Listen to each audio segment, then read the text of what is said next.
Chapter 1. What rituals does the Taoist perform? Are you the celestial master presiding over this event? Strictly speaking, I should merely be regarded as a Taoist. Master, surely you Taoists possess some magical abilities to assist the company in vanquishing demons? I suggest you consult a sorcerer for that. Will you be wielding a peach wood sword, perhaps with a flourish? Not at all. What then, master, are your skills? In a parallel world, at the entrance of Liang Company in Linhai City, Yi Guan found himself momentarily at a loss in response to the inquiries of the company's owner. These questions were quite elementary for a serious Taoist, as blessings and exorcisms are fundamental skills. However, he was anything but conventional. Just yesterday, he had been enthusiastically dragged by a friend to the most popular comic convention in town, where he fortuitously encountered the organizers seeking to expand their character roster and inviting him to cosplay as a mad Taoist from a novel.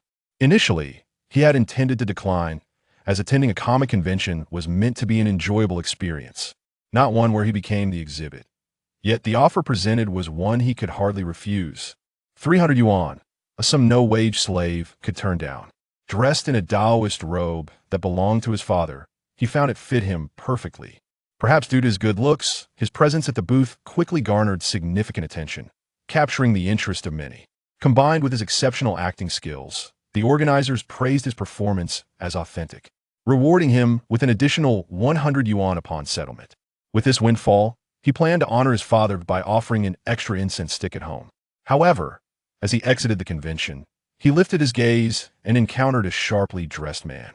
The man approached with enthusiasm, inquiring if Yi Guan was interested in making some money, his fervor nearly prompting Yi Guan to consider calling the authorities.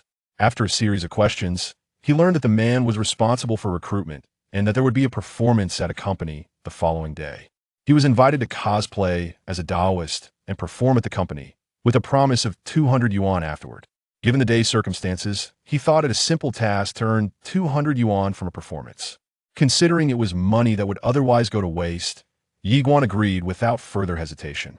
Then, he observed the crowd surrounding him, his expression serious, yet filled with anticipation and curiosity.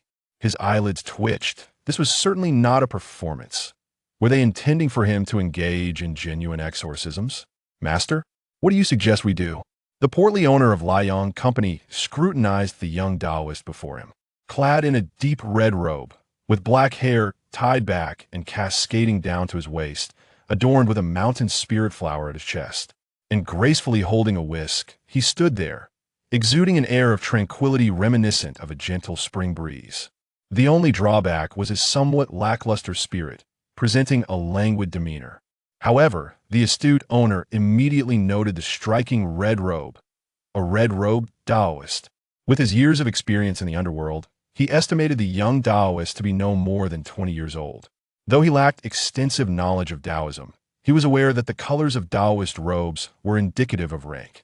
For one so young to don a red robe suggested considerable skill. 3,000 yuan for a red-robed Taoist. That intermediary from yesterday truly had a sense of fairness.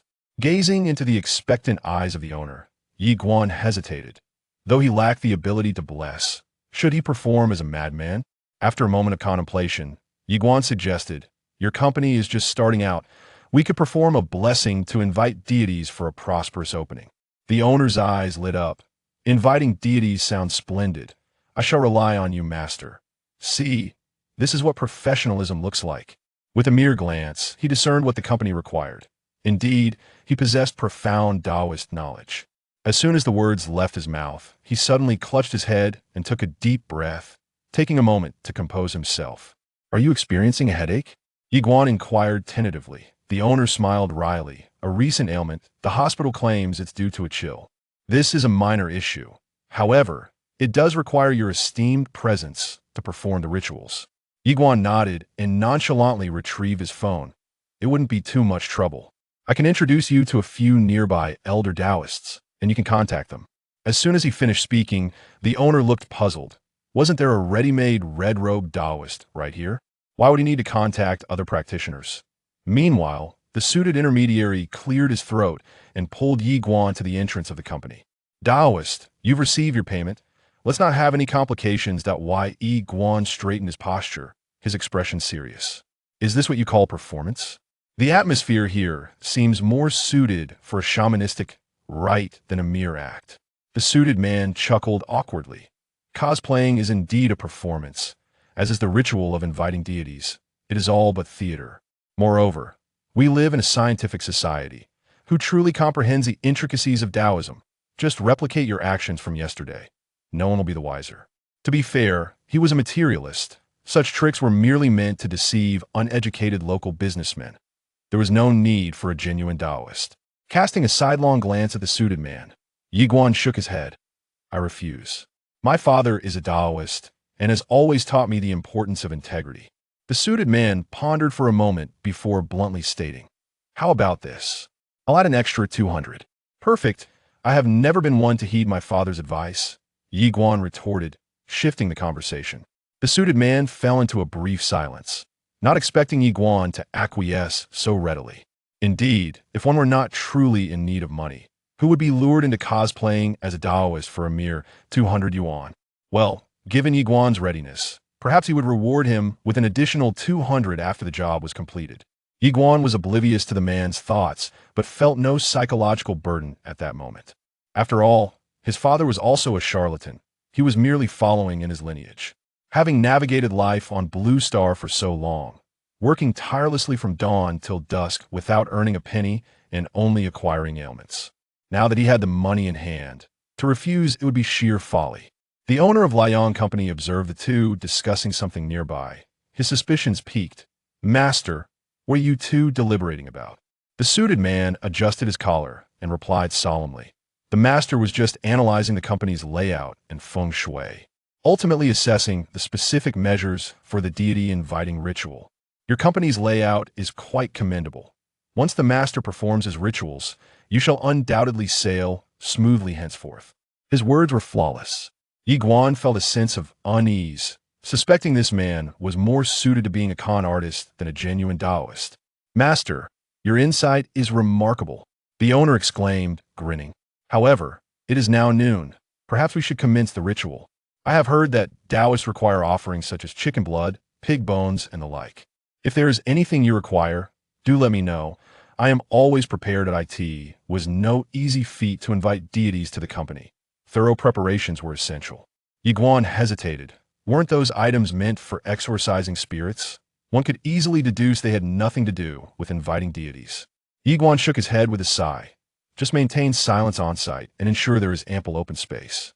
The owner inquired curiously. Master, is there a particular reason for this? Yi Guan replied. A crowded space can adversely affect the efficacy of the deity-inviting ritual. Too many people would complicate matters. Once exposed, how could he escape? After contemplating for a moment, Yi Guan asked, which deity do you wish to invite? Traditionally, construction projects often require the land god, the owner mused, then inquired. However, since Liang Company is newly established, perhaps we should first invite the god of wealth? Yi Guan nodded. You may arrange for the deity's statue. Remember, keep the area quiet. Upon hearing this, the owner nodded vigorously as if pecking at grains, then began to set up the ritual space. The surrounding employees were few, and they stood clearly divided on either side. At the forefront lay a red carpet, atop which rested a solid wooden table adorned with a statue of the god of wealth, along with 3 long incense sticks and various offerings. The employees observed the young Taoist with curiosity. Taoists were seldom seen, let alone one so youthful and handsome, creating an illusion of reliability. With his red robe and whisk, he triggered something deeply embedded in the DNA of the Chinese populace. Holding the whisk, Yi Guan ascended the platform, his expression far from calm. This place is unlike a comic convention, which is purely for entertainment. With so many eyes upon us, should the truth be unveiled, it would undoubtedly make headlines the following day. Master, may we commence the divine ceremony? The proprietor of Liang glanced at his green submariner watch, the hour of noon nearly upon us. The master is currently attuning himself, the man in the tailored suit elucidated. He needed to allow Yi Guan a moment to acclimate. It is entirely natural to experience psychological pressure when taking the stage for the first time to deceive. On stage, Yi Guan, who had initially stood with an air of solemnity, suddenly heard a voice resonating in his mind. Ding! The true and false celestial master system has been successfully bound. Chapter 2. Invoking the God of Wealth. The more, the merrier. The true celestial master system has successfully awakened. Basic Taoist arts have been automatically granted. Wealth invocation, celestial steps, and heavenly eye. Detection indicates the summoning of deities. A new task has emerged. Summon 3 gods of wealth to demonstrate the might of the celestial master. Completion reward. Unknown. At the entrance of Liang, upon a crimson altar, Yiguan gazed at the words before him, momentarily bewildered. After waiting for over 20 years without a system, he found himself not invoking blessings, but rather summoning a system instead. As memories surged like a tidal wave, Yiguan paused slightly. The 2 Taoist arts, along with the methods of the heavenly eye, seamlessly integrated into his mind as if he had immersed himself in them for countless ages.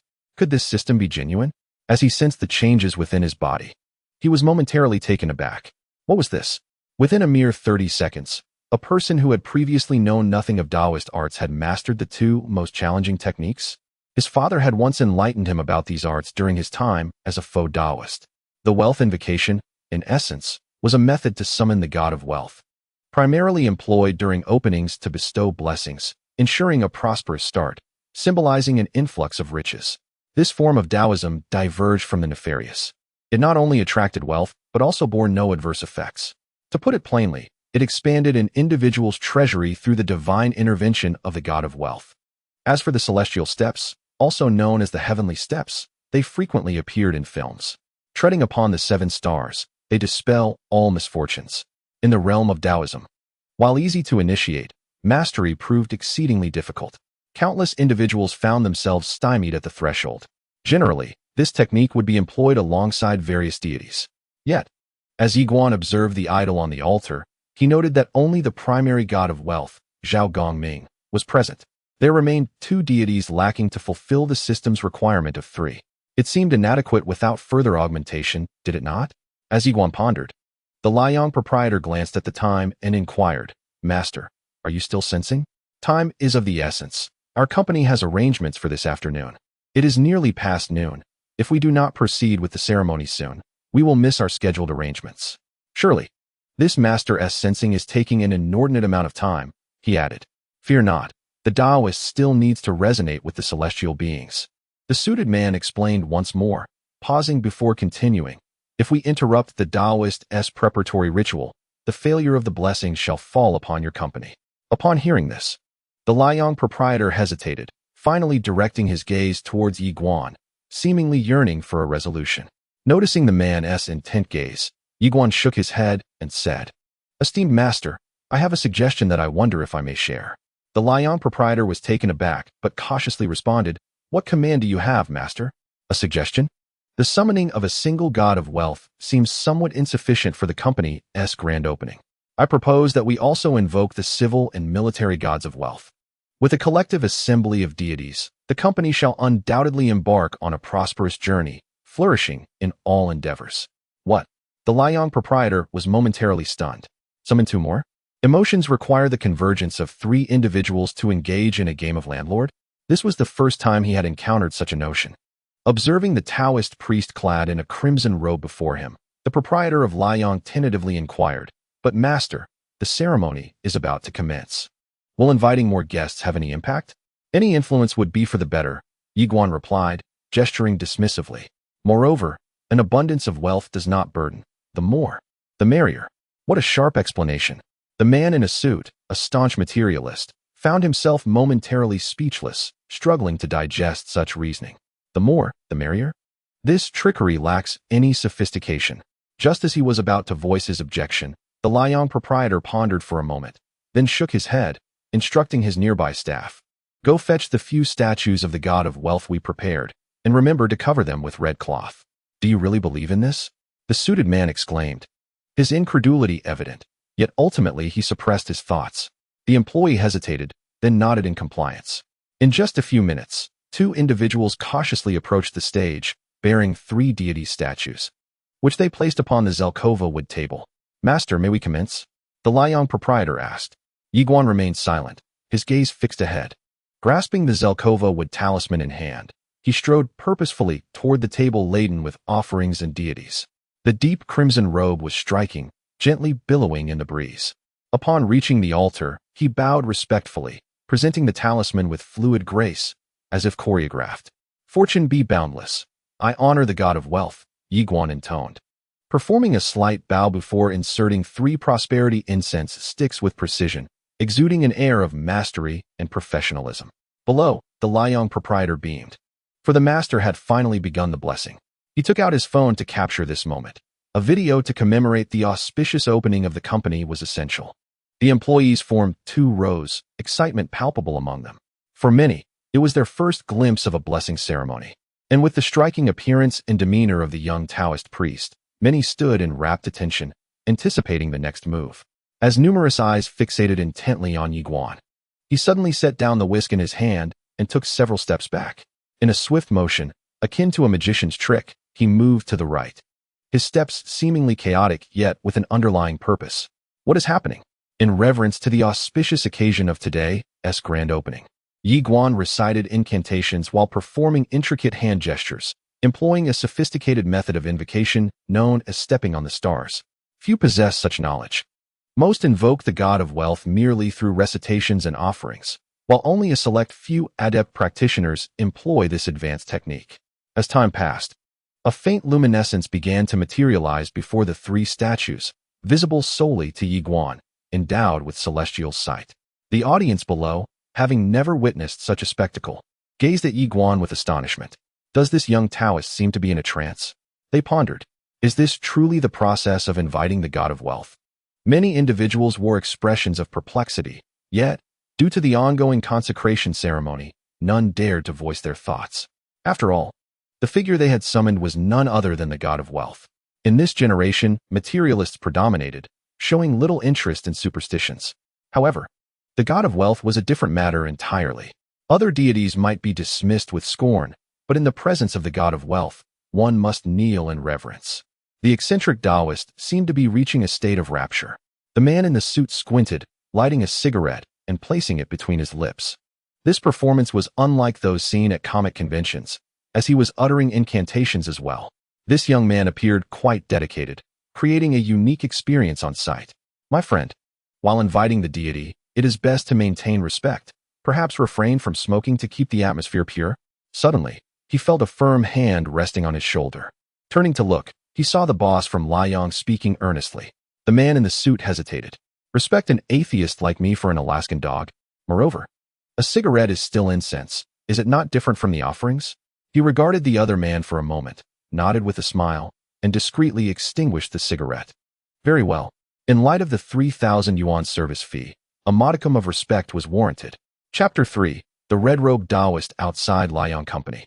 The boss raised a new generation white fruit machine, a smile gracing his lips as he recorded every movement of Yiguan on stage. The man in the suit squinted and inquired, "My friend, while the ceremony is underway, what exactly are you doing?" "Today marks our opening.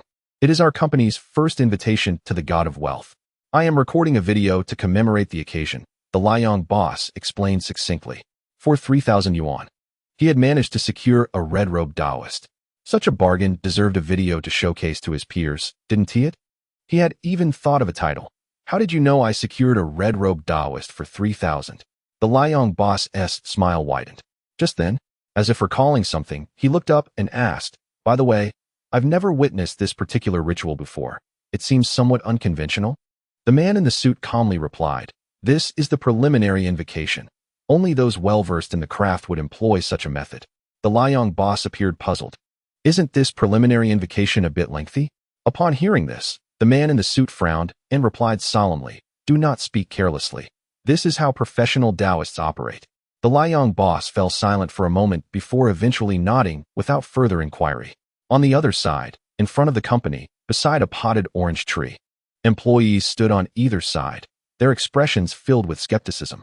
On stage, Yiguan completed his ritualistic steps, and the surrounding magnetic field shifted imperceptibly. The heavenly steps not only served to summon deities and bestow blessings, but also wielded formidable energy. Typically, within this magnetic field, ailments caused by malevolent forces could also be dispelled. Before long, The statue of the god of wealth on the Zelkova wood table shimmered with golden brilliance.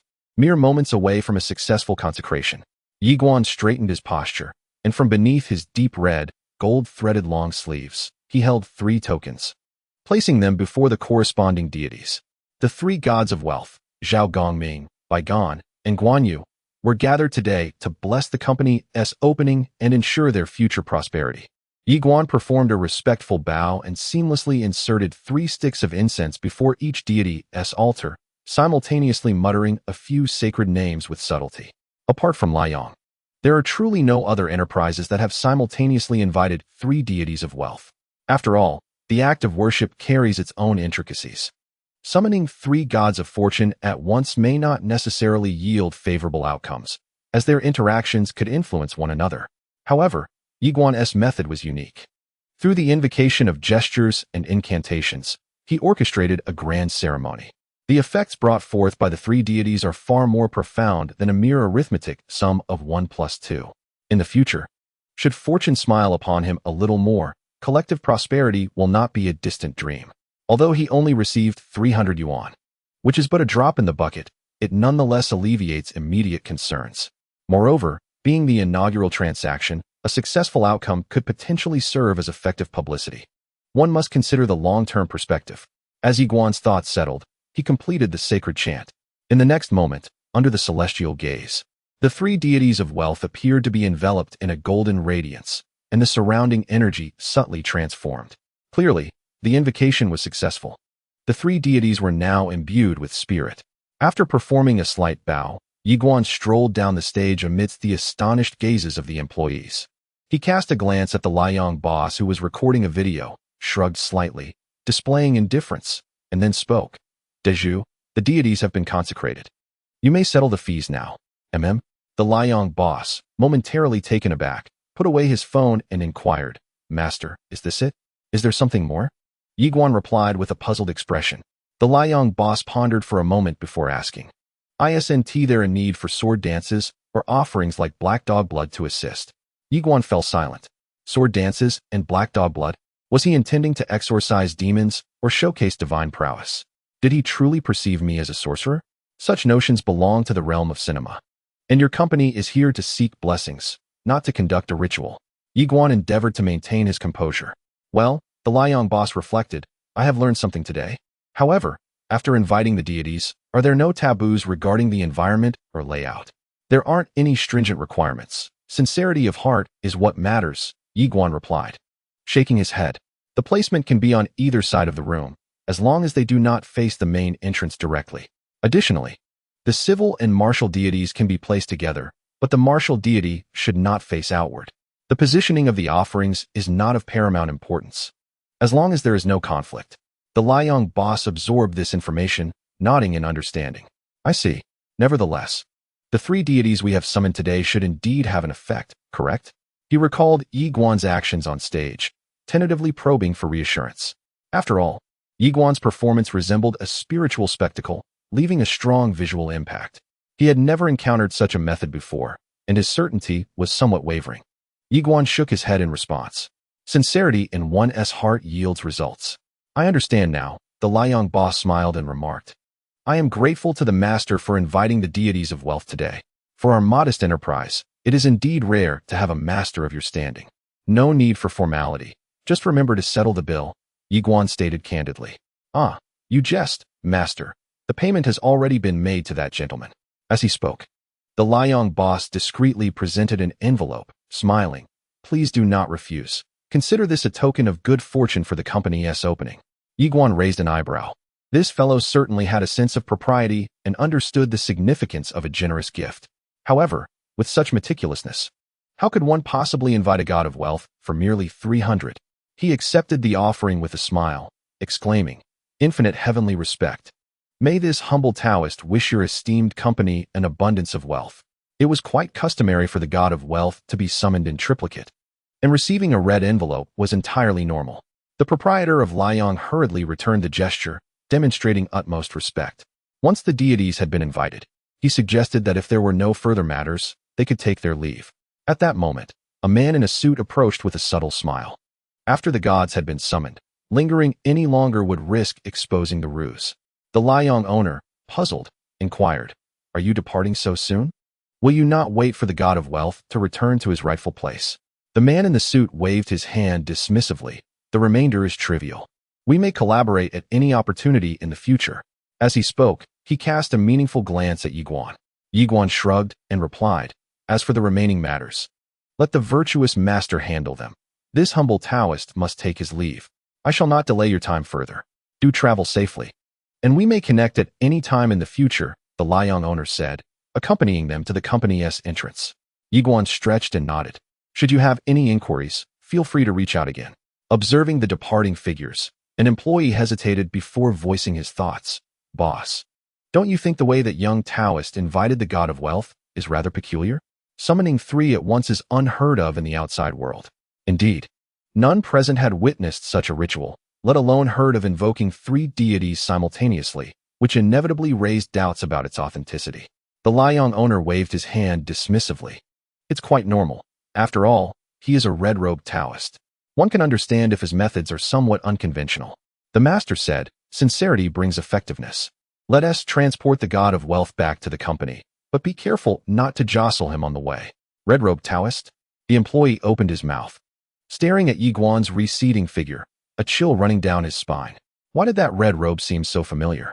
Chapter 4. This is authentic. It took a full 20 minutes to position the three deities to a satisfactory arrangement. After uploading the video of the divine invocation to the internet, the Liang owner, with a handkerchief in hand, meticulously wiped the incense ash, his face radiating joy. After all, this was his first time inviting the god of wealth. He aimed to host them well and attract greater fortune to the company. "Boss, it's almost time for the afternoon meeting," the aforementioned employee reminded him, unable to contain himself. "No need to rush," the Liang owner said, gazing at the god of wealth statue for a moment before asking, "What do you think of the angle here? Should we adjust it?" The employee rubbed his forehead and cautioned, "Boss, one must not be overly credulous regarding superstitions. Furthermore, even if the god of wealth is invited, results will not manifest immediately. Such rituals are meant to bolster confidence and foster subtle changes over time." He earnestly began to impart genuine knowledge. The Liang owner shot him a glance. "Do not speak carelessly. The master has declared that sincerity brings effectiveness." In an instant, the employee found his words stuck in his throat. Could invoking the god of wealth truly lead to immediate projects? Such superstitions were hardly reliable. "Boss," a sudden voice interrupted the atmosphere.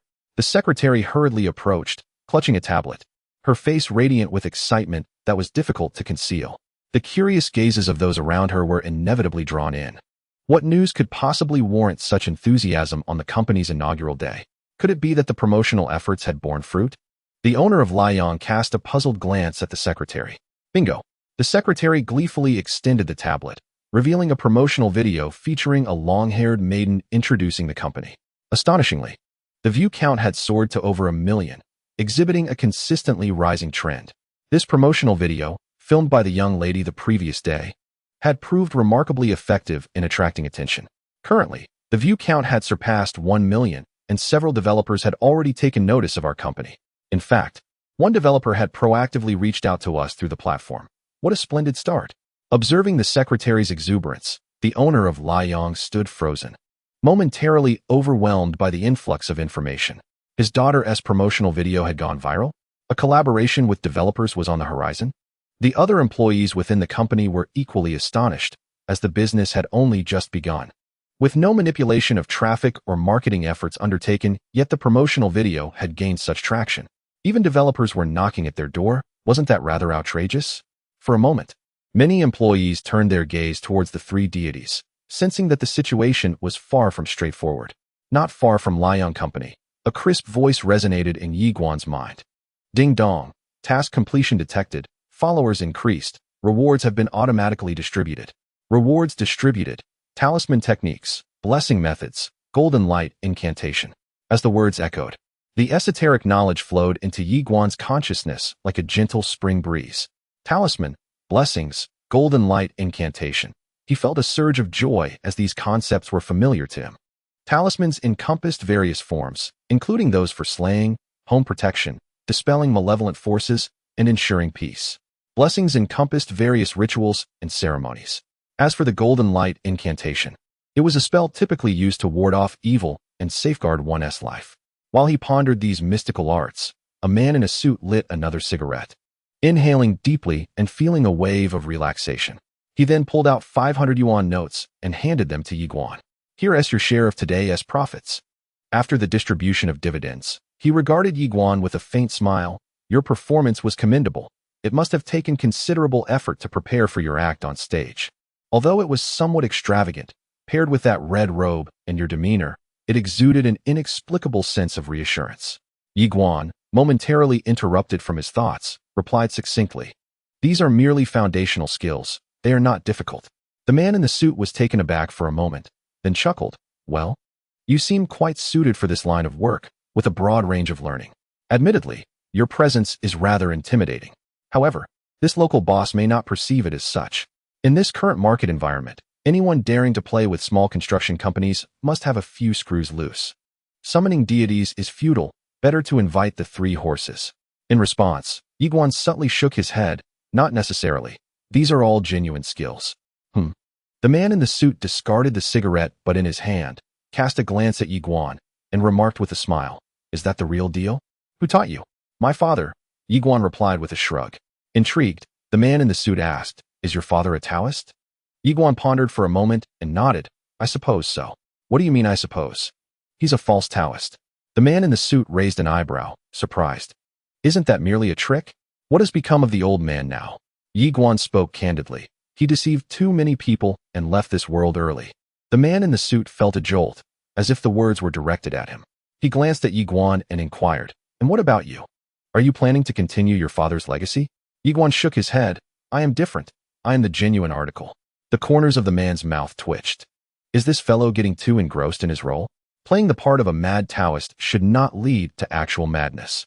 Well, it's fine to fool those local tycoons. Just don't deceive yourself. However, your attire looks quite professional. You must have spent a fair amount, right? Yiguan waved his hand dismissively. "Not much. All cheap mass-produced items. The whisk and the peachwood sword are street market goods. Even the Taoist robe was a bargain my father picked up back in the day." "Your honesty is quite refreshing," the man in the suit commented, giving Yiguan a scrutinizing glance. Indeed, he was transparent. Collaborating with this individual could prove advantageous. Not only does he possess talent, but he is also sincere. With this thought, the man in the suit attempted to extend an olive branch. "Young brother, would you be interested in a long-term partnership? For jobs like today's, we could manage at least one a day and split the earnings." Yiguan met his gaze, shook his head with a smile. "No, thank you." The man in the suit was not surprised, merely chuckling. "What a pity, but everyone has their own ambitions. Perhaps we can collaborate next time. I'll take my leave for now." After splitting the earnings, he hailed a taxi and departed. In this line of work, one typically completes a job and then vanishes.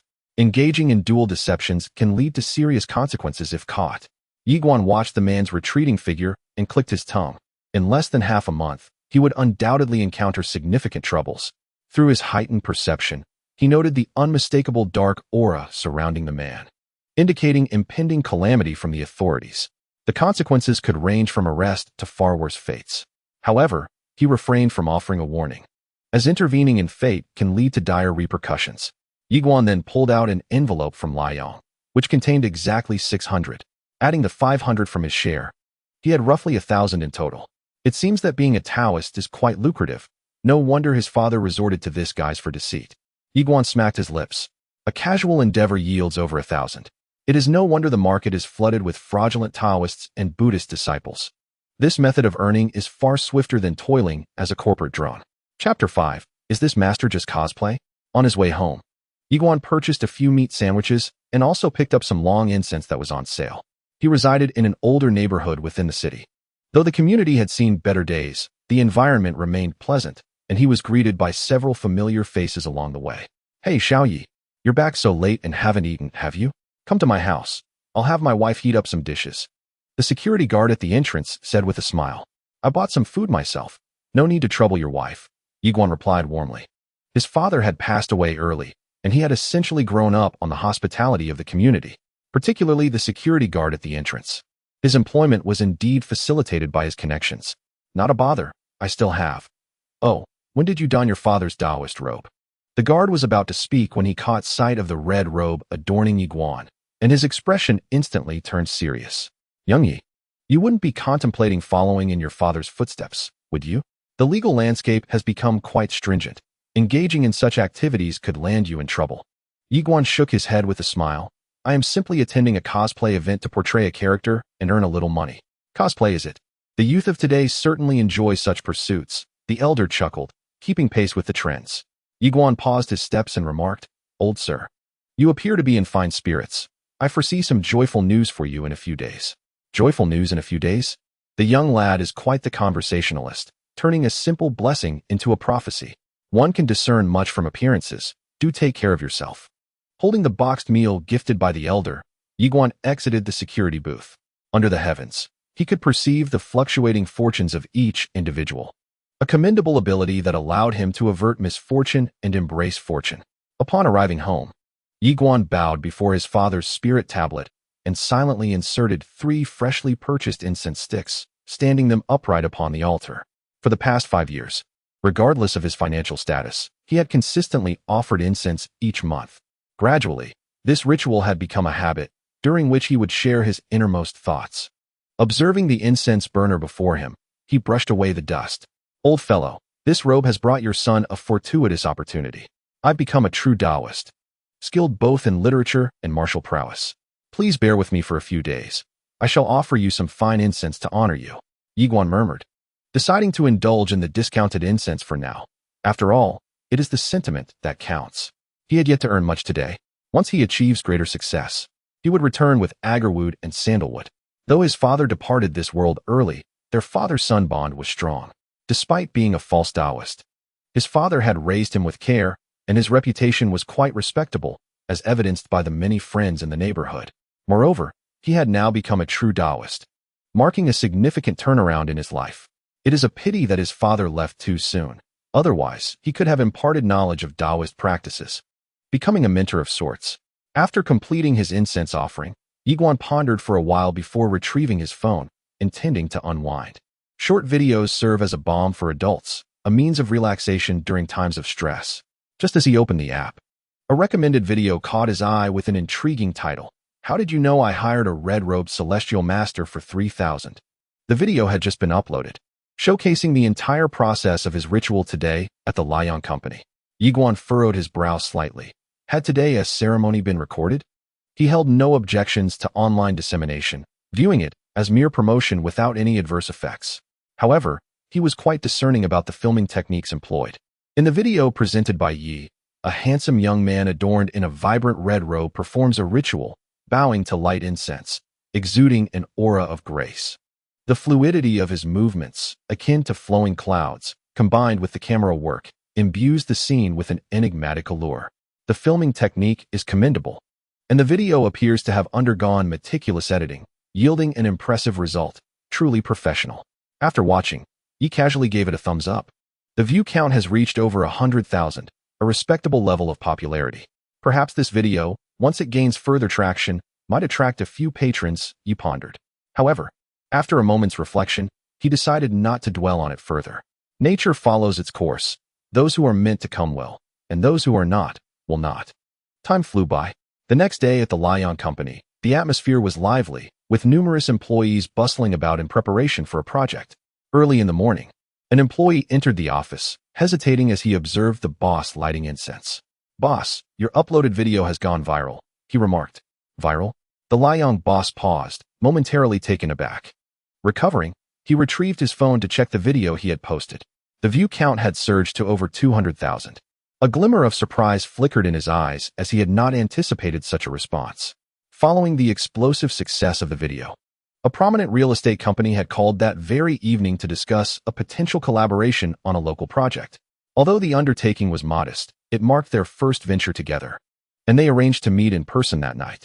After negotiations, both parties found common ground, and now it was merely a matter of signing the contract and organizing access to the project site.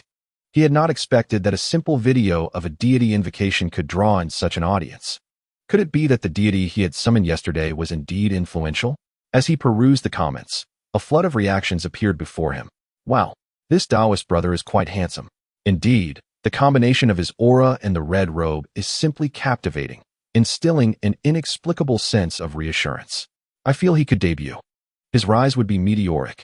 I just want to know the significance of the red robe. This Taoist brother seems to be only around 20. I just checked. The red robe is typically worn by high-ranking masters for blessings. But why does it feel different from the decorations in the video? The Liang boss furrowed his brow, a sense of unease creeping over him as he continued to scroll through the comments. Suddenly, his hand paused. Wait a moment. This red-robed young man seems somewhat familiar. Stop. Is this not the cosplayer from yesterday's dimensional comic exhibition in Linhai City? Cosplay? As a fan of spicy chicken feet. Suspect that things are not as simple as they seem. Yes, that's him. I even took a photo with this cosplaying Taoist brother. Wait, which construction company is audacious enough to hire a cosplayer for a deity invocation? This is intriguing. I can only wonder if the person in question knows about this. Indeed, this company hiring a role player for a deity invocation seems like reverse marketing. Wait a minute, a cosplaying Taoist? The expression on the face of the owner of Liang gradually shifted, as he recognized the figure before him was none other than the Taoist in the crimson robe. What, then, did the term cosplay mad priest signify? Sensing something amiss, he began to search through the archives for yesterday's comic convention footage. Soon enough, a video entitled Comic Con concludes successfully. Tasks completed appeared before him. With keen insight, he immediately spotted Yi Guan, who occupied the central position. Upon confirming his suspicions, he sank completely into his chair. The individual in the video exuded an air of calm, donned in the characteristic red robe and wielding a fly whisk, mirroring the demeanor he had displayed during yesterday's ritual. A sense of disillusionment washed over him, as if his faith had been shattered. This was the so-called mad priest from yesterday? Had he foolishly spent 3,000 to hire a charlatan? Boss, I told you that feudal superstition is unreliable, and besides, the way he leapt and danced on stage clearly indicated something was off. One employee managed a rueful smile, adding, now the entire internet knows we engaged a cosplay fraud. The company was on the verge of becoming a laughingstock. After a moment of silence, the Liang owner shook his head and said, it's fine. You can step out for a moment. I need some solitude. Oh, boss, try to see the silver lining. At least we've attracted some attention, which could serve as indirect promotion for the company. The employee attempted to console him. Upon hearing this, the owner fell into deeper silence and looked up. Enough. You may leave. Promotion? Once this incident comes to light, it would undoubtedly tarnish our reputation. Which reputable company would summon a comic convention performer to act as a mad priest for a ritual? Isn't that pure insanity? Within the office, the atmosphere became momentarily tense. The Liang owner stared at his phone screen, at a loss for what to do. Just then, another notification chimed on his phone. It was from the developer from the previous day. Partner, we have encountered some issues with the project today. A delay is necessary. Alarm bells rang in the Liang owner's mind as he typed back. What happened? Wasn't the project already awarded and the procedures completed? Partner, yes. But the construction team cannot access the site. Residents are causing disturbances at the project location. Partner, I will resolve this as soon as possible. A delay will bring considerable complications. The Liang owner stared at his phone, frozen in place. Was there a problem with the project? Chapter 6. The visit in a lavishly decorated office within Liang Company. A middle-aged man sat with a grave expression, reviewing the chat history on his phone. Feeling an ominous sense of foreboding, his fingers trembled slightly as he typed. Hadn't the residents already reached an agreement before the collaboration? Partner, they are being instigated by competitors. Currently, the competition for government projects in Lehigh is fierce, and every real estate company is eager for a share. Partner, I've contacted some officials. It will take time to address this issue. Please be patient. Damn. The Liang owner set his phone down, his face ashen, and his heart chilled. Be patient? In such an unforeseen situation, even government intervention would require time for resolution. It could take months to settle this. Yet, the project could not afford delays. If not resolved swiftly, the project was destined to fail. His inaugural endeavor faced an unfortunate setback. Initially, he had anticipated a promising start. Yet it fizzled out in less than half a day. The proprietor of Liang took a sip of tea, striving to regain his composure. However, the thought that not only was the project doomed, but he also squandered 3,000 on a fraudulent Taoist, caused his blood pressure to soar. Was he not the epitome of a fool? No. Today he must express his grievances, come what may. After a moment of silence, he set down his cup and exited his office. At that precise moment, his secretary approached, cradling a stack of documents. Upon seeing her boss, she momentarily froze. "Boss, are you preparing to discuss project collaboration?" The question bent Liang's proprietor slightly, and he sighed. "Let us set the project aside for now. Where's the contact number for that intermediary who helped us find the Taoist yesterday?" The secretary's gaze flickered with a hint of unease. News of the company hiring a fraud had already circulated. Her boss's intent to seek out the intermediary at this hour raised suspicions. She retrieved her phone and handed it to him. "This is the number he left yesterday, saying we could contact him for future collaboration." Liang's expression hardened as he dialed the number, mentally preparing to confront the intermediary. Above all else, the money must be refunded. Otherwise, he would indeed become a laughingstock. The next moment, he heard, "The number you have dialed is unavailable. Please try again later." Damn! Even the most patient of Liang's temperament was tested at this moment, prompting an expletive to escape his lips. They had vanished. After pocketing the money, they had blocked him. Was this not the very definition of a scam? Taking a deep breath, he turned to his secretary, Shaolin. "Did you take note of that charlatan's contact information from yesterday?"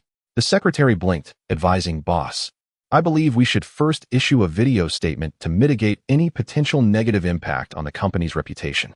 With the intermediary gone, it's unlikely we can reach the fraudster. We must find this charlatan to make a statement," Liang insisted, furrowing his brow. He did not leave a phone number, but he did provide an address before leaving, stating that we could contact him if there were any issues. An address left behind? Liang paused, pondering. Did this fraud truly believe he would not be pursued? Could it possibly be a ruse? The proprietor of Liang scrutinized the address, contemplating for a moment. Regardless of its authenticity, a visit was necessary. The money was secondary. He needed an explanation. If he had truly paid for a cosplay Taoist, it would be an indelible stain on the company's reputation. The secretary hesitated before speaking. "Boss, I advise you to remain calm and not act impulsively." She feared that in a fit of rage, he might confront the fraud directly. Liang shook his head. "Do not overthink it. I simply wish to ascertain the truth of the matter. Prepare a meeting immediately. Last night's project will be temporarily postponed." Realizing the gravity of the situation, the secretary nodded. "Understood." In Longcheng, the sun hung high in the sky, casting a golden hue over the community. Yiguan rose early to take a morning jog in the neighborhood park. Every morning, a number of elderly gentlemen can be seen practicing Tai Chi here, their movements embodying a certain grace. Although he does not possess the skills of Tai Chi, Yiguan nonetheless attempted the golden light incantation yesterday. Heaven and earth, the mysterious sect, the root of all energies. Cultivating for eons, I verify my divine powers. Within the three realms, the way stands supreme. My body adorned with golden light, enveloping me. With his eyes closed, Yiguan softly recited these lines. And as his voice faded, the magnetic field around him transformed instantaneously. A gentle breeze began to swirl around him, centering on his being. Yiguan could distinctly sense the surrounding energies of the five elements encircling him, his own capabilities steadily saturating. The golden light incantation is one of the quintessential arts of Taoism, and its efficacy is indeed as remarkable as its reputation suggests. After completing the incantation, a continuous influx of energy sources began to gather, ready to be used for exorcising malevolent spirits. To an onlooker, he appeared to be standing there with closed eyes, surrounded by a swirling wind, which seemed rather mystical. Some of the elderly men noticed this subtle alteration. "Old Wang, do you feel a sudden surge of vitality?" "Ah, indeed. Could it be due to the weather?" "I'm not sure. It might also be the effect of this standing meditation. Let us practice a bit more." The elderly gentlemen practicing Tai Chi sensed something unusual and halted their movements. Tai Chi, being an internal discipline, can enhance one's perception with regular practice. Many began to subtly perceive the changes in the magnetic field and curiously scanned their surroundings. A few even noticed Yiguan, standing unmoving, seemingly surrounded by a gentle breeze. This scene piqued the curiosity of many. Just as they were about to discern what was occurring, Yiguan suddenly moved, opening his eyes and directing his gaze towards the entrance of the community. There, a Land Rover was parked, and a middle-aged man in formal attire stepped out of the vehicle. He quickly scanned the vicinity and then fixed his gaze upon Yiguan, speaking in a deep voice. "Master, you must provide an explanation." Recognizing an acquaintance, Yiguan chuckled lightly. "Let us discuss this outside." Leading him to the community entrance, Yiguan proactively inquired. What issue has your esteemed company encountered? The other company was not far from here, and arriving early in the morning by car indicated that there must be a significant reason behind it. The boss of Liang, his face darkening with anger, replied, "There are far too many problems. Let us first address your masquerade as a Taoist to summon spirits. How do you propose to resolve this?" Masquerade as a Taoist? Yiguan was momentarily taken aback, but soon grasped what the other party was insinuating, shaking his head with a smile. "It seems there has been a misunderstanding. Cosplay is merely a hobby of mine, while being a Taoist is my vocation." The boss of Liang's face turned grim, his tone growing stern. "Hobby? Do I look like a fool to you? Who would believe such a claim? You, a practitioner of the mystical arts, a genuine Taoist, spending your time at a comic exhibition playing dress-up? As a mad Taoist, no less." The boss scrutinized Yiguan with a heavy air. "If this news spreads, our company's reputation will suffer. You must provide a reasonable explanation. We need a resolution today." Yiguan maintained his calm demeanor, smiling gently. "Please, do not be hasty. Consider this. After summoning the spirits yesterday, did you not observe any immediate effects?" Upon hearing this, the boss of Liang furrowed his brow, contemplating the matter and remaining noncommittal. After the spirit summoning ceremony concluded yesterday, their promotional video had gone viral, and they had received inquiries regarding engineering projects. "Are you referring to Chapter 7, Blessings? Are you implying that this is related to the deity of wealth?" The proprietor of Liang furrowed his brow, questioning, "Can one truly witness such swift results after invoking the deity of wealth?" Yiguan, upon hearing this, replied with a calm smile, "Others may not experience such efficacy, but the deity I have summoned is different." The Liang proprietor paused, taken aback. "Why is that?" "Because I triumph through abundance," Yiguan elucidated. "Of course, I am unaware of your specific gains from yesterday, yet the master of virtue should possess some insight." The Liang proprietor pondered deeply, sensing an underlying peculiarity. Indeed, after invoking the deity of wealth yesterday, several auspicious tidings had followed in quick succession. However, could this truly affirm Yiguan's identity? Might it not simply be a coincidence? Moreover, the persona Yiguan projected was hardly reminiscent of the ethereal and transcendent priesthood.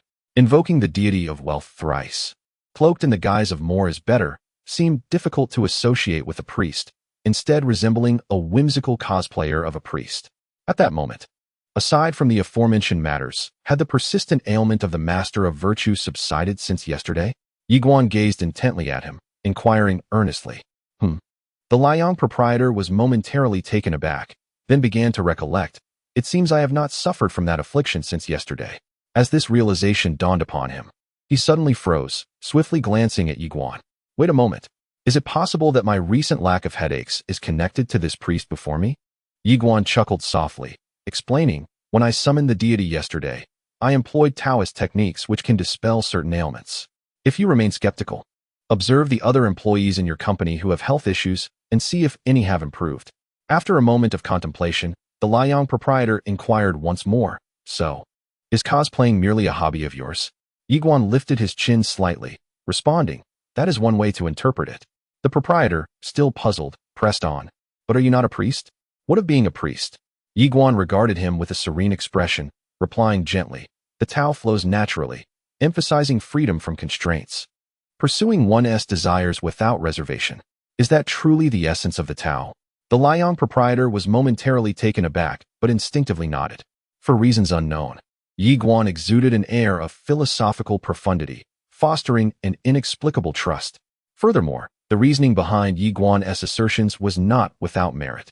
With a sigh, the Liang proprietor conceded, "To be candid, I did indeed experience some gains yesterday. The promotional video shot by my daughter surpassed 1 million views, and I reached a collaborative agreement with a development engineer. Even my headaches have vanished, yet there remains a problem?" Yiguan seemed to surmise the proprietor's dilemma, responding with a light chuckle, "Has the project encountered obstacles?" "How did you know?" The Liang proprietor was somewhat astonished. The project's issues had only arisen this morning, and the employees aware of the predicament were currently in a meeting. How could he possibly know? Was this also part of his calculations? Yiguan shook his head, asserting that he did not rely on esoteric means for such insights. The only plausible explanation for the proprietor's agitation lay in the nature of the project's complications. Unforeseen forces at play. The deity of wealth offers opportunities. However, the ability to seize those opportunities ultimately rests with the individual Yi Guan explained with a gentle smile. The proprietor of Liang paused momentarily and remarked, "If that is indeed the case, then I must admit my previous approach was rather abrupt." Yi Guan shook his head, responding, "It is merely a common human reaction. Nothing out of the ordinary." The Liang proprietor tentatively inquired, "Do you possess a solution to this dilemma? This project is of significant importance. It not only concerns profit, but may also indirectly affect the company's reputation." Just as Yi Guan was about to speak, a voice resonated in his mind from the system. "Ding! A target has generated a demand. Please, host, bestow your blessings to resolve the project's stagnation, showcasing your true celestial abilities to vindicate yourself. Completion reward. Unknown." The timing of this system's appearance is rather fortuitous, isn't it? Resolving a company project is not particularly challenging. Yi Guan pondered for a moment before stating, "I do have a method, but it will require a fee." The Liang proprietor was momentarily taken aback, then nodded, "I understand. Please, name your price." Money is not an issue. If the other party is willing to negotiate, he is prepared to pay. Should what the other claims be true and the project successfully materialize, the construction funds would amount to several figures. In comparison, what is a little compensation? Yi Guan contemplated for a brief moment and leisurely extended 3 fingers.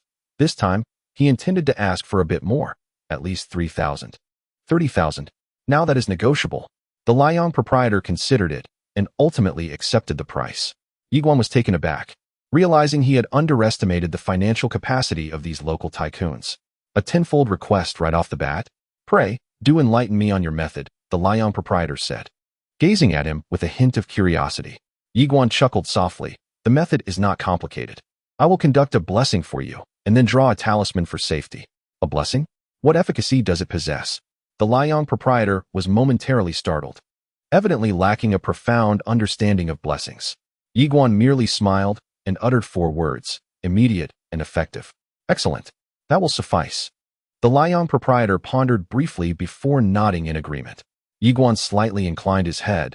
"The blessing can proceed, but we must visit the company site. Come, my vehicle awaits. We will arrive in 3 minutes." The Liang proprietor promptly opened the door of his Range Rover, gesturing for Yi Guan to enter. Without hesitation, Yi Guan took his seat. This scene left a group of elderly men idly chatting at the community entrance in stunned silence. As they watched the vehicle recede into the distance, confusion clouded their expressions. "How has Xiao Yi been faring so well lately, with a dedicated car service to escort him?" One commented, "No wonder he resigned from his job. It seems he has struck it rich." "Old Lu, you have been closest to Xiao Yi. What line of work has he taken up recently?" spoke another, patting the security guard on duty. The security guard, equally bewildered, shook his head. "I am unsure. He mentioned something about cosplay yesterday, and I thought, is it that lucrative?" Upon hearing this, the nearby elderly gentlemen exchanged thoughtful glances. "Cosplay? Perhaps I should have my son learn about it as well." "Indeed. My daughter could likely excel at it too." In front of the Liang company, a sleek black Range Rover sped in and came to a halt before the company building. The rented space was modest, yet the decor was exquisite, exuding an air of grandeur. As Yi Guan stepped out of the car, he felt a sudden discomfort in his stomach. The reason is simple. The proprietor of Liang is purely about speed. Were it not for the speed limits in the city, he might have soared. Upon our arrival, he tentatively inquired, "What shall we do next?" Yi Guan responded with a calm smile, "Do not rush. First, take me into the company."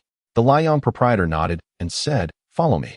The two proceeded to the company lobby, where numerous gazes were immediately drawn to them. Witnessing this scene, many were rendered speechless, and some even bore looks of hostility. "Isn't this fellow just cosplaying? How did he manage to sneak in here? It seems he was brought in by the boss. What does the boss intend to do?" "Boss, the company meeting has been arranged. We are merely awaiting your presence." A secretary approached, whispering, "A meeting?" The Liang proprietor appeared to have forgotten this detail and replied, "In that case, please prepare the arrangements I mentioned yesterday. I shall join later." As soon as he finished speaking, the secretary hesitated, her brow furrowing. "Boss, wouldn't that be inappropriate? It's the 2nd consecutive day. She has been covering for you at both meetings. Do you intend to shirk your responsibilities?" Chapter 8. Have you brought this fake Taoist into the company? There is nothing inappropriate about it. You will handle it for now. I have pressing matters to attend to. The Liang proprietor waved his hand dismissively. The secretary, perplexed and reluctant, nodded, wondering what could be more pressing than the meeting. Just then, she noticed a striking young man beside the boss. Upon seeing him, she was momentarily taken aback, incredulously exclaiming, "Boss, have you brought someone into the company?" Coughing, the Liang proprietor nearly lost his balance. "Brought someone into the company?" He paused, then said, "Shaolin, do not speak carelessly. I have sought this master to resolve the issues the company faces." The secretary was taken aback, glancing uncertainly at Yi Guan, and asked, "You are employing him to resolve issues? Boss, are you being coerced? This is absurd. Seeking a cosplayer to address company problems? Is this not pure superstition?"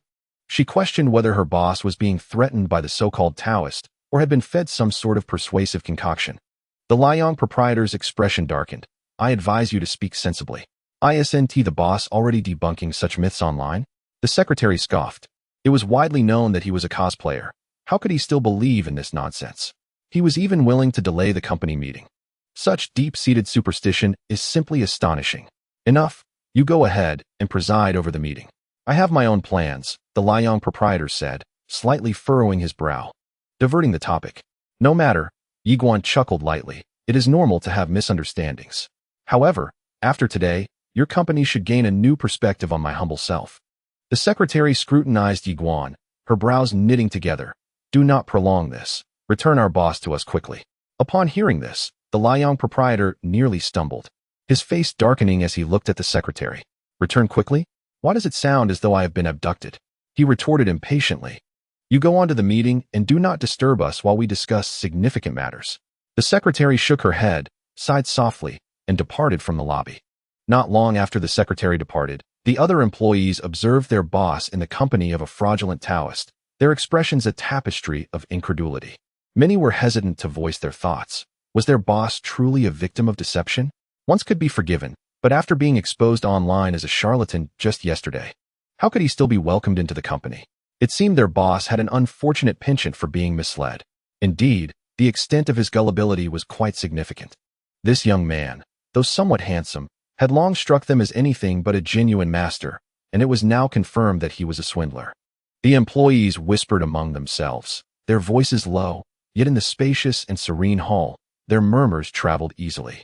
The boss of Liang paused, furrowing his brow as he remarked, "What? Do you all find the working hours too short?" At this proclamation, the surrounding employees quickly averted their gazes, eager to return to their tasks. Better to keep to their work. The prospect of overtime was hardly worth the trouble. The master chuckled lightly. Liang's boss cast a glance at Yi Guan. "It's nothing to worry about," Yi Guan said, slightly lifting his gaze. "Preconceived notions are difficult to alter in an instant. They will naturally change after verification." Liang's boss nodded slightly, preparing to continue guiding the way when his phone buzzed in his pocket. Upon checking, he found a message from the client. "Our sincerest apologies.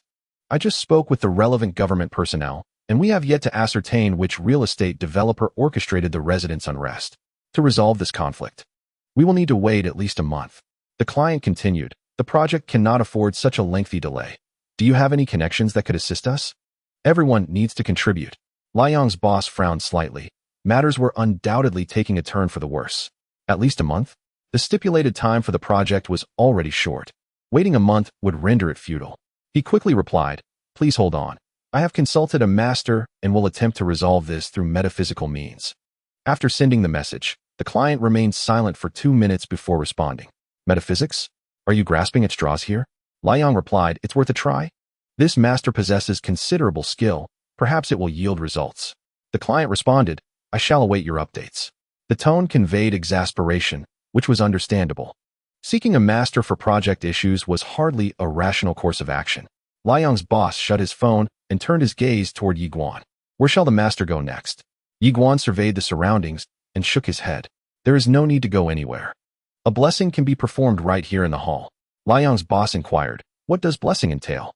Yi Guan explained, "It involves supplicating and invoking spirits. You should prepare offerings and candles." Although Liang's boss did not fully grasp the meaning, he nodded in agreement. "Xiaozhong, please prepare the necessary items for the blessing." At this command, the employee stood momentarily dumbfounded, disbelief etched across his face. Was this charlatan truly going to perform such a ritual? He glanced at his boss, who stood calmly, seemingly unconcerned. Faced with this, the employee reluctantly complied, retrieving the required items. With the boss's insistence, he had no choice but to acquiesce. regardless of whose money is being used. Let them create as they wish. Before long, the altar was prepared, adorned with an array of fruits and incense, resting upon a mat shaped like the bagua. The ambience exuded a rich Chinese aesthetic. Yiguan arranged 9 candles in a perfect circle. "Master, what is this for?" inquired the owner of Liang, perplexed. Yiguan softly explained, "This is a star placement. The candles correspond to the Big Dipper." "But why 9 candles for the Big Dipper?" the Liang owner asked. Momentarily taken aback, Yiguan shook his head, responding, "The Big Dipper actually consists of 9 stars, 7 bright and 2 dim. You might benefit from a study of astronomy." The owner felt a flush of embarrassment. It seemed Taoists today had a wide range of knowledge. One could hardly call themselves a Taoist without a grasp of astronomy, geography, and knowledge from both ancient and modern times. Yiguan remained silent, reciting incantations while lighting the candles. His incantations were unique, incorporating not only the names of the 7-star lords and the Big Dipper spell, but also the wealth god spell, emphasizing abundance. Coupled with the divine presence of the wealth god in the hall, the results were naturally impressive.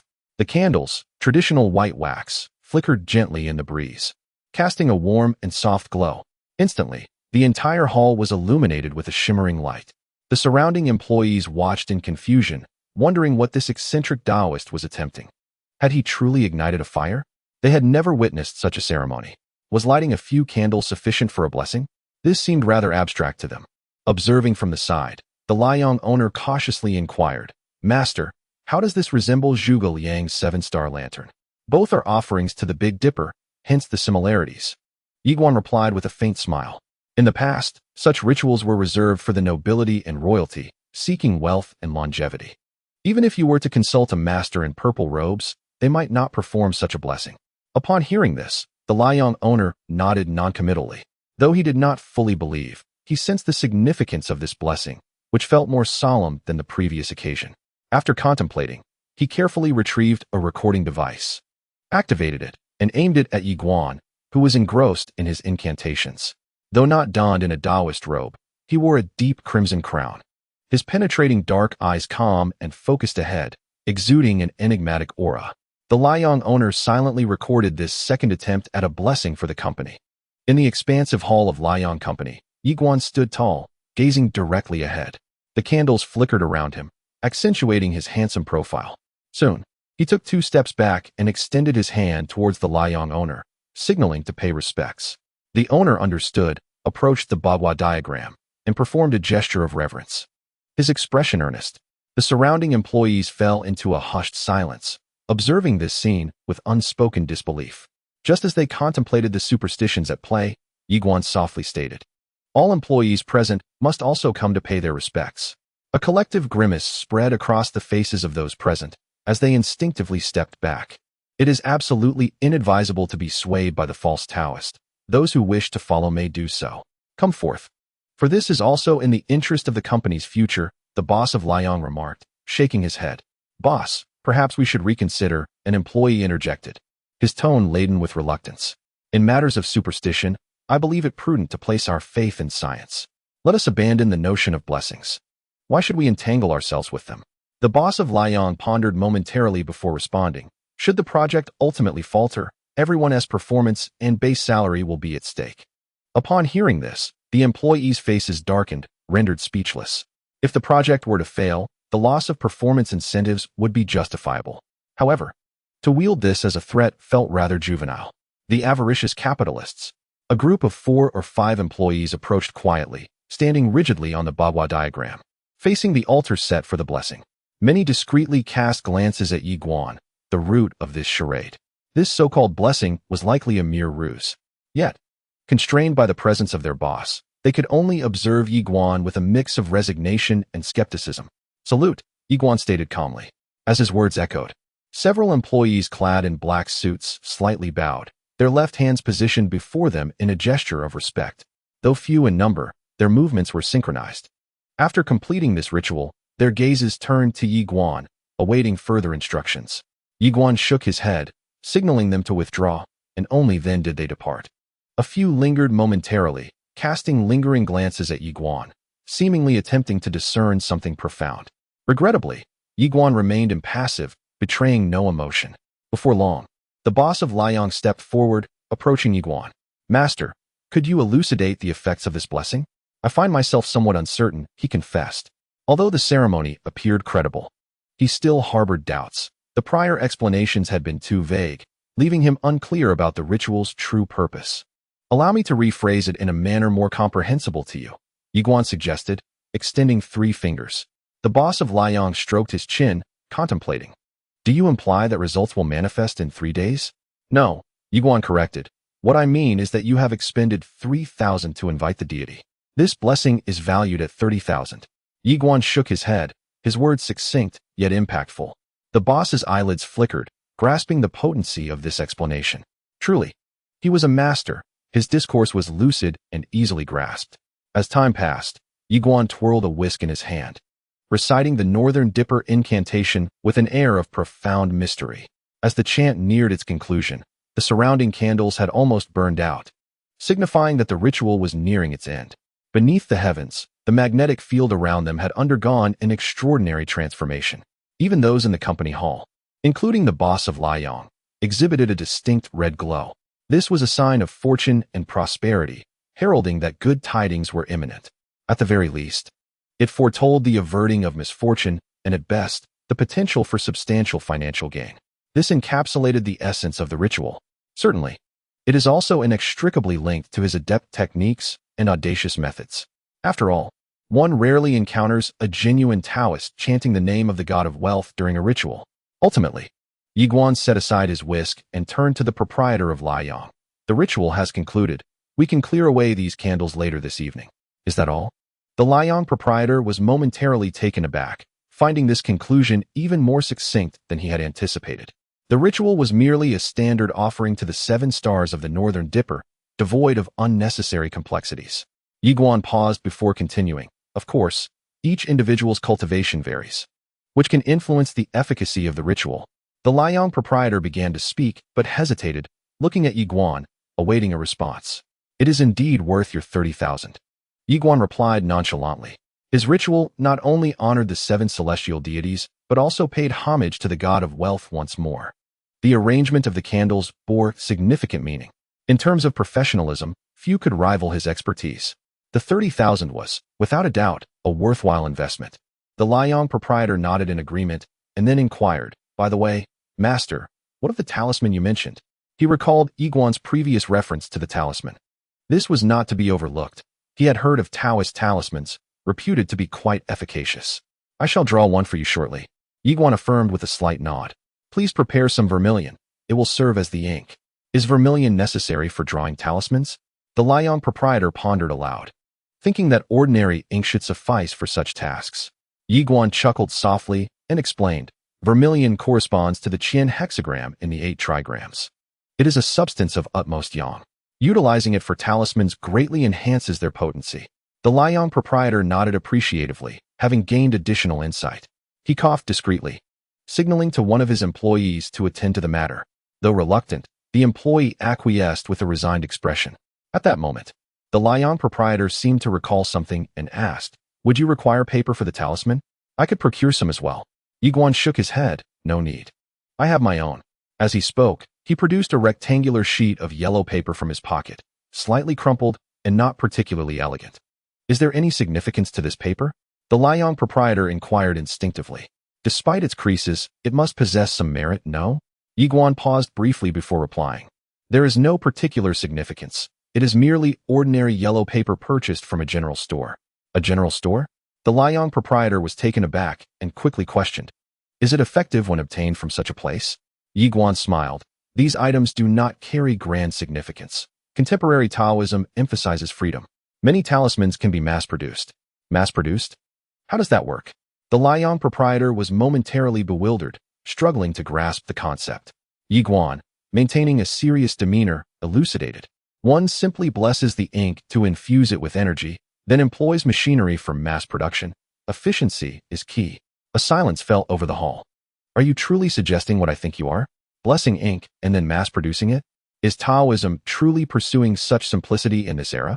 The Liang proprietor coughed twice, his mind racing as he contemplated the viability of this industrial chain. It appeared there might indeed be merit in this approach. As he pondered, The employee outside had already returned with the vermilion. 1 tael, 500 coins, the employee remarked softly. At such a price. It was no wonder that 1 tael of vermilion equated to 10 taels of gold. It was indeed expensive.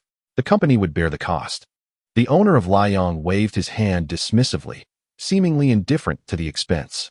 He then turned to Yiguan with a faint smile. Master, may we commence the drawing of the talisman? Yiguan remained silent as he accepted the vermilion, immersing it in the liquid to achieve a complete fusion. The process was executed with great skill. After all, he had spent his childhood grinding vermilion for his father and was now thoroughly acquainted with the procedure. Before long, the surface of the water transformed into a crimson hue, shimmering with a subtle white glow. Observing this, Yiguan picked up the brush from the table, dipped it in the vermilion, and began to inscribe on the yellow paper. Chapter 10. Which esteemed personage have you invited? In the hall, the owner of Liang craned his neck to watch Yiguan, who was diligently writing. Seemingly accustomed to wielding the brush, Yiguan's strokes were fluid and spirited. The vermilion script on the yellow paper stood out prominently, each stroke resembling a work of art. Witnessing this scene, the owner of Liang stroked his chin, deep in thought. It must be said, the Taoist calligraphy was rather commendable. He had dabbled in the art of calligraphy himself and recognized that the characters being inscribed were in the seal script. This particular font was quite niche in contemporary times, typically employed only in Taoist talisman drawing. The top displayed the symbol of Tai Chi, while below it was inscribed a singular character for Fu, which was quite striking. Master, what is the specific function of this talisman? The owner of Liang inquired tentatively, casting a glance at Yiguan. Enhancing fortune, safeguarding wealth, Yiguan replied. Pausing his brush as a talisman was thus completed and inscribed. It was a peace talisman, also known as a house-protecting talisman. It served to attract auspiciousness and avert misfortune, and it was relatively easy to master. Generally, one could grasp it as a beginner, yet only a handful could wield its full potential effectively. What is most crucial in drawing talismans? Beyond the calligraphy, the most significant factor is the lineage of transmission. Without this lineage, a talisman is merely pictorial symbols. This is also why ordinary individuals find talismans ineffective. Each Taoist temple inherits different lineages, some strong, others weak. The lineage determines the upper limit of efficacy.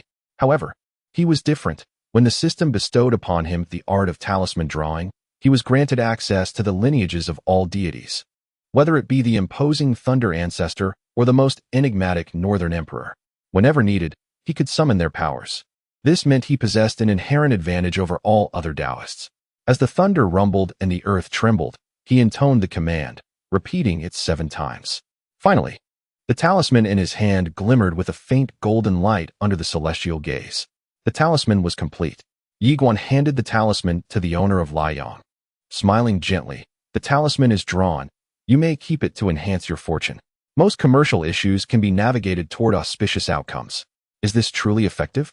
The owner of Liang asked as he accepted the talisman, curiosity evident in his voice. He had had limited exposure to talismans and was naturally unaware of their efficacy. However, gazing at the large crimson characters above, one cannot help but feel an inexplicable sense of intimidation. The efficacy of the talisman hinges on the practitioner's skill. Yiguan offered a faint smile, stating, the method I employ is derived from the Northern Dipper, presiding over fortune and prosperity. Even if you were to summon a celestial master to inscribe a talisman, it may not possess the same potency as mine. Furthermore, it can suppress a portion of malevolent spirits and calamities, serving as a protective charm for your abode. As his words settled, the proprietor of Liang appeared contemplative. Although somewhat unclear about the nature of the method, he could still sense the professionalism behind it. Can these protective measures be applied to individuals? He inquired with hopeful curiosity. Who do you wish to target? Yiguan paused momentarily before lifting his gaze to ask. I was merely jesting, the Liang proprietor chuckled. Sensing Yiguan's serious demeanor, Yiguan shook his head. The talisman has its limitations, primarily addressing certain negative energies or magnetic fields.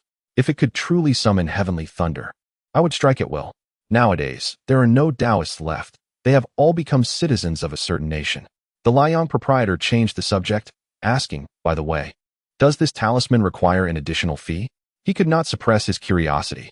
Typically, a single talisman from an ordinary Taoist temple costs at least a few thousand. If this master speaks of such extraordinary capabilities, Surely it must be in the five-figure range? Yiguan shrugged and replied, not for now. What does not for now imply? The Liang proprietor was momentarily taken aback. Could it perhaps be supported in installments? Yiguan chuckled lightly. Your payment of 30,000 already encompasses the fee for the talisman. If you find it useful, a supplemental donation would be welcome later. The Liang proprietor hesitated, pondering, is it truly ethical to pay only upon finding it beneficial? Is it not ultimately subjective? Enough of that. The blessing is complete, and the talisman has been successfully inscribed. Yiguan paused before continuing. The rest is up to you. With his doubts dispelled, the Liang proprietor promptly stated, Master, I shall pay you in cash. Allow me to retrieve it from my office. Yiguan smiled. Cash or a digital payment is acceptable. There are no obstacles to payment here. Do you also utilize a digital payment platform? I am a Taoist, not a primitive. I must keep pace with the times, Yiguan responded with a serene smile. In no time, the 30,000 was confirmed and credited to his balance.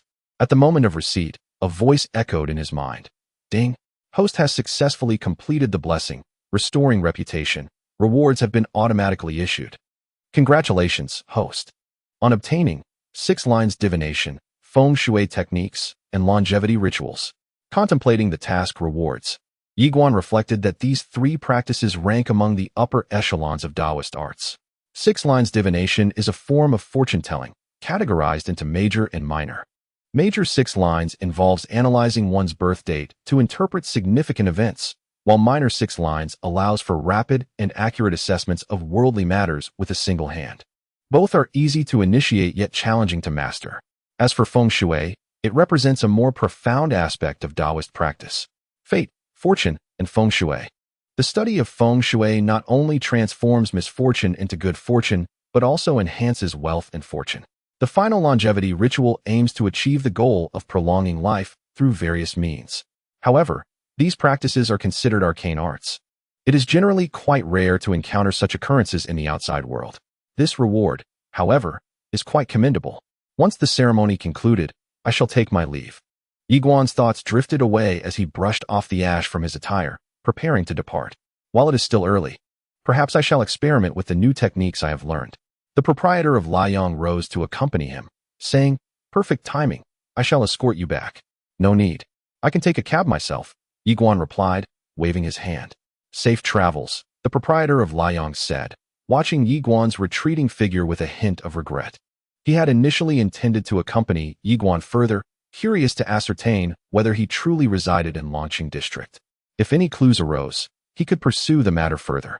The 30,000 spent on a blessing was already a considerable expense. Should any issues arise this time, it would indeed become a source of ridicule. The meeting concluded swiftly. As the project was currently at a standstill, yielding little in terms of productive discussion, many attendees dispersed, while the secretary, donned in a well-fitted, wrinkle-free suit, exited the conference room with a disheartened demeanor. Clearly, the meeting bore no substantial fruit. At that moment, she noticed the disheartened employees around her and glanced at her boss by the door, leading her to a realization. The secretary spoke up, Boss, has that false Taoist already departed? Indeed, the proprietor of Liang nodded in affirmation, then turned to the secretary with a smile, inquiring, How did the meeting go? Any solutions for the project issues? The Taoist has successfully performed the blessing. It is now time to discern its efficacy. The secretary shook her head, pursing her lips as she replied, There are no solutions to be found. The issues concerning people's livelihoods are no trifling matter. Moreover, with the Group's intentions at play, we can only await a response from the government. The proprietor of Liang furrowed his brow slightly before relaxing, gesturing dismissively. It's quite normal. Tomorrow, I shall meet with the client and discuss potential solutions. This is our first business venture in Liang. If it falls through, it would significantly tarnish our reputation. The secretary, exasperated, tucked a stray strand of hair behind her ear and sighed. Honestly, I still do not understand why you engaged this false Taoist today. Isn't this just tarnishing our company's image? The internet has already confirmed his true identity. How can one still believe in such nonsense? One cannot be so dismissive. Perhaps there is truth to it, the proprietor of Liang said, lighting a slender cigarette and shaking his head with a smile. The secretary rubbed her temples, feeling a wave of fatigue. Her boss was often quite unreliable. Is this false Taoist truly capable of resolving the current issues? You ought to exercise better discernment, she advised. The employees could no longer endure the conversation, letting out a sigh as they left the hall. In such a superstitious company, one often feels out of place. Were it not for the 5 insurances and housing fund, along with a lucrative salary, they would have long since walked away. The proprietor of Liang frowned, poised to speak when suddenly a message popped up on his phone. Instinctively, he opened it. The first message he saw caused him to pause in surprise. Collaborator, hey, which big shot did you manage to contact? Big shot. Perplexed by the client's cryptic message, he was left utterly bewildered. What could this possibly mean? After some contemplation, he typed an inquiry regarding Chapter 11, exclaiming, "This is even more effective than a sorcerer. Little Yi, you truly have a prophetic gift. Just yesterday, you mentioned that I would have good news, and today my son has successfully passed the civil service written examination, securing a place among the top 3. Only the interview remains next month." In Longcheng, at the entrance of the residential complex, the security guard wore a beaming expression, his face radiating joy. His son had recently taken the civil service exam in Linhai. Although his abilities were rather average, his simulated scores had been quite ordinary. Mediocre results might be acceptable elsewhere. But a civil service position is akin to a narrow bridge over a chasm, where only the most exceptional are chosen. It is no exaggeration to say that it is a selection process of the rarest kind, and based on past experiences, it was highly probable that he would be eliminated. Initially, there were no expectations. However, to his surprise, the written exam results were unexpectedly favorable. This immediately reminded him of the prophecy left by Yi Guan as he departed yesterday. What he had assumed was mere pleasantry turned out to be remarkably accurate. This young man truly possesses a remarkable gift. The security guard, with a grin, glanced at Yi Guan and raised an eyebrow, saying, "You haven't learned to read fortunes from your father, have you? Uncle Wang, you jest. I have no knowledge of such arts. Your vitality is commendable. It is only natural that fortune comes your way," Yi Guan replied with a smile, albeit with a hint of exasperation. After bestowing blessings upon Liang and enduring a long day, he had intended to return home to count his earnings. Yet, before he could even step through the door, he was caught in an animated conversation by the enthusiastic guard. To make matters more intriguing, several members of the neighborhood's intelligence group had gathered nearby, now keenly eavesdropping. Many even began to engage in conversation. "Little Yi, can you discern facial features? It seems the apple doesn't fall far from the tree. How do I appear? Any good news on my horizon?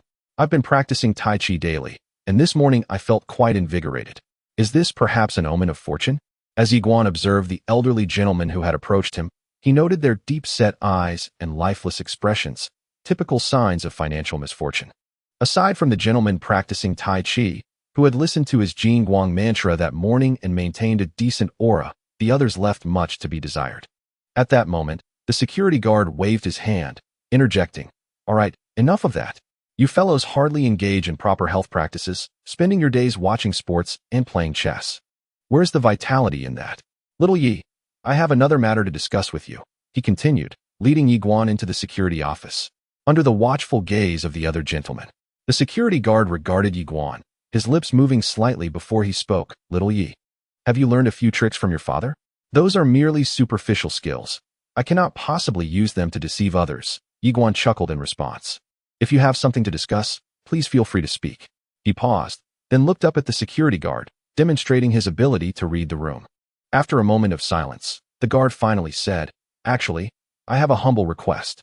Meanwhile, at Liang Company, in the main hall, the secretary observed her boss, who appeared dazed. Her delicate features tightened slightly as a wave of doubt washed over her. Could it be that the boss was upset? Surely, they couldn't have said something too outrageous that left him in silence.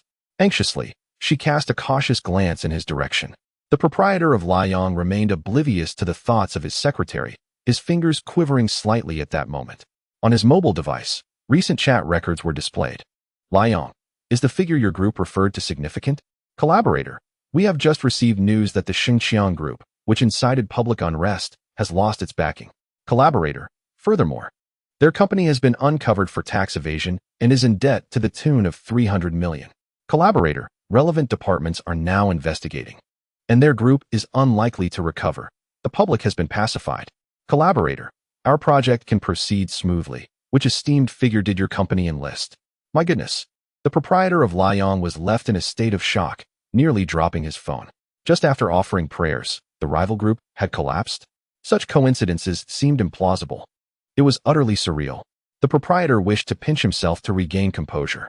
If this truly was related to his prayers, it would be nothing short of miraculous. The rivals' support had been apprehended. Their company was facing bankruptcy, effectively severing their lifeline. This was extreme indeed. However, the Xinjiang group had never been commendable. According to the collaborator, aside from their legitimate real estate dealings, they were deeply entangled in illicit industries, indulging in gambling and other vices, a blight upon Linhai. They were infamous, yet had managed to elude justice due to their powerful connections and lack of evidence. And now, less than 10 minutes after the prayers concluded, their support vanished, and their company faced ruin.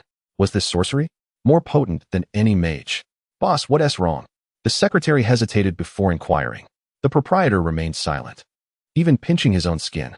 Surely, his anger wasn't so severe as to warrant such a reaction? The proprietor cast a keen glance at his secretary before responding. You must be aware of the Xinjiang Enterprise? Indeed, they are the group that delayed our project, the secretary replied, her face marked with confusion. Why bring up this rogue group now? The proprietor then made a startling revelation. They are in trouble. Their company is facing bankruptcy. Seriously? Exclaimed the innocent secretary, instinctively cursing before quickly covering her mouth upon realizing her faux pas. Does this mean our project can return to normal? She was genuinely perplexed. Just that morning, they had convened to discuss how to resolve issues, exploring every possible solution to no avail. And now, you tell me their downfall has occurred? The proprietor spoke with a calm demeanor. I sense there's more to this situation. Boss, do you suspect this has something to do with that false Taoist? The secretary ventured cautiously. It is highly probable. The proprietor inhaled deeply before continuing. Since we enlisted the god of wealth, our promotional video inexplicably garnered attention. Of course, this could be attributed to my daughter's marketing efforts. Yet today, following the prayers, the local tyrant Xinjiang suddenly fell from grace. This is undoubtedly linked to that Taoist. The proprietor maintained his composed tone. I cannot ascertain if the means employed are those of a legitimate Taoist, but their efficacy is undeniable. Xiaolin, convene another meeting immediately. All employees must attend. The secretary hesitated for a moment before expressing her concerns. The meeting has just concluded. Might this be too hasty? The boss of Liang shook his head, asserting, no, this meeting is different. We must proceed directly to the project site. As the master has said, success is contingent upon human effort, and we must apply ourselves diligently. With that, he declared, very well, I shall arrange for personnel to be on site. The secretary nodded and began sending messages to various departments to convene a meeting. Even she, a staunch materialist, found herself wavering in the face of the day's extraordinary events. Observing the secretary's retreating figure, the boss of Liang paused momentarily before uploading the prayer video to the online platform. The master, though not yet renowned, should not be obscured. It is imperative to assist in garnering him some attention. Chapter 12. The powerful figures behind the scenes. Is the master a cosplayer? Collaborator. What exactly transpired? Who did your company engage for this matter? I wish to express my gratitude in person. Collaborator, are you there? Collaborator, confused JPG. On the mobile phone. It was evident that the partnering business was becoming increasingly restless. The individual capable of uprooting Xinjiang must be a significant political figure, possibly even more influential than his backers. He keenly recognized this as an opportunity, a chance to forge connections. For those in real estate, such political ties represent invaluable resources that must be firmly secured. With this thought in mind, the collaborator continued to send messages. The boss of Liang, hearing the incessant notifications from his phone, could no longer resist responding. Regarding the prominent figure you mentioned, I am unaware. We merely engaged a Taoist priest for blessings, hoping to resolve the project's issues through metaphysics. After the priest departed, there were reports that Xinjiang faced bankruptcy. As the message was dispatched, a status indicating typing flickered intermittently for a full minute. Finally, the collaborator replied with 3 question marks. The boss of Liang surmised the collaborator's feelings and typed back. Of course, it may also simply be a coincidence, without any metaphysical implications. Coincidence? Xinjiang, a local tyrant for decades in Lehigh, was inexplicably uprooted. Can one truly label this a coincidence? The collaborator responded swiftly this time. Are you suggesting that Xinjiang's downfall may be related to this Taoist priest? The boss of Liang did not deny it. Indeed, he sat leisurely in the conference room chair, crafting his response. He had already attributed the day's events to Yi Guan. However, the collaborator might not readily accept this rationale, considering their stature as a large corporation that would find it difficult to believe in metaphysics. After a brief pause, the collaborator inquired, "Could your company provide me with the contact information for this Taoist priest?" The boss of Liang replied with a question mark. In the heart of Lehigh City, at the Jiuxing building, home to the second-largest real estate group in Lehigh, though now the largest, within a lavishly decorated office, sat a middle-aged man with a head of white hair, clad in a trendy floral shirt, cradling a cup of early spring tea. Upon closer inspection, one could see his hand, holding the teacup, tremble slightly. His name is Lin Jianya, a renowned real estate mogul in Lehigh, who has consistently engaged in various public and national construction developments. Half of the civil constructions in Lehigh have emerged from his endeavors. Just 10 minutes ago, he was still grappling with how to address the pressing deadline of a bridge construction project. The public unrest, while seemingly straightforward to mention, is a complex issue to resolve. Calming the populace is a minor concern. The true challenge lies with the organizers behind them. To find a resolution, evidence must be presented. At that moment, he found himself at a loss. Suddenly, his burly assistant burst through the door, his face alight with excitement.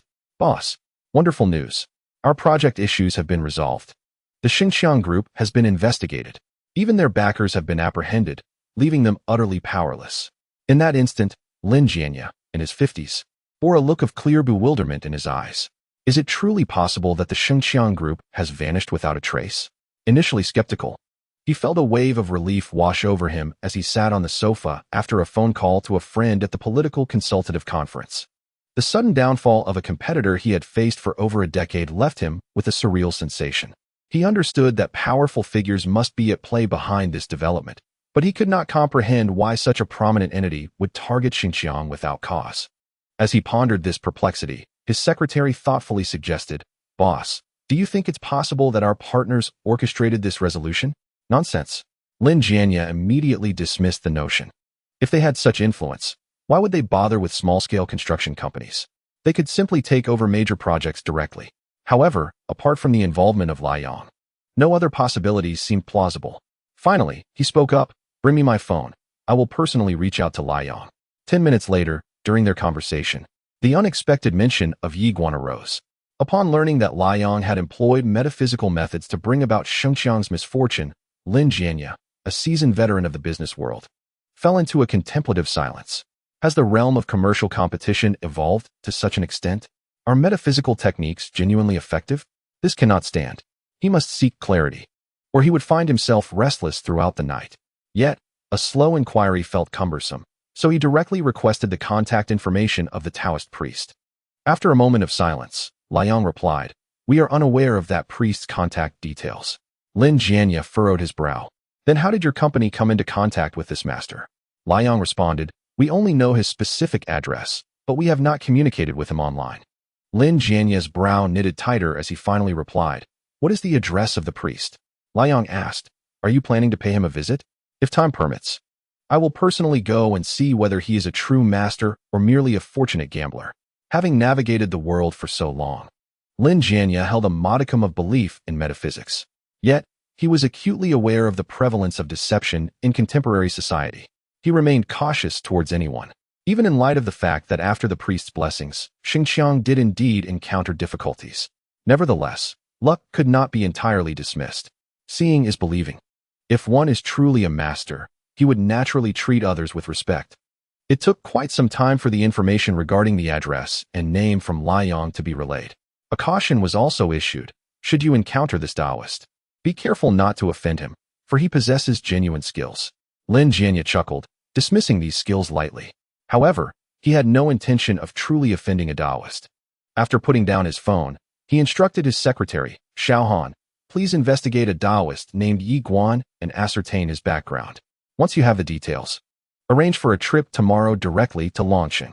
Delays may arouse suspicion. It is better to uncover the truth about this master promptly." The secretary nodded, yet his imposing assistant hesitated, seemingly reluctant to speak. "Boss, tomorrow our superiors wish to meet with you to discuss the downfall of Xinjiang.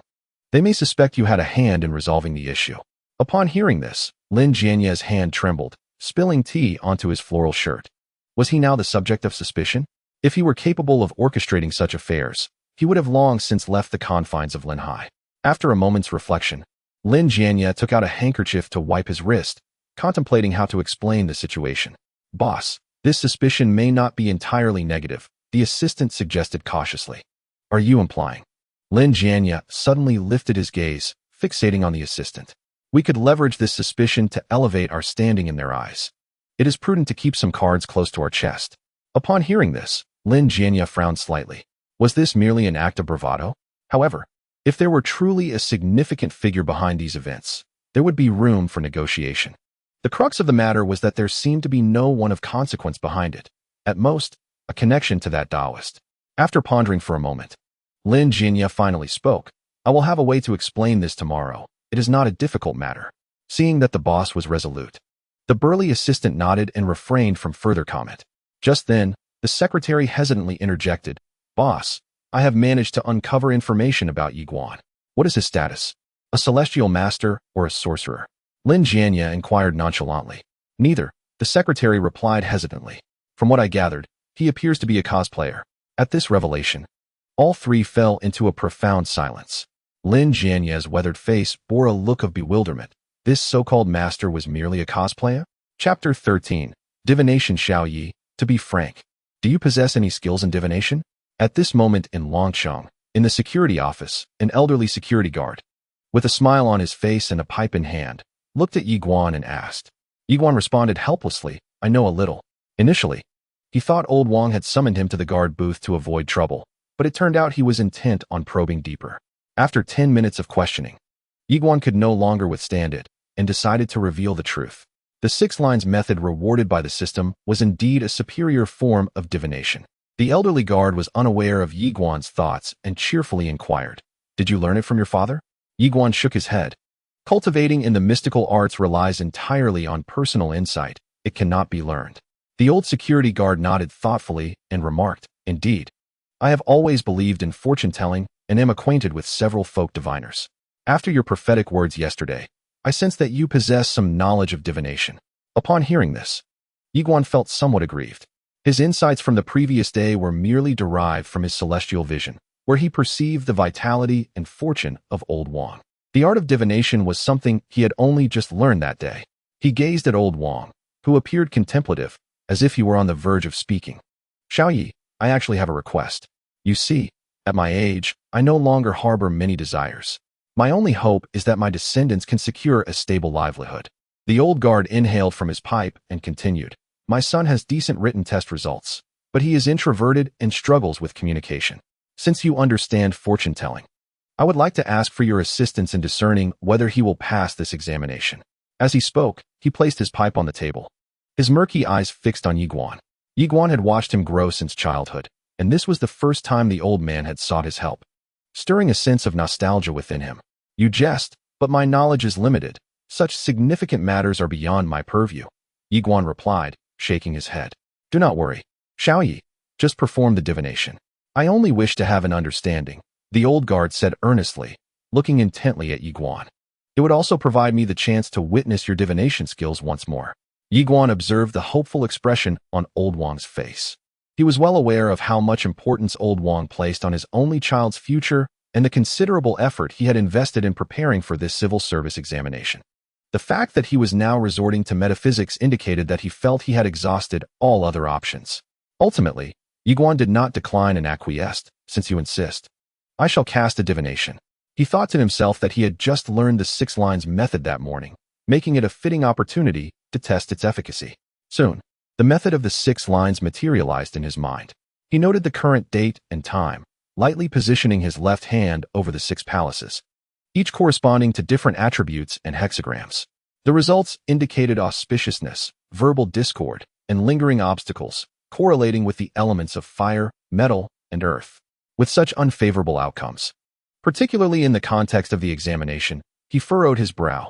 The indications of verbal discord and obstacles pointed to issues during the interview stage. Sensing Yi Guan's expression, the old guard felt a tightening in his chest and inquired, Xiao Yi, have you discerned the outcome? Yi Guan nodded silently. The old guard pressed further. But doesn't divination require a birth date? Yi Guan smiled and shook his head, The method I employ is different. It only necessitates the cosmic time. I shall now relay a few observations for your consideration, and you may judge their accuracy." With Old Wang listening attentively, Yiguan stated, "If I am not mistaken, your son has performed unsatisfactorily in 3 mock examinations prior to the written test." "Yes, that is correct. Thus, I did not harbor much hope," the old guard acknowledged, nodding. "This is something many are aware of. It is not particularly remarkable." Yiguan continued, recounting an unexpected incident that transpired prior to the written examination, which ultimately turned from misfortune to fortune. The day before the exam, a surge of inner turmoil had arisen, manifesting in symptoms akin to fever, nearly compromising his punctuality for the examination the following day. However, he managed to arrive in time. He cast a glance back at the security guard, who at that moment appeared utterly astonished, murmuring, "Hey, you really are something. Everything you said was correct. Did you manage to foresee the outcome of the interview?" The guard had already begun to believe in Yi Guan's divination skills. His foremost concern, however, remained the result of the interview. Yi Guan nodded, stating, "I have indeed divined it, though this particular omen does not bode well." Upon hearing this, the security guard's mouth fell slightly agape, and the anxiety that had gripped his heart ultimately succumbed to despair. Though he had mentally prepared himself for such a result, receiving confirmation plunged him into silence. After a prolonged moment of contemplation, Old Wang inhaled deeply, exhaling a sigh. Alas, these children just cannot seem to pass the interview hurdle. After uttering this, he turned to Yi Guan, inquiring with hope, "Is there truly no hope left?" "Not at all. There are indeed solutions," Yi Guan replied with a subtle smile. The security guard pressed eagerly, "What solutions?" "Allow me to draw a talisman for you." The security guard, somewhat bewildered, asked, "You can draw talismans?" "Only a bit. One must learn the way. After all, the more the better." Yi Guan jested lightly, though to Old Wang, it felt like a refreshing revelation. After a moment of silence, he asked, "Can drawing a talisman truly resolve this public examination matter?" Yi Guan clarified, "Historically, talismans and the way are inseparable. Talismans are the cornerstone of Taoist esotericism and hold efficacy in all matters." Tentatively, the security guard suggested, "Then, little Yi, would you draw a talisman for me to try?" While he trusted Yi Guan's divination abilities, he felt somewhat unfamiliar with the concept of talismans. Yi Guan, undeterred, smiled, "I shall create a Wenchang talisman for you, suitable for various academic examinations." Then that settled, the security guard responded. Before long, Yi Guan retrieved the remaining cinnabar, dipped a new brush into it, and began inscribing pictographs onto yellow paper. His technique appeared remarkably professional, with strokes that were both succinct and vigorous, exuding vitality. As an admirer of calligraphy, the security guard observed the characters with burgeoning admiration. Such fluid penmanship indicated extensive study of talismanic art. Unbeknownst to him, he became engrossed in Yi Guan's talismanic craft. "All done.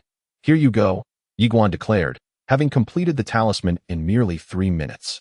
He extended the yellow talisman to the security guard, who momentarily stood in stunned silence before asking, "Does this talisman require offerings? Perhaps burning incense or such?"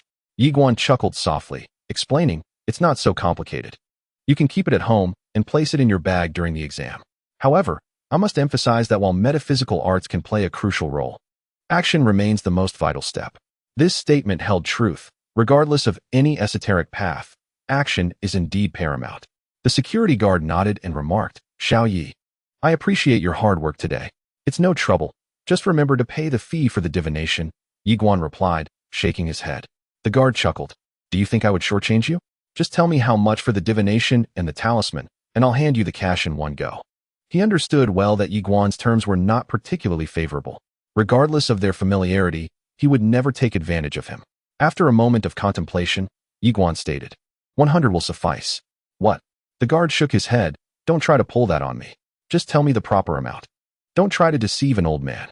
Even a second-rate diviner from the old district charges at least 300 to 400 for a reading. 100? That wouldn't even cover the time and materials for the talisman. Accepting a fee of 100 is merely a way to settle the matter. I haven't taken much of your time." Yi Guan smiled, still insisting on that price. Over the years, Old Wang had looked after him in every aspect, from work to meals, which he always remembered. "Fine, I'll give you 300. Consider it a favor," the guard said. Opening his drawer, and handing Yi Guan the cash with a firm demeanor. Yi Guan felt somewhat resigned, but accepted it nonetheless. Their farewell was swift. The guard watched Yi Guan's retreating figure, his murky eyes narrowing, a mixture of emotions swirling within him. Ultimately, he just shook his head with a sigh, closing his drawer. At that moment, he seemed to notice something, his expression shifting slightly. Damn it, that rascal has made off with the agarwood I prepared. Cursing under his breath. He remained unaware that the talisman from today would one day pave the way for his son's meteoric rise. Chapter 14. Want to drive the company to bankruptcy? Dad, I brought you something special today. Upon returning home, Yi Guan approached his father's spirit tablet and placed the natural agarwood incense upright. Truly, the quality of natural agarwood is remarkable. As soon as it was lit, the entire room was filled with its fragrant aroma. He prided himself on his filial piety, ensuring that even amidst his busy life, he never neglected to offer incense to his father. Especially today, he had brought this exquisite offering. Enjoy this, and next month, I'll ensure you have this every day, Yi Guan murmured, slightly bowing. After paying his respects multiple times and cleaning the ash from the offering table, he finally returned to the sofa, exhausted from the day's labor and needing a brief respite. After sipping some tea, Yi Guan opened a food delivery app to order a large bowl of beef noodles. He even added 2 eggs and a portion of soy milk. Just look at this feast. He spent a full $20. What kind of family could afford such extravagance? Such a significant sum was leaving his balance. It was only because he had earned over 30,000 today that he dared to indulge like this. He resolved not to engage in such retaliatory spending again. Having experienced poverty, he was now overly frugal, feeling as though he had become just like his father. With a sigh at the limitations imposed by financial straits, he opened a video app, intending to pass the time. Upon opening his phone, Yi Guan was taken aback. The first video was yet another about him. He was somewhat dumbfounded. 2 consecutive days of seeing himself on the homepage. Upon closer inspection of the title, one is struck by the phrase today, yet again. We invite a master for blessings. This is what we call professionalism. The video captures the entire process of his ceremonial rites and talismanic artistry. A casually dressed young man stands before the altar, surrounded by flickering white candles in the stillness of the room, their flames dancing gently without a breeze. In his hand, he wields a dusting brush as smooth as mutton fat, and at his waist hangs a piece of yellow paper tinged with red, exuding a strong aura of Taoist tradition that starkly contrasts with his laid-back attire, creating a striking visual impact. Is this yet another video from that lad in Liang? Yi Guan immediately recognized the source. Throughout the ritual, he had noticed the subtle movements of the individual filming, yet he chose not to intervene. After all, these practices are not state secrets. Promoting the indigenous Taoism of Huagua is a commendable endeavor. Furthermore, the quality of the filming and editing was commendable, potentially attracting many interested patrons. The filming was indeed well executed, but Yi Guan mused that next time, he ought to charge an image fee. As he attentively absorbed the video, he noted that the current viewership had surged into the hundreds of thousands, with a steadily increasing trend. If this momentum continues, it might even land on the homepage. He felt a mixture of emotions, recognizing that this video would surely bring considerable attention to the young man from Liang. He resolved to insist on an image fee in the future. Unbeknownst to him, the virality of this video would lead to significant changes in his life. Meanwhile, in a standalone villa in the city center of Linhai, a location where every inch is precious, one can infer a distinguished status from the possession of such an impressive residence. Inside the villa, in a tidy room, a desk adorned with a notebook and the Liang logo stands prominently. Seated at the desk is a youthful girl with a ponytail, clad in simple pajamas, with a few stray strands of hair gently cascading over her cheek, adding an air of nonchalance and ease. Her bright eyes gaze thoughtfully at the computer screen before her, which displays a video concerning her father's company. In the footage, the dapper young man is engaged in an enigmatic ritual, while the comments section has erupted into a frenzy. Why does he look familiar? Isn't this the guy who cosplayed that eccentric Taoist last time? That's him. I'd recognize him even if he turned to ash. Indeed, his striking looks are unforgettable. What cosplay? This gentleman's technique is so professional. He can't be merely a performer, can he? It's a cosplay. He's just portraying an anime character. How did he end up performing rituals? Still the same company. Are they not aware of the folly? I suspect this is just a publicity stunt. Which reputable company hires a role player for blessings? Why does this ritual seem so odd? Who invokes blessings amidst a sea of candles? Exactly. The genuine ones recite scriptures and mantras. Who indulges in such dubious methods? I must say, hiring a Taoist for rituals. Aren't they afraid of adverse repercussions? Bankruptcy would be welcome. Companies that resort to such sensationalism deserve a swift demise. The comments section teems with varied opinions, some driven by admiration for aesthetics, while others take a more radical stance, believing Liang is deliberately seeking attention. What legitimate company would invite a role-playing Taoist for blessings? Unless they truly wish for financial ruin. Otherwise, no one would be so reckless. Father, did you invite that charlatan to perform rituals again today? The girl with the ponytail, Su Qingning, frowned slightly, casting her gaze toward the living room. She was the daughter of the boss of Liang and, at this moment, her eyes were clouded with frustration. She had devoted herself tirelessly to this company, even staying up late the night before to produce a promotional video that garnered significant attention for her father's business. Initially, the video attracted millions of views, and everything seemed to be flourishing. Yet today, this unexpected turn of events had occurred. Hiring a charlatan to perform blessings for the company? And even filming it to post online? Wasn't this simply a recipe for disaster? Hey, don't speak carelessly. He possesses genuine skills, said the Liang boss, returning home after a meeting and loosening his suit with a smile. Su Qingming shot him a skeptical glance. Genuine skills? The online community has already debunked him. He is merely a cosplaying fraud. All the rumors online are baseless. To her surprise, her father seemed utterly unconcerned, waving his hand dismissively. The Taoist has some interests, and it's perfectly normal. Who says that all cosplayers are frauds? Can't it be a genuine performance? Upon hearing this, Su Qingning felt a headache coming on. Do you even understand what you're saying? Cosplay is a Taoist's interest? A genuine performance? This perspective is rather niche, don't you think? I'm warning you. If the online discourse continues to escalate, the company's reputation could suffer greatly. I advise you to find this charlatan soon and have him admit to his unilateral deception. The company's reputation outweighs everything, especially for a supplier like us. If our reputation is tarnished, it would truly be a path to ruin. The Liang boss sipped his tea leisurely and replied, I visited him today. Su Qingming's expression tightened. Did you confront him? The Liang boss shook his head. Confront him? I invited him to perform blessings and draw talismans. Su Qingming bit her lip in frustration. Are you truly oblivious, or are you deliberately trying to ruin the company? The Liang boss chuckled, saying, What do you mean by that? I would never act recklessly with my own enterprise. Moreover, the fee was quite reasonable, and the results have been satisfactory. How much? She inquired. A total of 30,000. Su Qingming was momentarily taken aback before stammering, 30,000? With that amount, I could have bought millions in promotional traffic. You're simply squandering money. She could no longer contain her disbelief. What kind of lunacy was this? 30,000 is deemed inexpensive?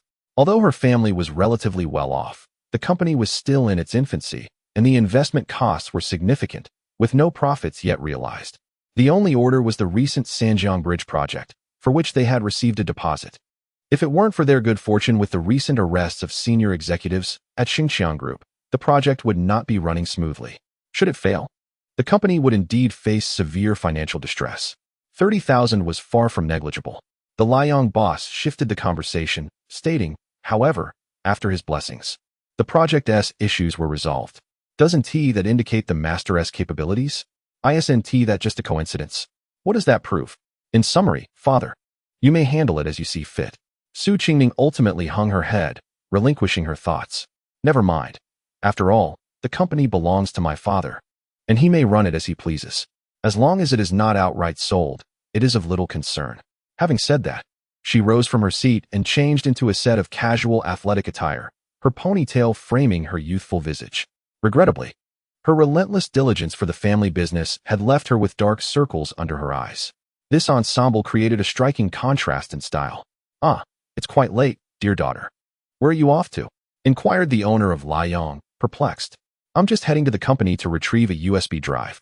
There's a traffic support initiative on a certain small platform, and I intend to enhance the company's video operations. Su Qingming waved her hand dismissively.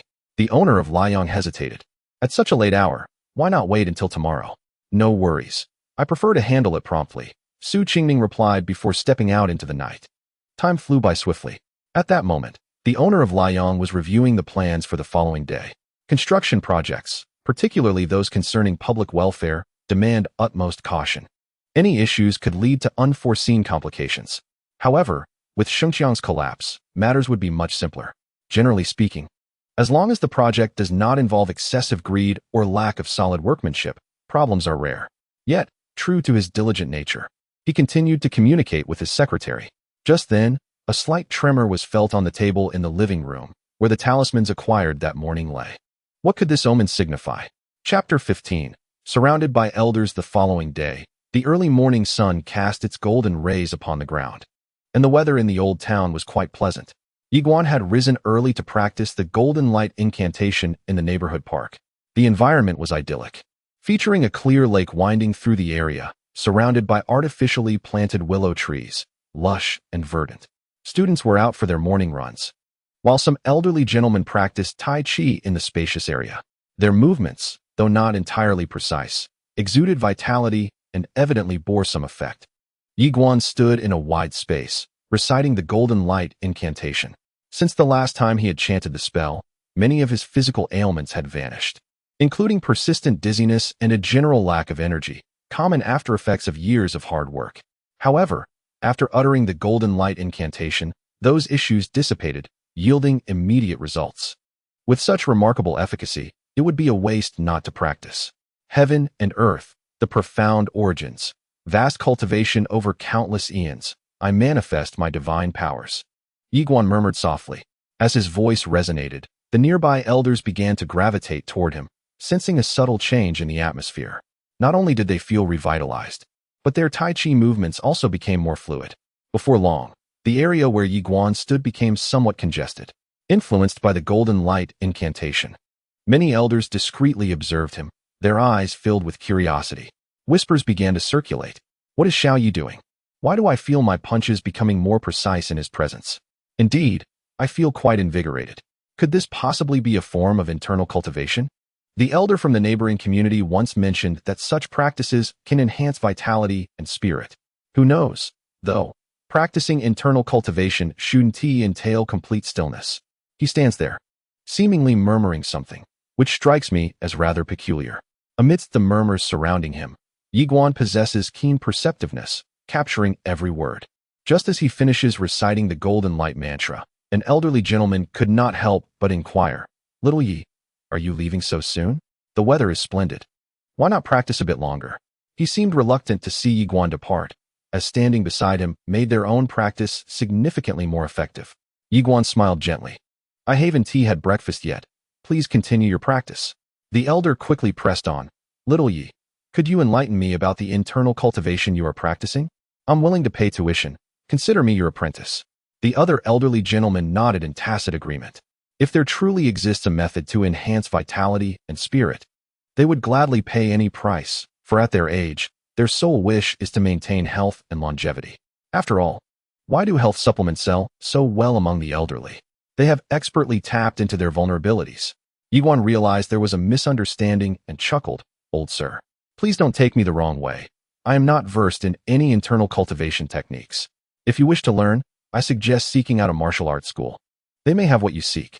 The elder looked skeptical. "Don't fool an old man. Standing beside you, I indeed feel invigorated." "Invigorated?" Yiguan shook his head. "I merely recite scriptures and mantras. If you are interested, you could learn at a Taoist temple." Reciting scriptures and mantras? Several elders displayed looks of confusion, as these matters ventured into their blind spots. Is there any efficacy in such practices? Enough. At their age, why still believe in such things? One elder, clad in simple garb, paused before continuing. Improving one's spirit is merely a psychological effect. Moreover, Little Yi is not a Taoist. Isn't this question rather burdensome? They were all familiar with Yiguan's background. Even his father was a faux Taoist. What hope did they have for him to possess genuine internal cultivation or Taoist skills? Such inquiries could easily place Yiguan in an awkward position. Yiguan shook his head with a smile, about to speak when he suddenly sensed something and turned to look. At the entrance of the community, after a familiar rumble of an engine, a sleek black Range Rover quietly came to a halt, drawing the attention of many. Such vehicles are rare in the old city. A middle-aged man in black stepped out, his attire exuding an extraordinary aura and taste, clearly someone of significance. He entered the community, glancing around, and upon spotting Yiguan, hurried over. "Master, I finally found you." The boss from Liang appeared somewhat anxious, gripping Yiguan's arm tightly. "Should we loosen our grip, Diju?" Yiguan thought. Bemused. Hadn't they just met yesterday? Why did it sound as though they hadn't seen each other in years? Yet, given the man's demeanor, it seemed he was entangled in some pressing issue. "I apologize for my abruptness." The proprietor of Liang hastily released his grip and then said, "Master, I have a matter to request of you." Yiguan furrowed his brow slightly and inquired, "What is it?" The Liang owner glanced at his watch and replied, "Time is of the essence. Let us discuss it in the car." It was rare for him to exhibit such anxiety, unless he had truly encountered insurmountable troubles. Yiguan nodded in agreement. "Very well, let us proceed to the vehicle." As they walked towards the entrance of the community, onlookers observed their figures. Many elderly gentlemen beside them slightly agape. What was transpiring that a man of such distinguished demeanor would respectfully invite the young Yi into his car? Surely, they could not have misjudged the situation. The elderly gentleman in simple attire felt a flush rise to his face. Just moments ago, he had confidently asserted that Yiguan was not a true master, only to be swiftly contradicted by the unfolding events. The young man had been graciously escorted away by the owner of the luxurious vehicle. Was he not a master after all? Someone in the crowd seemed to recollect something. "Isn't that the proprietor who appeared yesterday?" "Yes." Did he not refer to the young man as master? "I always knew that Yiguan possessed genuine abilities." Indeed, a prominent figure like him would hardly be deceived. The crowd buzzed with conversation. Suddenly, one individual spoke up. "So, could it be that his inner strength is real?" Upon hearing this, others exchanged glances. On Linhai Avenue, a Range Rover sped along with a roar towards the horizon.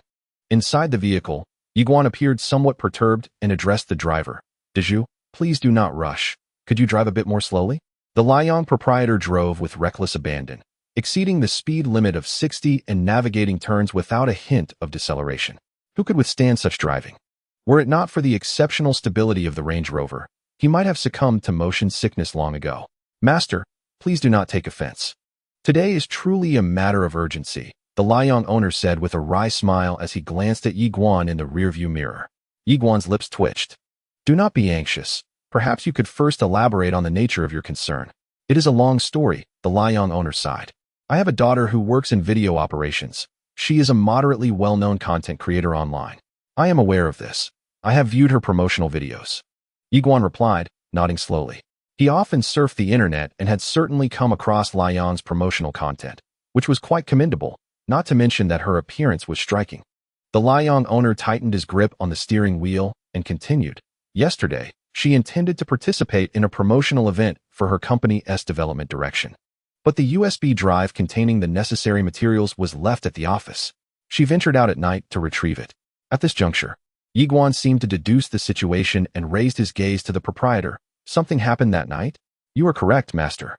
Upon her return, my daughter's demeanor was markedly altered," he recounted while observing the rearview mirror. "After arriving home last night, her complexion turned pale. My daughter is a night owl. Although she usually lacks energy, she has never exhibited such a pallor. I assumed it was merely a lack of rest and advised her to take a nap. However, deep into the night, an unexpected occurrence arose. She suddenly developed a high fever and began speaking incoherently. I took her to the downtown hospital late at night, where the diagnosis revealed merely a fever. However, even after receiving intravenous fluids, her condition did not improve. In an attempt to alleviate her distress, I placed a protective talisman, crafted by the master, beside her, and only then did her nonsensical ramblings cease." At this juncture, he suddenly paused, casting a glance at Yiguan in the rearview mirror, and remarked, "It was at this moment that I realized it was not merely an illness. Thus, I hastened to seek the master's intervention to resolve this predicament." Yiguan furrowed his brow, contemplating the implications of the words spoken. Venturing out at night and exhibiting abnormal behavior upon returning home suggested that she must have encountered something unclean. The night itself is inherently laden with negative energy, and those who frequently stay up late, with compromised health, are more susceptible to such disturbances. As he pondered, a voice resonated within his mind. "Ding! A benefactor seeks assistance. Please, host, perform a ritual to resolve the interference of negative energy and demonstrate the celestial master's formidable prowess, thereby increasing your followers. Completion reward, unknown." Another task issued by the system, and the frequency is quite remarkable. Yiguan glanced at the prompt, comprehending its implications. Today's task differed in nature, as resolving negative energy was significantly more intricate than merely bestowing blessings. It appeared that he would need to employ some formidable tactics. Amidst his thoughts, the boss of Liang, wearing a troubled expression, interjected, "It just so happens that today marks the commencement of construction, and we cannot afford any delays. I must disturb the master early this morning." The project was already under considerable time constraints, and today was the agreed-upon date for commencement. As the contractor, he was obliged to be present. Upon hearing this, Yiguan waved his hand dismissively. "There will be no disturbance. This matter can be resolved." "Really? Does the master understand the issue?" The boss of Liang appeared momentarily stunned, then quickly inquired. Yiguan nodded slightly. "I have a general understanding of the problem, but I still need to assess the situation on site." With that, the boss of Liang nodded thoughtfully and said, "Then please, master, hold on tight. I shall increase our speed."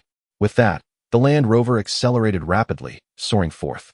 In just 5 minutes, they arrived adjacent to a standalone villa in the city center, where the Land Rover was turned off in a private parking area. "Is this your home?" Yiguan inquired, observing the grandiose structure before him, his eyelids twitching. "Yes, it is conveniently located near the company," the boss of Liang replied. Such is the unpretentious rationale of the affluent. They purchase a villa in the city center merely for its proximity to their workplace. Yiguan decisively shifted the topic. "Take me to see the patient's condition." "Please, master, come in." The boss of Liang opened the door, revealing a simply decorated hall, adorned with exquisite paintings and a fish tank on the table, exuding an air of scholarly elegance. Yet, Yiguan covered his nose, scrutinizing the surroundings. Beneath the heavenly eye, the seemingly modest decor was tainted by the insidious spread of dark energy, a hallmark of overwhelming negative influence. Clearly, something extraordinary had entered this abode. 9 heavens respond with the resonant thunder of universal transformation. Yiguan produced a feather duster from his waist, gently waving it while murmuring a sacred incantation of the thunder ancestor. In an instant, the oppressive black energy in the living room dissipated significantly. Even the owner of Liang detected a shift in the magnetic field, muttering, "Why do I feel that the living room has become a bit more refreshing?" "What has the master done?" Yiguan replied softly, "I have purified the magnetic field of your home." The owner of Liang nodded, then inquired, "Is the magnetic field at home unclean? Don't I have the talisman drawn by the master?" "The talisman I provided yesterday enhances blessings and joy, while also safeguarding your home. It has already protected you from one calamity," Yiguan answered calmly. "If I hadn't drawn that talisman for you yesterday, you would have faced disaster today." He spoke truthfully, for the lingering black energy around the other person was a clear sign of having survived a calamity. Had it not been for the talisman, there would undoubtedly have been severe consequences. "Ah, I see. I am grateful for the master's foresight," the owner of Liang said, evidently relieved and without doubt regarding the authenticity of Yiguan's words. Yiguan surveyed the room's arrangement and shifted the topic, asking, "Where is your daughter?" "Master, please follow me," the owner of Liang replied, leading Yiguan into a separate room. The room was decorated in cool colors, simple and austere, reflecting the character of its owner. On a wooden single bed lay a frail young girl, clad in white. Her delicate face appeared somewhat pale, accentuated by dark circles under her eyes, exuding an inexplicable beauty. As the door creaked open, she instinctively turned her head. In that fleeting moment, her gaze met Yiguan's, and she was momentarily taken aback. "So familiar," she mused, feeling an inexplicable sense of déjà vu. "Dad, is this Su Qingning?" she asked, her voice slightly accented. "Don't move, my dear. This is Master Yi, a seasoned professional Taoist," the owner of Liang instructed. After a moment's thought, he added with a smile, "He is indeed the one you were shouting about yesterday." Upon hearing this, Su Qingning's expression froze as she looked at Yiguan. "He is the charlatan who cosplays as a Taoist? Are you out of your mind bringing him here?" The realization struck her. This was the very fraud who had deceived her father twice. What did it mean that he was now invited into their home? The owner of Liang furrowed his brow. "Daughter, he is a genuine master. The cosplay is merely a hobby of his." Su Qingning wanted to refute him, but her frail condition only allowed her to gaze weakly at Yiguan, perplexed by her father's choice. With her illness, why not seek out a doctor or expert instead of this faux Taoist? Hearing the label cosplay Taoist, Yiguan chuckled. It seems the young lady harbors some misunderstandings about me. While I may not be a celestial master, I am certainly not a scoundrel who deceives others." As he spoke, he examined the young girl before him, noting her delicate features marred by weakness and the pervasive black energy surrounding her. However, that was not the crux of the matter. Behind the girl loomed a shadowy figure, almost tangible, seemingly crouching beside her. This must be what is referred to as Yin energy, or what others call a ghost. Certainly, most of these entities lack sentience and are merely manifestations of more intense Yin energy. "What are you observing?" Su Qingming sensed the gaze of Yi Guan and instinctively shrank back. Her alertness peaked. Yi Guan waved his dust whisk with a light-hearted chuckle. "Do not be anxious. I am merely observing my quarry." Chapter 17. What is a Taoist? In the city center, within a villa, a gasp of astonishment arose. "Observing my quarry?" Su Qingming tugged at her blanket, an alarm ringing in her mind. Besides her, the only other occupant was her father. Who could this so-called quarry refer to? "Master, what does quarry mean?" the owner of Liang asked, momentarily taken aback. "Yin energy," Yi Guan replied with a faint smile. "Just as you have been troubled by your previous ailment, this young lady has encountered a similar Yin substance. To put it more plainly, she has encountered an ill omen. If not addressed promptly, the consequences could range from fatigue and frequent ailments to the potential onset of mental illness." As his words fell, the owner of Liang's expression shifted dramatically, and he immediately exclaimed, "Please, master, lend your assistance. I will pay any amount." He was not joking. Su Qingming was his only daughter, cherished since childhood, and held above all else in his heart. Upon hearing the gravity of the situation, he could no longer remain composed. "Dad, is it really that serious?" Su Qingming furrowed her brow, unwilling to accept. How could a simple cold evolve into mental illness? It's utterly alarmist. In her view, it was merely a ruse for Yi Guan to extract money. Yi Guan fixed his gaze upon her, gently stroking his dust whisk, and said with a smile, "If the young lady does not believe, she may seek treatment at a hospital." "What do you mean?" Su Qingming was momentarily taken aback. Yi Guan continued softly, "In Taoism, we believe that faith brings efficacy. If the young lady is unwilling to cooperate, even a heavenly master would be of no use." As his words concluded, the owner of Liang hurriedly interjected, "Master, please do not be angered. Qingming does not understand the customs." He was sweating profusely, concerned that his daughter might inadvertently offend Yi Guan. He had personally witnessed the man's capabilities. He was no ordinary Taoist. If Qingming were to offend him, the repercussions could be severe. "Not at all," Yi Guan replied, noting Su Qingming's silence without taking offense. He inquired, "Before we proceed with the ritual, I must ask a few questions." "What questions?" Su Qingming pulled at her blanket, perplexed. Yi Guan continued, "At what hour did you depart? And where did you first feel unwell? Did you encounter any peculiar individuals along the way?" Su Qingming furrowed her brow slightly, pondering the oddity of his questions. After a brief moment of reflection, she replied, "I left around 9 in the evening. Our home is in the city center, and there were plenty of pedestrians around. Nothing unusual happened on the way. I did pass by a construction site on my return and noticed it felt a bit chilly there. After that, I arrived home and began to feel utterly drained." As Su Qingming finished her account, she shook her head. "It's autumn and winter now. Catching a cold is quite normal." Yi Guan pondered for a moment before asking, "Who is responsible for the construction?" "It should be from Jiuxing," she replied. Su Qingming murmured, "I don't really know anything else. I merely glanced at it." Upon hearing her words, Yi Guan began to piece together the situation. It seemed that Su Qingming had inadvertently encountered something unclean while near the construction site. Given her frail constitution, she was prone to attracting negative energies. Although the realms of Yin and Yang typically remain distinct, there are occasions when minor spirits inadvertently clash with her aura, a phenomenon commonly referred to as colliding with calamity. However, construction sites are usually saturated with Yang energy, making the presence of any Yin energy quite unusual. The only plausible explanation would be a recent accident resulting in casualties. With this thought in mind, Yi Guan cast a glance at Boss Liang. This collaborator must be associated with the Jiuxing group. Anyone who could navigate the tumultuous environment of Linhai was likely no ordinary individual. Did the master perhaps sense something? Boss Liang felt a chill under Yi Guan's gaze and awkwardly inquired, "Is everything all right?" "It's not difficult to resolve this issue," Yi Guan reassured him. After observing Su Qingming for a moment, he turned to Boss Liang and said, "However, I will require some tools. If it were merely a minor spirit, I could resolve it with a simple chant. But the presence of heavy Yin energy suggests otherwise. It has permeated the entire villa. For such a formidable spirit, specialized tools will be necessary. What do you need? I will procure it immediately, Boss Liang eagerly asked, his eyes filled with hope as he looked at Yiguan. Please prepare a peach wood sword, vermilion powder, and a high-quality jade stone, Yiguan replied slowly.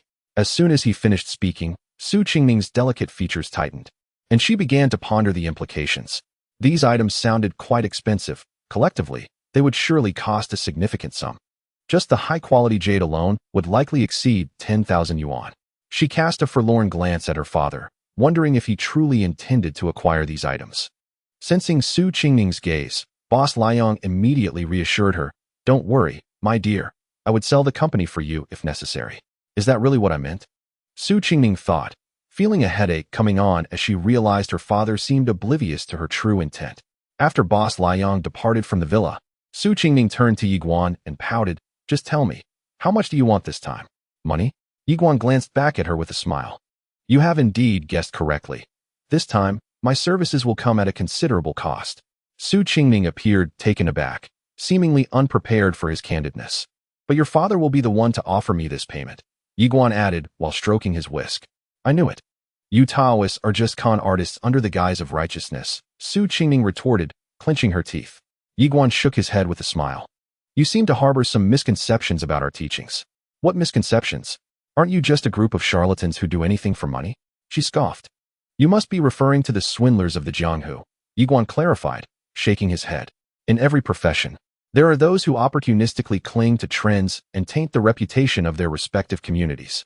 We Taoists represent a legitimate and esteemed tradition, promoting the teachings of the Tao and the virtues of the Taishang, employing talismans and water to dispel malevolent influences from the world. Our principle is to cultivate virtue through the Tao. Harboring malevolent thoughts, even if you offer incense, it brings no benefit, maintaining integrity and righteousness. There is no harm in not bowing to the celestial being." As the words fell, Su Qingning fell silent for a moment before turning to Yiguan. "What is the matter with your charges?" Yiguan shook his head. "Firstly, the fees are to avoid entanglements with karmic repercussions. Secondly, Taoists are human too, and must have a means of livelihood." His words were deeply moving, almost convincing her. Just then, a sudden wave of black mist enveloped them, causing her complexion to pale even further, and she felt a wave of dizziness and blurriness. It seemed her condition had worsened. "Quick, take me to the hospital." Su Qingning pressed her forehead, gritting her teeth as beads of sweat began to form on her delicate features. Panic set in. This sensation was far from a mere cold. It felt as if something were gnawing at her insides. Observing her unbearable pain, Yiguan shook his head and softly chanted the sacred name of the Thunder Ancestor, waving the dust whisk in his hand. In the next moment, the black mist receded without a trace. As the pain suddenly vanished, Su Qingning looked up in confusion, her gaze meeting that of Yiguan, who held the dust whisk. She was momentarily stunned. Chapter 18. Exorcising Evil Master. I have procured the items. "Oh, what are you all doing?" In the room, the proprietor of Liang entered just in time to witness this scene. Yiguan gently swept the dust whisk across Su Qingning's forehead while she stared blankly at him, as if frozen in time. "No worries.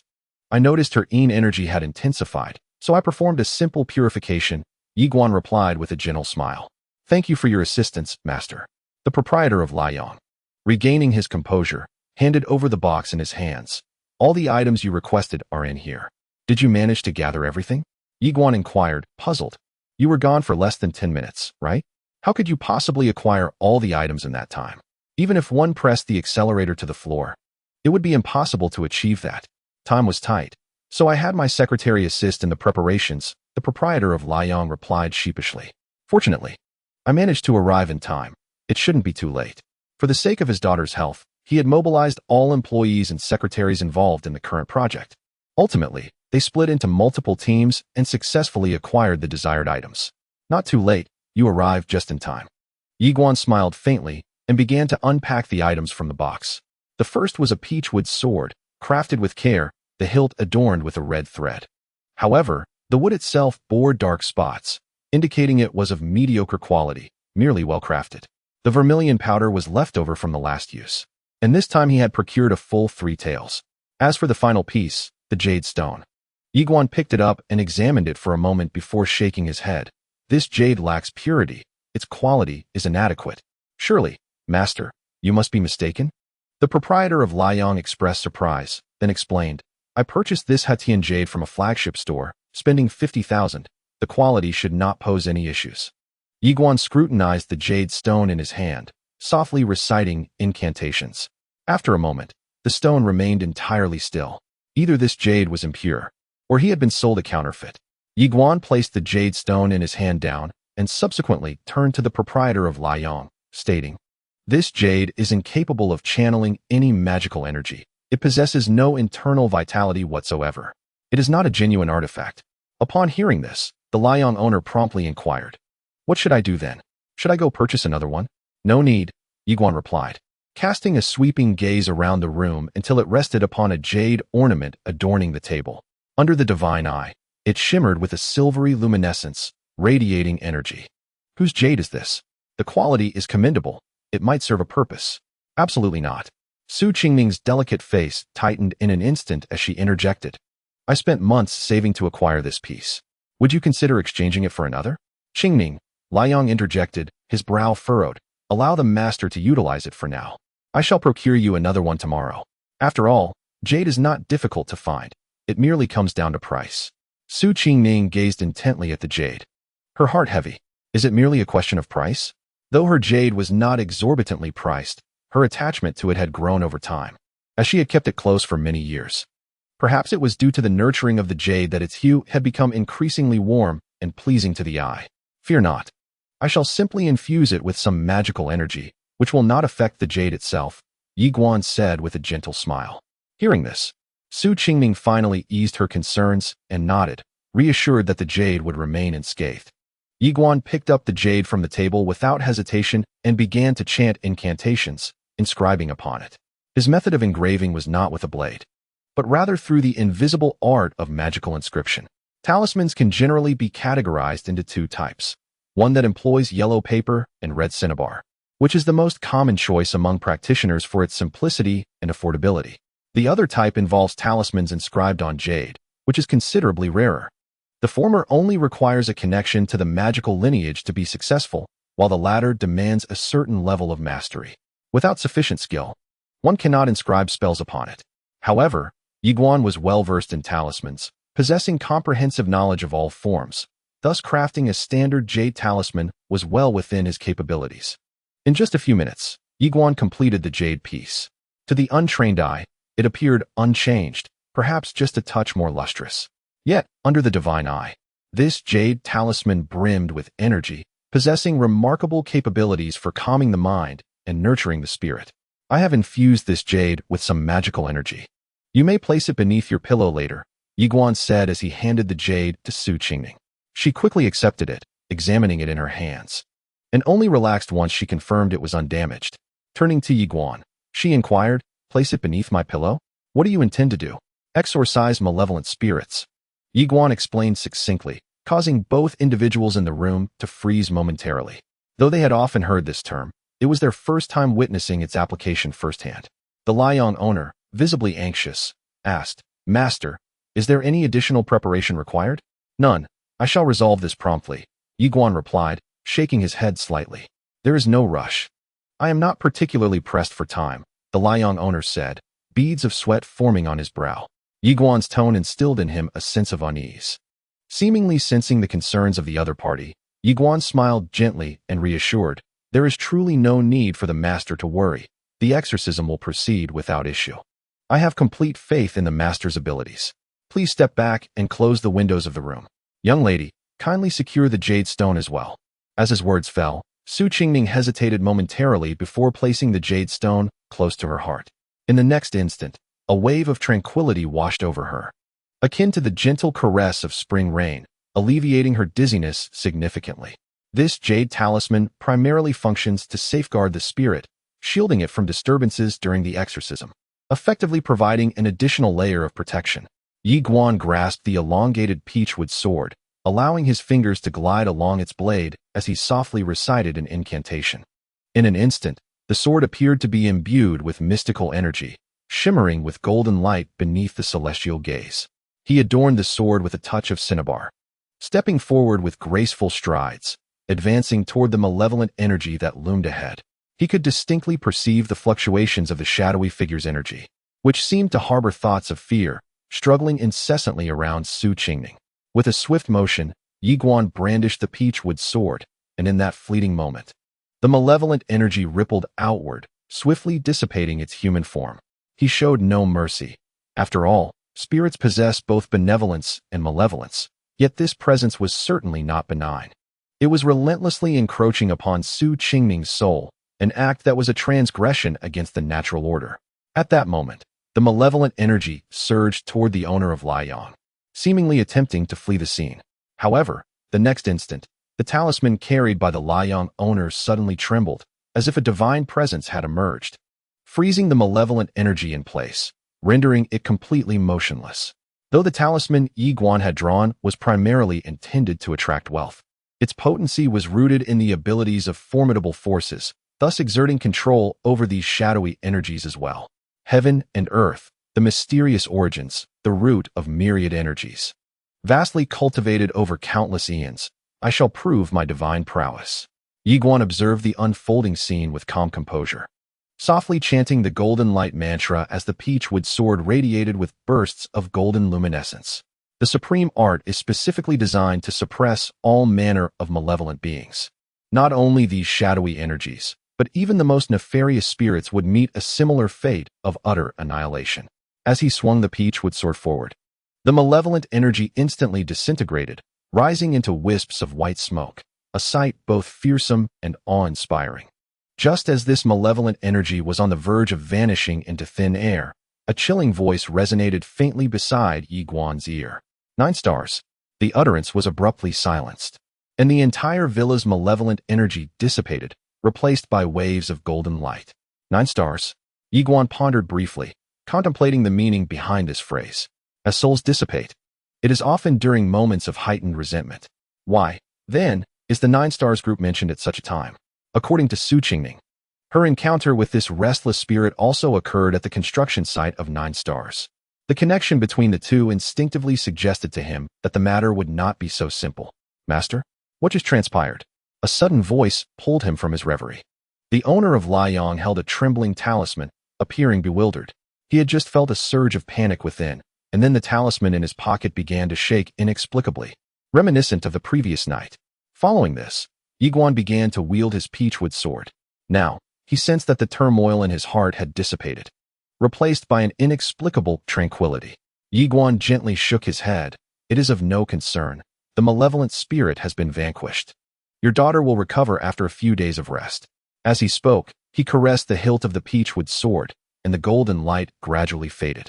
Su Qingming gazed at Yi Guan with caution, inquiring, "What did you just do?" Yi Guan waved his peachwood sword and replied with a smile. "I have severed the source of your misfortune. How do you feel now?" Upon hearing his words, Su Qingming paused, then shook her head in disbelief, her face lighting up with joy. The discomfort she had previously felt had vanished entirely. The weakness and pain seemed to have dissipated into thin air. What could possibly explain this? She had spent the entire night in the hospital receiving intravenous treatment, yet her condition showed no signs of improvement. Yet today, Yi Guan had resolved the source of her ailment in merely 10 minutes. Su Qingming bit her lip, gazing at Yi Guan with incredulity. "You truly possess Taoist skills?" Yi Guan chuckled lightly. "I have some understanding." After a moment of hesitation, Su Qingming asked, "I was merely jesting before. You aren't holding a grudge, are you?" Having witnessed Yi Guan's abilities, she felt a wave of apprehension. A Taoist with such prowess must possess considerable depth. He was certainly not an ordinary practitioner of the mystical arts. What if her words had offended him, causing him to harbor ill will? With this thought, her cheeks flushed with anxiety. Yi Guan shook his head, then looked at Su Qingming and said, "I only cultivate benevolence. Had I been calculative, your father would not have been able to invite me." The owner of Liang nodded with a smile. The master speaks true. He was well aware of his previous doubts regarding Yi Guan. Had the latter been petty, not only would he have refused to perform the ritual, but he might have sabotaged the blessing as well. Su Qingming pondered for a moment before asking with confusion, "With your profound skills, why do rumors circulate online claiming you are merely a cosplayer and a false Taoist?" Upon hearing the question, Yiguan did not respond immediately. Instead, he fell into contemplation. He had indeed resorted to cosplay out of necessity when funds were low, being a practitioner of a lineage that used to be considered spurious. However, the claims of being a false Taoist were purely slanderous, as he had never deceived anyone since his debut. Qingning, I have already stated that those claims are untrustworthy. At that moment, the owner of Liang interjected, shaking his head. The master has clarified. Cosplay is merely a hobby. In his view, Yiguan's skills were already on par with those of a celestial master. Is it not quite normal for such a capable Taoist priest to have a few hobbies? Su Qingning nodded and then inquired, Master, with your remarkable skills, could you possibly teach me some Taoist methods? Upon hearing this, Yiguan's movements faltered. After all the emotional build-up, she wished to learn his techniques. The young lady's aspirations were quite ambitious. The transmission of Taoist knowledge is notoriously challenging, as it requires not only the learner's innate talent, but also the instructor's profound abilities. It is said that only those who have attained the Tao possess the most divine wisdom. Not everyone is capable of mastering such exalted practices. Knowledge is not easily imparted. Should you be interested in Taoism, it would be prudent to seek out a temple for instruction, Yiguan replied with a faint smile. A temple? Su Qingning pondered for a moment before shaking her head. There are so many charlatans, and even among genuine Taoists, none possess the mastery of a true master like you. Qingning, pursuing the Tao requires destiny. Do not force it, interjected the owner of Liang. I merely wish to explore multiple avenues, she retorted, acknowledging her previous misconceptions about Taoism. Su Qingning was immediately struck by Yiguan's effortless resolution of her dilemma with a few deft movements of his peachwood sword. This experience utterly shattered her previous notions. Resembling the exorcism techniques depicted in films, which piqued her interest immensely, she even entertained the notion of becoming a practitioner herself. Alas, reality proved somewhat harsh. The mere concept of destiny swiftly extinguished her grand ambitions. Once she dismissed her thoughts, the owner of Liang, gazing earnestly at Yiguan, expressed his gratitude. Thank you, master, for your assistance today. Otherwise, I would have found myself in quite a predicament. Today marks the commencement of our project, and my presence is essential. However, Su Qingning is my only vulnerability. For her sake, I might reluctantly delegate the engineering responsibilities to others. Should it come to that, both the project and my well-being would be at risk. Reflecting on this, he felt fortunate to know a sage who resolved the matter in mere hours, a feat of astonishing efficiency. It is no trouble, we share a certain affinity, Yiguan replied. However, I must advise the young lady to carry the jade with her at all times over the next few days and to refrain from venturing out at night. Su Qingning paused momentarily, inquiring, why is that? Yiguan shook his head. Having just dispelled malevolent forces, your energy has yet to replenish. I have infused the jade with protective energy, akin to an amulet. Your current state renders you susceptible to the attention of other ethereal entities. It is best to remain indoors after the hour of high. With that, Su Qingning nodded, her gaze drifting to the jade pendant, curiously examining it. What kind of energy had been infused into this stone? It appeared unchanged. Perceiving her thoughts, Yiguan remarked, you may not visually discern the energy I speak of, but if you close your eyes and hold it close, you may sense some energy. I shall give it a try. Following Yiguan's instructions, Su Qingning placed the jade against her chest and closed her eyes, attuning herself to the energy emanating from the stone. After a brief moment, she felt a warm current enveloping her, filling her entire being with a cozy warmth. In an instant, Su Qingning opened her eyes, a look of surprise crossing her face. I can truly sense the energy. Chapter 20. The Jade Talisman. Su Qingning was somewhat astonished and then inquired, how long can the effect of this jade stone last? It can last for a minimum of 6 months and up to 3 years, Yiguan replied with a gentle smile. The duration and efficacy of the jade depend on its quality and the skill of the Taoist practitioner. What I have infused into it is the essence of the 9 luminary star lord, and the duration is already at the limit for this jade. Of course, if it were a dragon seed jade or a red jade, it could easily last for several decades.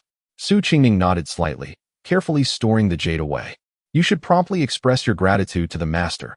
Such an opportunity is rare and hard to come by, Boss Liang interjected. This jade of Qingning's should be more effective than his talismans. After all, there is an inherent difference between yellow paper and jade. Don't mention it. Su Qingning pouted, reminding him, just a heads up, Dad, you haven't paid yet. As soon as the words left her mouth, Boss Liang's expression shifted, suddenly realizing this oversight. After resolving so many issues, he had completely forgotten about the payment. He cleared his throat and chuckled awkwardly. My apologies. I'm getting on in years and tend to forget things easily. Master, just say how much you require. Yiguan chuckled lightly and gestured. 80,000 will suffice. After all, dealing with these ethereal energies is no trouble at all. 80,000. I will transfer it to the Master's account right away, Boss Liang readily agreed. He understood well that those from the mystical realm often charged high prices for handling such demons. 80,000 was certainly not excessive. In fact, he felt fortunate. After all, Yiguan had infused the jade for Qingning, yielding excellent results. If sold separately, it would fetch at least several tens of thousands. Moreover, the talisman the master drew for me last time has also proven effective. Boss Liang smiled and continued. I remember our previous agreement. I shall transfer an additional 30,000 shortly. Last time, during the blessing, Yiguan had drawn him a talisman without charge, suggesting that he could settle the payment once the talisman proved its worth. He had not anticipated that it would come into play so swiftly. It seemed the master possessed foresight. Yiguan nodded. I shall accept the payment, but I have a question. Please, master, ask away, Boss Liang replied with a smile. How is your company's collaboration with the 9 Stars Group progressing? Yiguan inquired, keen to uncover the intricacies of the 9 Stars Group. He sensed that this enterprise was not as straightforward as it appeared. After a moment of contemplation, Boss Liang replied, thanks to your assistance, the collapse of the Xingqiang Group has allowed our project to proceed smoothly. We are currently preparing to enter the construction phase, as the Sanjiang Bridge is a significant undertaking with tight deadlines. Such large-scale public works are always time-sensitive and demanding. Therefore, both parties have decided to commence construction today without delay. Boss Liang continued. The boss of the 9 Stars Group seems to be quite amiable. We might consider a long-term collaboration in the future. Long-term collaboration? Yiguan raised an eyebrow. It is a mutually beneficial arrangement, after all. The proprietor of Liang smiled and remarked, Jiuxing Group has established a firm foothold in Linhai for many years, and its backing is indeed formidable. Future engineering projects are inevitable. However, what has prompted the master to inquire about this? Yiguan shook his head, saying, I merely asked out of curiosity. Suddenly, the Liang boss recalled something and spoke. I remember that the owner of Jiuxing Group seems quite interested in you, master. He intends to pay you a personal visit in a few days.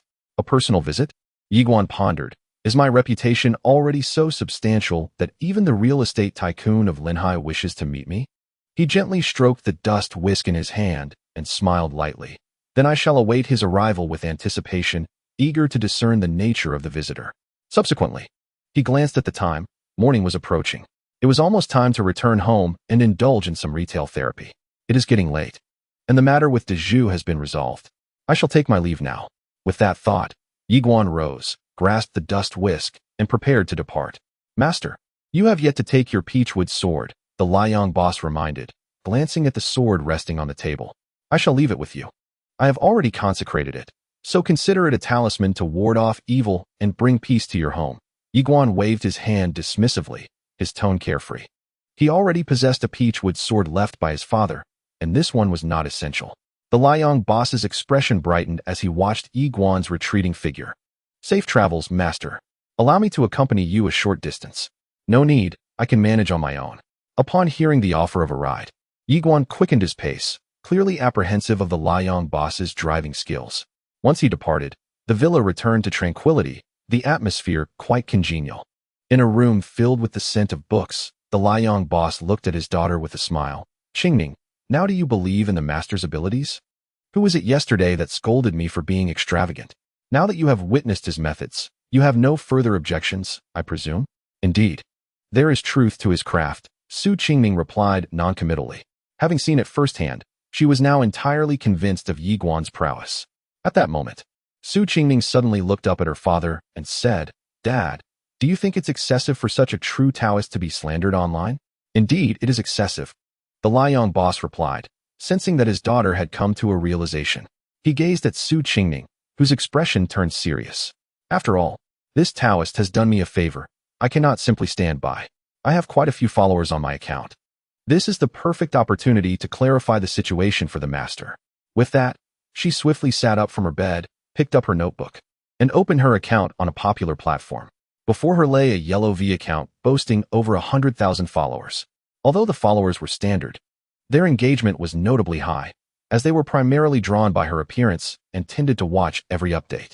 The Liang boss looked at his daughter with a mix of admiration and concern, yet maintained his composure. Qingning, do you think that your hasty clarification might backfire? Su Qingning shook her head resolutely. This Taoist has already garnered considerable attention online. If I delay any further, it may be too late to clear his name. Regardless of the outcome, I must attempt to set the record straight. Ding! Congratulations to the host for successfully performing a ritual. Followers have increased, and rewards have been automatically distributed. Congratulations, host, you have acquired incantations, the art of physiognomy, and the method of sitting in forgetfulness. The voice of the system echoed in Yi Guan's mind as he walked home. This reward was indeed commendable. His gaze shifted slightly. These 3 Taoist arts are the very pillars of the tradition. The incantations belong to the realm of advanced divine powers. Previously, he could only recite the corresponding mantras during blessings, but now, the situation was markedly different. The Taoist incantations flowed into his consciousness like a gentle spring breeze, revealing themselves vividly. There were the 9-star divine incantations for exorcism, as well as the purification mantra for tranquility, both classified as high-level spells. As for physiognomy, it required no further elaboration. It is a remarkably convenient art. With but a glance, one could discern another's character and destiny. This was certainly more straightforward than the Lu Ren method, which necessitated time-consuming calculations, whereas physiognomy required merely a fleeting encounter. The final art, the method of sitting in forgetfulness, diverged from the others. Typically, sitting in forgetfulness refers to a state of self-transcendence, as proposed by the Venerable Zhuangzi, embodying a spiritual aspect of Taoism. However, the method of sitting in forgetfulness serves a different purpose. It resembles a means of nurturing one's health and spirit. During meditation, one can utterly forget everything. Over time, this practice significantly enhances one's vitality and spirit. Mastering any of these 3 arts is no simple feat. Each demands both innate talent and profound dedication. He was steadily advancing on the path toward becoming a true celestial master. Chapter 21. Seeking a master? Celestial master. This was the objective set forth by the system. In Taoism, a celestial master typically refers to the priests of the Jingyi sect. The legitimate lineage of celestial masters has persisted through 63 generations. Beyond the Jingyi sect, various Taoist schools boast accomplished practitioners and true adepts, some of whom also bear the title of celestial master. Of course, earning the title of celestial master entails stringent requirements regarding reputation, skill, and lineage. While skill and lineage are one matter, Yi Guan shook his head at the thought of his reputation. This was his sole vulnerability. The popularity of Taoism online has never been particularly high. However, he was an exception, commanding nearly 1 million followers online. The rumors surrounding him, however, left much to be desired in terms of reputation. Never mind. The road is long and winding. One must take it as it comes. He walked briskly and soon arrived at the entrance of Longqing District. Just as he was about to head home, several elderly gentlemen at the community gate stood up with smiles upon seeing him. Little Yi, you're finally back. Today, I saw someone in a luxury car come to pick you up. Must be a local boss, right? Could it be that they invited you to hold a forum? I've heard priests are adept at such things. Yi Guan paused, looking at the elderly gentleman, and shook his head with a smile. I was merely entrusted to perform a simple rite. Performing rites, indeed. I knew you possessed genuine skill. We've been waiting here for you. Could you perhaps share a few techniques for cultivating internal energy? Even a simple incantation would suffice. For a moment, Yi Guan was at a loss for words. He felt a sense of misunderstanding enveloping him. Internal energy. This was a realm he had yet to explore. His current studies revolved around fate, physiognomy, and divination. These were the arts he had encountered. As for other aspects of internal and external cultivation, he has yet to delve into them. Ladies and gentlemen, I possess no methods for cultivating internal energy. Such knowledge is best acquired at a temple. Yi Guan shook his head and elaborated. Regarding incantations, the esoteric practices of the mystical arts are not as simple as one might imagine. Sincerity of heart is paramount. Otherwise, all is mere empty talk. You might as well practice Tai Chi for now, as it fosters both physical and mental well-being. Why not indulge in it? An elderly gentleman in a white shirt pondered for a moment before decisively stating, Young Yi, I understand. To learn the ways of Taoism, one must seek a master. Do you think I would be a suitable disciple? Upon hearing this, the other gentlemen exchanged glances, their eyelids twitching in disbelief. To study under a younger person whom they had watched grow up? Yi Guan, momentarily taken aback, chuckled with a hint of resignation. Old sir, you jest. I am but a junior. To take you as a disciple would be quite the reversal of roles. Each field has its own expertise. I suggest you seek someone from a Taoist temple instead. After a moment's contemplation, the gentleman in white replied, if taking a disciple is out of the question, I shall learn informally from you. I have faith in your abilities. He was convinced that Yi Guan possessed genuine skills. Whether he was a junior or not was inconsequential. In the realm of Taoism, mastery transcends age.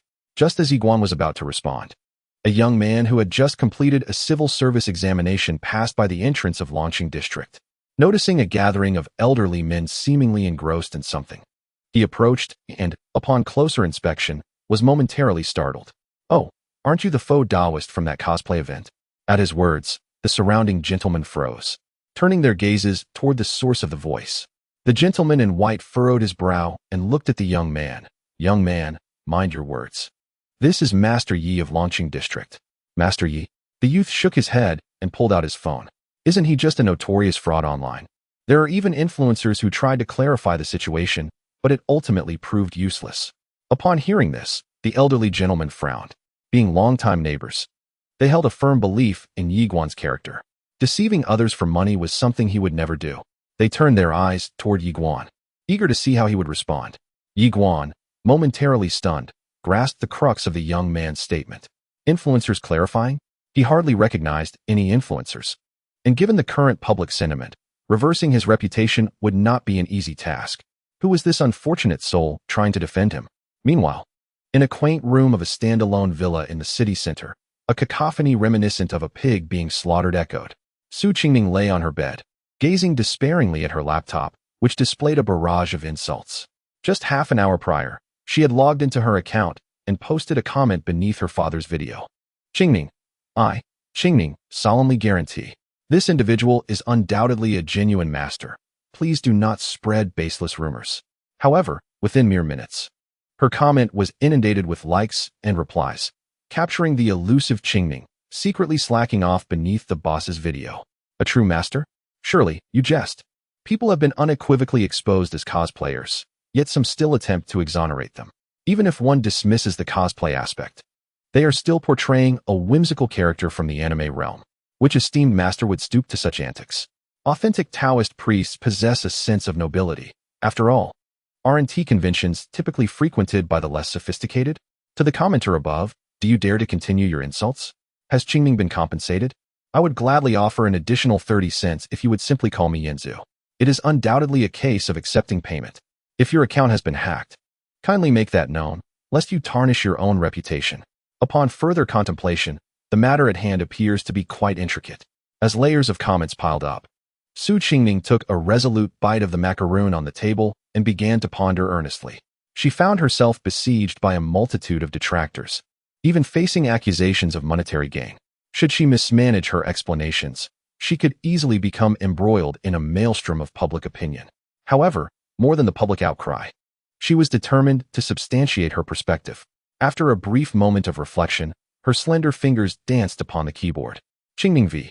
Can a master have personal interests? Qingming V. I have grasped the master's techniques. This individual is undoubtedly an authentic master.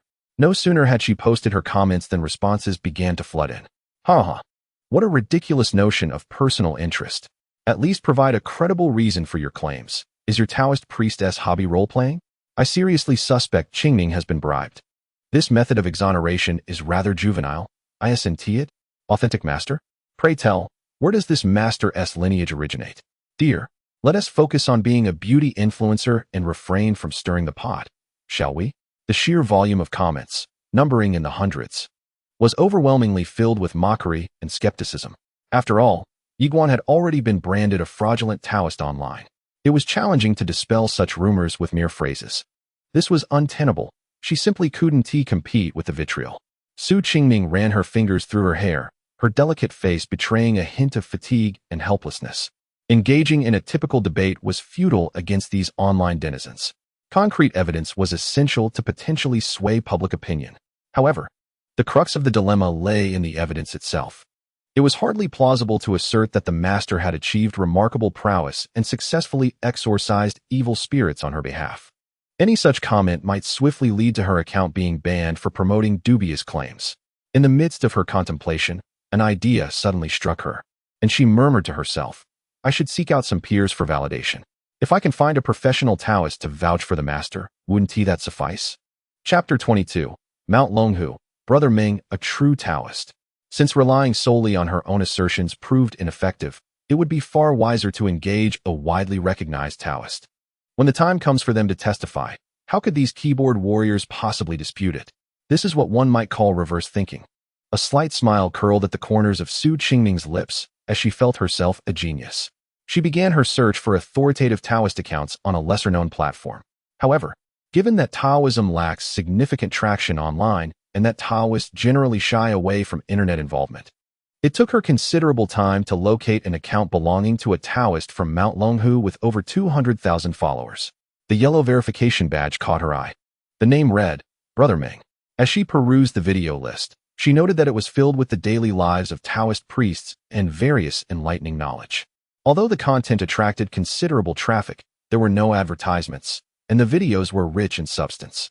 Within the realm of this small platform, the reputation was quite commendable. It seemed that the Taoist sect of Jingyi, represented by Su Qingming, pondered briefly as she gazed at the profile of the other account. Longhushan, being the ancestral home of the Jingyi sect, housed priests who adhered strictly to the principles of their path. The Jingyi sect was relatively unrestrained among Taoists, allowing for a more heartfelt approach. Such priests should be easier to communicate with, she mused. With this thought, her fingers danced across the keyboard, sending a private message. Qingming V. Greetings, Taoist priest. May I ask if you are busy? Approximately 10 minutes later, a reply arrived. Meng Shidi V. Apologies, I was just studying feng shui. Please refrain from collaboration requests and promotions. Clearly, the other party had noticed her follower count. For an uploader to reach out, there could only be one motive. Su Qingming hurriedly typed a response. Qingming V. Please don't misunderstand. I have a matter I would like your assistance with. Meng Shidi V. Please, do go on. Qingming V. I would like your help in reviewing a video to ascertain whether the individual depicted is a genuine Taoist priest. Meng Shidi V. The other party sent a series of question marks. Although many sought charms and blessings, this was the first time he encountered such a request. In Longqing District, the nearby elder glanced at the contemplative Yi Guan and could not help but inquire, Xiao Yi, why have you fallen silent? The truth speaks for itself. Yi Guan regarded the young man before him and softly asked, which influencer did the benefactor enlist to speak on my behalf? The young man shook his phone and replied, It's Qingming Jiang, whom I've followed for quite some time. She has personally come forth to clear your name. I say, my friend, you haven't truly arranged for her to endorse you, have you? Such an action would only drag her into murky waters. Qingming Jiang? It must be Su Qingming. Yi Guan felt a sudden clarity, accompanied by a tinge of helplessness. The young lady was quite admirable, with good intentions, yet somewhat misguided. Public opinion cannot be swayed by mere singular narratives. He refrained from countering her. However, the elders around him could not remain silent. What nonsense are you spouting, young man? How can you so easily label Xiao Yi a fraud? Indeed, I have watched Yi Guan grow up. We know his character well. If you continue to slander, I shall report you. Having been neighbors for decades, these individuals had a fair understanding of Yi Guan. While his father might be a fraudster, Yi Guan had always been upright, raised on the wholesome fare of many families. He had never lied, let alone deceived others. I was merely following the trend, joining in the excitement. Why the urgency? The young man muttered as the focus shifted to him, then turned to leave. He hadn't anticipated that Yi Guan held such a high reputation in the community. Observing the commotion should not lead to his own downfall. After the youth departed, the elder in white, opening his mouth, turned to Yi Guan and asked, Xiao Yi, what is the meaning behind his claim that you are a cosplay fraud?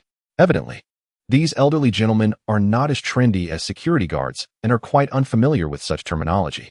Yi Guan shook his head with a smile, explaining that cos refers to role-playing, which was a previous hobby of his. As for the rumors, they are mere fabrications. I see, the elder in white pondered. However, rest assured, we still have faith in your character. At this point, the elder paused. Actually, There is one more thing I wish to inquire. Do you truly not practice inner strength? He remained steadfast in his curiosity, hoping to glean further insights. Yi Guan sighed with a smile. Indeed, I do not possess inner strength. However, he retrieved a small notebook from his waist, inscribed with the text of the Chong, Qing Jing Jing. As one of the classics of Taoism, chanting this text brings tranquility and nourishes the body and spirit, undeniably a revered work of the Taoist tradition. Regrettably, as Taoism wanes, fewer individuals are familiar with this scripture. After practicing Tai Chi, one can recite this text, and the effects are immediate and profound. Such remarkable efficacy. What scripture is this? Inquired the elder beside him, puzzled. It is the Chong Qing Jing of Laozi, one of the 4 renowned incantations of my Taoist sect. Yi Guan replied with a gentle smile. Upon hearing this, the surrounding elders suddenly expressed great interest. Hey, I've never heard of this before. Let me try it tomorrow morning. Show it to me. I want to see what it's about. Can your old eyes even decipher it? Just chant along with me tomorrow. Laughter ensued. Tomorrow, I shall also put Xiaoye's scripture to the test and see if it bears any fruit. If I truly master it, I might just have to call you Master Yi in the future. By the way, where did Xiaoye go? As the group of elders observed the scripture, someone prepared to seek Yi Guan's guidance, only to find he had already departed. The individual wore a perplexed expression, wondering how he could leave so suddenly when they were still unaware of the scripture's specifics. After a brief moment, he shook his head and once again immersed himself in the study of the text. Unbeknownst to them, this scripture would ultimately bring about significant transformations in their lives. Meanwhile, Yi Guan had returned home. He understood that relying solely on others for guidance regarding such texts could lead one astray. It was essential to discern their meanings independently. Upon entering, he was greeted by the fragrant aroma of incense. After washing his face, he reclined on the sofa and retrieved his phone, which revealed a startling notification. An amount of 11,000 had been credited to his account. To him, this was indeed an unimaginable fortune. If he continued with his previous foundational work, it would likely take him an entire year to earn such a sum. What a world, Yi Guan mused inwardly. Having lost his father at an early age and knowing the hardships of life, he had spent over 2 decades struggling, ultimately finding his path in the mystical realm. Perhaps this is what they mean by misfortune being the root of fortune. After a moment of silence, he picked up his phone, intending to relax. He opened a video platform and searched for Qingning's account. A vibrant avatar appeared on the screen, with nearly 200,000 followers, many of whom were devoted fans. The account had flourished remarkably. The most recent video had been updated 3 months prior, and achieving such a follower count in just a few months was commendable. However, the first comment on the list left him momentarily stunned. I, Qingning Chan, guarantee with my real name that this Taoist is a true master. What does lime sauce signify? It resonates with a distinctly 2-dimensional flavor. As for the guarantees mentioned, few seem to place their faith in them. The comments below are overwhelmingly skeptical. This young lady possesses a certain audacity. Yi Guan shook his head. Isn't this akin to inviting disaster? With so many people scrutinizing her, she might very well be weeping into her pillow at this moment. He shook his head, setting aside his phone, dismissing the gossip. With his current state of mind, these remarks hold no sway over him. A thought crossed Yi Guan's mind as he began contemplating the 9 Stars Group. This organization is no ordinary entity. According to the words of the Liang boss, they are expected to pay a visit in the next few days. This presents a perfect opportunity to ascertain whether they are connected to that specter. Chapter 23, Project Construction at the Sanjiang Bridge Site. Today marks the commencement of the project. Those donned in hard hats prepare for battle, while transport vehicles are mobilized, creating an atmosphere of impending confrontation. Numerous prominent figures have arrived in person. Among them, Lin Jianya, the head of the 9 Stars Group, has also made an appearance, having exchanged his floral shirt for formal attire, casually twirling a walnut in his hand, his demeanor unchanged. The employees of Liang are fully equipped, scanning the surroundings as if awaiting someone. At this juncture, one of the 9 Stars Group's representatives glanced at his watch and inquired with puzzlement, "Why hasn't your boss arrived yet?" Secretary Lin offered an awkward smile. "I apologize. Our boss has encountered some unforeseen circumstances and will likely be delayed." The representative furrowed his brow. What could possibly be more important than the commencement of work? Secretary Lin, looking apologetic, replied, "The boss did not provide prior instructions. If necessary, we can commence without him." She felt a tinge of anxiety. After sending numerous messages to the Liang boss, she had received only a brief response. If the time is missed, proceed without him. No rush. At that moment, Lin Jianya, who had remained silent until now, spoke up. It's still early afternoon. The construction can afford to wait a little longer. After resolving Sheng Chang's issues, we need not worry about time. A little patience won't hurt. Upon hearing this, the others could only endure the sweltering sun in silence. In 37-degree heat, the construction site felt akin to a torture chamber. Just then, a sleek black Range Rover approached, its engine's roar a testament to its speed. It came to a halt beside the site. A middle-aged man in formal attire emerged from the vehicle, his demeanor cheerful as he approached. I apologize for keeping you all waiting. Not at all. We have only just arrived, Lin Jianya responded, stepping forward to shake his hand with a smile. I know you value punctuality. It's truly regrettable. The Liang boss shook his head, saying, Today, my daughter encountered some misfortune, leading to her health issues. Thankfully, I arrived just in time. Lin Jianya's expression softened slightly. Health comes first. Such occurrences can indeed be troublesome. The Liang boss nodded, reflecting, indeed. I'm fortunate that Master Yi intervened. Otherwise, today would have been quite troublesome. Master Yi. Lin Jianya gazed at the owner of Liang, a faint smile gracing his lips as he inquired, Are you referring to Yi Guan, the one who came to your company to offer blessings? The Liang owner chuckled, Indeed.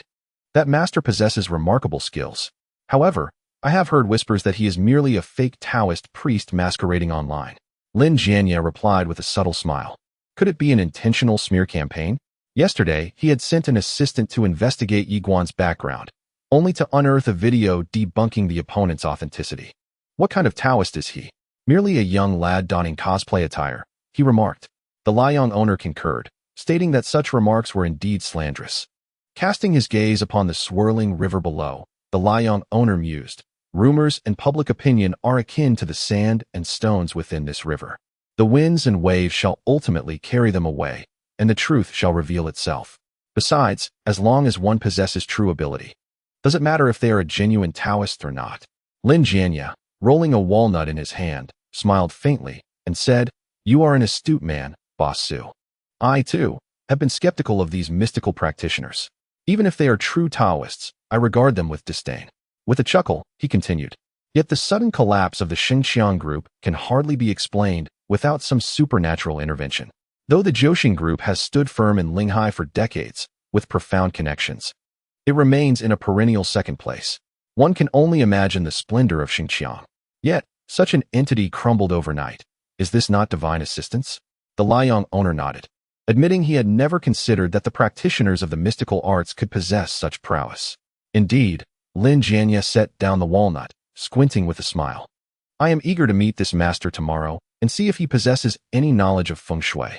The following day, in Longqing district, Yi Guan gradually opened his eyes, emerging from a state of meditation.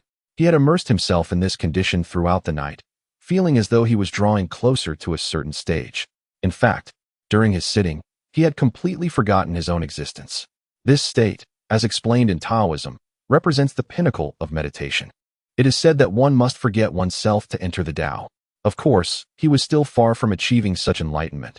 For now, he could only grasp this feeling. Moreover, during meditation, his vital energy was nourished, proving beneficial in every aspect. Just as he pondered these thoughts, his phone suddenly emitted a notification sound. He retrieved the device, and the screen displayed a recent comment from a followed blogger. Meng Shidi wrote, Recently, there have been rumors online about fake Taoists misleading the public. This humble priest will come to discern the truth. Upon reading the message, Yi Guan furrowed his brow slightly. Was this fake Taoist referring to him? Aside from himself, no other practitioners had garnered such attention. However, what did it mean to invite other Taoists to verify his legitimacy? Was this a case of colleagues engaging in mutual deception? In the city center, within a villa, Su Qingning, her delicate face marred by dark circles, typed away at the keyboard as if playing the piano, engaging in conversation with Meng Shidi online. Just half an hour prior, she had finally reached an agreement with Meng Shidi. Upon learning the background of the situation, he had agreed to discern the truth and left a comment under the account to temporarily halt the spread of rumors. Meng Shidi v. The benefactor can send a video. If indeed a member of the Taoist sect, I shall assist in verifying it. Qingning v. Thank you, Taoist, with starry eyes JPG. Qingning v. Recording video Avi. She forwarded the video of Yi Guan's blessing. Unlike the version available online, this one was unedited, revealing everything in its entirety. After a full 5 minutes, Meng Shidi V. These are merely the basic procedures for blessings. We emphasize the chanting of spells and scriptures during the blessing, which can determine the lineage based on the spells recited. Meng Shidi V. However, the video does not demonstrate this. The methods employed appear to be those passed down among the folk. Meng Shidi V. As for whether he is a Taoist priest, it is currently unknown what lineage he belongs to, making it difficult to ascertain. Su Qingming furrowed her brow slightly and inquired through typing. May I ask, Taoist, what does lineage mean? Meng Shidi V. It refers to inheritance. For instance, we at Longhu Mountain inherit the lineage of Zhang Daoling, encompassing thunder techniques. Meng Shidi V. Generally, during blessings or when drawing talismans, the inherited lineage is utilized. Su Qingming was momentarily taken aback. Is this what lineage means? She vaguely recalled that when Master Yi performed rituals, he seemed to have mentioned the thunder ancestor. Furthermore, during the blessings, he also referred to the 9 luminaries star lords. Could it be that these are all part of his lineage? Chapter 24, A Master? Su Qingming gazed at the notebook before her, seemingly lost in contemplation. She possessed limited knowledge regarding certain aspects of Taoist teachings. However, if one were to delve into what this Taoist had mentioned, Master Yi's lineage appeared rather extensive. After pondering for a moment, her fingers deftly tapped the keyboard. Qingming V. Taoist, it seems this master has quite a few lineages. I have seen him employ thunder techniques, and also the 9 luminaries method. Meng Shidi V. False, do not believe it. He replied almost instantaneously. Without a moment's thought, Meng Shidi V. Lineage is no trivial matter. One cannot possess multiple lineages. This individual is either a folk adept or a fire-residing Taoist. Qingming V. Fire-residing Taoist? Meng Shidi V. It refers to those who do not reside in temples but cultivate alone, which is quite rare within the Taoist community. Qingming V. Then is the blessing performed by this master genuine? Meng Shidi V. It is genuine. However, one cannot discern much from the blessing alone. This serves as a threshold within the Taoist sect, as there are numerous similar methods in folk sorcery. Meng Shidi V. Benefactor, if there are matters to discuss, please contact me later. My senior brother is urging me to study feng shui. After he sent this message, his avatar turned black, indicating he had closed private messages. Upon seeing this, Su Qingming's delicate brows knitted slightly as she contemplated the analysis provided. The master undoubtedly possessed genuine skills. Yet, merely performing blessings seemed insufficient to unveil much. More evidence was required to clear his name. Su Qingming pondered for a moment, her charming face suddenly lifting as she turned towards the open door. Looking at the boss of Liang in the living room. Dad, is the Jiuxing group going to invite Master Yi in the next few days? Yes, the Liang boss, having just risen, was tidying himself up and instinctively responded.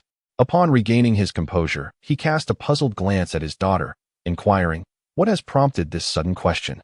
Su Qingming pouted and replied, I consulted a Taoist for clarification regarding Master Yi, but mere prayers reveal little evidence. I was contemplating whether the Jiuxing group could facilitate an opportunity for Master Yi to dispel the rumors entirely.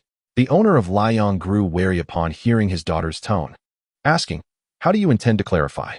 Su Qingming's beautiful eyes sparkled as she suggested, we could record a video while performing the rituals for the Jiuxing group. The Liang owner immediately interrupted, scoffing, you think you can persuade the Jiuxing group to allow you to film? They are a major corporation, and such esoteric practices are rarely shared. As his words fell, Su Qingming's gaze turned introspective, resting on her notebook, her mind still strategizing. The situation had escalated to such an extent that it was no longer just about clearing Master Yi's name. It was equally about vindicating herself. Regardless of the outcome, she felt compelled to make an attempt. At Longhu Mountain, the morning sunlight filtered through the mist, casting a warm glow upon the lush greenery. A grand and imposing Taoist temple was nestled within the majestic mountains. Inside the temple, in a separate dormitory, a young Taoist priest, possessing both charm and grace, was absorbed in his phone, responding to messages from a small video platform. He was none other than Brother Meng, an ordinary Taoist on Longhu Mountain, yet gifted with extraordinary talent. He studied a wide array of subjects and utilized his free time to promote Taoist traditional culture online. At this moment, he found himself with a slight headache. Today, a content creator had approached him, presenting a video and requesting verification of the individual's status as a Taoist priest. After reviewing the footage, although the individual employed the simplest of prayers, their technique was quite standard. Thus, he casually replied, indicating he would ascertain whether this person was indeed a Taoist. However, within half an hour of posting, the comments section erupted. When did Taoism gain such popularity? Brother Meng pondered in confusion, clicking to read the comments. Is little Meng going to expose this fake Taoist? It seems so, but is this considered infighting among peers? If all else fails, challenge this fake Taoist to a duel. A duel? Longhu Mountain prohibits using Taoist methods to harm others. Why not just brawl it out? A straightforward physical confrontation would suffice. At a glance, the comments were filled with playful banter, characteristic of the platform style. Brother Meng felt a wave of dismay. He had intended to quell the rumors, yet found himself ensnared within them. After a moment of contemplation, he typed a response. Brother Meng, the individual in the video demonstrates proper technique. However, their lineage remains unclear. I urge everyone not to spread unfounded rumors. Barely had his comment been posted when replies began flooding in. What does lineage mean? Can someone elaborate? It is said that Taoist inheritance is determined by lineage. Those lacking it are merely mountain sorcerers. What use is standard technique if anyone from the populace can perform a bit of Taoist art? Indeed, this does not substantiate their claim as a Taoist. In just 5 minutes, the comments surged over 100, many maintaining a skeptical stance. Even some have begun to invoke the concept of spiritual lineage. Meng Shidi fell into a contemplative silence, pondering the identity of this individual who has garnered such fervor and skepticism. Just as he was lost in thought, a voice resonated from behind him. Little disciple, the break is over. It is time for us to study feng shui. A young man clad in a gray-blue robe approached, wearing a gentle smile. Meng Shidi immediately lost interest, thinking, feng shui again? As Taoists, is it not sufficient for us to study the Tao? Must we delve into the practices of feng shui masters as well? Little disciple, your resolve seems somewhat wavering, the young man remarked with a chuckle. Feng shui is also a facet of the mystical path. Learning it can only bring benefits, not detriments. Meng Shidi refrained from arguing, opting instead to accept this perspective with humility. Feng shui, indeed, diverges from ordinary Taoist practices. It is rather intricate. Even those endowed with extraordinary gifts would find it challenging to grasp within a year or two. Suddenly, a thought struck Meng Shidi, and he spoke up, by the way. Senior brother, I wish to inquire about something. Feel free to ask, junior brother, the young man replied with a smile. Meng Shidi hesitated before asking. Is there a possibility for the same Taoist to possess multiple distinct lineages? He recalled the claims made by an online influencer. While he was skeptical, curiosity gnawed at him. As a Taoist, he believed in the importance of seeking the truth. The young man appeared taken aback, but quickly shook his head decisively. Impossible. Such lineages are traditionally passed down. How could one person embody multiple at once? Meng Shidi pondered this, nodding thoughtfully. Was it truly a fabrication? At that moment, the young man paused and added, of course, if there existed an exceptionally profound master, perhaps it could be achievable. However, if such a Taoist were to exist, they would have long ascended to the heavens. Upon hearing this, Meng Shidi furrowed his brow, contemplating the implications. Could the purported false Taoist from the internet indeed be the exceptionally skilled master his senior brother spoke of? The thought, however, was swiftly dismissed. Meng Shidi shook his head. If such a master truly existed, would they choose to descend to the mundane world? Chapter 25. The 9-Star Group arrives in the city center. The 9-Star Group's commercial building housed an office where Lin Jianya, donned in his signature floral shirt, sat in contemplation. He lifted his gaze to his robust assistant. Have the arrangements for the trip to launching been made? Boss, it was arranged this morning. We can depart at any moment, the assistant affirmed with a nod. Lin Jianya acknowledged this with a slight nod before closing his eyes momentarily. Today was the day he was to meet with the Taoist. However, reflecting upon the swirling rumors online, the Taoist appeared rather dubious. Yet, just yesterday, the boss from Liang had expressed strong support for this individual. In that moment, he found himself unable to discern whom to trust. Lin Jianya, idly rotating a walnut, pondered aloud to his assistant. What do you think? Is this Taoist genuine or a mere charlatan? The assistant considered for a moment before responding. In this day and age, true practitioners of the Tao and enlightened beings are exceedingly rare. The majority are falsehoods masquerading as the genuine article. It would be wise to approach those publicly debunked with caution. Lin Jianya shook his head. Regardless of their authenticity, we must visit today. Too many projects have inexplicably fallen through lately. Had it not been for the individuals from Liang seeking out esoteric knowledge, the Sanjiang Bridge project in Linhai might not have proceeded smoothly. The assistant paused, taken aback. Boss, do you truly intend to find a solution through this charlatan? Lin Jianya nodded slightly. One must treat a dead horse as a living one. Perhaps these practitioners of the occult can resolve our dilemma. The assistant hesitated, torn between words. With the project already faltering, can we really rely on mysticism? If we must seek a practitioner, at least approach a legitimate one. What does it mean to consult a fraud exposed online? After a prolonged silence, the assistant finally remarked, Boss, I urge you to remain cautious. Lin Jianya reassured him. Rest easy. I shall first ascertain whether this individual is indeed a true practitioner. He nodded, rising lazily. Just as he was about to step outside, his phone suddenly rang. Upon seeing the caller ID, he furrowed his brow slightly. After a moment of contemplation, he answered the call. The familiar voice on the other end greeted him. Hey, brother. How have you been lately? The tone was lighthearted and youthful. Lin Jianya's expression darkened immediately as he coldly replied, State your business. Do not meander. You see, you're already anxious, the voice chuckled. I wanted to discuss the project. The residential project in Anqing has been stalled in your hands for quite some time, hasn't it? Hearing this, Lin Jianya frowned. It is quite normal for projects to encounter obstacles. What do you mean by that? The other party seemed to pause momentarily, then responded with a teasing tone. Obstacles again? At least 3 projects have languished under your management in the past 6 months. Given the chance, you have not delivered.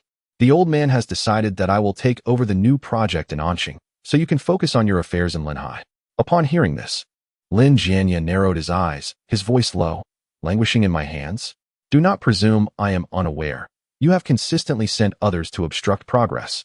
Furthermore, can you manage the scale of the new project on your own? The other party replied nonchalantly. Whether I can handle it or not is no concern of yours. I am merely informing you to withdraw your people from Anqing. Otherwise, if the timeline is delayed, you will have to answer to the old man. With that, the call was abruptly terminated. Lin Jianya's expression fluctuated, revealing a hint of hostility. The caller was his younger brother, the second son in the family. Though young, he harbored significant ambition and had garnered the old man's favor. Observing the recent loss of projects, he was now encroaching on Lin Jianya's territory. Boss, was that another call from Lin Tao? At that moment, the stout assistant cautiously inquired. This is truly excessive. Would you like me to confront him? No. Lin Jianya replied after a moment of contemplation. Indeed, several projects have faltered under my oversight. If Lin Tao causes further issues, I will find it difficult to explain to the old man. The assistant hesitated before finally suggesting, Shall I prepare a vehicle for us to head to Anqing? No need. Our schedule remains unchanged. Ultimately, Lin Jianya expressionlessly set down the walnut he had been holding and declared, Prepare to depart for Longcheng. At that moment, in Longcheng, the morning sun shone particularly bright. Yiguan stood in the park, surrounded by elderly gentlemen who were reciting the Changqing scripture. The Great Way is formless, birth from heaven and earth. The Great Way is nameless, guiding the sun and moon. As the verses of the Changqing resonated through the air, many passers-by felt a profound sense of tranquility. Several paused to capture the moment with their phones. The vitality of these elders appeared more vigorous than usual. As one of the 4 sacred texts of Taoism, the effects of the Changqing extend far beyond mere tranquility. As time progresses, its effects become increasingly apparent. While Yiguan observed, he suddenly sensed something and turned to glance at the entrance of the community. A black Bentley glided to a halt, its silver wings radiating opulence. Many instinctively turned their gaze towards it. The security guard at the entrance was particularly amused, noting the unusual influx of luxury vehicles over the past few days. Was there a significant figure residing in this community? As the Bentley's door swung open, a middle-aged man clad in a floral shirt, appearing to be in his 40s, emerged. Flanking him were 2 robust men, resembling both aides and bodyguards. The floral shirt man scanned the surroundings, seemingly searching for someone. Ultimately, his assistant approached the nearest individual. Excuse me, could you please tell me where Mr. Yiguan resides? Upon hearing the inquiry, the questioned passerby paused, astonished to be asked about Yiguan again. Just days prior, he had heard of a businessman with a Range Rover who had come seeking him. Had this time the Range Rover been exchanged for a Bentley? Confused, He pointed towards Yi Guan, who stood amidst the elderly gentlemen. Are you looking for me? Yi Guan inquired calmly, assessing the finely dressed individuals before him. The leader, though not young, exuded vitality and prosperity, a clear sign of wealth.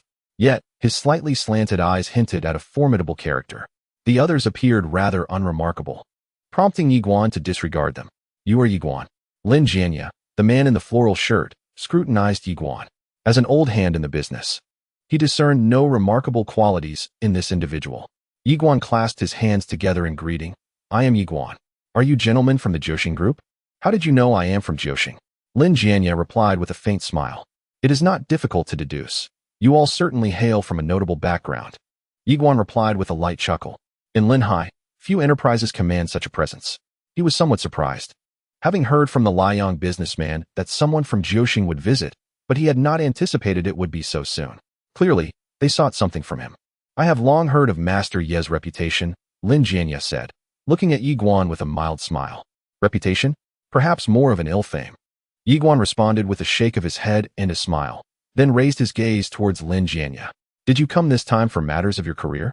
At this, Lin Jianya smiled slightly, and, after a brief pause, returned his gaze to Yi Guan. Master Ye's guess is astute. Indeed, I have come for my career. Beneath the blazing sun in the park, Lin Jianya continued. In today's world, while developers may not shine as they once did, securing projects is still within reach. The issue lies within the projects themselves. Over the past few months, I have undertaken 3 engineering endeavors, each a straightforward task. Yet, they ultimately fell apart in my hands. At this juncture, Lin Jianya squinted slightly, remarking that often it felt like an unforeseen disaster, such as when about to finalize a contract with a material supplier, only for them to suddenly withdraw. Just when the construction was proceeding well, the building inexplicably collapsed. Yi Guan recalled the previous haunting incident and inquired, collapse? Did it result in any casualties? Fortunately, there were none. Our safety measures were quite robust. Lin Jianya shook his head. Yi Guan raised his gaze and asked, what was the cause? Was it a material issue? No, Lin Jianya replied, shaking his head again. Construction materials are of utmost importance, and I ensure strict oversight to prevent any problems. Listening to his account, Yi Guan began to discern the purpose of Lin Jianya's visit. Such situations are not uncommon.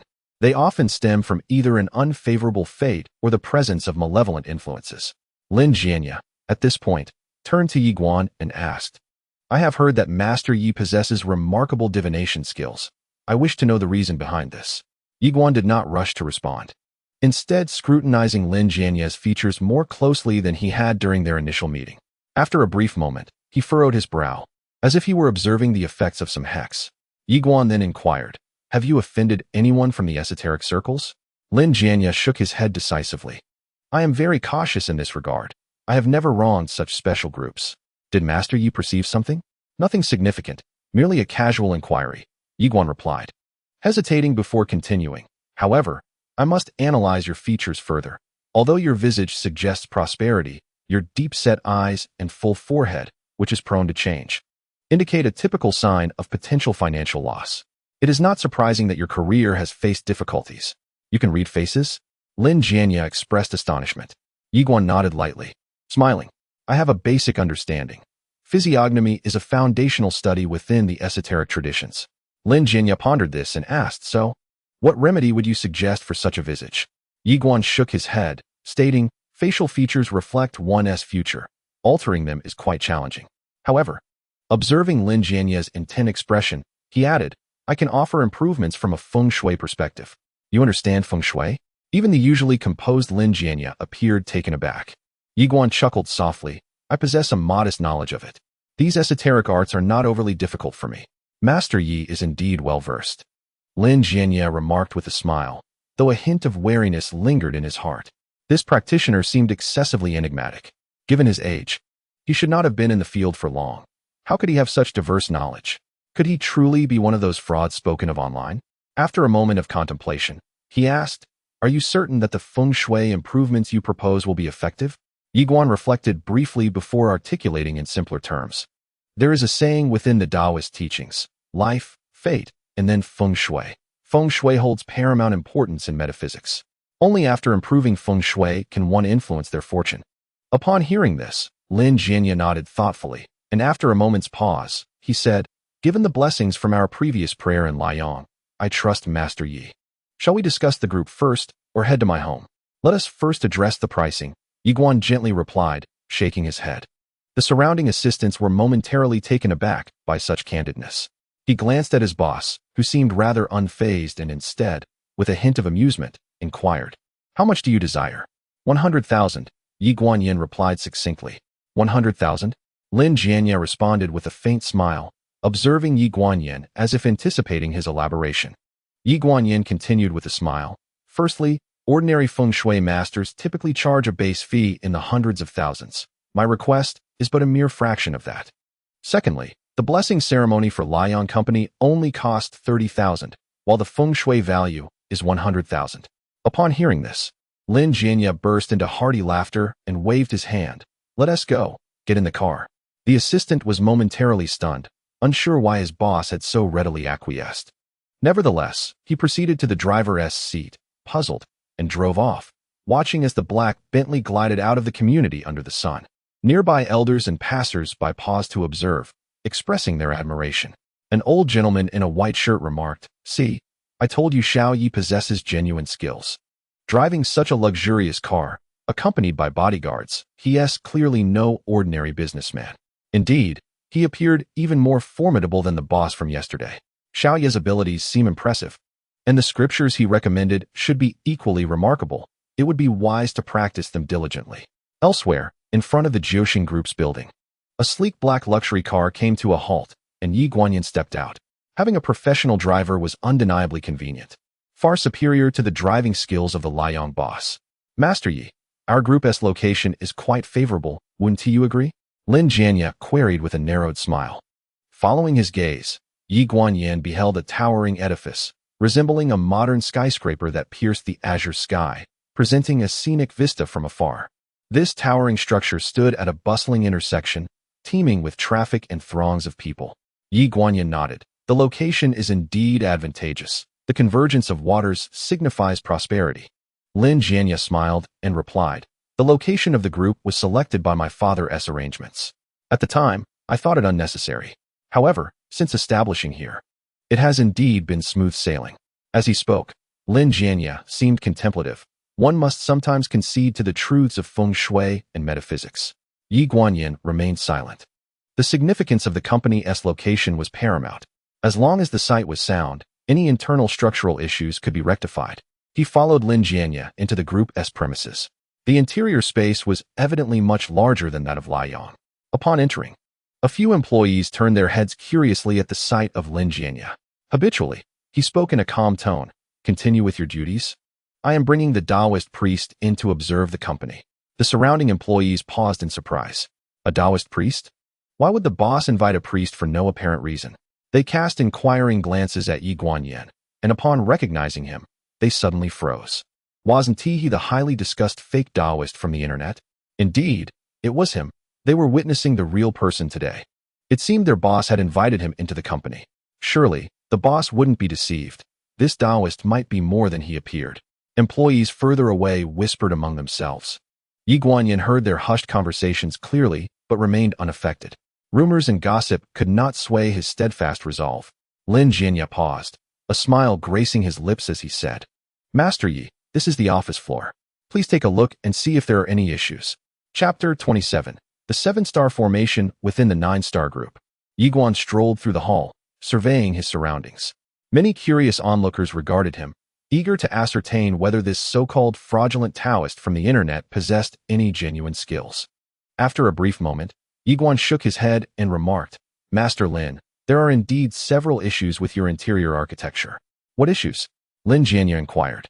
Following up on his statement, Yi Guan gazed around the hall and softly replied, "The hall is spacious. It is advisable not to leave it too empty." Lin Jianya furrowed his brow. "Does this spaciousness pertain to feng shui?" Yi Guan chuckled lightly. From the perspective of feng shui, an expansive interior can hinder the gathering of qi. However, this is easily remedied. Simply adding a few wealth trees would suffice. They serve as quite adequate decorative elements. Wealth trees are among the most commonly used plants in urban decor and do indeed possess the effect of attracting prosperity. However, the results are not immediately evident and require time to manifest gradually. Nevertheless, for a company, they are undoubtedly the most suitable adornments. Lin Jianya nodded. Then I shall heed Master Ye's advice. Are there any other areas for improvement? Upon hearing this, Yiguan directed his gaze towards the overhead beam in the office space. The beam directly above the office is a significant taboo. It is best to rectify this as soon as possible. Lin Jianya followed his gaze and asked, "What significance does this hold?"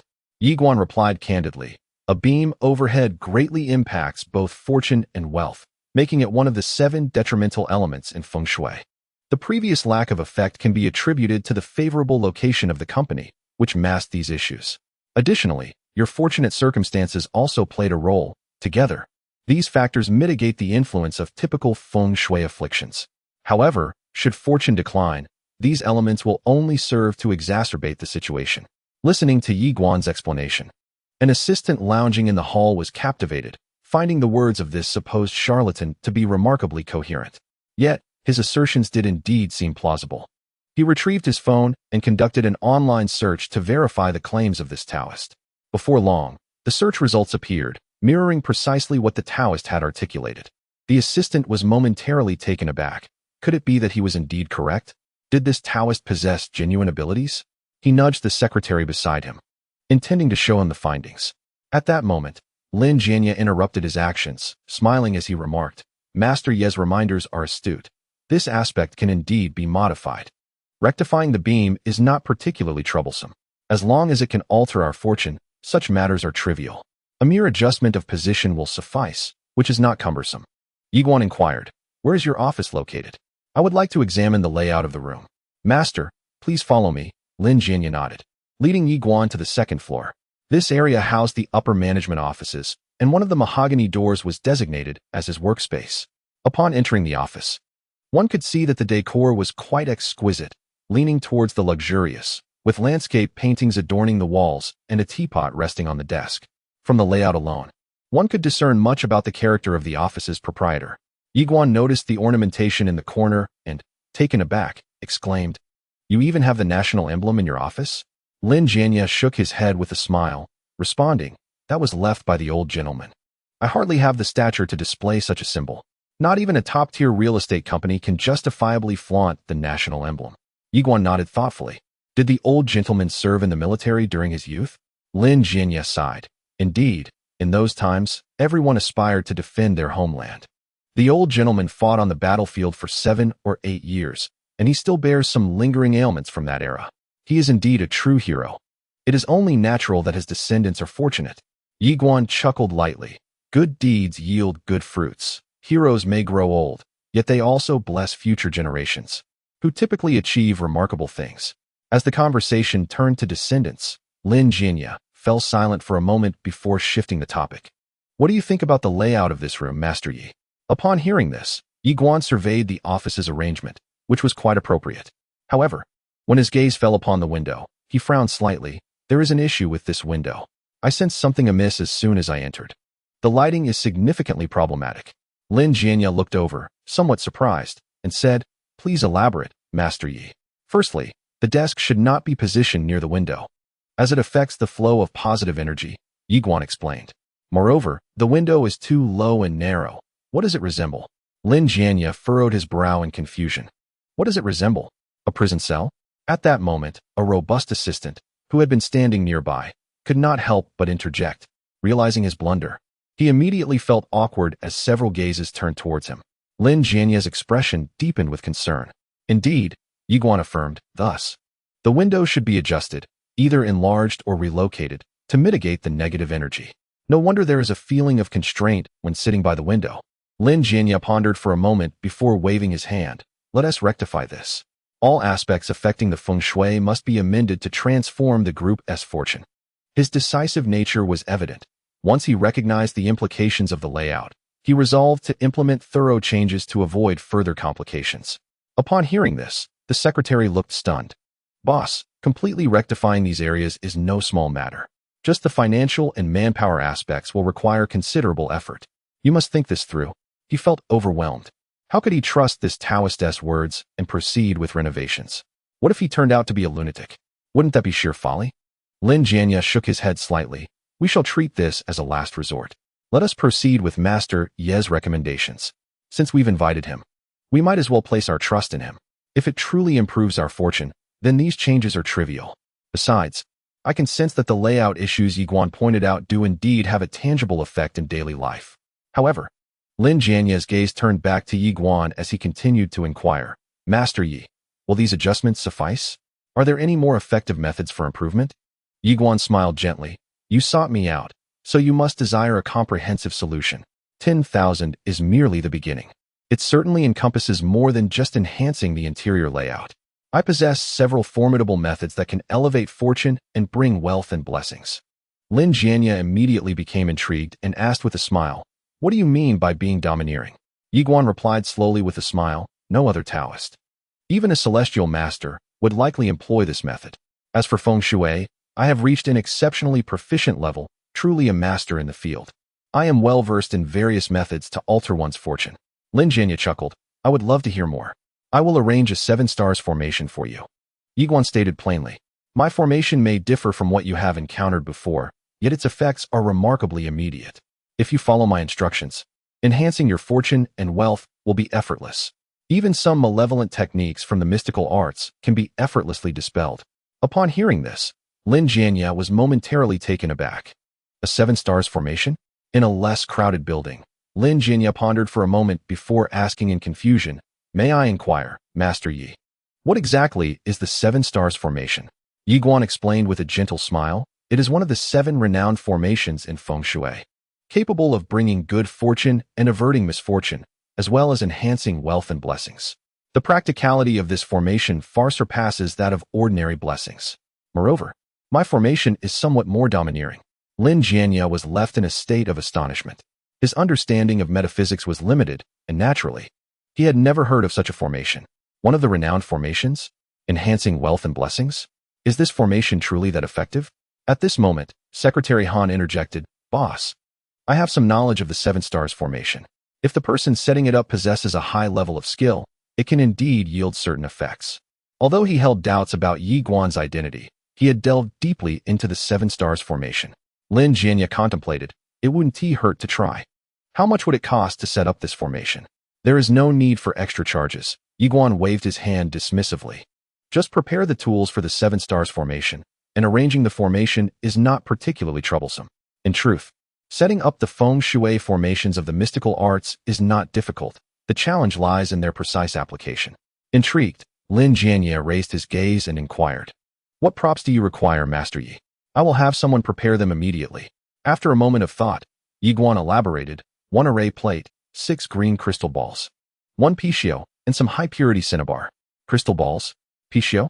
Lin Jianye was momentarily stunned, wondering how these seemingly unrelated items were connected. Though perplexed, he glanced at his assistant and instructed, Li Zi, go procure the items mentioned by Master Yi. Make haste. The assistant nodded silently and stepped back. The secretary furrowed his brow slightly, watching the assistant's retreating figure with confusion. Isn't he rather skeptical of this charlatan? How has he suddenly become so obedient? Before long, the assistant returned with several employees, each carrying different props. Everything is here, but the array plate was difficult to find, the assistant said, shaking his head. In the end, I found a feng shui shop and managed to buy a base for the plate. The so-called array plate is the base used to arrange the formation, and unless it is a mystical arts shop, it is rare to find such items. After all, the target audience is too small, and the profit margins are low. Yiguan nodded appreciatively. Thank you for your hard work. He surveyed the props arranged on the ground, a half-meter-sized array, and 6 green crystals, each approximately 25 centimeters in diameter. Beside them stood a majestic pichio, exuding an air of nobility, its forehead adorned with horns, signifying it as a male, traditionally used for attracting wealth. Master Yi, how shall we proceed with the arrangement? Lin Jianye ventured to inquire. Yiguan did not respond verbally. Instead, he crouched down, dipped his fingers in cinnabar, and then pressed them against the forehead of the pichio. With reverence, he chanted a spell to awaken its spirit. He first recited the incantation for initiating the spirit, and then softly intoned the ZY incantation for consecration. Upon completion, a faint golden light, tinged with a hint of purple, distinctly illuminated the pichio, revealing its awakened intelligence. Listening to the incantation, Lin Jianya could not help but ask, Master Yi, what are the spells you are reciting? Both are incantations for consecration, Yi Guan replied with a gentle smile. This Pai Xiu has been preliminarily consecrated and possesses intelligence. Lin Jianya furrowed his brow slightly. Is it truly that simple? Yi Guan nodded. Consecration is not difficult. There are various methods, and it need not involve cumbersome steps. Contemplating this, Lin Jianya inquired, what should we do after the consecration? Without elaboration, Yi Guan picked up a green crystal sphere and positioned it atop the first crystal seat. As the sphere settled, a palpable shift in the magnetic field was felt. Yi Guan then looked up at his assistant and instructed, you three should place the remaining crystal spheres in a clockwise manner, following the position of my first sphere. You may adjust the spheres during the process, but do not disturb the crystal seats. Observing Yi Guan's serious demeanor, Lin Jianya smiled lightly and said, all right, I will follow your arrangements, Master Yi. However, I do not quite understand the significance of the order in which the spheres are placed. Yi Guan replied with a serene smile. Every step of the 7 stars formation has its significance, though I have simplified it. The order of placement corresponds to the positions of the stars. I have provided you with a model. Simply follow the sequence I have established. Lin Jianya nodded in acknowledgement. Suddenly, a secretary interjected, isn't this arrangement of yours erroneous? Why are there only green spheres? He had encountered various colors used in the 7 stars formation before, but it was his first time seeing an arrangement solely with green spheres. Yi Guan shook his head. Different colored spheres correspond to different effects. I have prepared only green ones here, symbolizing the guarding of wealth and the increase of fortune. The secretary's expression changed. This is sheer nonsense. The so-called 7 stars formation consists of 7 differently colored spheres forming the Big Dipper. But your uniformity of color is rather dubious, isn't it? Anyone familiar with the 7 stars knows that color plays a significant role in this formation. A uniform color is a grave taboo. Lin Jianya raised his hand and calmly said, enough.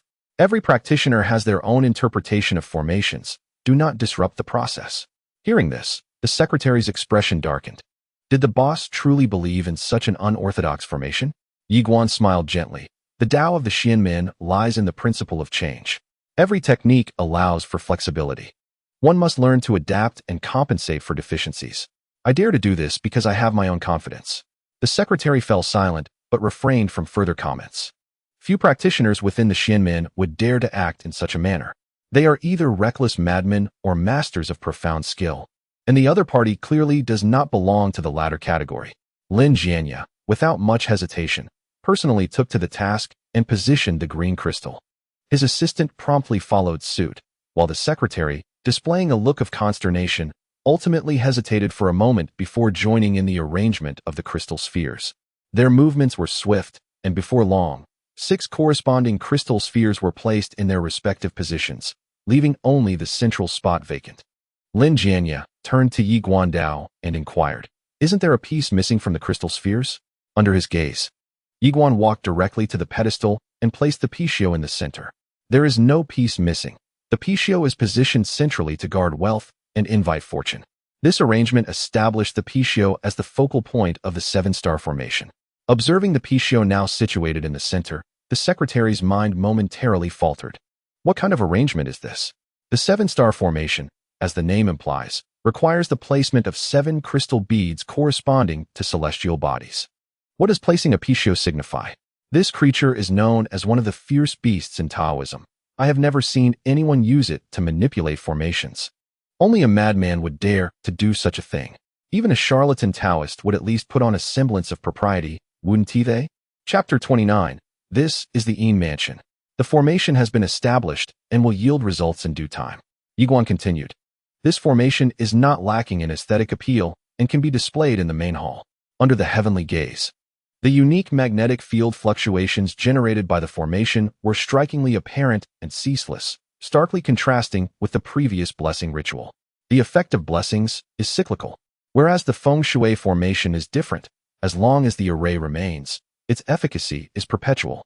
Lin Jianya smiled slightly, saying, I appreciate your assistance, Master Yi. It is no trouble at all, Yi Guan replied with a light laugh. If you wish for a more immediate solution, you may also purchase my talismans. At this remark, the secretary's expression darkened. Was this the moment when the truth was revealed? He wasted no time in directly promoting his sideline business. A talisman drawn by Master Yi would be quite acceptable, Lin Jianya thought, feeling a sense of openness to the idea and intending to request one for himself. He had also heard that someone in Liang had previously acquired a talisman with commendable results. Yi Guan retrieved a Ziwei talisman from his pocket and handed it over, stating, "This is a Taoist Ziwei talisman, used for attracting good fortune and warding off misfortune. Keeping it close can also alter one's destiny." He had anticipated the need for talismans and had prepared accordingly.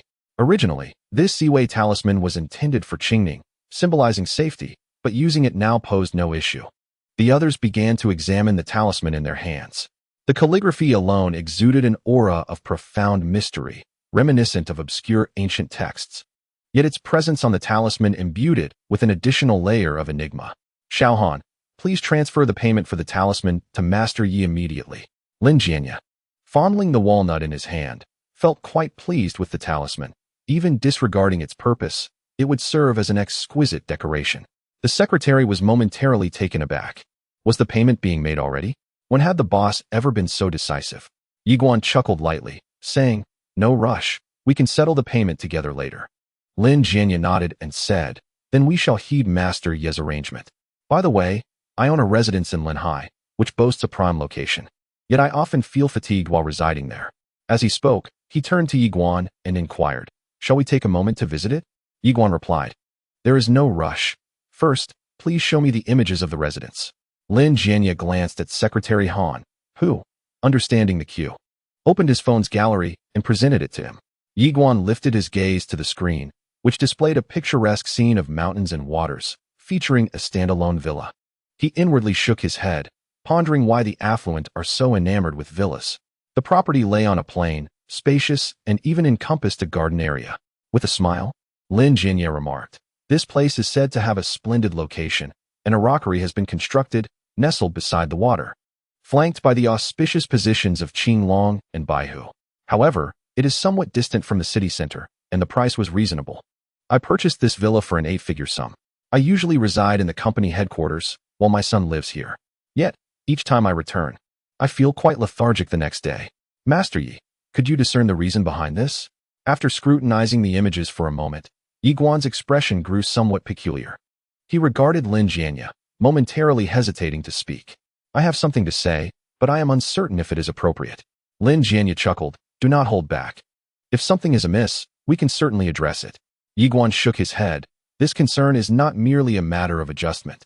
The location you possess, while indeed surrounded by mountains and waters, leans towards being a site of repose for the departed. To put it plainly, this place is unsuitable for the living. This is hardly a dwelling for the living. From the surrounding environment, it resembles a burial ground." At this revelation, the room fell into an eerie silence. The sound of Secretary Han swallowing hard echoed as he regarded Yi Guan with newfound respect. This Taoist, regardless of the veracity of his claims, exhibited the courage to speak so definitively. The notion that the villa rests upon a graveyard? If another dared utter such words, they might find themselves in dire straits the following day. Lin Jianya furrowed his brow, lost in contemplation, though his movements of rolling the walnuts in his hands ceased. He turned to Yi Guan, speaking solemnly, "Master, I have resided in Linhai for a decade. This has been my primary residence. Is it not a bit hasty to label it a graveyard?" Yi Guan shook his head. "That assertion is not erroneous. This location was originally a plain, without significant detriment. However, the error lies with the rockery.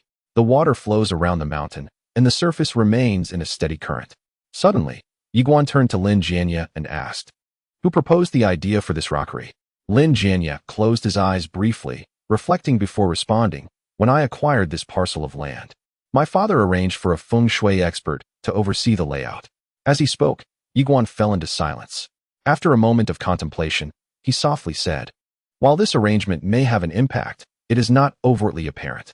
Yet you mentioned that each time you return home, you feel fatigued the next day?" Lin Jianya did not refute this. "Indeed, this situation occurs frequently. Initially, I attributed it to the change of environment and my subsequent discomfort. However, as the occurrences increased, I chose to reside here less often, leaving my son alone in the house." Yi Guan suddenly furrowed his brow. "Living alone? How is his mental state?" Upon hearing these words, Lin Jianya felt a surge of anger. He deemed the young man well, one who spent his nights gallivanting without a care. appearing more like a frail specter than a vibrant soul. Following his remark, Yiguan fell into a momentary silence before inquiring, "Would it be convenient for you to take me to see the specifics?" "Certainly," Lin Jianya replied slowly, preparing to invite Yiguan to his residence to uncover the underlying cause of the situation. The group ambled towards the entrance of the conglomerate, where the hustle and bustle of people continued unabated, yet each face bore a weight of gravity. Before long, a sleek black Bentley came to a halt before them, and an assistant emerged from the driver's seat. "Boss, the car is ready," he announced. Lin Jianya nodded in acknowledgement, instructing, "To the southern suburbs." The assistant nodded and gestured. "Boss, master Yi, please." Secretary Han, feeling somewhat overlooked, rubbed his nose in discomfort. In the southern outskirts, the city of Linghai, being close to the coast, offered a landscape that was predominantly flat, with wild grass thriving amidst a few willows. A river flowed straight toward the ocean, and to the left, a solitary rockery stood proud. Nestled among this scenery was a villa. As they approached, Yiguan instinctively covered his nose, acutely aware that the magnetic field here was awry, even more disconcerting than the previous encounter at the Qingning residence. Something felt profoundly amiss. Even a tomb should not emanate such a strong sense of repulsion. As Yiguan followed Lin Jianya into the villa, he remained vigilant of the surrounding energies. At that moment, the villa door swung open, revealing a young man with light-colored hair, dressed in a trendy black shirt and sporting sunglasses. He collided directly with Lin Jianya. In the next instant, the young man raised an eyebrow and removed his shades, asking, "Why are you back so suddenly? Where the hell have you been off to?" Lin Jianya's gaze sharpened instantly. The young man seemed unfazed, retorting, "What gallivanting? Just out to have some fun." Lin Jianya replied sternly, "With your attire, does it look like you're dressed as a young man ought to be?" The young man scoffed, "Yet you're clad in a floral shirt yourself. Why single me out?" At this, Lin Jianya found himself momentarily speechless, contemplating his own outfit. "Dezuzu, this is..." Just then, Yiguan interjected, and Lin Jianya, regaining his composure, introduced, "Master, please forgive the jest. This is my eldest son, Linia." Linia, having noticed Yiguan's presence, furrowed his brows slightly and asked, "And who might you be?" Lin Jianya frowned, admonishing, "Mind your manners. This is Yiguan, Master Yi." "You are Yiguan." Lin Ia suddenly paused, then a smile broke across his face. "Come in. Master, welcome to our home." As he spoke, he took Yiguan by the arm, ushering him into the villa. The onlookers were instantly taken aback. What was happening? Did these two already know each other? Chapter 30. Linia, behave yourself. Lin Jianya frowned at the young man, filled with bewilderment.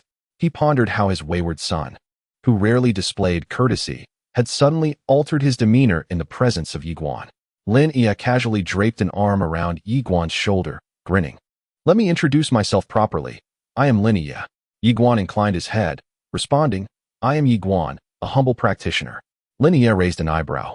"You must be the Taoist Yiguan that Qingning mentioned, right? Do you know Qingning?" Yiguan was momentarily taken aback. No wonder this young man was so courteous upon their first meeting. He was referencing the young lady from their previous encounter. Lin Ia chuckled, "Of course I know her. She used to be the leader. I initially hung out with her." No sooner had he spoken than Lin Jianya slapped the back of his head, scolding sternly. "What do you mean by hanging out with her? What era are we in to still be playing gangsters?" "What gangster?" Lin Ia was momentarily stunned, feeling somewhat wronged. "What I meant was that I learned about traffic operations online from an influencer." Lin Jianya raised an eyebrow. "You can operate traffic?" Lin Ia immediately retorted, "What do you mean by that? Why are you insulting me?" Listening to their banter, Yiguan felt a headache coming on. "Why don't we discuss the family's feng shui instead?" "What feng shui?" Lin Ia's curiosity was piqued, and he pressed on. "Is it like in novels? Searching for dragons and dividing gold?" "That pertains to tomb raiding," Lin Jianya replied irritably. "That's none of your concern. I'm asking Taoist Yi." Lin Ia pouted. Yiguan chuckled lightly. "Feng shui is a matter of both layout and energy. It can be inferred from the surrounding environment and geographical factors. Good feng shui leads to favorable fortunes, while poor feng shui results in misfortune." Lin Ia laughed and asked, "Then, Taoist, how is my family's feng shui?" Upon hearing this, Yiguan's smile lingered for a moment before he shook his head. "It's complicated." Lin Ia fell silent. In the midst of the awkward atmosphere, Lin Jianya interjected, "All right. I sought out Master Yi to resolve the feng shui issue, so you shouldn't interfere." "I wouldn't act recklessly." Lin Ia shook his head, then seemingly remembered something. He took out a new fruit machine and began filming Yiguan. Seeing this, Lin Jianya's expression darkened as he asked, "Yeah, what are you doing? Have you no sense of basic respect?" Lin Yi waved his hand. "I was commissioned to do this. Don't scold me." "Who commissioned you?" Lin Jianya frowned. "It's fine. Let him film," Yiguan said with a light laugh. He found this flamboyant youth quite likable. At least he was straightforward and seemed to have no ulterior motives. Lin Jianya frowned slightly. "Filming is fine, but do not post it online. We advocate for science. If the company is affected by the video, I'll personally deal with you. We live in an age dominated by science. Feng Shui is often labeled as feudal superstition. If the video circulates, the Joshin group could easily be implicated. Rest assured, I'm not that foolish." Lin Yi naturally understood his father's intentions and scoffed dismissively. After all, it was just for Qingming and not for the public internet. Surely, nothing would go wrong. With that, he turned to Yiguan and grinned. "Taoist Yi, can we begin?" "Patience," Yiguan replied calmly, then lifted his gaze to survey the architectural layout around them. The interior arrangement appeared to be quite meticulous. There seemed to be no significant feng shui issues. Yet the discomfort within the villa was palpable, indicating that there was indeed a problem. Where does the problem truly lie? Yiguan furrowed his brows, lost in contemplation for a moment, utterly perplexed. Beneath the celestial gaze, a thin mist of crimson hue permeated the villa, an ominous sign of malevolence. "Master Yi, have you discovered anything amiss?" Lin Jianya approached. "The issue is substantial," Yiguan replied, closing his eyes briefly, his left hand manipulating the small Lu Ren, diligently probing for the problematic palace position. Ultimately, he discerned the influences of Qi Ko and Su Shi. Qi Ko representing the DUI hexagram in the west, indicative of harmful metal, while Su Shi, associated with the Li hexagram in the south, symbolized fleeting fire. The noon hour, characterized by the element of fire, indicated that the trouble lay in the southwestern direction, beyond the villa. Upon concluding his observations, Yiguan proceeded towards the southwest, with several individuals exchanging glances before following suit. Outside the villa lay a secluded lawn, enveloped by flourishing greenery, with the gentle sway of tree shadows. Yiguan's gaze fell upon a particular patch of ground, his brow furrowing slightly. There were subtle signs of rising malevolence, clearly indicating a sinister locale. "Dig here. Something is buried beneath," he declared. Lin Jianya followed his gaze, perplexed. "Is there an issue with this lawn as well?" Yiguan nodded, explaining, "This is the white tiger's malevolent position, easily exploited by those with ill intentions." With a wave of his hand, Lin Jianya signaled to his assistants and Secretary Han, who promptly grasped shovels to commence excavation. Observing the pristine ground being disturbed, Lin Yi donned sunglasses, preferring not to witness the degradation. Nonetheless, his phone continued to record. "Boss, we've unearthed something." Suddenly, an exclamation arose from the assistants. Lin Jianya hurried over, his expression shifting to one of discomfort upon seeing the object in the soil. "Is that a pair of scissors?" he queried. Noticing a rusted broken blade nearby, Lin Yi stepped closer, astonished. "Why would such items be here? Does someone in our family have a penchant for collecting cold weapons?" Within the lawn lay a rusted pair of scissors and a broken blade, covered in corrosion, all pointed towards the direction of the villa. Clearly, someone had placed them there intentionally. Yiguan interjected, "This pertains to the techniques of Luban, specifically the art of hexing, which has been passed down through generations. Such methods can alter the fortune and feng shui of the homeowner. For instance, these scissors, aimed at the residents, may disturb the occupant's psyche, leading to unease. If one's fate is not sufficiently resilient, it is not uncommon to experience calamity." As he spoke, Lin Jianya glanced back at Lin Yi, inquiring, "You reside in this villa, yet you have not sensed anything unusual?" Lin Yi pondered, then shook his head. "I suppose I have felt a bit weak and dizzy at times, occasionally experiencing bouts of confusion and frequent insomnia, but that is all." Lin Jianya felt a headache coming on, halting the conversation. "Is that no impact? Those symptoms would warrant a hospital visit for scans that could take days." He turned to Yiguan, his voice solemn. "Master Yi, is this Luban technique truly so insidious?" There are aspects you may not comprehend," Yiguan began, his tone measured. For a considerable period, Luban techniques were regarded as forbidden knowledge, imbued with great malevolence. Some malicious individuals may exploit these methods to bring ruin to others. Yet, in general, such occurrences are rare. This kind of dark sorcery often rebounds upon its wielder, leading to inevitable retribution. Unless Yi Guanyu paused, turning to Lin Jianya. Someone seeks to take revenge on you. Chapter 31. The Art of Luban. In the courtyard, Yi Guanyu lifted his gaze and inquired, "Do you know who is responsible?" Lin Jianya glanced at the weapons concealed in the courtyard and subtly shook his head. He had not paid much attention to this villa. As for who had buried the weapons within, employing malevolent sorcery, he was utterly ignorant. Yi Guanyu pondered for a moment and asked again, "Have you ever harbored enmity with anyone?" "Enmity? There are far too many to count." Speaking on this matter, Lin Jianya fell into contemplation. Recently, there are developers from the coastal area, and further back, there are politicians from Anqing. In this industry, animosities are inevitable. Generally, we adhere to basic ethics. Commercial rivalries seldom escalate to matters of safety. With a grave tone, Lin Jianya continued, "We certainly would not resort to such esoteric arts to harm others. In today's society, commercial competition is rather straightforward. Instances of individuals resorting to underhanded tactics are exceedingly rare. As for these arcane practices, those who believe in them would refrain from using them, fearing retaliation. Those who do not believe would likewise abstain." Lin Jianya suddenly furrowed his brow. "Master Yi, could this possibly be a coincidence? That there happens to be an uncleaned weapon beneath?" Upon hearing this, Yi Guanyu nodded. "That is a possibility. However, there remains residual malevolence nearby. I shall consult the divination once more. Beyond this weapon, there is still an indistinct aura of malice spreading. Were it not for the strong fate of the villa's owner, an accident would have likely occurred long ago. Master Yi can divine as well." Lin Jianya noticed that Yi Guanyu had been calculating with his left hand. This must be the method of divination. This Taoist not only understands feng shui and physiognomy, but is also knowledgeable in divination. Lin Yi glanced at his father, interjecting for Yi Guanyu, "Nonsense. Have you never heard of the 5 arts of metaphysics? Mountain, medicine, fate, physiognomy, and divination? Fate is merely one branch of the whole." Lin Jianya's expression darkened. "Where did you acquire this knowledge?" Lin Yi felt a tinge of guilt. "I learned it from novels." "What of it?" Lin Jianya looked at him skeptically, clearly unconvinced. "Enough," Yi Guanyu interrupted. "The little master speaks truthfully. The 5 arts of metaphysics are indeed part of the path of cultivation." Receiving affirmation, Lin Yi straightened his back, casting a mischievous glance at his father. However, the latter chose to ignore him and pressed Yi Guanyu. "So, Master Yi, you are also skilled in medicine? Rarely do we encounter Taoists with medical expertise, yet such individuals often prove to be more reliable than conventional physicians." "I am currently studying this." Yi Guanyu shook his head, then paused before adding, "However, I can still resolve certain malevolent ailments through talismans." Lin Jianya nodded, feeling a sense of relief. If Yi Guanyu were also versed in medicine, he might begin to suspect that the other was a celestial being. As time passed, Yi Guanyu ceased his calculations, gazing at a particular eave of the villa, furrowing his brow.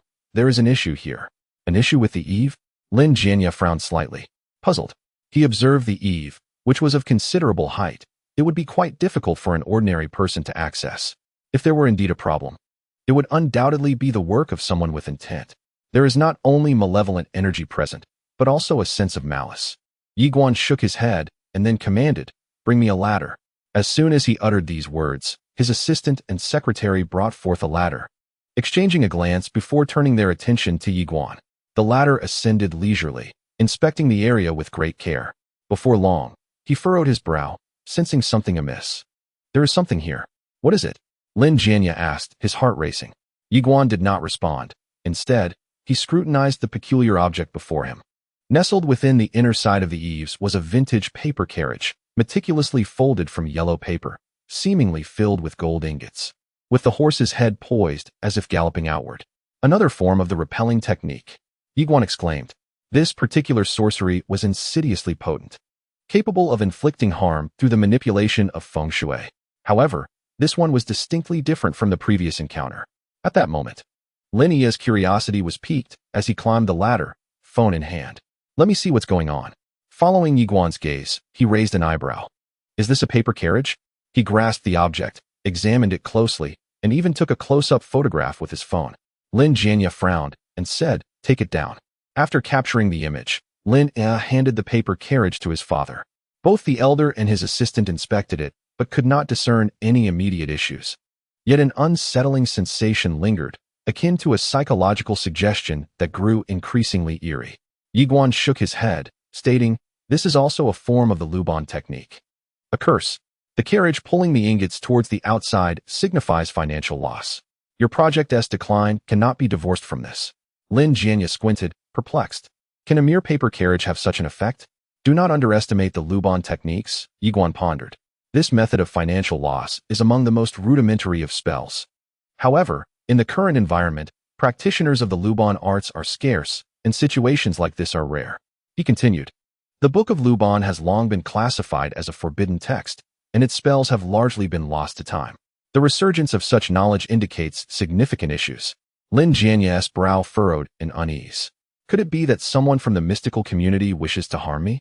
That is the only plausible explanation, Yi Guan replied, shaking his head. The previous weapon was intended to cause harm, while this carriage aims to induce financial ruin. The objective is to leave you bereft of both wealth and well-being. Lin Jianya's expression fluctuated between dark and light as he said solemnly, "I do not recall offending anyone from the mystical community. I tend to avoid such matters. How could I provoke them?" At that moment, Yi Guan suddenly turned to him and remarked, "Perhaps you have not offended anyone from the mystical community, but what of those who harbor grievances against you?" Yi Guan's implication struck Lin Jianya with gravity. Yi Guan nodded slightly and continued, "Someone is employing mystical practitioners to persecute you. Moreover, those wishing to harm you possess a notable identity. Otherwise, they would not be able to enlist a practitioner of the Luban arts." As his words hung in the air, a heavy silence enveloped the group. Even Secretary Han's countenance had turned solemn. The implication was unmistakably clear. Someone intended to inflict harm upon him. However, such a ruthless approach was unlikely to originate from the surrounding developers. Despite their ongoing competition, there existed an unspoken rule of leaving each other a way out for future encounters. The most they could do is target the project. No one would be ruthless enough to bring about utter ruin. Lin Yi understood Yi Guan's implication and frowned slightly. Is someone attempting to harm our Lin family? Taoist. Can you discern who it is through your methods? Yi Guan shook his head. The divination is a gradual calculation and cannot pinpoint a specific individual. If one could identify the culprit, they would not be a mere Taoist, but a deity. A silence fell over the gathering. Lin Jianya closed his eyes, replaying the faces of his enemies in his mind like a revolving lantern. After much contemplation, it seemed that no rivals would resort to such actions. Even if someone harbored such thoughts, they would not dare to execute them at his residence. The area is under constant surveillance. Any intruder would be immediately detected. The renovations were overseen by his grandfather personally, eliminating any possibility of error. After a moment of silence, Lin Jianya suddenly remembered something, causing a chill to run down his spine. Wait, aside from competitors, he had overlooked a crucial group. Chapter 32. This individual is problematic. Lin Jianya slowly narrowed his eyes. I know who it is now. Who? Yi Guan turned to look at him. Lin Jianya's voice turned cold. The feng shui and renovations of the villa have always been managed by my family. Only they could be meddling in this. It could either be my grandfather or, as he spoke, he narrowed his eyes, already forming a suspicion. Yi Guan shook his head. This is not a trivial matter. Do not speak recklessly to Master. Would family members truly wish for your complete downfall? Unless they are mad. Master Yi is unaware of my family's circumstances. Lin Jianya replied slowly. My grandfather, in his youth, bore arms and, after retiring, ventured into real estate during a time of great upheaval. He became a leading figure in the local real estate market, amassing considerable wealth for my brothers and me. You see, the more affluent such families are, the more prone they are to internal strife. There is intense competition regarding projects and assets, making the use of underhanded tactics plausible. Upon hearing this, Yi Guan pondered for a moment before shaking his head. Regardless, the master must be cautious of these techniques. Strive to uncover who is behind this. The assistant's expression darkened. Allow me to ascertain who it is. I shall ensure they do not see another day. Enough. Before the words could fully escape, Lin Jianya frowned and interrupted. The assistant realized there were others present and ceased his words. Nevertheless, the people in attendance were largely in tacit agreement. The use of such malicious techniques clearly aimed for destruction. Should the perpetrator be identified, Lin Jianya's capabilities would guarantee they would not witness another dawn. Yi Guan shook his head with a gentle smile. We practitioners of the mystical sect emphasize upholding the righteous teachings. Discovering the one who employs these heinous methods will lead to their eventual reckoning.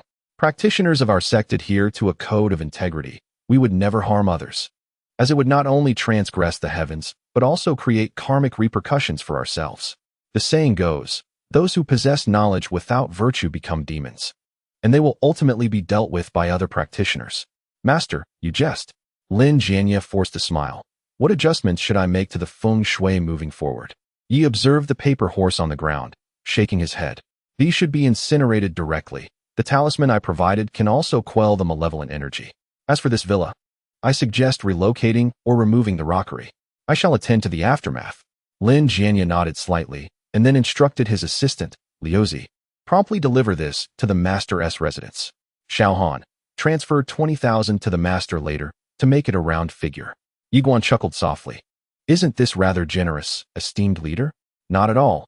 Talismans can indeed be valued at 10,000, Lin Jianya replied, a gentle smile gracing his lips. We owe a debt of gratitude to Master Yi for his timely intervention.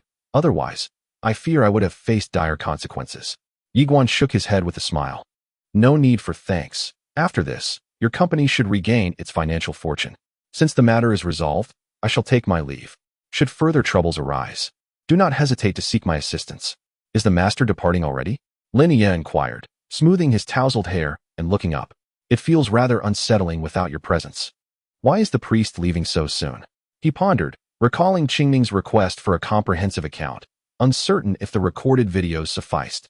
As he contemplated, he sent the already recorded videos to Su Qingming. Yiguan remarked, feeling insecure? Why not purchase a talisman as well? Upon hearing this, Lin Ye recalled his father's mention of 10,000, his heart sinking. Forget it. I've managed thus far without one. His recent extravagant expenditures at the bar left him without the means to purchase a talisman. In response, Yiguan smiled. Then I shall take my leave.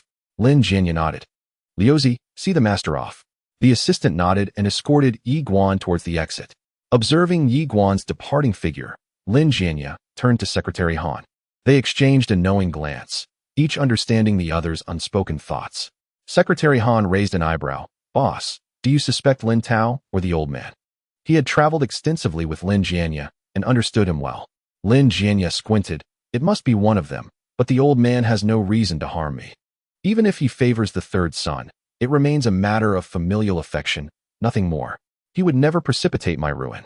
Even a tiger does not consume its cubs. The old man is righteous.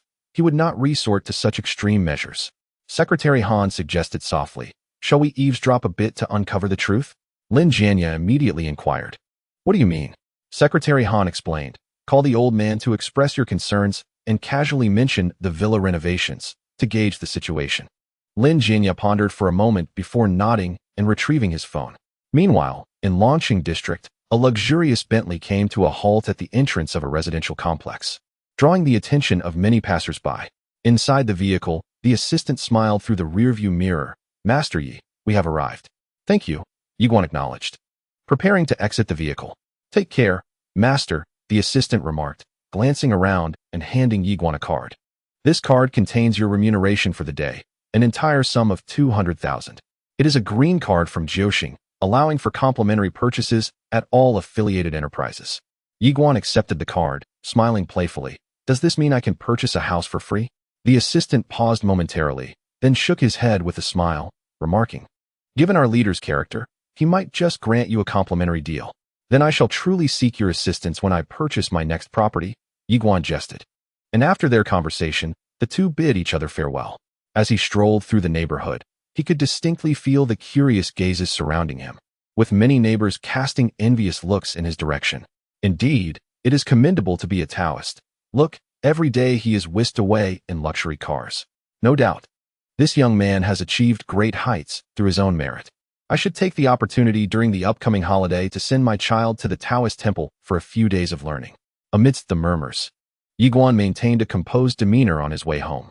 His resolve as a Taoist was steadfast, and he was untroubled by the discussions. Besides, the old neighbors were amiable, showering him with compliments, with few making disparaging remarks. Upon returning home, Yiguan shed the pretense of a master, reclining gracefully. He skillfully retrieved his phone and casually browsed through local news, noting that aside from discussions about him, there were no other trending topics. Suddenly, his scrolling halted as a particular video captured his attention. On the screen was a middle-aged man clad in a Taoist robe, holding a thick sheet of paper, seemingly in the process of drawing talismans. However, his technique appeared rather peculiar. Typically, Taoists adhere to strict guidelines when drawing, particularly avoiding any alterations or corrections. Yet, this individual seemed to make only a few strokes in one spot, a method that certainly did not align with talismanic practices. Yiguan scrutinized the video title, Shim and Taoist. Contact for inquiries. All matters can be resolved. Frowning at the title, he discerned that the individual in the video was undoubtedly a charlatan.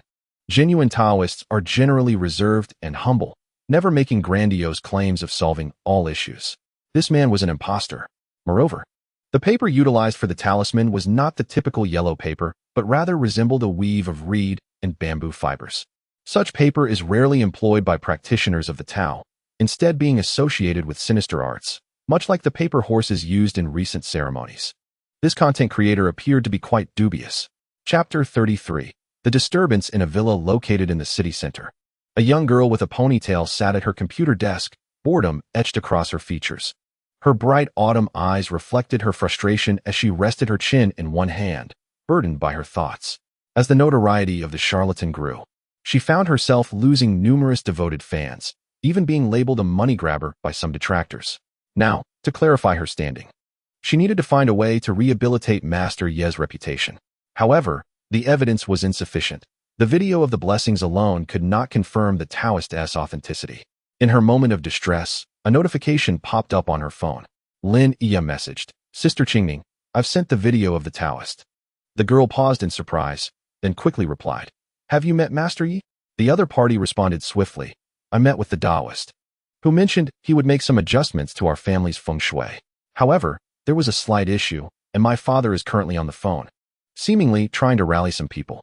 After uttering this, the other person's avatar turned gray, indicating they had gone offline. Su Qingning clicked on the video, which took nearly an hour to load. In the video, Yiguan was scrutinizing the villa's feng shui and, by some means, discovered the malevolent object buried in the courtyard. "Is this feng shui?" Su Qingning gazed at the screen, momentarily lost in thought. How could a Taoist practice feng shui? Is he intending to usurp the livelihood of feng shui masters? After some contemplation, she sent the video to Meng Shidi. "Qingning v. Taoist, I have new video evidence. Could you see if this individual is indeed a true master?" Before long, the other party came online. It was evident that the internet speed at the Taoist temple had significantly improved. Meng Shidi v. Evidence video? How did the benefactor record this? Qingning v. I had a friend record it. It seems he was assessing feng shui and possibly unearthed some malevolent object. After sending the message, the chat interface fell silent for a while. Meng Shidi v. Wait, he also knows feng shui? In the coastal outskirts of Linhai. While Lin Iya was chatting on her phone, Lin Jianya also took out his phone and dialed the number. Just as he was about to make the call, his voice lowered. "Xiao Han, please take care of Xiaoya. I need to speak with the old man privately." Secretary Han nodded. "Don't worry, boss, you focus on your call." Saying this, he approached Lin Iya and seemed to converse with her before leading her into the villa, leaving him alone in the courtyard. Watching Secretary Han's retreating figure, Lin Jianya's gaze flickered before he dialed the number in his hand. Moments later, a resonant voice emerged from the phone. "Jianya, you finally decided to call me?" Lin Jianya replied with a faint smile. "No matter how busy I am, I cannot forget my old man. I have something to ask you. I knew you wouldn't call unless it was important. Just ask. I believe it was you who arranged for the renovations in the coastal outskirts of Linhai, correct?" The old man seemed to ponder. "Coastal outskirts? The feng shui there was assessed by someone I hired, but the renovations were handled by the third brother." "The third brother? You entrusted him with it? What does that mean? Isn't it normal for you brothers to help each other out?" Lin Jianya fell silent for a moment before suddenly laughing. "Normal, of course. The third brother is still in Anqing, right?" The old man replied. "He is not in Anqing. I will be going to Linhai for a birthday celebration in a few days, and he will surely attend." "Jianya, why do you suddenly inquire about this?" "Nothing, old man. Are you coming to Linhai for your birthday in 2 days? After decades in Anqing, what's wrong with going to Linhai? It prevents you from missing it again." "You jest. But remember to have the third brother come back. I wish to reminisce with him." "The third brother will definitely come. Just be sure not to stir up any trouble." "What is this?" "I will certainly make proper arrangements for you when you arrive." The elderly gentleman nodded. "All right, just proceed with the usual arrangements. If there is nothing else." I will hang up. After their conversation, Lin Jianya set down his phone and leaned against the railing, his eyes reflecting a newfound coldness, as though lost in troubling thoughts. Secretary Han emerged from the villa and happened to catch sight of Lin Jianya's unfriendly expression.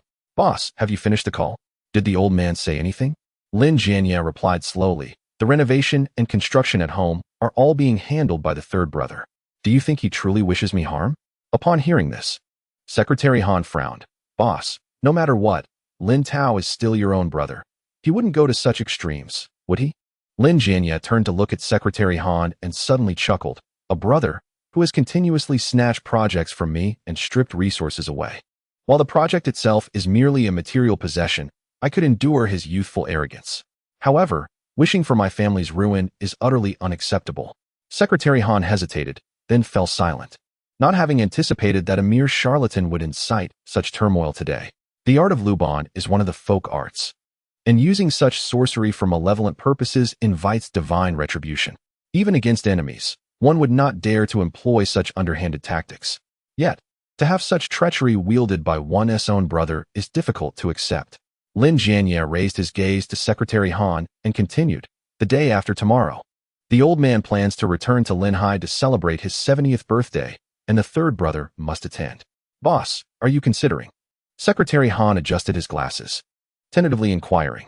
Lin Jianya shook his head. "The day after tomorrow is not the right time. We must not disrupt the old man's birthday. Moreover, the third brother will likely be on guard when he comes to Linhai. I intend to prepare something special for the old man during the celebration, as he still holds significant decision-making power over many projects. Previously, I had left them for the third brother, but this time, I will secure the project for myself." Upon hearing this, Secretary Han looked up and asked, "What does the boss plan to gift?" Lin Jianya shook his head. "I have yet to decide. Do you have any suggestions?" After a moment's contemplation, Secretary Han proposed, "Should we consider seeking out that charlatan again? On one hand, it would serve as a gift from the mystical realm for the old man. On the other, it could also serve as a precaution against Lin Tao's schemes." Lin Jianya nodded thoughtfully, then turned to Secretary Han. "Haven't you always suspected that Yi Guan is a fraud? Why are you now considering reaching out to him?" Secretary Han lowered his head. "He may not be a true sorcerer, but his performance is convincing enough. Even if he is not a genuine practitioner, he can still delight the old man." Lin Jianya absently fiddled with the walnut in his hand, chuckling. "Well, regardless of his authenticity, he at least possesses some skill in feng shui." Just then, his phone buzzed with a series of text notifications, prompting him to frown slightly. "Xiao Han, prepare the car to return to Jiuxing." Secretary Han was taken aback. "What's wrong?" After a moment of silence, Lin Jianya suddenly looked up. "Something has happened to the third brother." Chapter 34, Unorthodox Methods in Longqing District. Yi Guan observed the video of a charlatan from a popular channel, replaying it from the beginning. This individual was peculiar. Every video revolved around the practices of Taoism, either through incense offerings or the crafting of talismans. The techniques displayed appear remarkably professional, leaving the average observer oblivious to any discrepancies. Furthermore, the individual in question boasts a considerable following, nearly 200,000 admirers. The mere effect of this popularity has led many to accept the authenticity of his practices. Yet, the more he scrutinizes these methods, the more peculiar they seem to him. After some contemplation, he began to peruse the comments section of the video. The responses were overwhelmingly filled with wishes for good fortune, interspersed occasionally with blessings or playful banter. Blessings abound. The Taoist techniques seem quite professional. Which temple does he hail from? I wonder. This Taoist never shows his face in any of his videos, merely showcasing his craft. It appears somewhat professional, but why does it seem like the talismans are drawn with just a few strokes? That's merely your unfamiliarity. Taoist talismans are typically completed in just a few strokes. I think I could learn something from this. It promotes traditional culture. Indeed. Isn't this far superior to the recent uproar over that fraudulent Taoist? As he scrolled through the comments, he noticed someone had specifically mentioned him. Yi Guan rubbed his nose, realizing that he had become the antagonist in this online comparison. However, the reality was quite the opposite. The individual featured in the video could be definitively identified as no genuine Taoist, and it was highly likely that he was intricately connected to the curse placed upon the Jiuxing group. After pondering for a long while, Yi Guan ultimately shook his head. He still knew little about this content creator and would need to consult someone within the industry. With this thought, He opened a private message to Qingning Jiang. After all, they were both part of this small online community. They should be somewhat acquainted. Thinking of Yi. Image JPG, do you know this content creator? Approximately 10 minutes passed. Qingning V, who are you? Yi Guan, reading the message, nearly forgot he was using a pseudonym. He began to establish his identity. I am Yi Guan, the Taoist you met last time. A moment later, the response was rather dismissive. Unwelcome critics, be gone, don't attempt to provoke me here. Yi Guan fell silent. It seemed he was being mistaken for a troll. Thinking of you, miss? You reside in a standalone villa next to the #1 academy in the center of Linhai City. With the address disclosed, surely this would validate his identity? Qingning V, are you a hacker? If you persist, I will report you to the cyber police. This young lady certainly possessed a keen intellect. Yi Guan replied, last time, I inscribed a talisman on the jade I gave you. Do you recall? Upon reading this, she immediately responded, is it truly the esteemed Master Yi? Your username, Goose Goose Goose. I must admit, I didn't recognize you at first. Thinking of you, Yi? It sounded rather juvenile. What serious Taoist would use such a name online? Qingning V, the content creator in the image appears to be a Taoist. He must belong to the metaphysical community, right? Qingning V, does Master Yi not know him? Thinking of you, Yi, you've misunderstood. He is not a legitimate Taoist. Qingning V, oh? Could he also be a fake Taoist? Thinking of you, Yi, indeed. The other party retracted a message. Qingning V, ahem, I do not recognize this person, but what does Master Yi want with him? Xiang Yang Yi, this individual is likely involved in some nefarious practices. I wish to learn more about him. Upon hearing this, the other party seemed to pause for a few seconds. Qingning V, understood. I shall inquire about this content creator immediately. Qingning V, Master Yi may not be aware, but I, Qingning Chan, am known as the social butterfly of the small broken station. There is no one I cannot find out about. Xiang Yang Yi, I shall await your news, young lady. Qingning V, Ajk. As soon as the other party finished speaking, their avatar turned gray. It seemed they had gone to gather information. Yi Guan shook his head with a smile. This girl is quite straightforward, grateful, and unguarded. Such a person is indeed pleasant to be around. After a moment, his gaze shifted to the Taoist in the video, lost in thought. At Longhu Mountain, following the conclusion of the feng shui class, many Taoists returned to their quarters. In one dormitory, Brother Meng held his phone, fully engrossed in a video. On the screen was the young man, often criticized online as a false Taoist, now explaining feng shui within a villa. As the video progressed towards its conclusion, lasting nearly an hour, Brother Meng watched without skipping ahead. Gazing at the Taoist on his phone, he fell into deep contemplation, recalling the video's content. Could this truly be feng shui? It seemed both authentic and inauthentic.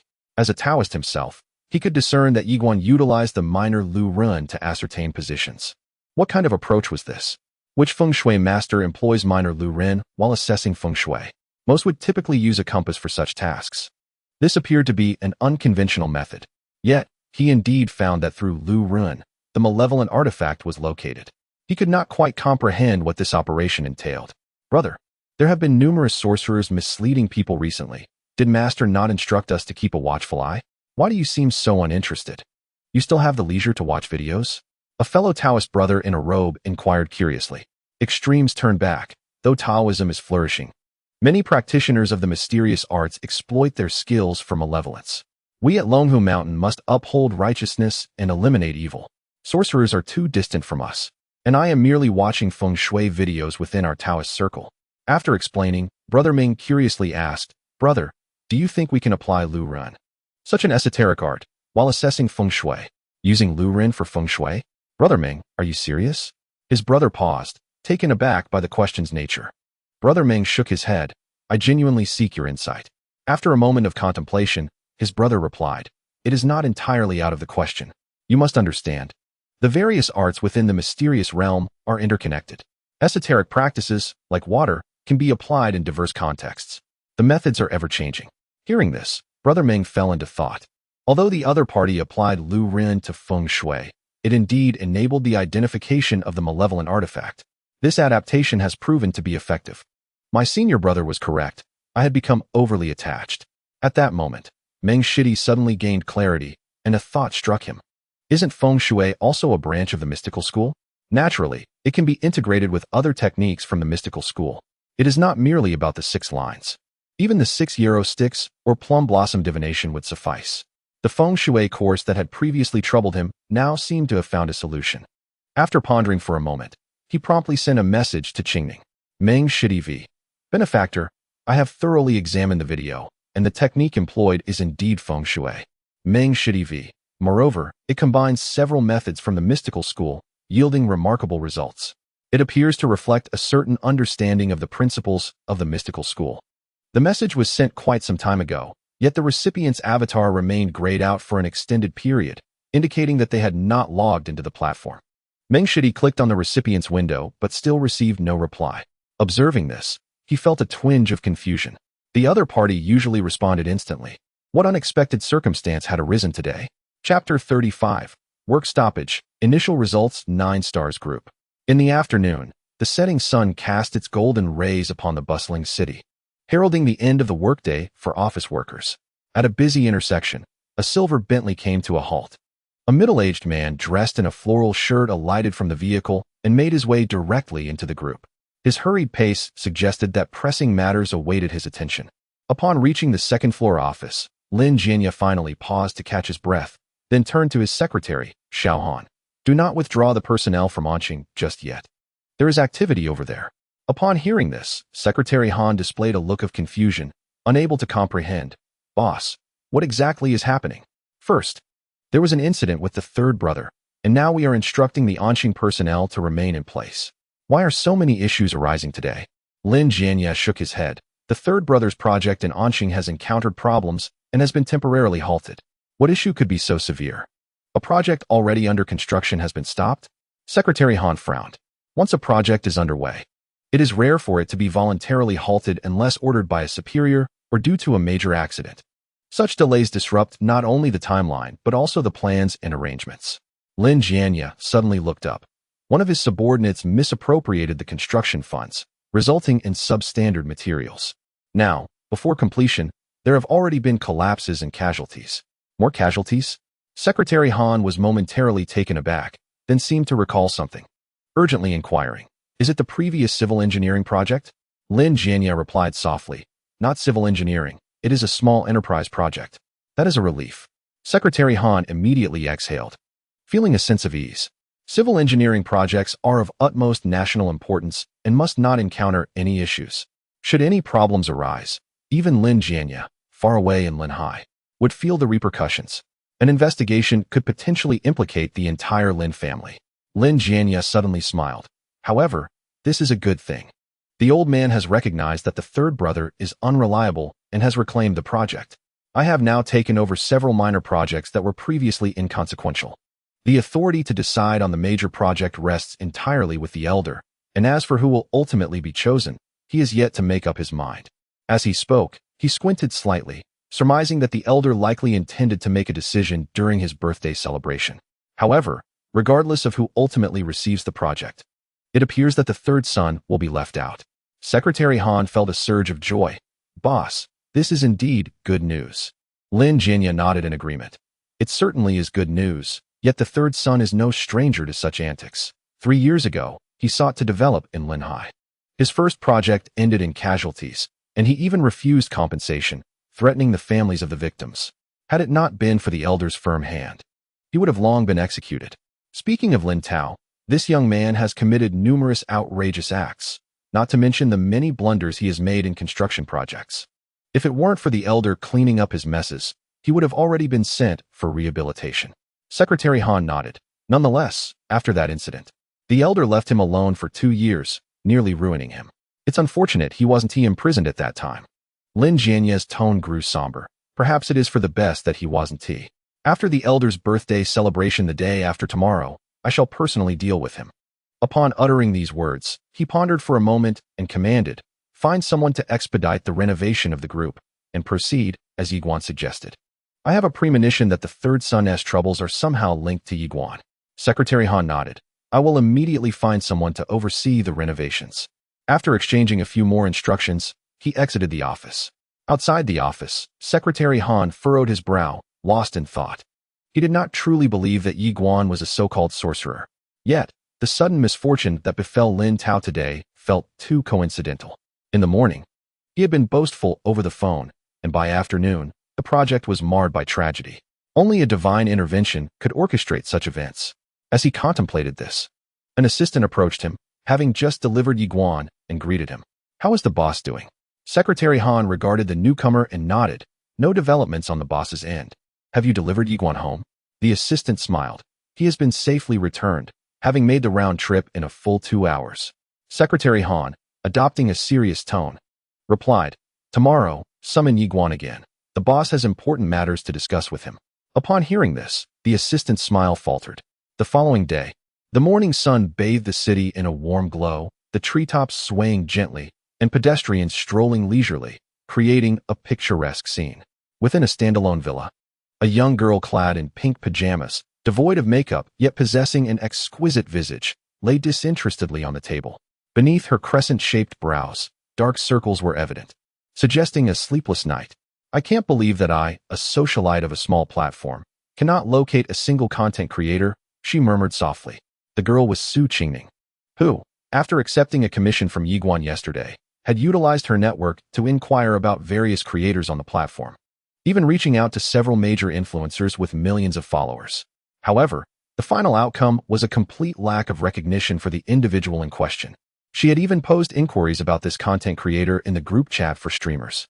The content creator on the small platform, once reaching 100,000 followers, gains access to an official group established for networking and interaction. Regardless of whether it is for expanding connections or increasing traffic, participation in group chats is essential. However, the members ultimately express that they have yet to encounter the elusive figure of this mystical circle. What ordinary person would be so reclusive? A woman's intuition informs her that something is amiss. She straightens her posture, determined to inquire directly with the platform's operators. By chance, a red notification in her private messages captures her attention. Upon opening it, she discovers a message from Taoist Meng. Su Qingming pauses momentarily, nearly forgetting to follow up on her request for a feng shui consultation. She quickly types a response. "Qingming V. Apologies, Taoist. I didn't have the chance to check my messages yesterday." Not long after, a reply appears before her eyes. "Meng Shidi V. I took a glance at the video. The feng shui techniques are indeed legitimate and more adept than the average practitioner. Meng Shidi V. However, this friend seems to base his practice on methods rather than traditional principles, which is a unique approach." Gazing at the messages, Su Qingming grins broadly, excitement bubbling within her. The Taoist response clearly indicates that Master Ye's feng shui is valid, affirming his genuine capabilities. "Qingming V. Can the Taoist confirm that he is a true practitioner now?" Meng Shidi V. I cannot guarantee he is a Taoist, but he is likely a member of the mystical sect. Qingming V. Is there a significant difference? Meng Shidi V. There is indeed a considerable distinction. A Taoist requires initiation and lineage, whereas a member of the mystical sect possesses skills without such constraints. Meng Shidi V. Nonetheless, as a member of the mystical sect, I shall do my utmost to curtail the spread of rumors and misinformation. Qingming V. Thank you very much, Taoist. Starry-eyed, Meng Shidi. You are too kind. It is my duty, and I have also learned something from the video. The saying goes, in a trio, one must have a teacher. Particularly in the realm of the mystical sect, there is much to be gained from others. Su Qingming gazes at her computer, feeling a sense of relief. As long as the Taoist is willing to suppress the rumors, it suffices. Although the effectiveness is uncertain, he is an authority with considerable influence. Just as she closes the private message interface, a new notification suddenly pops up on her screen. Kuan Jinren V. I hear you are inquiring about me, young lady. This unexpected private message instantly heightens Su Qingming's alertness. The sender is the internet-famous Taoist she has been desperately searching for. Chapter 36. Communication in Longqing District. Yiguan rises early, leisurely preparing a cup of soybean milk for himself. The adage "the morning determines the day" rings true. He begins his meditation at 6 o'clock and continues until now, feeling a notable surge of vitality. Just as he finishes preparing his soybean milk, his phone alerts him with several notification sounds. Yiguan glances at his screen. It is a message from Qingming. As I gazed at the message, my brows furrowed in curiosity. A sorcerer? Could it be the very individual I had observed in the previous video? I replied, Please, Miss Su, take your time to elaborate. After a considerable pause, Su Qingming finally responded. I spent the entire night gathering information for you. Yet few content creators seem to have heard of this Taoist, even those who had only exchanged a few words. But today, he reached out to me, inquiring if I was seeking him. She continued, her tone tinged with trepidation. Do you think he might cast a spell upon me through the screen? Even through the digital veil, I could sense the young lady's palpable fear. However, her reaction was entirely understandable. After a night of inquiries, to suddenly receive a message from someone she had been investigating was akin to a prank, enough to terrify anyone. I pondered for a moment before typing a reassuring message. Do not be afraid, for casting spells requires one's birth date or personal belongings. Did he specifically reach out to you? I inquired further. He asked if I was looking for him, but I hesitated to reply. She confessed, her anxiety evident. Tell him to seek me out. I shall engage with him. After a brief pause, she responded, Please be cautious, Master Yi. A few friends who have spoken with him said he is rather peculiar. Perhaps he truly possesses some dark arts. Observing the girl's nervousness, I chuckled softly as I typed. Evil cannot triumph over virtue. If I were to fear such sorcery, I would not have chosen the path of the Tao. Upon reflecting on my words, Qingming realized the truth in them. Indeed, there are few genuine Taoists who fear these malevolent arts. Then I shall direct him to you. But do remain vigilant against such ambiguous figures, she replied. You need not worry, I assured her. Before long, Qingming engaged in conversation with the mysterious individual. I was uncertain of their exchange, but soon after, an unfamiliar message appeared in my inbox. Greetings, I am Master Kuan of the Jingyi sect. I have heard from a content creator that you are in need of assistance from the Tao.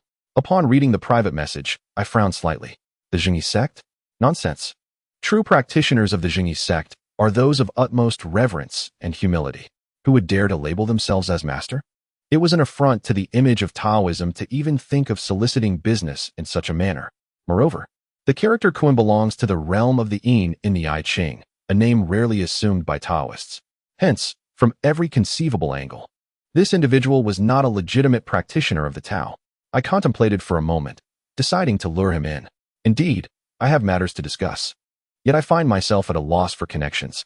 I have been entrusting friends to seek you out, but alas, there has been no response. After a while, he finally replied, I beg your pardon, I am often occupied with lectures at the temple and seldom engage with acquaintances online. Kuan Jinren, what matter do you seek, benefactor? Allow me to see if I can assist. Upon observing the messages in the private chat list, Yiguan realized that the other party had taken the bait. Xiang Nianyi. To be honest, I have built my business from the ground up for many years, but recently I discovered that I have been betrayed, and my financial chain has collapsed. Xiang Nianyi. In order to sustain the company's financial flow, I have accumulated a considerable amount of debt, and my wife has run off with him. I seek revenge on those who have betrayed me. Xiang Nianyi. I wish to make them suffer terribly. I wonder if there is a way to accomplish this. This statement was a test. A genuine Taoist would merely speak of karmic retribution and the consequences of one's actions, but would never assist in harming others, even if they were malevolent. However, upon hearing this, the other party suddenly fell silent, seemingly contemplating the misfortune of someone who had risen from nothing only to have everything taken away, including a wife who had run off with a friend. It seemed as if life had turned into a tragic script. Kuan Jinren. Benefactor, I can empathize with your plight, yet we of the Xianmen have our principles. To harm others incurs karmic retribution. Yi Guan frowned.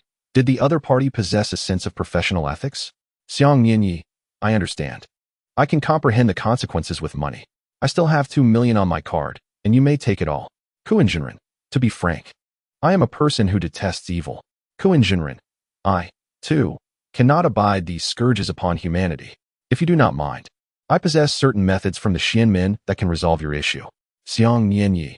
Regardless of the method, as long as it brings about his demise. Money is not a concern. Kuan Jinren. To speak candidly, I have some knowledge of witchcraft and hexing techniques. I can assist you in crafting a paper effigy. Kuan Jinren. Before long, this person will be plagued by misfortune, even facing life-threatening calamities. This confirmed it. Gazing at the chat messages, Yiguan was now convinced that the other party was involved in the dark arts and likely connected to the curse placed upon the Jiuxing group. Xiang Nianyi, let us proceed with this.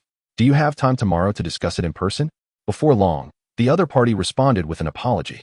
Kuan Jinren, I apologize, but I have already made plans to celebrate an elder's birthday tomorrow. We shall have to wait until the day after. Xiang Nianyi, I will provide you with the address the day after. We shall meet in person. Koenjinren, no problem. Benefactor can rest assured. My intervention will undoubtedly lead to his downfall. What a downfall it would be. Yiguan closed his phone and shook his head.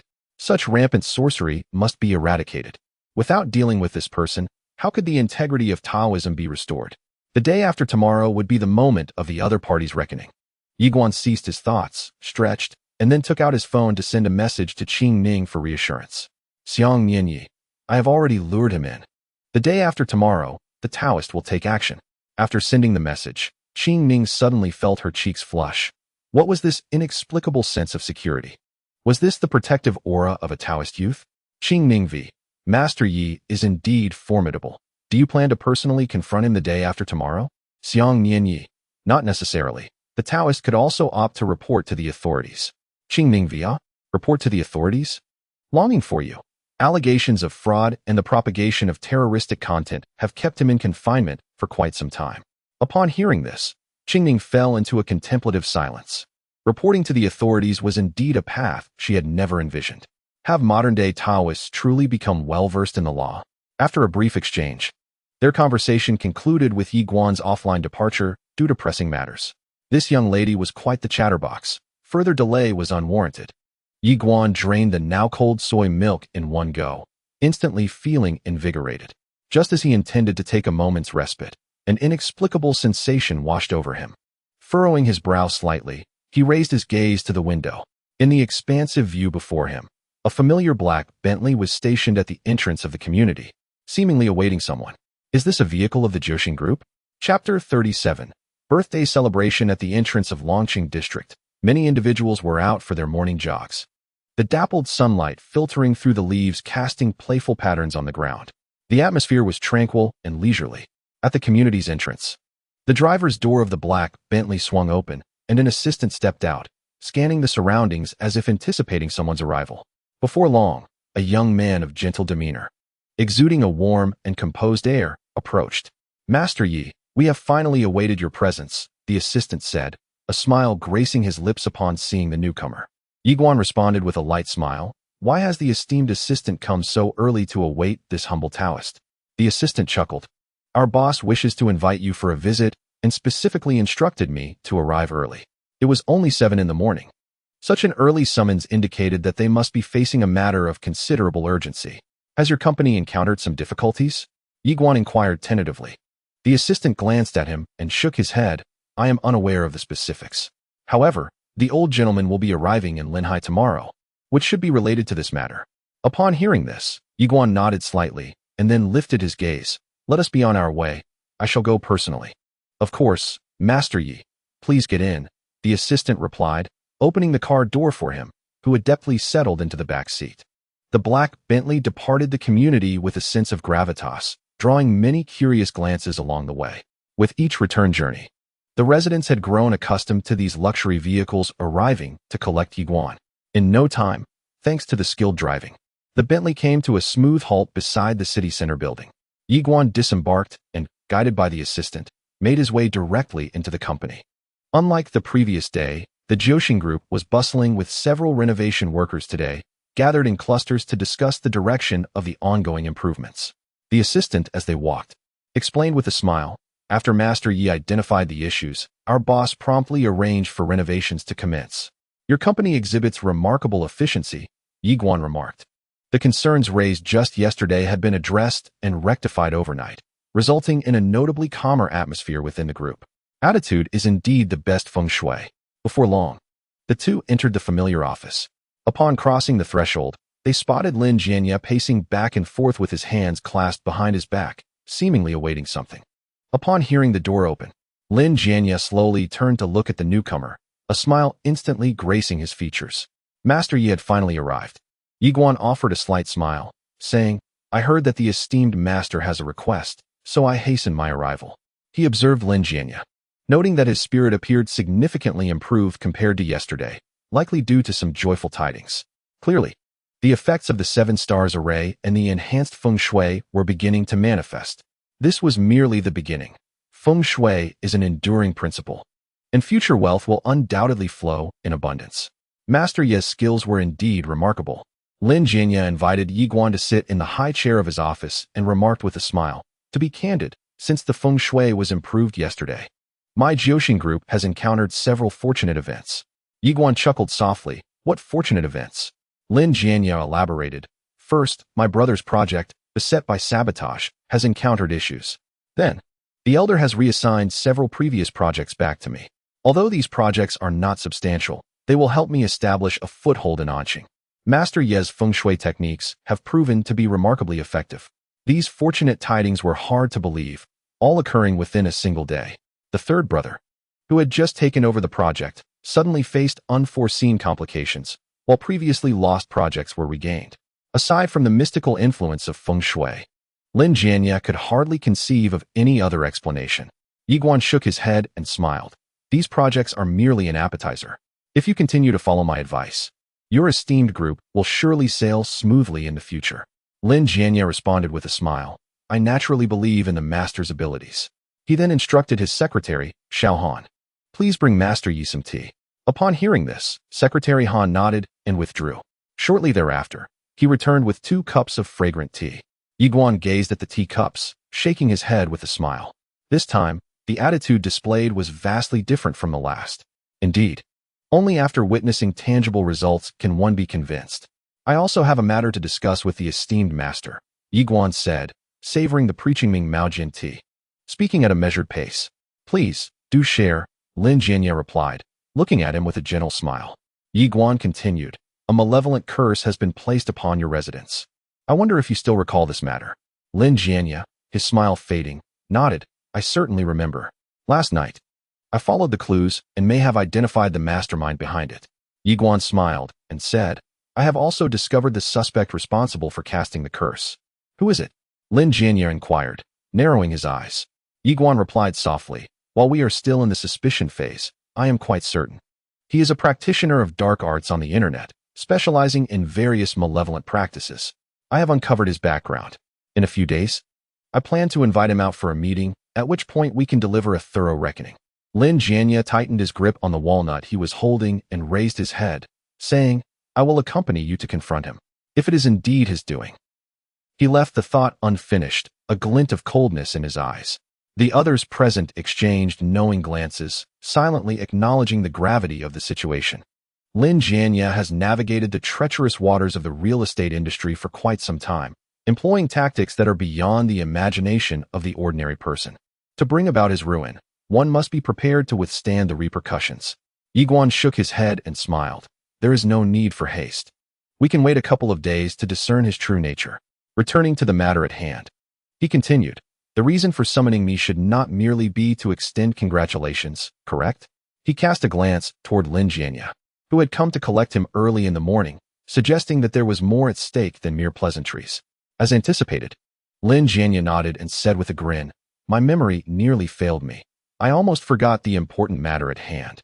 To be candid, Master Yi, my father intends to celebrate his 70th birthday in Linhai tomorrow.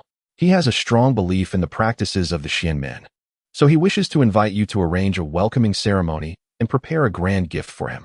Do not worry about the cost. I can afford anything that is deemed appropriate." He also offered a precautionary note to Yi Guan, asserting that with the financial strength of the Jiuxing Group, there was nothing in the realm of Xianmen that could not be procured, provided it was suitable. Upon hearing this, Yi Guan suddenly furrowed his brow. "Is your father's birthday indeed tomorrow?" Lin Jianya, taken aback, queried. "Yes, Master Yi. Why do you ask?" Yi Guan fell silent, recalling his earlier conversation with the rogue Taoist. The latter had mentioned a plan to attend an elder's birthday celebration. Could it be that this was the very occasion? Chapter 38. The birthday celebration. Tomorrow's celebration, if the rogue Taoist's words ring true, might indeed coincide with this event. Yi Guan pondered. The upcoming birthday celebration has grown intriguing. The rogue Taoist who has targeted you may very well be present. At this, Lin Jianya's brow furrowed. "Are you suggesting that the third brother will invite that sorcerer who employs curses?" Yi Guan nodded. "Precisely. Therefore, prepare yourself in advance, lest you fall victim to his malicious designs. Regardless of the situation, one must always be on guard. Those who dabble in the dark arts often employ insidious tactics that are difficult to counter. It appears the third brother intends to corner me." Lin Jianya narrowed his eyes. Yi Guan chuckled lightly. "Of course, Perhaps I am merely overthinking. It is possible that the rogue Taoist will not attend this celebration. Lin Jianya shook his head. No, I understand the nature of the third brother. He is likely to seize this opportunity to strike again. It is best to exercise caution. After a moment of silence, Yiguan offered a word of caution. He held no fear of the rogue Taoist, but was wary of the possibility that the latter might hire reckless individuals to resort to physical means to resolve matters. After all, no matter how skilled one may be, a knife can be a formidable adversary. The atmosphere remained tense for quite some time. Seeing the shift in mood, Secretary Han interjected. Your father will be arriving in Linhai tomorrow. We should begin preparations for the welcoming ceremony. Indeed, let us return to the matter at hand. Lin Jianya refocused his thoughts and addressed Yiguan. My father will soon arrive, and I have yet to finalize the arrangements and gifts. I must implore Master Yi for assistance. His trust in Yiguan had deepened, especially after witnessing the remarkable effects of the feng shui the previous day, which had instilled in him a newfound reverence for the Taoist arts. As Yiguan was about to respond, a sudden sound echoed in his mind. Ding! A request from a believer has been detected. Please prepare for the birthday celebration, ensuring it is splendid and showcases the Celestial Master's skills, thereby attracting more followers. Completion reward. Unknown. Another task had emerged. Yiguan was momentarily taken aback. Could tasks be triggered like this? At first glance, the task seemed straightforward, requiring only the successful conclusion of the birthday festivities. However, there must be a reason behind it. The system assigning this task suggested it would not be as simple as it appeared. After pondering for a moment, he turned to Lin Jianya and inquired, what time will the elder arrive tomorrow? Lin Jianya contemplated briefly before replying, approximately around 10 in the morning. Anqing is not far from Linhai, just separated by a city. 10 o'clock coincides with the hour of C, a rather auspicious time. After some reflection, Yiguan continued, the first stop for the celebration can be at the group headquarters. This location is indeed a place of prosperity, and the birthday event can bring forth good fortune. There are no particular requirements for the rest. A 7 stars formation can be arranged prominently in the hall. It would be best to purchase a few paintings of lofty mountains and flowing waters, symbolizing longevity surpassing that of the South Mountain. I can recite a blessing for you. Upon hearing this, Lin Jianya nodded appreciatively and said, with Master Yi's arrangements, I feel reassured. He then addressed his assistant, Xiao Han. Go and procure several paintings of renowned artists, adhering to Master Yi's specifications. Xiao Han nodded in silence and departed. Recognizing that further discussion was unnecessary, it was best to execute the elder's suggestions. After a moment, Lin Jianya turned back to Yiguan, pondering aloud. Will merely acquiring paintings be somewhat lacking? As long as the birthday celebration does not clash with any malevolent forces, there are not many strict requirements, Yiguan replied, waving his hand dismissively. Tomorrow is a good day with the fortune and virtue star in ascendancy. Prepare a fish tank to rear some koi. Place 2 orange trees and 3 asparagus ferns at the entrance of the company, and we can remove some of the money trees surrounding the area. This is a simple, auspicious arrangement for the birthday celebration. Hearing this, Lin Jianya nodded thoughtfully and instructed, Lu Zi, prepare the fish tank along with the orange trees and asparagus ferns, selecting the finest specimens. No problem. His assistant promptly affirmed before leaving the company to gather the necessary items. Soon, only the 2 of them remained. Lin Jianya remarked with a smile. I did not expect Master Yi to have such extensive knowledge, even adept at orchestrating birthday celebrations. Flattery, Yiguan humbly replied with a smile. I merely possess some understanding of feng shui, which fortuitously aligns with what the virtue master requires. Lin Jianya, fondling a walnut, chuckled, Master Yi remains modest. With your feng shui arrangements, even the elder will have no words to express tomorrow. He firmly believes in the esoteric arts. This was precisely why he had sought Yiguan's expertise in arranging the feng shui, for it was said that each discipline requires a specialist. After a while, Xiao Han returned with several paintings, a pained expression on his face. Boss, I entrusted a friend to acquire these paintings. They are masterpieces depicting landscapes and the southern mountains' rocky peaks, and they came at a considerable price. The total for the 3 was 100,000. Each piece averages several tens of thousands. This is considered exorbitant in the realm of art. Lin Jianya, however, remained unfazed. It is only natural for prices to be high. Spending a little to achieve great things is worthwhile, especially if it brings joy to the old gentleman. Moreover, These calligraphies and paintings possess collectible value. With a smile, he remarked, perhaps after the artist's passing, these works may appreciate in value. Secretary Han's lips curled slightly in disbelief at such a peculiar notion. He was merely lamenting the expenditure. To pay 100,000 for these inconspicuous pieces was a sheer waste. Ignoring Secretary Han, Lin Jianya turned his gaze to Yi Guan, inquiring, Master Yi, I have acquired the paintings. What should be our next step? I shall add a few strokes to the calligraphy. Yi Guan waved his hand, and Secretary Han reluctantly presented a brush. Under the puzzled stares of the two men, he dipped the brush into the ink and inscribed the characters Zheng Lu. Ci Fu Zhong Kuei, 6 grand characters. The sacred title of the Tianshi Zhong Kuei is seldom invoked, let alone passed down. Only he could employ all the methods of the lineage, and this instance was no exception. Once the brush met the paper, the 3 paintings seemingly transformed, invigorating anyone who gazed upon them. Master Yi, what significance does Zhong Kuei's sacred title hold? Lin Jianya inquired, a slight frown adorning his brow. Isn't Zhong Kuei a deity of ghosts? One can only wonder how the old gentleman might perceive this at the birthday banquet tomorrow. Zhong Kuei is regarded as the universal deity in Taoism, a true god of blessings, capable of granting wealth and fortune. Wealth and longevity need no further elaboration. Yi Guan replied with a gentle smile. With the sacred title of Tianshi Zhong Kuei, wealth and longevity are assured. Long-term display can also enhance fortune and auspiciousness.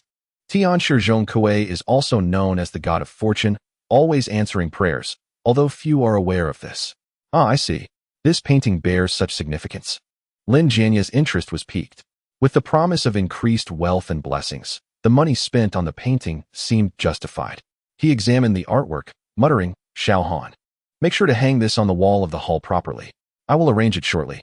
Secretary Han responded with reluctance. It is merely a title added to the painting. How can it yield such exaggerated effects? Yi Guan seemed to sense the skepticism and smiled. The landscape painting itself carries auspicious meaning. Coupled with the blessing from Tianshi, it is quite normal for wealth and fortune to be enhanced. Furthermore, since the god of wealth answers all prayers, the effects of the blessings will soon manifest. Hearing this, Secretary Han nodded, recognizing that this was directed at him. Just as he was about to speak, Lin Jianya suddenly set down the scroll, stating, now that the layout issue is resolved, I have another request. Please, do not hesitate to speak. Yi Guan replied with a light laugh. Lin Jianya furrowed his brow, saying, the old gentleman is coming to celebrate his birthday at my place tomorrow, and traditionally, I ought to present a few gifts. After much contemplation, I believe I should offer something from the Taoist realm. Do you have any recommendations? Upon hearing this, Yi Guan pondered for a moment before responding, this is simple. I shall give you a painting. Another painting? Lin Jianya expressed his confusion. Haven tea, I already purchased several. Why the need for a second? Yi Guan replied with a gentle smile, what I refer to is not an ordinary piece, but a Taoist masterpiece known as the birthday celebration painting. Birthday celebration painting?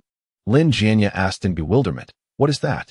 It seems to pertain to the art of calligraphy and painting.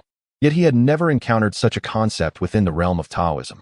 Yi Guan chuckled lightly, stating, the art of longevity is an exquisite skill of Taoism. Apart from myself, there are scarcely any Taoist priests proficient in this particular practice. I do not exaggerate. Even among practitioners of the Tao, those who can master the longevity painting are few and far between. He had acquired the art of longevity through a system, and the longevity painting is merely a branch of this technique. For him, there was no threshold to mastering it. Creating such a piece was merely a matter of moments. Lin Jianya pondered for a moment before inquiring, Master Yi, is there a high level of difficulty associated with the longevity painting? Yi Guan shook his head. The longevity painting is nearing a state of being lost to time. So would you consider it difficult? Lin Jianya's eyes flickered with confusion. Yi Guan smiled, explaining, creating a longevity painting requires the artist to have a deep understanding of painting. Each stroke must be vibrant and full of life, comparable to that of a master artist. While an ordinary Taoist may manage to draw talismans, truly attempting a longevity painting would require years of foundational practice. Upon hearing this, Lin Jianya nodded, grasping the crux of the matter. In simpler terms, creating such a work necessitates a certain artistic talent. An average Taoist might suffice for drawing talismans, but mastering the longevity painting demands knowledge of both calligraphy and painting. Lin Jianya glanced at Yi Guan, regarding him with newfound respect. He had not anticipated that despite his youth, Master Yi possessed such a wealth of knowledge in Taoist arts. However, he remained curious about the finesse of his technique.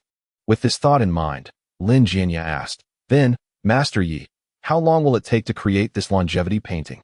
Yi Guan contemplated for a moment before responding. "If all goes well, it should take about 3 hours." 3 hours? Lin Jianya exclaimed in surprise.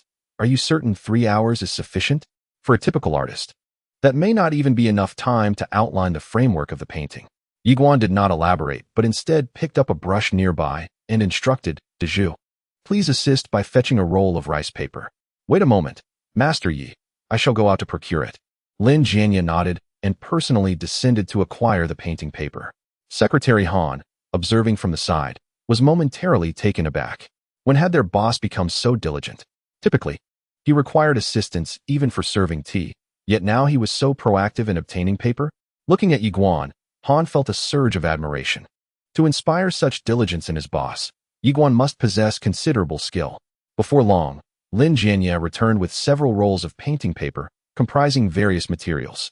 "Master Yi, I have brought the paper," he announced, placing them on the table and then looking to Yi Guan, eager to discern his next steps. Yi Guan nodded appreciatively. "Thank you for your efforts." He took the most ordinary roll of white long paper, laid it flat upon the desk, beside the ink and brush prepared earlier. Dipping the brush lightly into the black ink, he began to create on the paper. In truth, for a Taoist well-versed in this art, painting a standard longevity piece is not overly challenging.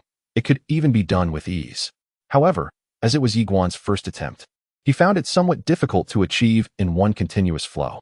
The techniques and brushwork reside in the heart, necessitating a personal expression. However, a mere slip of the hand could ruin the entire creation. Fortunately, Yi Guan possesses ample painting experience.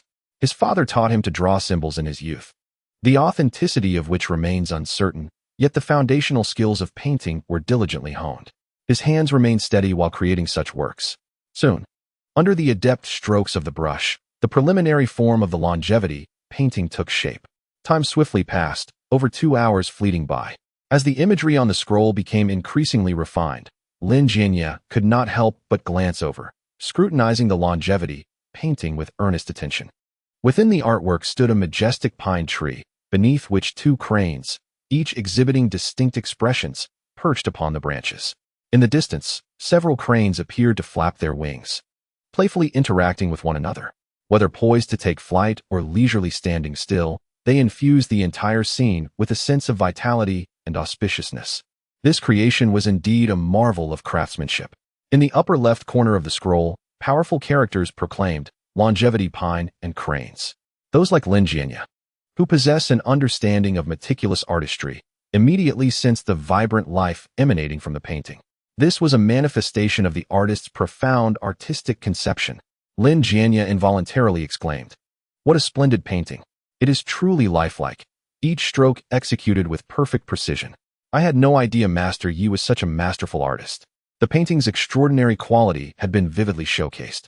Secretary Han observed the scroll, astonished, and turned to Yi Guan. Despite being an outsider unfamiliar with classical meticulous painting, he could still perceive the profound essence of the pine and cranes for longevity. He had not anticipated that this Taoist possessed such remarkable skill.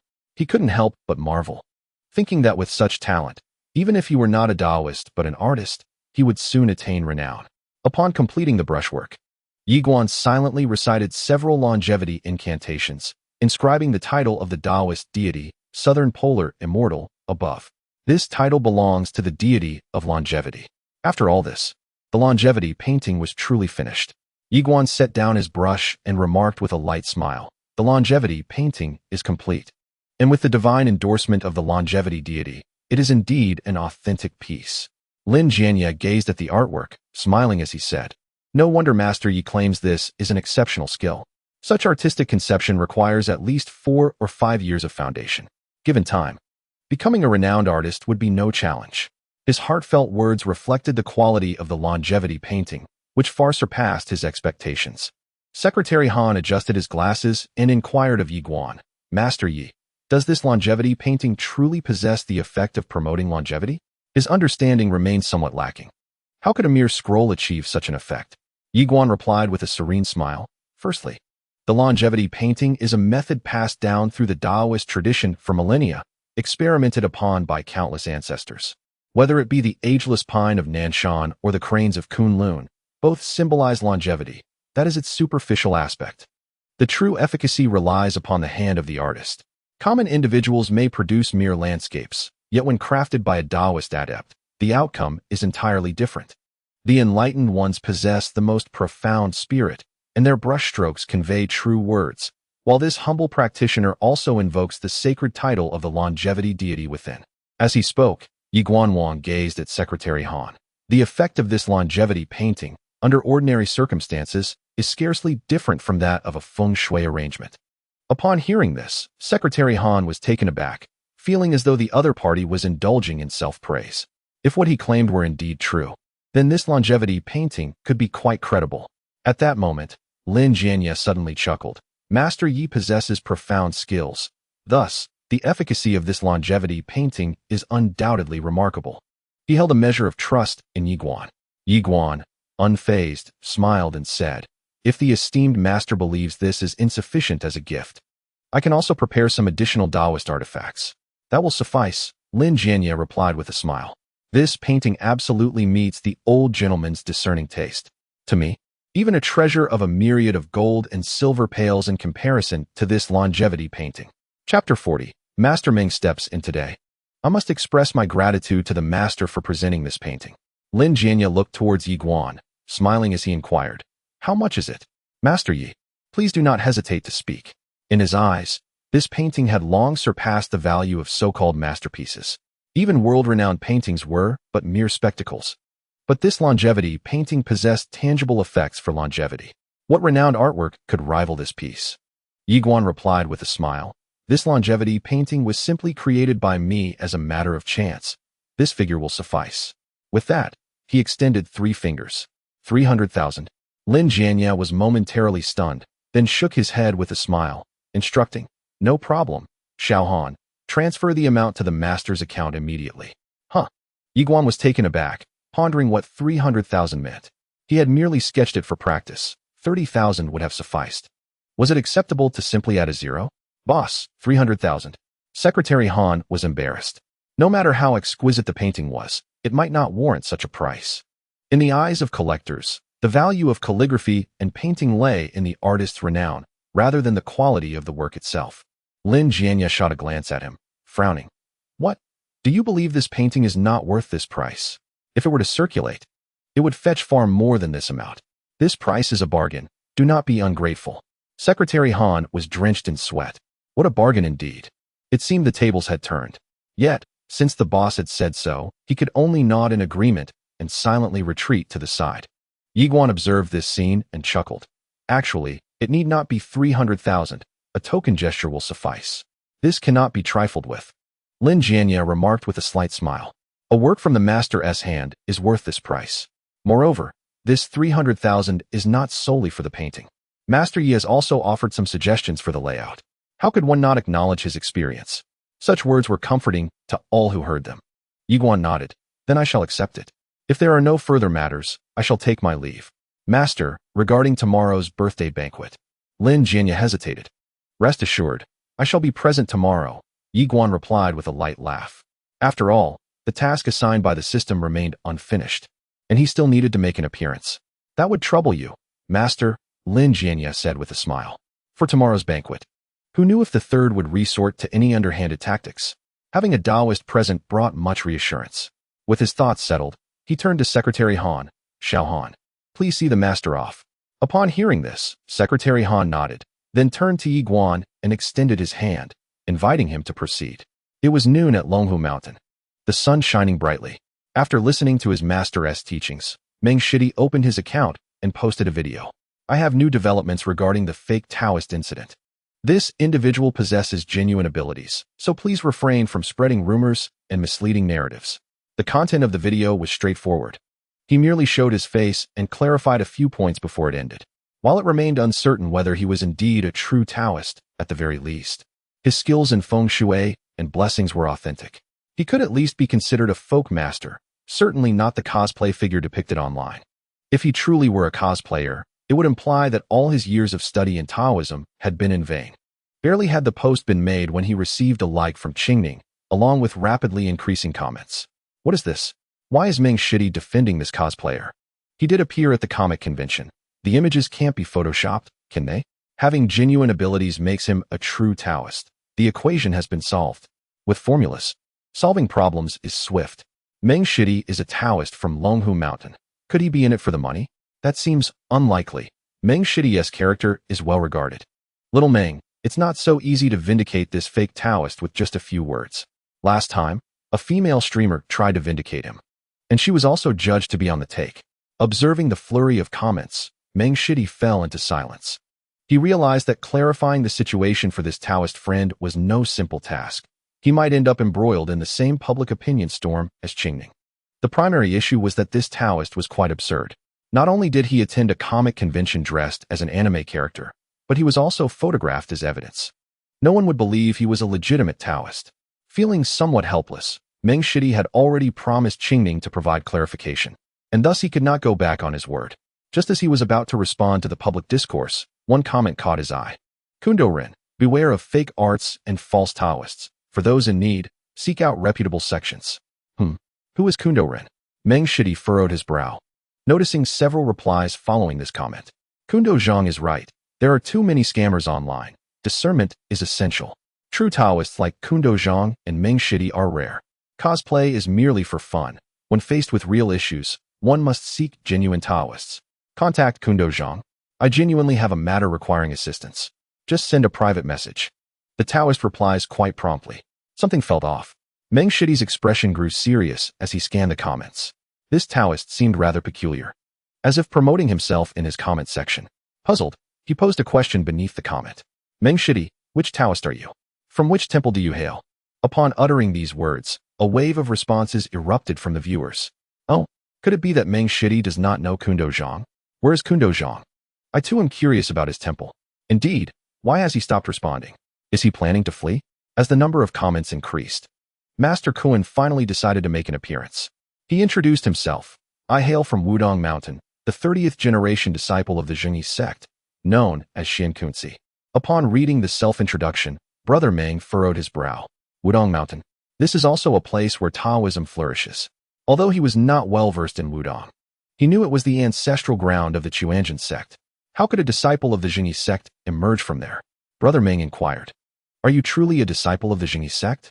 Master Kuan replied, Indeed, I am. Wudong Mountain has historically been divided into the Chuanjin and Zhengyi sects, and I am one of the few Zhengyi disciples. He added, If you doubt my words, you may inquire about my title at Wudong Mountain. Brother Meng fell silent. There are countless disciples from Wudong Mountain. Who could remember one or two titles? He could not possibly travel all the way to Wudong Mountain just to verify the other person's identity. He asked, Whom did you study under? Talented Taoists are generally acquainted with one another. If the other party could provide the name of their master, their identity could be ascertained. After a prolonged silence, he received no response. Brother Meng pondered for a moment and clicked on the other party's avatar, which appeared dim, indicating they were offline. Had they left abruptly? Brother Meng frowned slightly.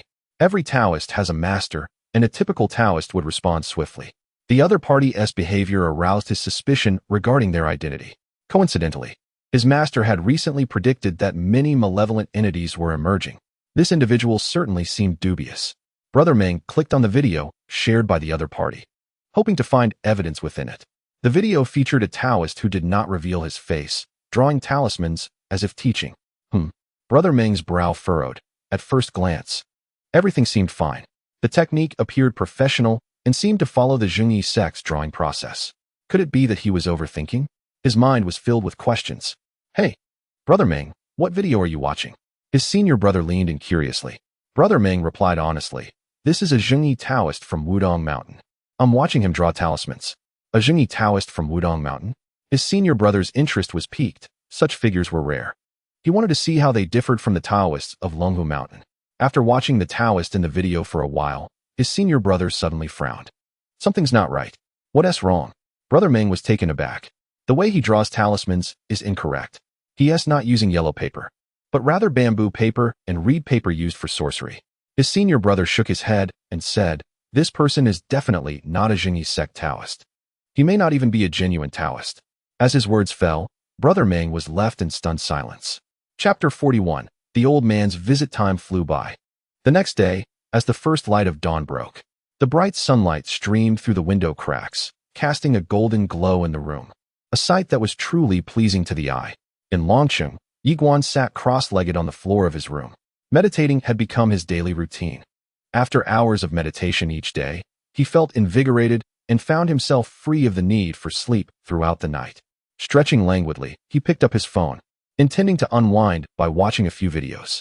As soon as he unlocked the screen, an eye-catching notification drew his attention: new developments in the false Taoist incident. Please refrain from spreading rumors. The source was none other than his longtime follower, Brother Meng. Intrigued, he noticed that the video title seemed to pertain to him. Upon clicking, he discovered that the individual was earnestly discussing him. Unlike the previous occasion, this time the speaker was clarifying misconceptions about himself, even using a video featuring blessings as an example. Was this clarification meant for him?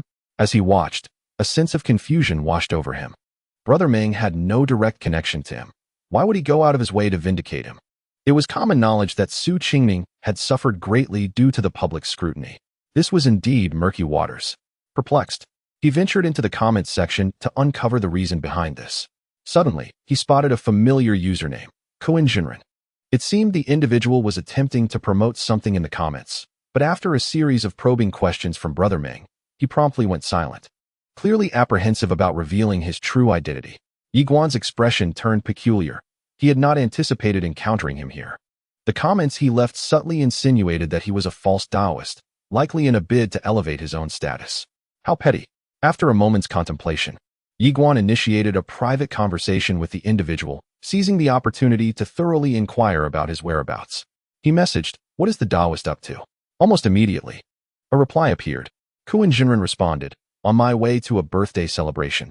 Do you have any plans, esteemed host?" Yiguan replied, "None, I was merely curious. Where do you intend to celebrate?" Shortly after sending the message, he sensed the other party becoming wary. Kuan Jinren inquired, "Why do you ask?" Yiguan responded, "I plan to find you in person tomorrow to discuss how to deal with my brother." Kuan Jinren replied, "I am in Linhai. You can book a ticket to come over tomorrow." Upon reading this, Yiguan narrowed his eyes. The situation was precisely as he had suspected. The other party indeed intended to come to Linhai. Clearly, the birthday celebration was just a facade. Who would invite a dubious figure for such an occasion? It was evident that there were ulterior motives at play. This visit to Linhai was likely not benign. At the Nine Stars Group, today was particularly grand. Employees had been granted an entire day off, leaving the premises eerily vacant. "Boss, the old man is about to arrive. Should we summon the master?" An assistant asked, craning his neck. "Not yet," Lin Jianye replied, shaking his head while staring ahead. "We'll discuss it once we see the third one.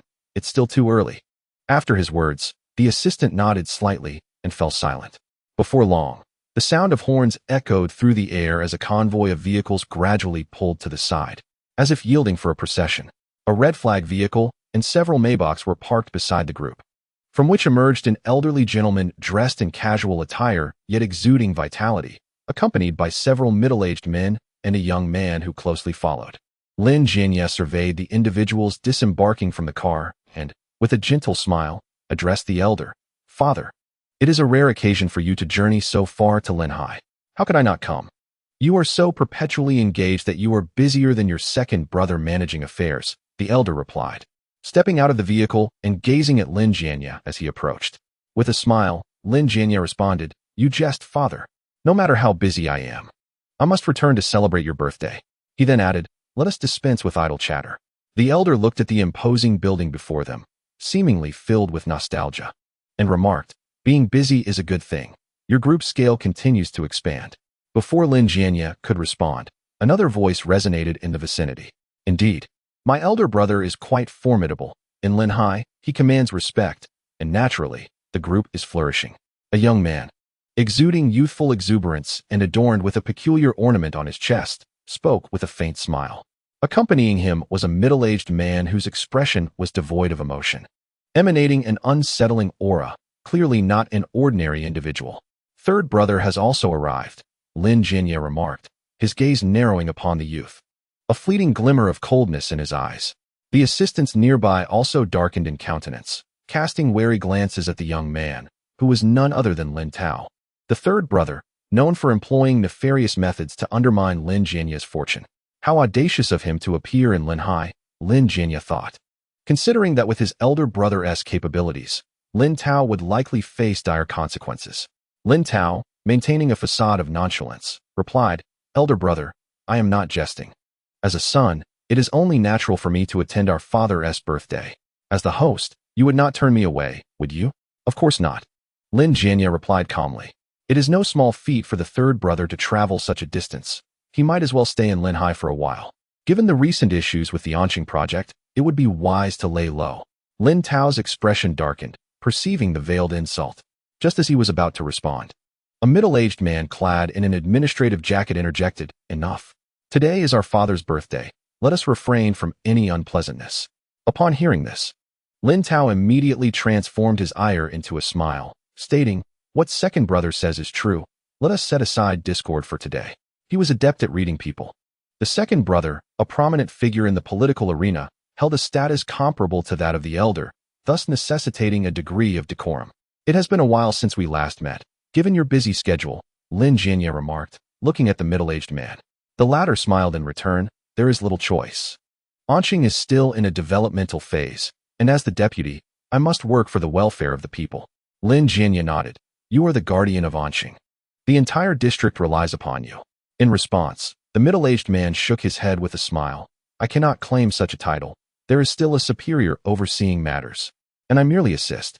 It is fortuitous that I return for our father's birthday, allowing me to reunite with my elder brother." Their rapport was evidently amicable.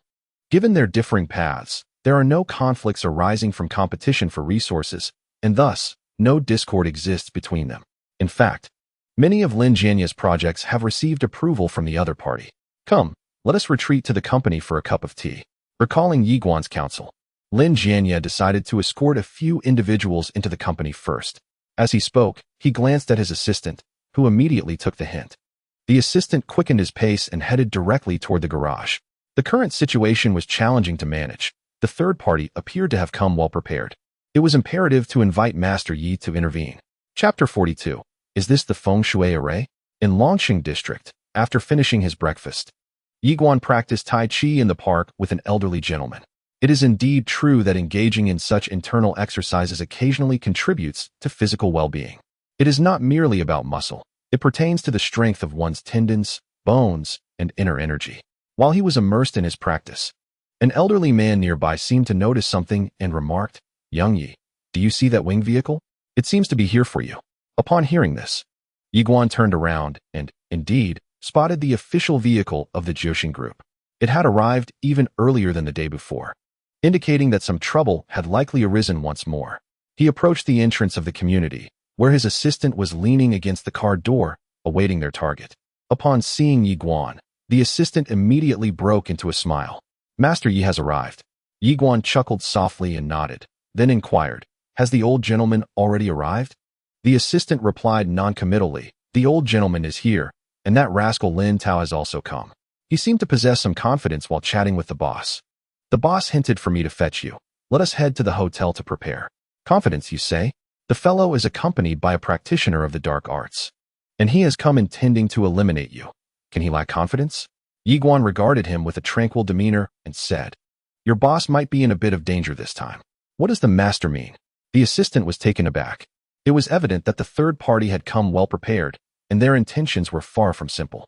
Yiguan smiled gently and remarked, "It is quite likely that their target is your boss." As these words fell, the assistant's expression shifted, and he promptly opened the car door, stating, "Time is of the essence. Master, please get in." Inside the Jiuxing Group's headquarters, the group entered a spacious lobby. The elder, Lin Xiaojun, surveyed his surroundings, noting the abundance of bamboo and orange trees, which imparted a sense of tranquility. After inspecting the area, he nodded and commented, "Jianya, your lobby's arrangement is quite refined. These two plants symbolize wealth and talent." Being a seasoned veteran, he immediately discerned the uniqueness of the lobby. Few people today appreciate such details. The ability to arrange it this way indicates a considerable understanding of feng shui. Lin Jianya smiled modestly. This lobby was laid out by a master. How could it not be refined? "Please, take your time to observe. he added, turning to Secretary Han. Xiao Han, please serve some fine tea to our guests. The secretary nodded and soon returned with several cups of tea, which he distributed among the guests. Lin Xiaojun took the tea cup and grumbled. We are about to change locations. Isn't this a waste of good tea? With a grin, Lin Jianya replied, I know you enjoy this. So I prepared quite a bit of premium biluacun for you to take home. You rascal. Lin Xiaojun shook his head and smiled, feeling a warmth in his heart.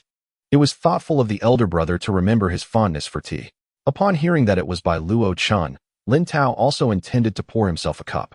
However, at that moment, Secretary Han suddenly withdrew his hand and turned to leave. Witnessing this scene, Lin Tao's expression darkened. It was a blatant act of targeting him. A mere secretary would not dare to act so boldly without the guidance of Lin Jianya. After a brief moment, he regained his composure and cast a detached glance at Lin Jianya, realizing that his elder brother would not be in power for much longer. In a few days, his family would face ruin. As these thoughts crossed his mind, Lin Xiaojun suddenly noticed several gemstones in the hall, alongside a statue of a Pishio, which appeared to be merely decorative. Jianya, what on earth is this in your hall? Why are the Pishio and the gemstones displayed together? What does it signify? Despite his extensive knowledge, he could not identify the nature of the objects before him. While they seemed like mere adornments, the lifelike Pishio stood prominently, suggesting something more profound. Following the elder's gaze, Lin Tao furrowed his brows and remarked, Elder brother, this seems rather inappropriate. The Pishio is a deity of wealth. Why would you display it alongside these gemstones as mere decorations? As he spoke, a man in a black trench coat beside him slightly frowned and tapped Lin Tao's shoulder. Although not particularly orthodox, he recognized what lay before them. This is no mere decoration. It is clearly a feng shui formation. As anticipated, Lin Jianya spoke calmly. What you may not know, Elder, is that this is the 7-star formation I acquired from a Taoist master. Each gemstone corresponds to a different constellation, and the central Pishio, combined with the 7-star formation, enhances its power, allowing it to absorb the spiritual energy of the heavens and earth. Not only can it turn fortunes around, but it also attracts wealth and blessings. Its effects are remarkable. Upon hearing this, Lin Xiaojun nodded with a smile. Indeed, indeed. I must admit my ignorance. I failed to recognize this as a feng shui formation.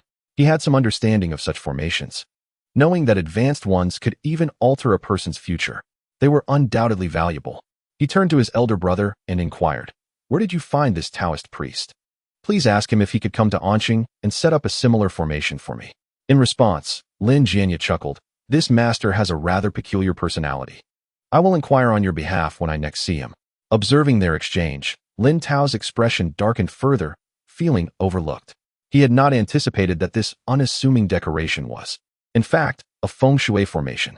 He wondered what fortune had favored his elder brother in securing the services of such a skilled practitioner.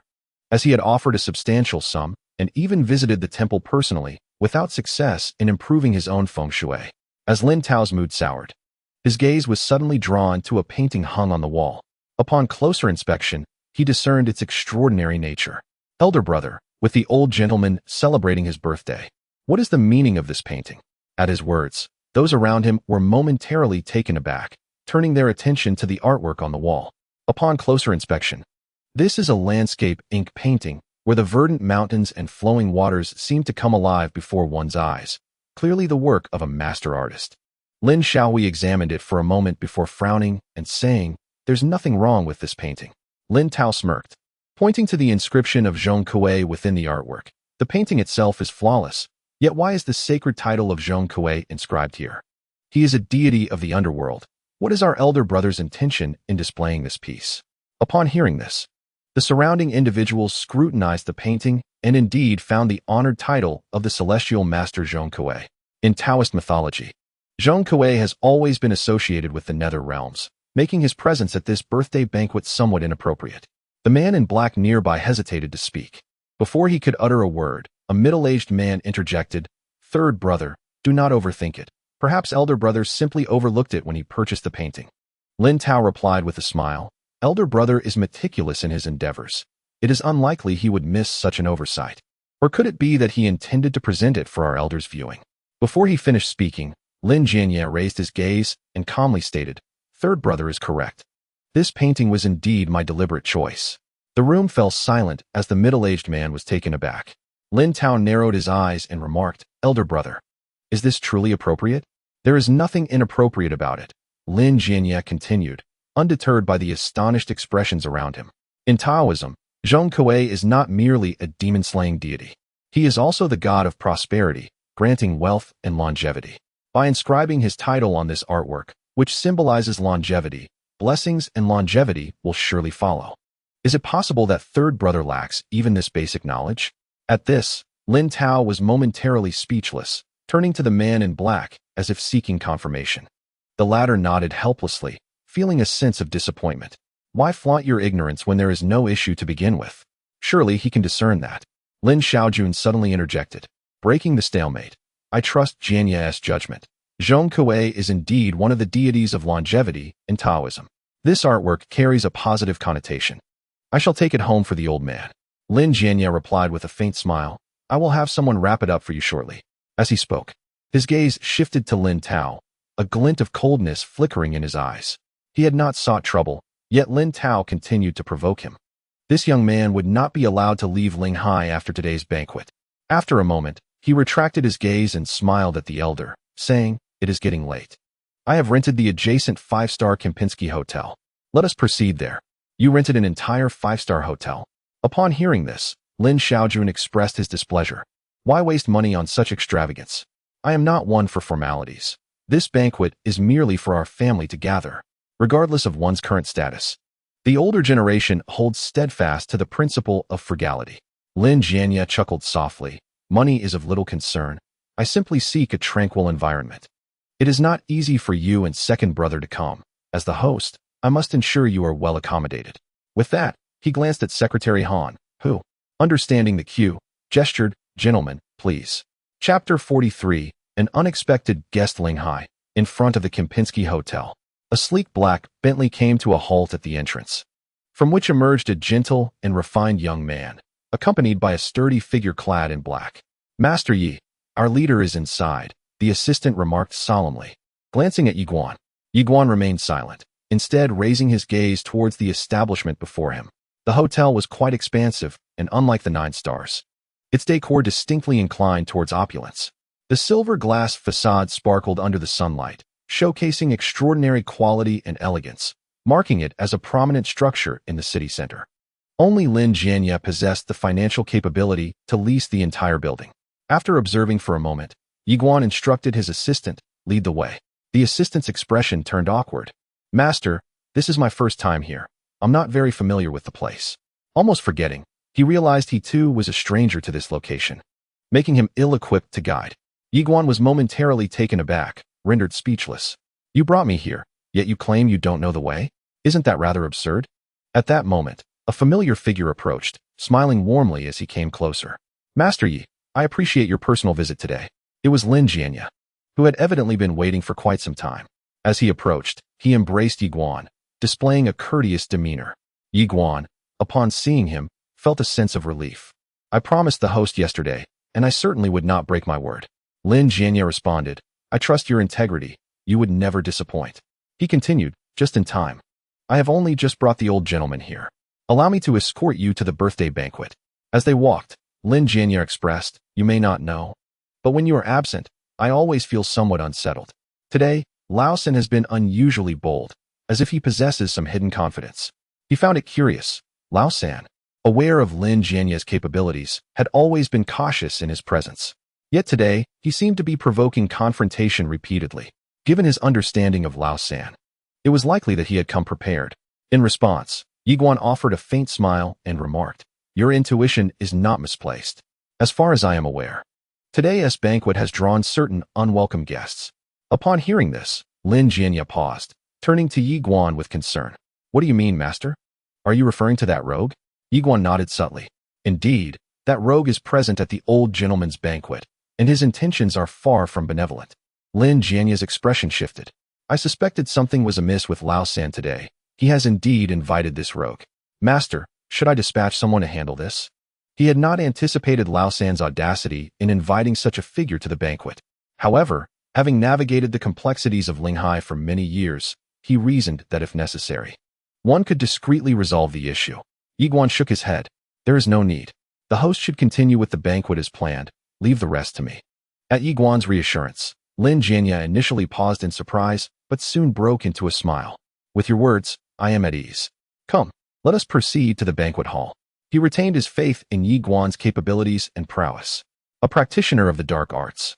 Resolving this should not pose a significant challenge. The two soon made their way to the main hall, which had seen the removal of numerous tables, rendering the banquet hall unusually tranquil.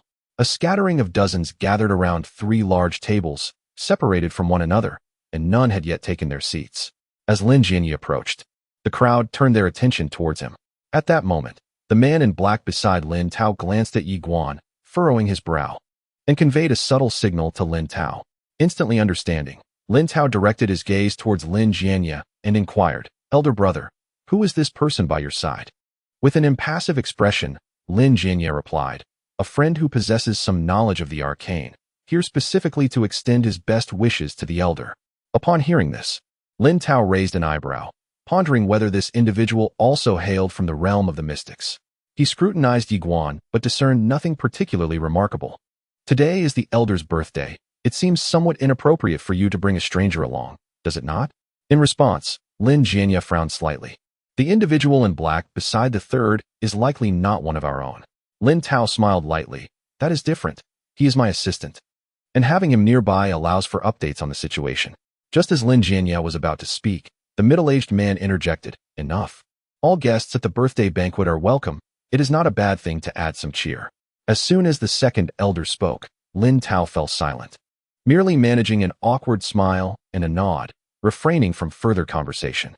The middle-aged man turned to Yi Guan with a friendly smile. Do not be shy. Please feel free to take a seat. Yi Guan chuckled politely, but chose not to sit down, instead following Lin Jianya to a less populated area. Lin Jianya leaned closer to Yi Guan and whispered, Master, this is my second brother. He is one of us. Yi Guan glanced at the middle-aged man and remarked with a light laugh, this friend possesses an aura of auspiciousness, if I am not mistaken. He is likely a high-ranking official. Upon hearing this, Lin Jianya was momentarily taken aback, then asked, How did you perceive that, master?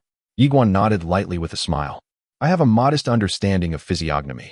If my observations are correct, he should be the deputy mayor of a certain city. Indeed, Lin Jianya admitted without reservation. My second brother, Lin Wantian, is the deputy mayor of Anqing, responsible for development and resource management. Many of our projects under the 9 Stars banner were secured through his efforts. Yi Guan nodded slightly, choosing not to elaborate further. He surveyed all those present. They were either from commerce or politics.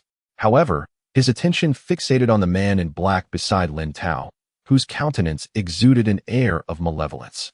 The distinct triangular eyes and deep-set sockets gave him a penetrating gaze, as if his spirit were elsewhere, a typical visage of a ruthless individual.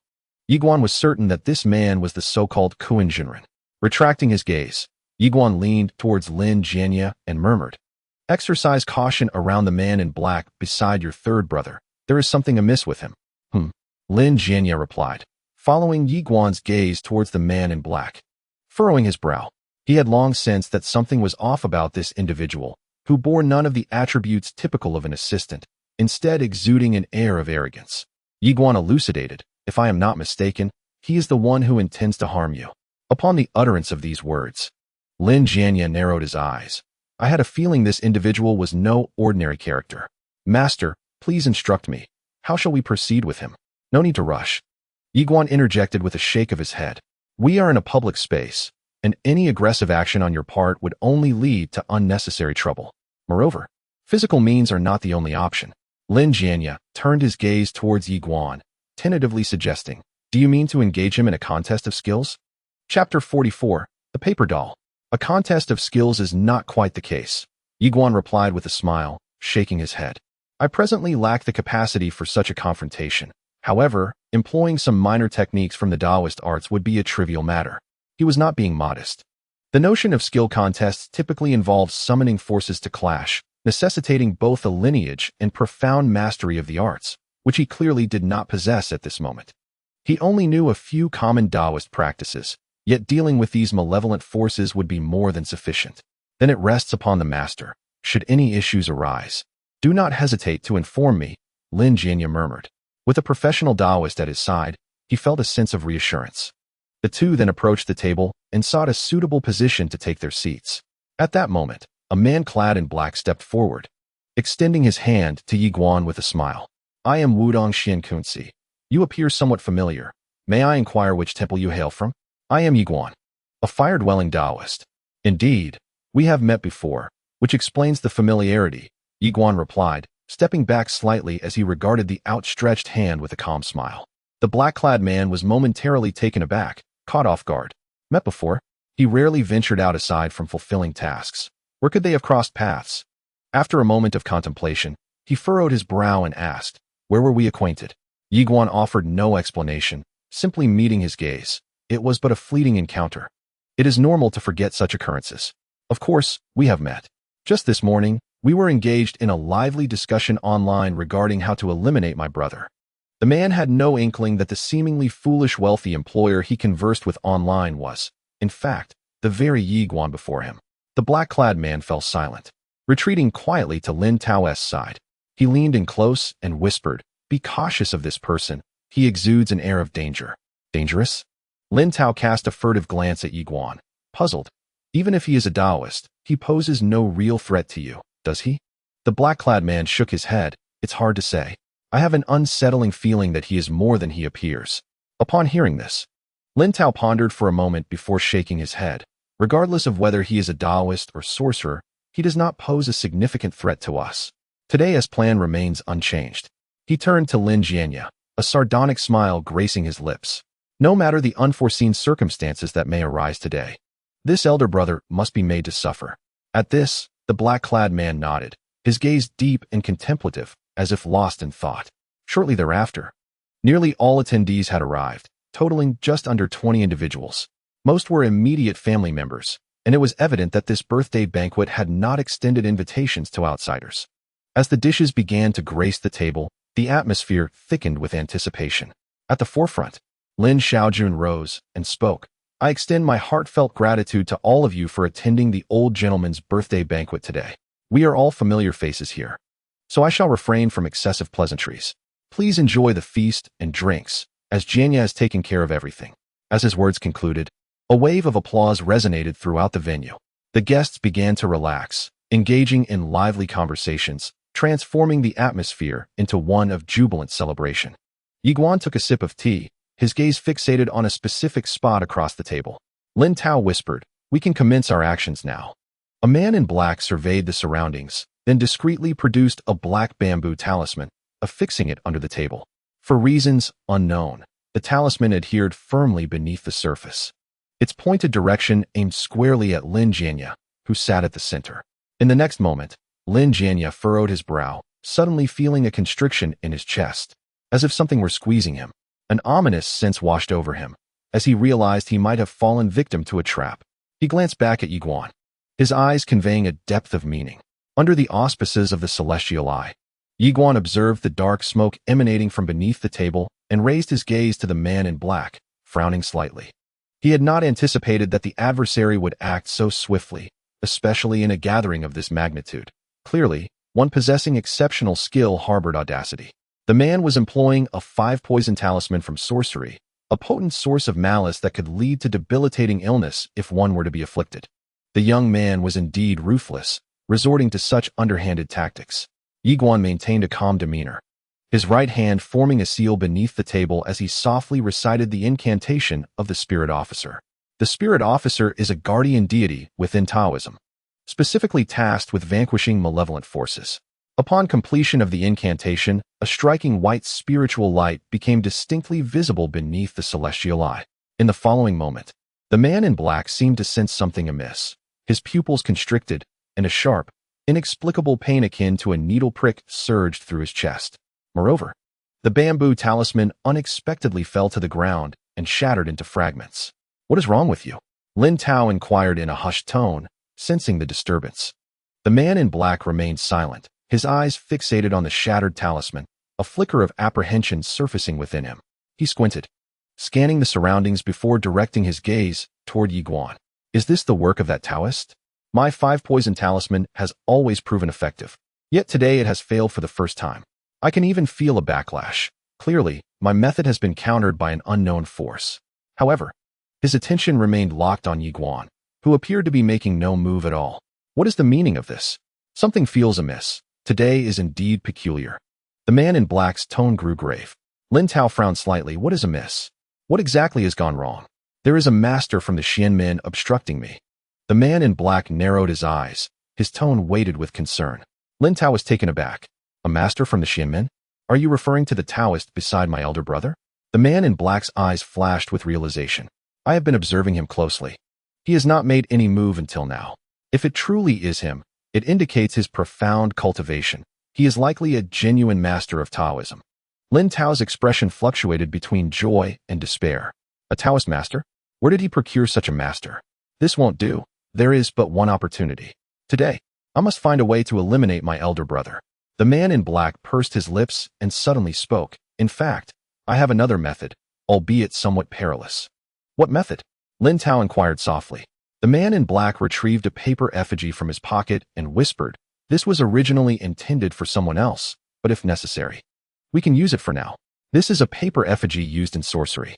Simply inscribe the target's name, and I possess the means to ensure his demise. Upon hearing this, Lin Tao's face brightened. With such a valuable item at your disposal, why didn't you present it earlier? We shall use this.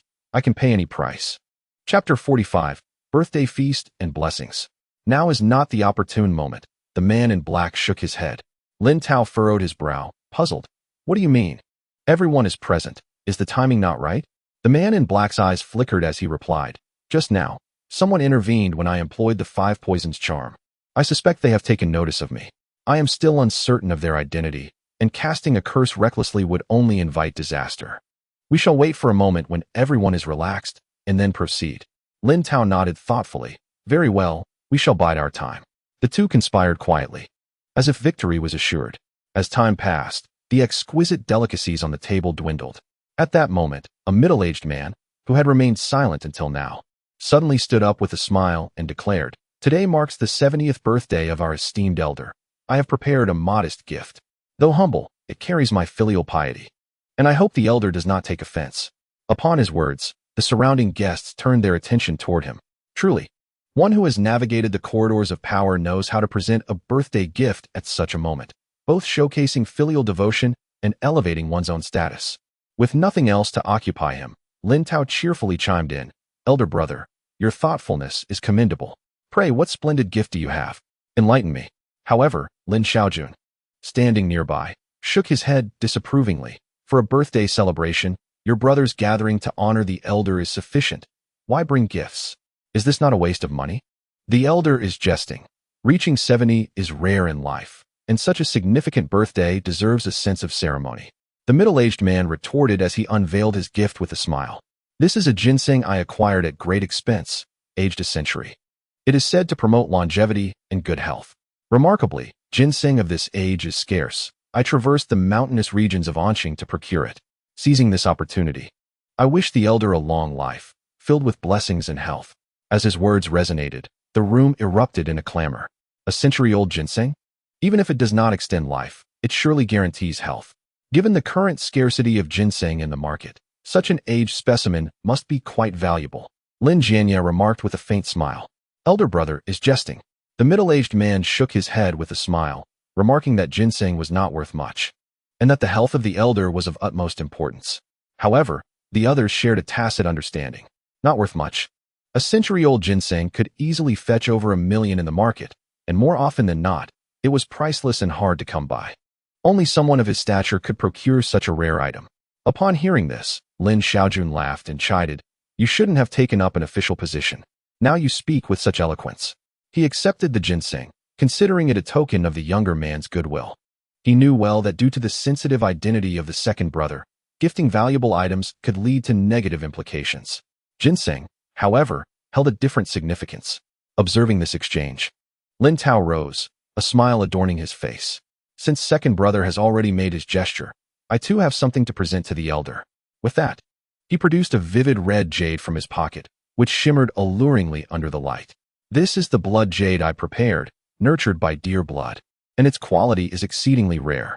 The initial cost of its creation was 300,000. I even consulted several masters for appraisal. Its current value has at least multiplied tenfold. As he spoke, he handed it over to Lin Xiaojun, chuckling. Elder, this is also my humble offering. Please do not find it lacking. Blood jade? Lin Xiaojun examined the vibrant stone in his hand, rubbing it thoughtfully. While this material wasn't particularly rare, finely crafted blood jade was quite scarce, and the piece before him was of the highest quality and appearance. If placed on the market, it could easily command several million. Lin Tao bent slightly, addressing the elder. I've heard that blood jade is exceptionally beneficial to the human body. The Compendium of Materia Medica mentions its ability to invigorate blood circulation and its symbolism of warding off evil and misfortune. It would make a splendid accessory for you. A warm smile spread across Lin Xiaojun's face as he replied, You've shown thoughtfulness this time. I shall accept your blood jade. He was pleasantly surprised that the youngest, Lin Tao, had prepared such a generous gift for the birthday banquet. It seemed he had matured considerably. The third brother has indeed chosen well, the middle-aged man remarked with a gentle smile. For the elder's birthday banquet, expressing filial piety is essential. Lin Tao chuckled softly, then turned to Lin Jianya, elder brother. You would agree with this sentiment, wouldn't you? Third brother.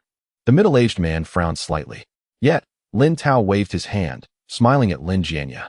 I am genuinely curious about what elder brother has prepared as a birthday gift. As the host, surely you must have something to present? Enough. At that moment, Lin Xiaojun interjected, discontented. Your presence at the banquet is gift enough. The birthday offering is merely a formality and not necessary. Do not put your elder brother in a difficult position. As soon as he finished speaking, Lin Jianya set down his teacup, squinting slightly, and instructed his secretary, Han, with a few words. The latter nodded, and then produced a beautifully packaged scroll from an elegant long box. He picked up the elongated box in his hand and gave it a gentle shake. This is a painting created by a Taoist master a few days ago for the elder. Perhaps it would be prudent for the elder to take a look. As he opened the box, a piece of white paper adorned with black ink, reminiscent of classical-style calligraphy and painting, was unveiled before everyone. The first thing that caught the eye was the ancient pine tree of Nanshan, standing proudly amidst the heavens and earth, accompanied by lively and varied clouds and white cranes. Each stroke rendered with exquisite precision. This painting was undoubtedly a display of grandeur and elegance. The theme was also quite timely, with the powerful brushwork conveying the words pine and crane bestow longevity. Lin Xiaojun gazed at the artwork and remarked, Indeed, this painting possesses a certain spirit. It is worthy of its Taoist master's hand. He could discern that the realm depicted in this work far surpassed ordinary landscape paintings. The artist was undoubtedly a master. The man in black studied the painting, his brow slightly furrowing, feeling an inexplicable familiarity. It seemed he had heard of it before.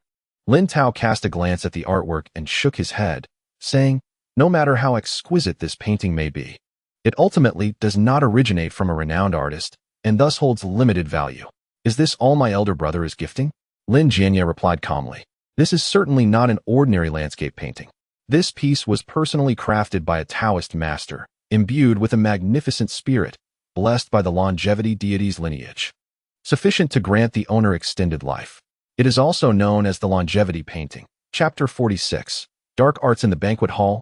All eyes were fixed upon the scroll. Although most attendees did not comprehend classical art, Lin Jianya's words imparted a sense of profound significance. The notions of extending life and blessings from the longevity deity sounded like a precious artifact of Taoism. Lin Xiaojun observed the painting and chuckled. I have not heard of this longevity painting. Is it truly as remarkable as you claim, Jianya? Despite his deep faith in the mystical teachings, he had never encountered the so-called longevity painting. Lin Jianya caressed the artwork in his hands and replied with a light laugh. Of course, this painting is a rare treasure, personally crafted by a Taoist master, worth its weight in gold. Upon hearing this, the previously silent man in black suddenly raised his head, finally recalling what it was.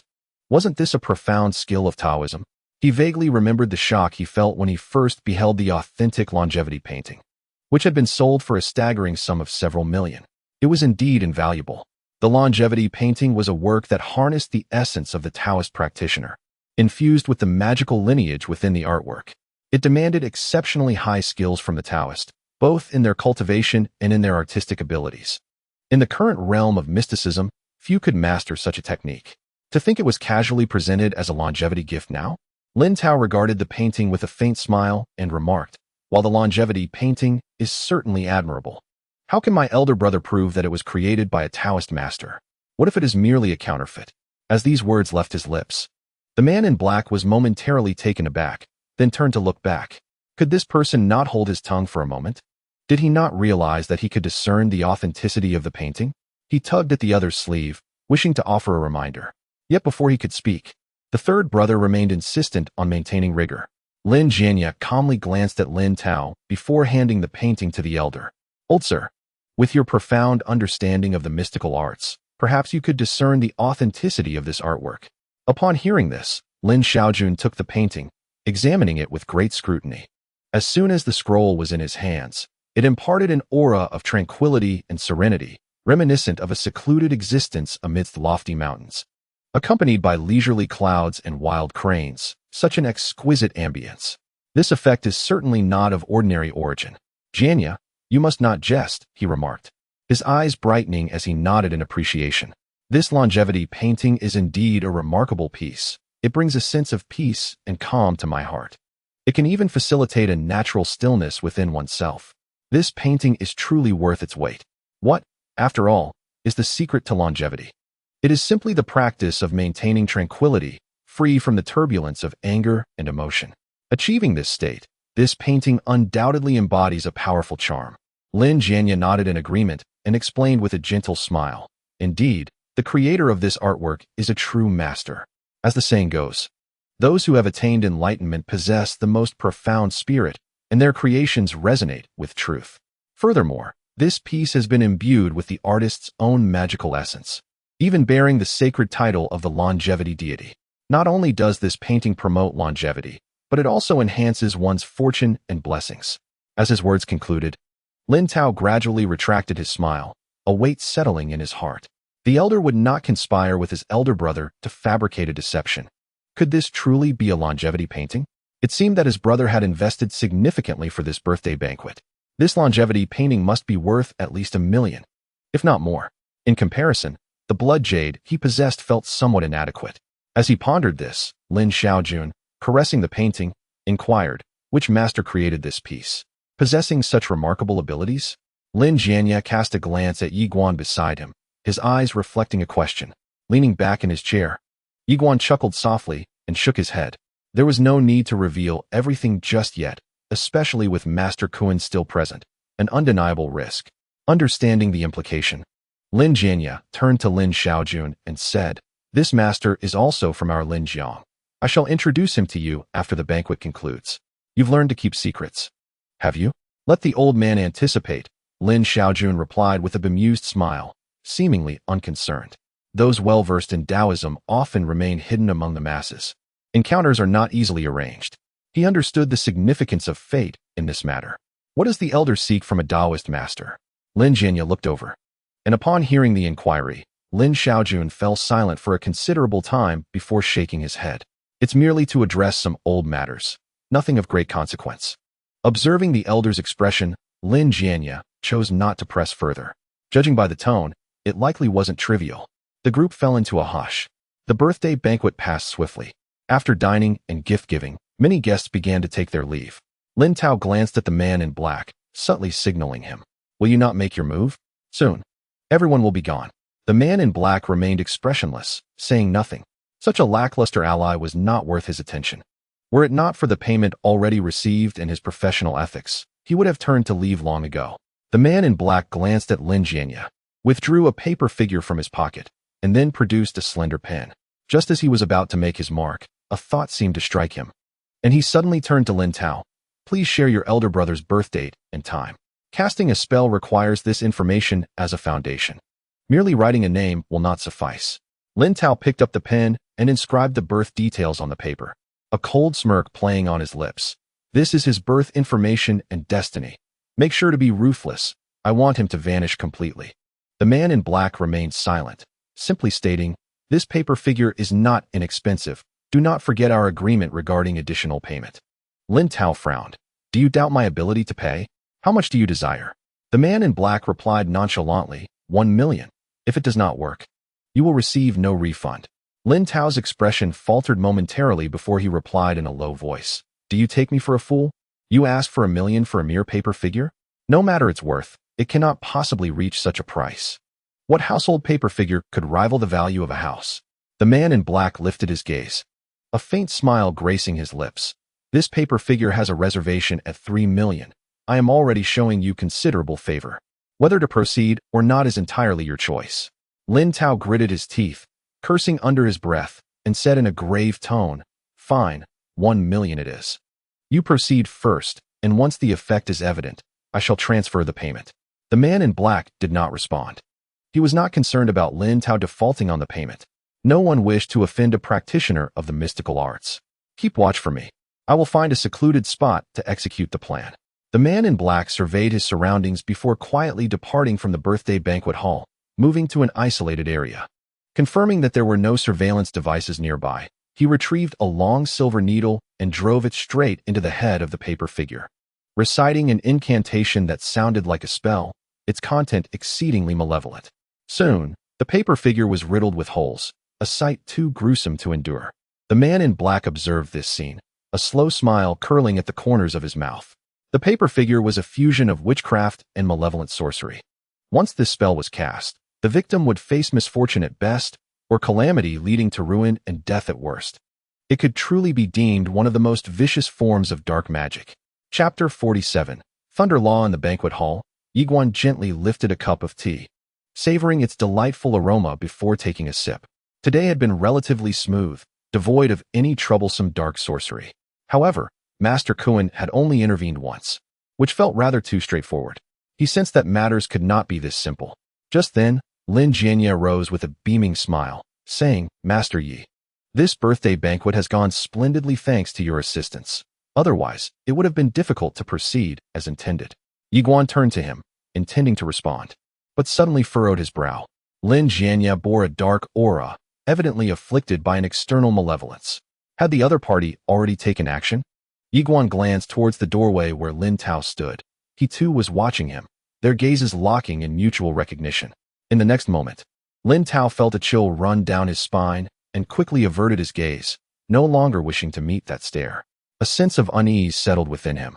Even facing the man in black did not evoke such discomfort. Who exactly was this youth beside his elder brother? He gazed at Lin Jianya and softly said, It is nothing. I merely acted on impulse.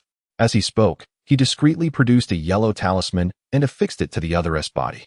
This was a protective charm from Taoism, imbued with the essence of the 9 luminaries, rendering it impervious to ordinary malevolent forces. Indeed, once the talisman was placed upon him, the dark aura between Lin Jianya's brows began to dissipate gradually. Unaware of anything amiss, Lin Jianya patted Yiguan on the shoulder and smiled. After the birthday banquet concludes, I shall personally visit to express my gratitude to the master. There is no need for such formality, Yiguan replied with a light chuckle. I have already accepted payment. Gratitude is unnecessary. Lin Jianya shook his head, asserting, This is a matter of principle. It cannot be overlooked. Yiguan smiled. You are a person of integrity, indeed. Lin Jianya replied with a grin. I would not claim to be particularly principled, but having traversed the world for many years, I believe in repaying kindness. To him, the master was akin to a benefactor and advisor, and thus, a visit of thanks was warranted. At that moment, Secretary Han approached, speaking in hushed tones, Boss, everything has been arranged. I assure you that Lin Tao will not escape this territory.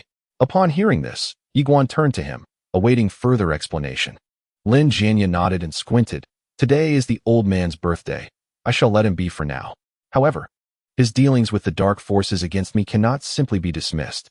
I intend to have someone monitor my third brother closely to prevent any tricks. He then looked at Yiguan, inquiring, Of course, I will follow Master Ye's guidance. If you believe this approach is inappropriate, I shall withdraw my people. He held Yiguan in considerable esteem, even regarding him as a mentor. Should Yiguan express any dissent, he would certainly heed it. Yiguan waved his hand dismissively. My humble suggestion is to act according to your own judgment and follow your heart.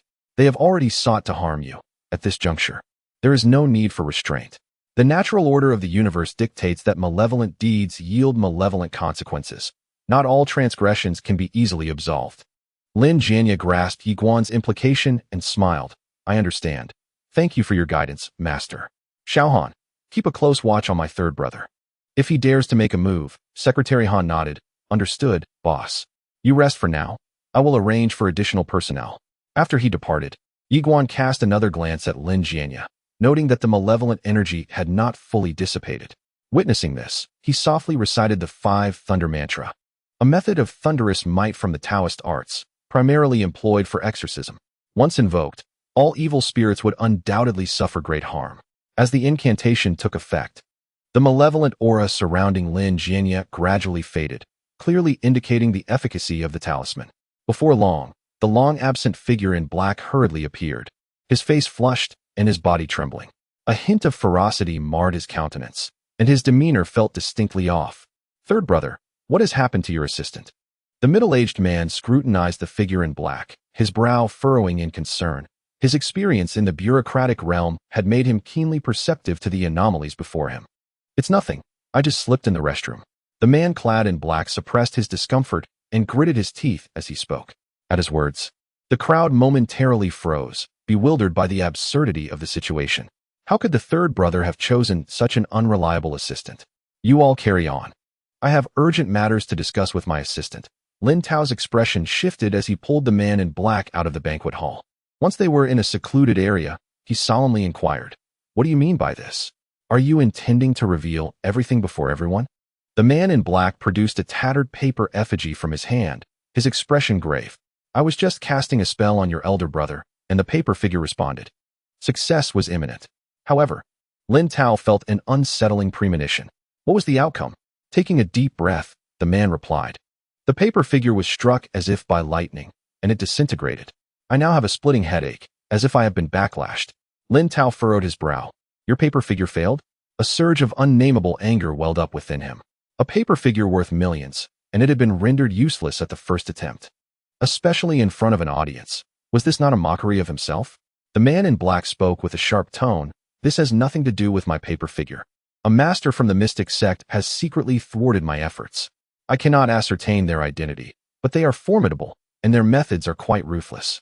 He then looked at Lin Tao decisively, advising, I suggest you abandon this notion for now. Your brother is under the protection of a powerful figure, and dark arts cannot reach him. Lin Tao narrowed his eyes. Even you cannot accomplish this. The man regarded him as if he were a fool.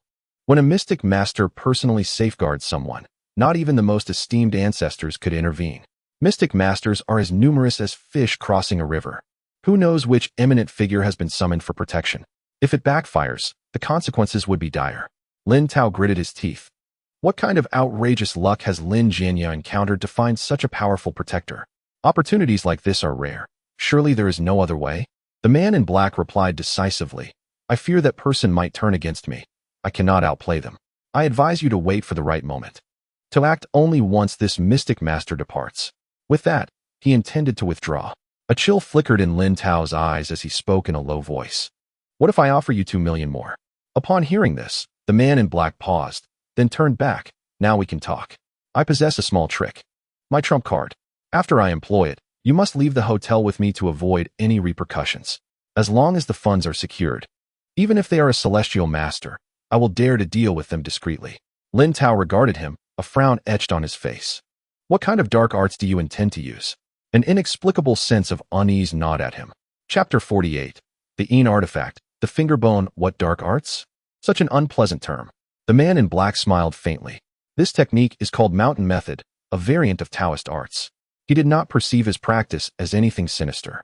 Lin Tao dismissed the correction, calmly stating, regardless of the means you employ, as long as it resolves the issue with Lin Jianya, I am satisfied.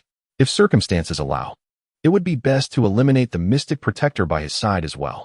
The man in black pondered for a moment before gazing at Lin Tao.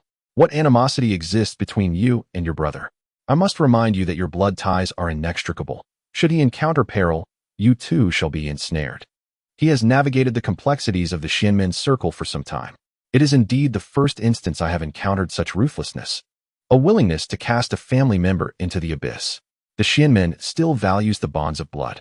If he were to be cursed as a brother, he would undoubtedly feel the repercussions. Lin Tao narrowed his eyes. Just get the job done for the right price. These concerns are not yours to ponder. Regardless of any backlash or interference, I desire his demise. His character has always been one of swift action, heedless of the consequences. Were he truly concerned about retribution or backlash, he would not employ feng shui to orchestrate his demise. The man in black pressed his lips together, choosing to remain silent. What Lin Tao had stated held merit. The arrangement was transactional. Alleviating someone's calamity was the task at hand, without the need for moral admonishments.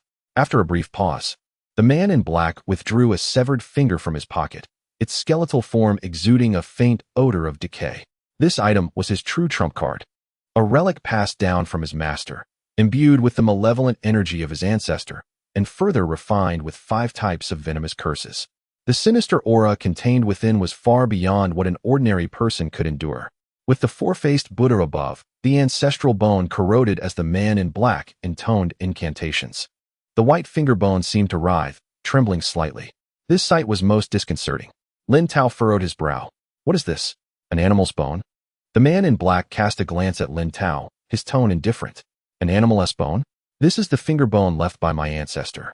A vessel of profound yin energy, imbued with formidable malevolence. It is a rare item of dark essence, and with each use, one less remains.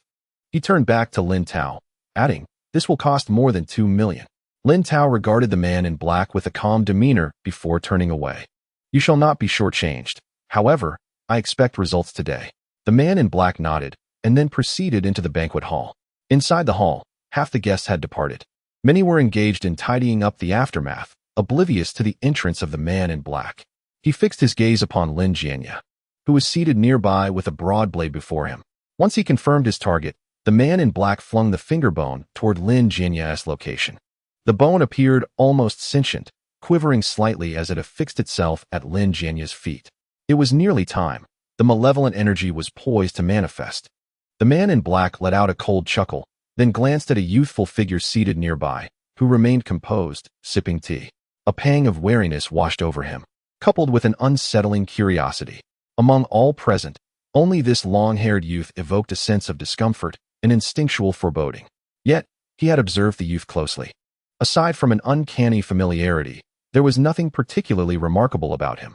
He either possessed profound Taoist skills or was merely an ordinary individual. As he contemplated, he remained vigilant. Yi Guan's gaze shifted, revealing a self-assured smile he deemed benevolent.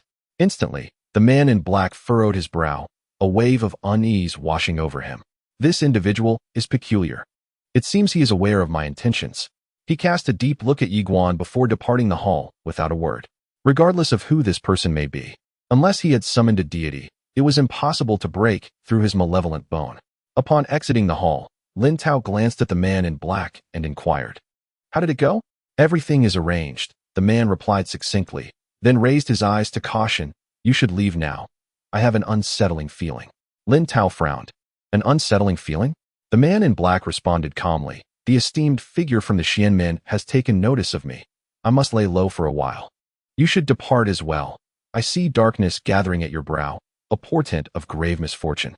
As a member of the Xianmen, one must be attuned to facial readings." The malevolent aura surrounding his brows and the deep darkness at his center were unmistakably ominous signs. Ignorance of such warnings could lead to dire consequences. Lin Tao smiled lightly. "I have a strong constitution. I fear not the so-called calamities." The man in black shook his head. "I have spoken my piece. Belief is yours to choose. You may stay if you wish, but I must take my leave. If I draw the attention of that esteemed figure, it could spell trouble for me. I have clients awaiting me tomorrow." He added, "This ancestral bone of mine will soon yield results. Do not enter the hall again. I fear the malignant energy may affect you." With that, he turned and departed without a moment's hesitation. He understood that with members of the Xianmen present, lingering would be unwise. If he were to cross paths with a truly powerful being, it would be a regrettable loss. One must earn a living, but one must also preserve their life to enjoy it. Chapter 49. The Cycle of Heaven's Law inside the banquet hall. Yi Guan observed the retreating figure of the man in black and chuckled softly, setting down his teacup. The individual possessed certain skills and abilities, yet he was excessively cautious. Before him, he had carelessly abandoned a malevolent object and fled. Under the watchful eye of heaven, a pale, sinister bone was spreading its malevolence throughout the hall. Yi Guan turned his attention to Lin Jianya and gently called, "The master, please come here." Lin Jianya immediately rose and approached Yi Guan, a hint of confusion on his face. Is there something you wish to instruct, master? Yi Guan did not respond verbally. Instead, he picked up the bone lying beside Lin Jianya's leg and examined it closely. What is this? Lin Jianya was taken aback. Was this object removed from his own body? No one had approached him just moments ago. How had it appeared on him? Yi Guan, unable to discern the true nature of the bone, could only shake his head.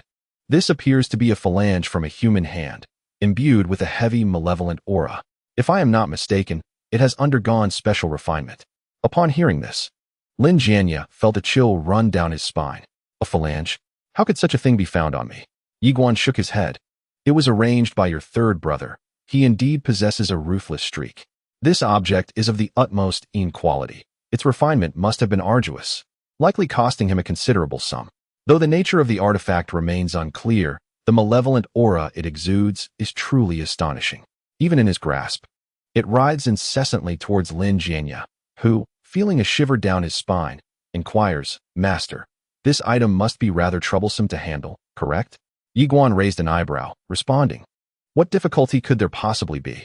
I shall simply take it away. At these words, Lin Jianya paused, momentarily taken aback. Just moments ago, it was deemed a vessel of pure energy, and now it is to be removed?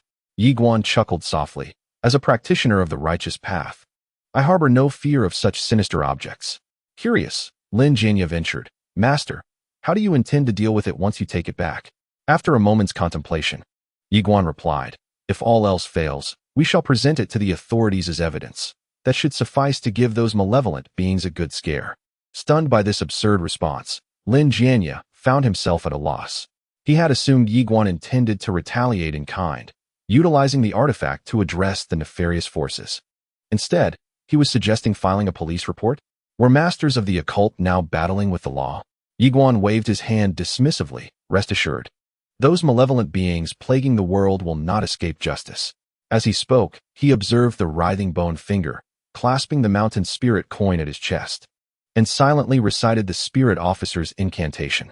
In the next moment, the mountain spirit coin trembled violently, even becoming somewhat heated, before slipping from his grasp.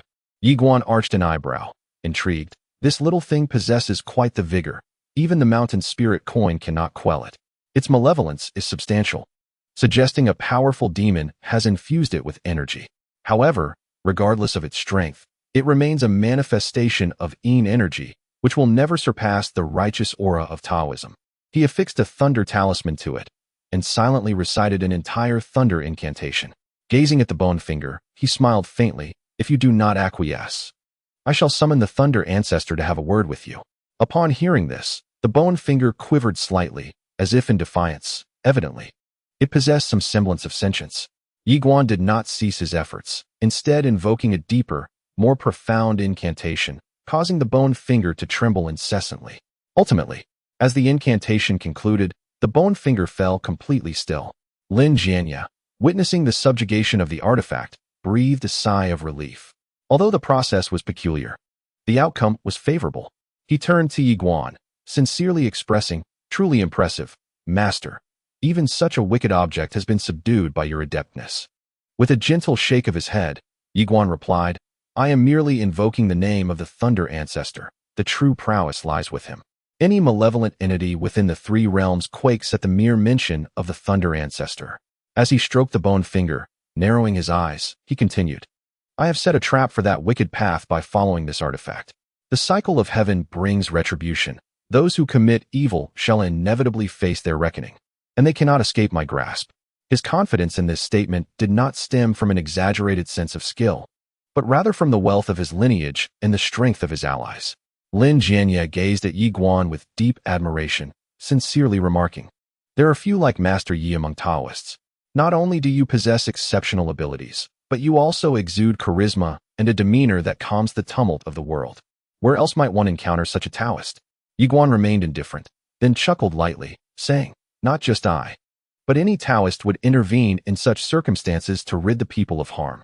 As he spoke, he cast a glance around. Noting that apart from the elderly man conversing with the middle-aged gentleman, there was no one else present. It was evident that everyone else had departed. Once Yi Guan ensured there were no lurking dangers, he turned to Lin Jianya and remarked, The birthday banquet is nearly concluded. We must take our leave soon. Must you leave so swiftly, master? Lin Jianye inquired, somewhat troubled, for once he departed, his sense of security would vanish as well. Yi Guan seemed to intuit the unease in Lin Jinye's heart, responding with a gentle smile. I have left a talisman for the master. No malevolent entity can approach. A talisman? When did you give it to me? Lin Jianye was taken aback, quickly searching his person. In the next moment, he was astonished to discover a yellow talisman had inexplicably appeared in his pocket. Chapter 50. The art of Qi and Huang. Lin Jianye was momentarily bewildered. No wonder he had felt no oddity when the master detected so many malevolent arts. It turned out Yi Guan had long since provided him protection. He had simply remained oblivious to it. After a brief silence, he sighed softly. I am still far from your realm, master. You all are engaged in subtle magical duels, effortlessly safeguarding me, while I remain entirely unaware. This perhaps illustrates the disparity between individuals. Nevertheless, I am fortunate that the master I summoned is superior to the dubious practitioners that the third party engaged. With just a few hidden maneuvers, you dismantled all those sinister ploys. Yi Guan smiled. It is entirely natural not to have sensed anything. I have seldom intervened directly. The issue at hand has been resolved, and the Demaster should have no further concerns, correct? The dark forces will soon be dealt with. Lin Jianye's physical prowess could directly subdue the opposition. So Yi Guan did not need to worry about the third party. How much will the master charge this time? I shall have Xiaohan transfer it to you. Lin Jianye broached the subject of business. 300,000 will suffice. Yi Guan replied calmly. The birthday banquet posed little threat to him. Yet, if the amount were lower, Lin Jianye's character would certainly lead him to decline the offer. 300,000 was already considered quite a high charge within the realm of Taoism. That will not do. Lin Jianye asserted decisively. 300,000 is far too little. I shall immediately instruct Xiaohan to send 80,000 to the master. Please do not refuse. Had it not been for you, I fear I would have fallen victim to the dark forces and the third party. He understood well that without Yi Guan, he would have been doomed. In comparison, 80,000 felt as light as a feather. Yi Guan regarded him thoughtfully, then declined further insistence. The Demaster has the final say. 80,000 was indeed a respectable sum. However, as the other party had already spoken, he chose not to refuse. I shall have Xiaohan wait for you at the entrance. He will escort you back to the community after you descend, Lin Jianye said, smiling as he shifted the conversation. Yi Guan nodded and replied with a light smile, farewell. He then raised his gaze, intending to exit the hall. At that moment, Lin Xiaojun, noticing Yi Guan, smiled and asked, Is this gentleman a friend of Jianye? Yi Guan paused in his steps, looked at the elderly man, pondered for a moment, and then nodded. Indeed. Lin Xiaojun scrutinized Yi Guan with keen interest and inquired with curiosity. I perceive a certain righteousness about you. What is it that you do, young comrade? Upon hearing the elder's question, Lin Jianye coughed lightly and interjected with a smile. Old sir, my friend is in a hurry to return home. Perhaps you could refrain from your inquiries. With that, he subtly gestured for Yi Guan to take his leave. The old gentleman was astute, and after a brief conversation, he might well uncover every detail. Unyielding, Lin Xiaojun shook his head. No, the elder has a remarkable eye for character. This young comrade is no ordinary individual. He has traversed the land and encountered various personalities, and he does not misjudge people. The young man before me, with his long hair bound, exudes an unmistakable aura of righteousness, indicating he is far from an average person. He is either a soldier or someone from the mystical realms. Yi Guan, regarding the elder, shook his head and smiled. You flatter me, elder. I hail from the Taoist sect. Upon hearing this, Lin Xiaojun understood, realizing that a Taoist was indeed not an uncommon sight. However, perhaps due to personal bias, he found that most Taoists he had encountered did not possess the same appeal as this young man, who was evidently a master of the Tao. Seeing that Yi Guan did not conceal his identity, Lin Jianye decided to lay all cards on the table. Lin Xiaojun nodded. This young comrade exudes an extraordinary demeanor. He is destined for great accomplishments. But do you not have pressing matters to attend to? Allow Jianye to see you off. Yi Guan waved his hand dismissively. You are too kind. Director Lin has arranged for a special vehicle, so there is no need for personal escort. After exchanging a few light words, he rose to take his leave. He held a favorable impression of the old hero, who had served the nation in his youth, and felt that a few more exchanges would be agreeable. As he descended the stairs, a voice suddenly resonated within his mind. Ding! Congratulations, Host, on completing the task. Followers have increased, and rewards have been automatically dispensed.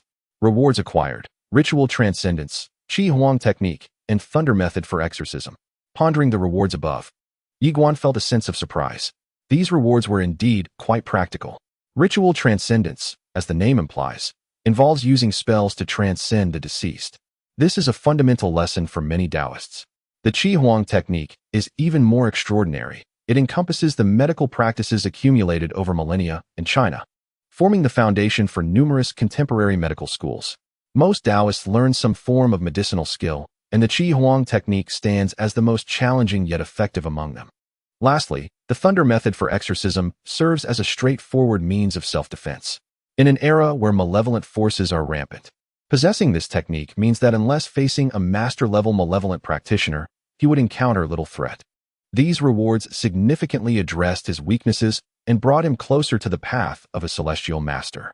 Meanwhile, after Yiguan had walked a considerable distance, Lin Xiaojun turned to Lin Jianya, unable to quell his curiosity, and asked, "Your friend must be a figure of considerable standing within the Taoist community, correct?" "Not quite," Lin Jianya replied with a faint smile. "Though the elder is perceptive, my friend holds a significant position within the mystical realm." Lin Xiaojun raised an eyebrow. At such a young age, how profound can his Taoist practice be? I can discern that Yiguan is merely in his early 20s. Even having grown up in a Taoist temple, it is challenging at this age to possess significant spiritual prowess.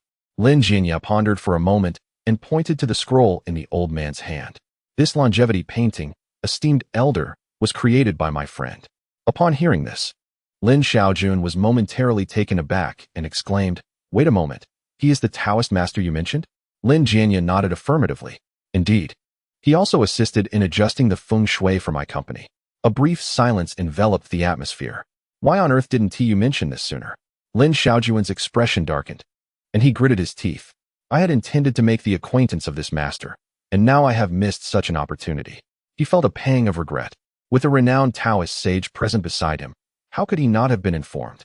Was this a trap set for him? Chapter 51. Bring the sedan chair over. I wish to introduce him to you. But did you not instruct me to see him off? Lin Jianya looked at the old man, whose face was clouded with displeasure, feeling quite helpless. The master was standing right there, yet the elder had failed to inquire, only to blame him afterward. What manner of situation was this? Lin Xiaojun grunted in annoyance, and then scrutinized Lin Jianya with suspicion. "By the way, weren't you once skeptical of these Taoist practices? Why have you invited a master to my birthday banquet today?"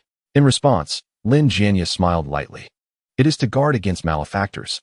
"Malefactors?" Lin Xiaojun furrowed his brow. Then his eyes flickered as he shifted the topic. "Did it prove effective in the end?" "Certainly. It was effective. The malefactors have been dealt with." Lin Jianya cast a deep glance at the elder and then handed over a talisman he was holding. "This is a protective charm I procured. You should carry it with you." "A protective charm?" "This item is quite renowned within the Taoist sects, a classic treasure for defense. However, few Taoists possess the skill to draw such talismans." "You cheeky lad, what are you saying? This is an offering, not a purchase." Lin Xiaojun shot Lin Jianya a disapproving glance. "At least show some respect toward the Taoist traditions." As he spoke, he accepted the yellow paper talisman, which was made of ordinary yellow paper and appeared somewhat wrinkled. Suddenly, he shuddered, seemingly sensing something, and fell into silence. "Elder, are you all right?" Lin Jianya observed his father's reaction, furrowing his brow. Wasn't this just a talisman? Why did the elder appear as though possessed? Lin Xiaojun took a deep breath and said, "Jianya, go fetch this master immediately. It is urgent." His tone was somewhat hurried and even excited. He clutched the yellow paper as if it were a treasure, displaying an unprecedented loss of composure. Lin Jianya paused, puzzled by the elder's reaction. He shook his head. "The master has just arrived. It is not appropriate to summon him now. If that is the case, bring him over in a grand sedan chair." Lin Xiaojun's voice remained steady. "This matter is of utmost importance. Do not dawdle." Upon hearing this, Lin Jianya's expression changed, and he hesitated, sensing something was amiss. The elder, usually so composed and indifferent to worldly affairs, was now exhibiting signs of anxiety. He keenly realized that the situation was far more complex than it seemed. Dragon City. Upon a lofty edifice, Yiguan reclined on a sofa, indulging himself with a glass of sour plum juice after a taxing day. As he gazed at the notifications on his phone, revealing a balance approaching 7 figures. A sense of wistfulness washed over him. In merely 3 days, he had transformed an initial sum of 3,000 into nearly 2 million. While it was still insufficient to procure a residence by the seaside, it nonetheless represented a substantial fortune to him. He even succumbed to a bout of indulgent spending, treating himself to a large cup of sour plum juice alongside a portion of chicken breast. Initially, he contemplated ordering beef noodles, but considering his recent foray into the path of Taoism, he opted to be cautious with his dietary restrictions. After placing his order, he retrieved a white finger bone from his pocket, sinking into profound contemplation. This artifact bore little resemblance to the products of domestic occult schools. Had he perhaps engaged a sorcerer from abroad? The notorious practices within the country, such as hexing and concealment techniques, were widely recognized and typically executed through incantations and drawings. However, this finger bone, seemingly sourced from a corpse, suggested foreign methodologies. Was it possible that this Master Kuan had some connection to overseas sorcerers? Yet, this remained mere speculation. Concrete evidence was necessary. If indeed linked to foreign practitioners of dark arts, matters could escalate beyond his control, potentially involving national interests. Lost in thought, he opened a certain online platform and initiated a private message. This situation warranted clarity. Dear Taoist, are you still in Linhai? At that very moment, Master Kuan sat in an office, beset by a throbbing headache. Since departing the banquet hall, an inexplicable pain had plagued him, akin to being cursed. Even his brow appeared darkened, a harbinger of misfortune.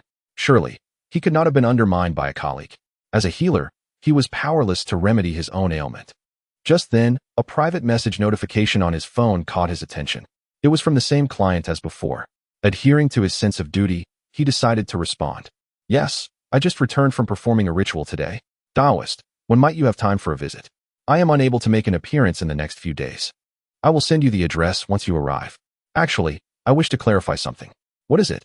After a moment's reflection, Yiguan opted for a roundabout approach. Do you possess knowledge of foreign dark arts?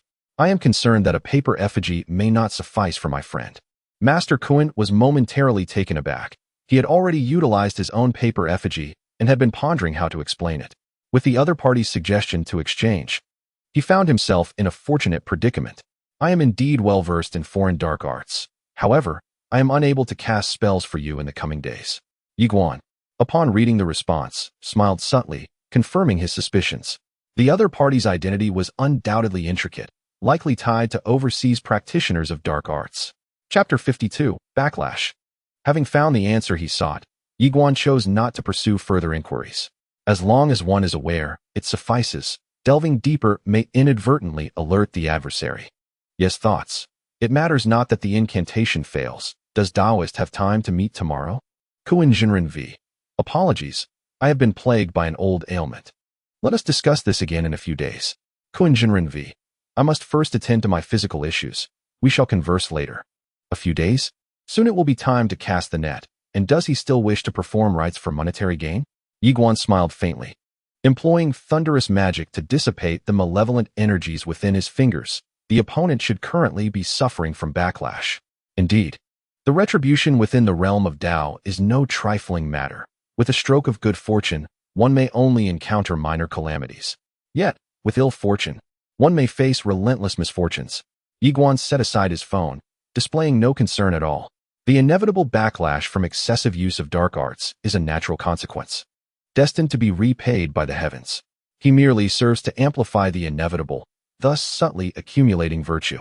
As he pondered, a familiar black administrative vehicle came to a halt at the entrance of the community. Yiguan raised his gaze, sensing yet another acquaintance's arrival.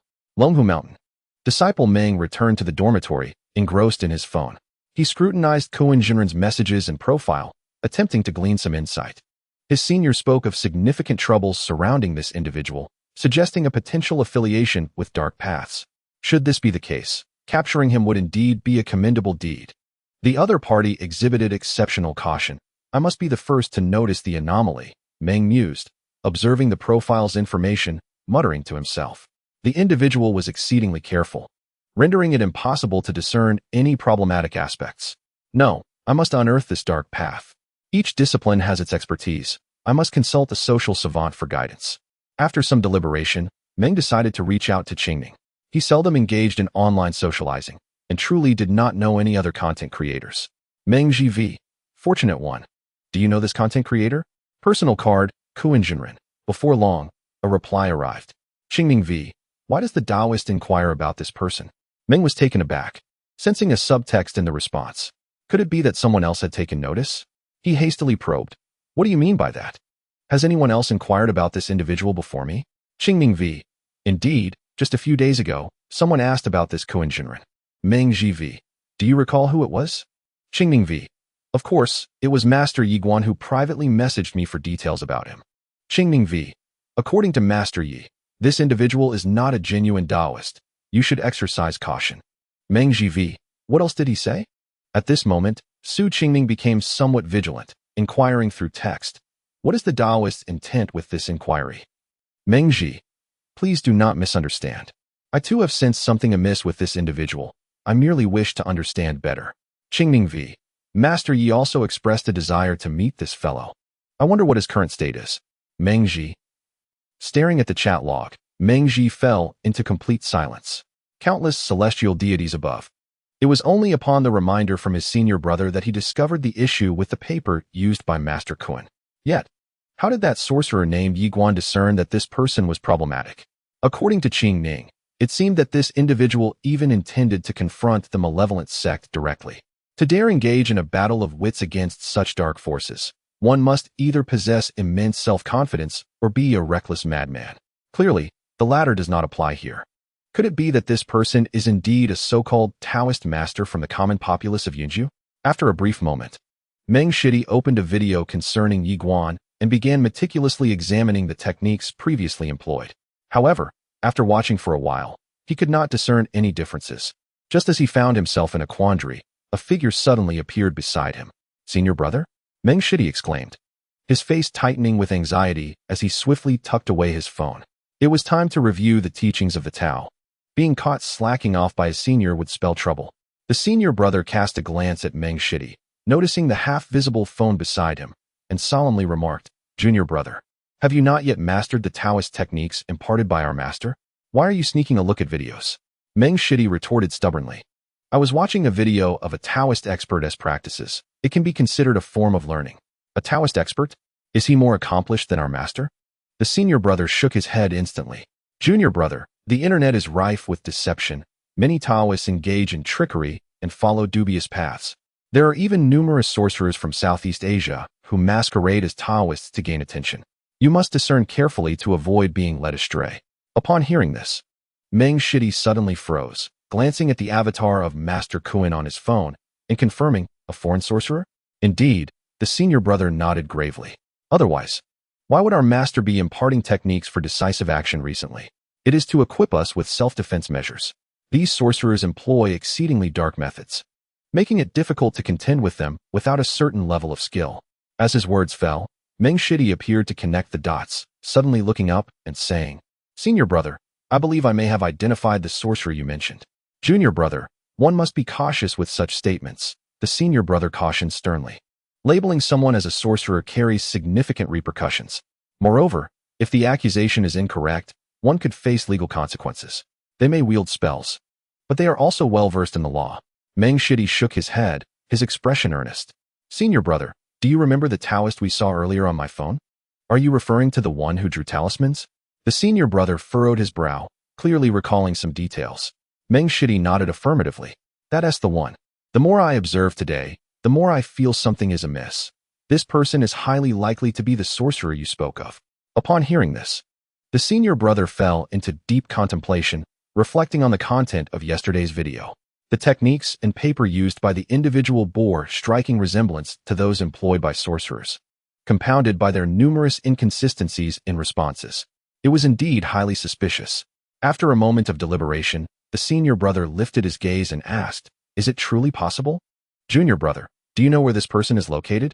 Meng Shidi tentatively inquired. Senior brother, why do you ask? The senior disciple cleared his throat twice, his face solemn as he proclaimed, If the adversary truly is a sorcerer of dark arts, I, a humble Taoist, shall descend the mountain to rid the people of this menace. Is this not a righteous deed in motion? Though the task might prove challenging, his arsenal of magical instruments was vast, rendering a duel feasible. Too late, junior disciple Meng shook his head. This individual has already been targeted, perhaps even subdued. Was it the work of that distinguished master? The senior disciple was taken aback. Could there be another expert involved? Dark sorcerers were no ordinary tricksters.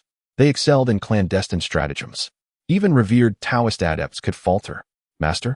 Meng pondered briefly before shaking his head. You misunderstand. The one who intervened is a fraudulent Taoist, as widely circulated online. Within Longqing district, beneath the dappled shade at the entrance of a residential complex, a refreshing summer breeze stirred, imparting a sense of comfort. Lin Jianya leaned against the door of an old Hongqi vehicle, retrieving his phone to contact the master. At that moment, a familiar figure appeared before him. Instinctively, he looked up and fixed his gaze upon Yi Guan, whose presence was as soothing as a spring breeze. Had the virtuous master not just dealt with the dark path? Why was he here again so soon? Yi Guan approached with a gentle smile and inquired, "How much time has passed?" "Perhaps not even half an hour," Lin replied. The other party came all the way from the city center. Even speeding, it's hard to imagine being so swift. Granted, since the vehicle is an old Hongqi. Perhaps some privileges apply, Yi Guan mused.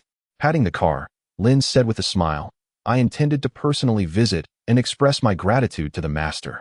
Though I didn't expect you to anticipate my arrival."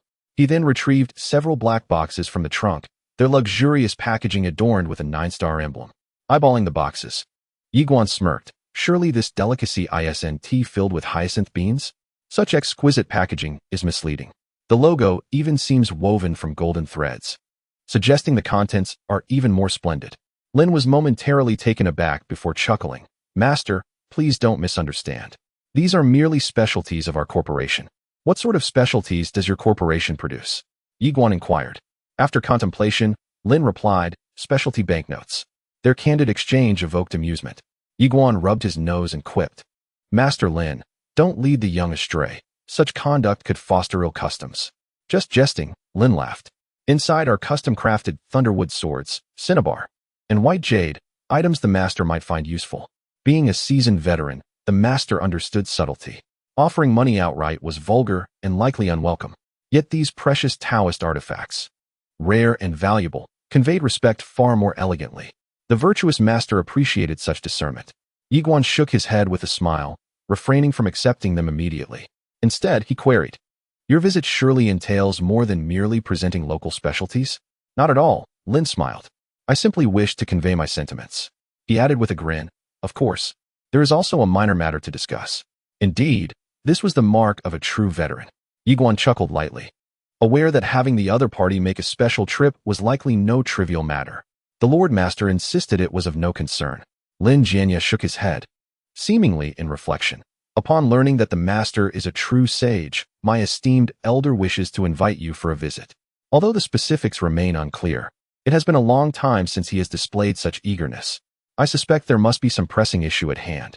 Yi Guan pondered for a moment, then nodded. "Your esteemed elder is a seasoned hero. He should not be entangled in trifles. Please take me to see him shortly."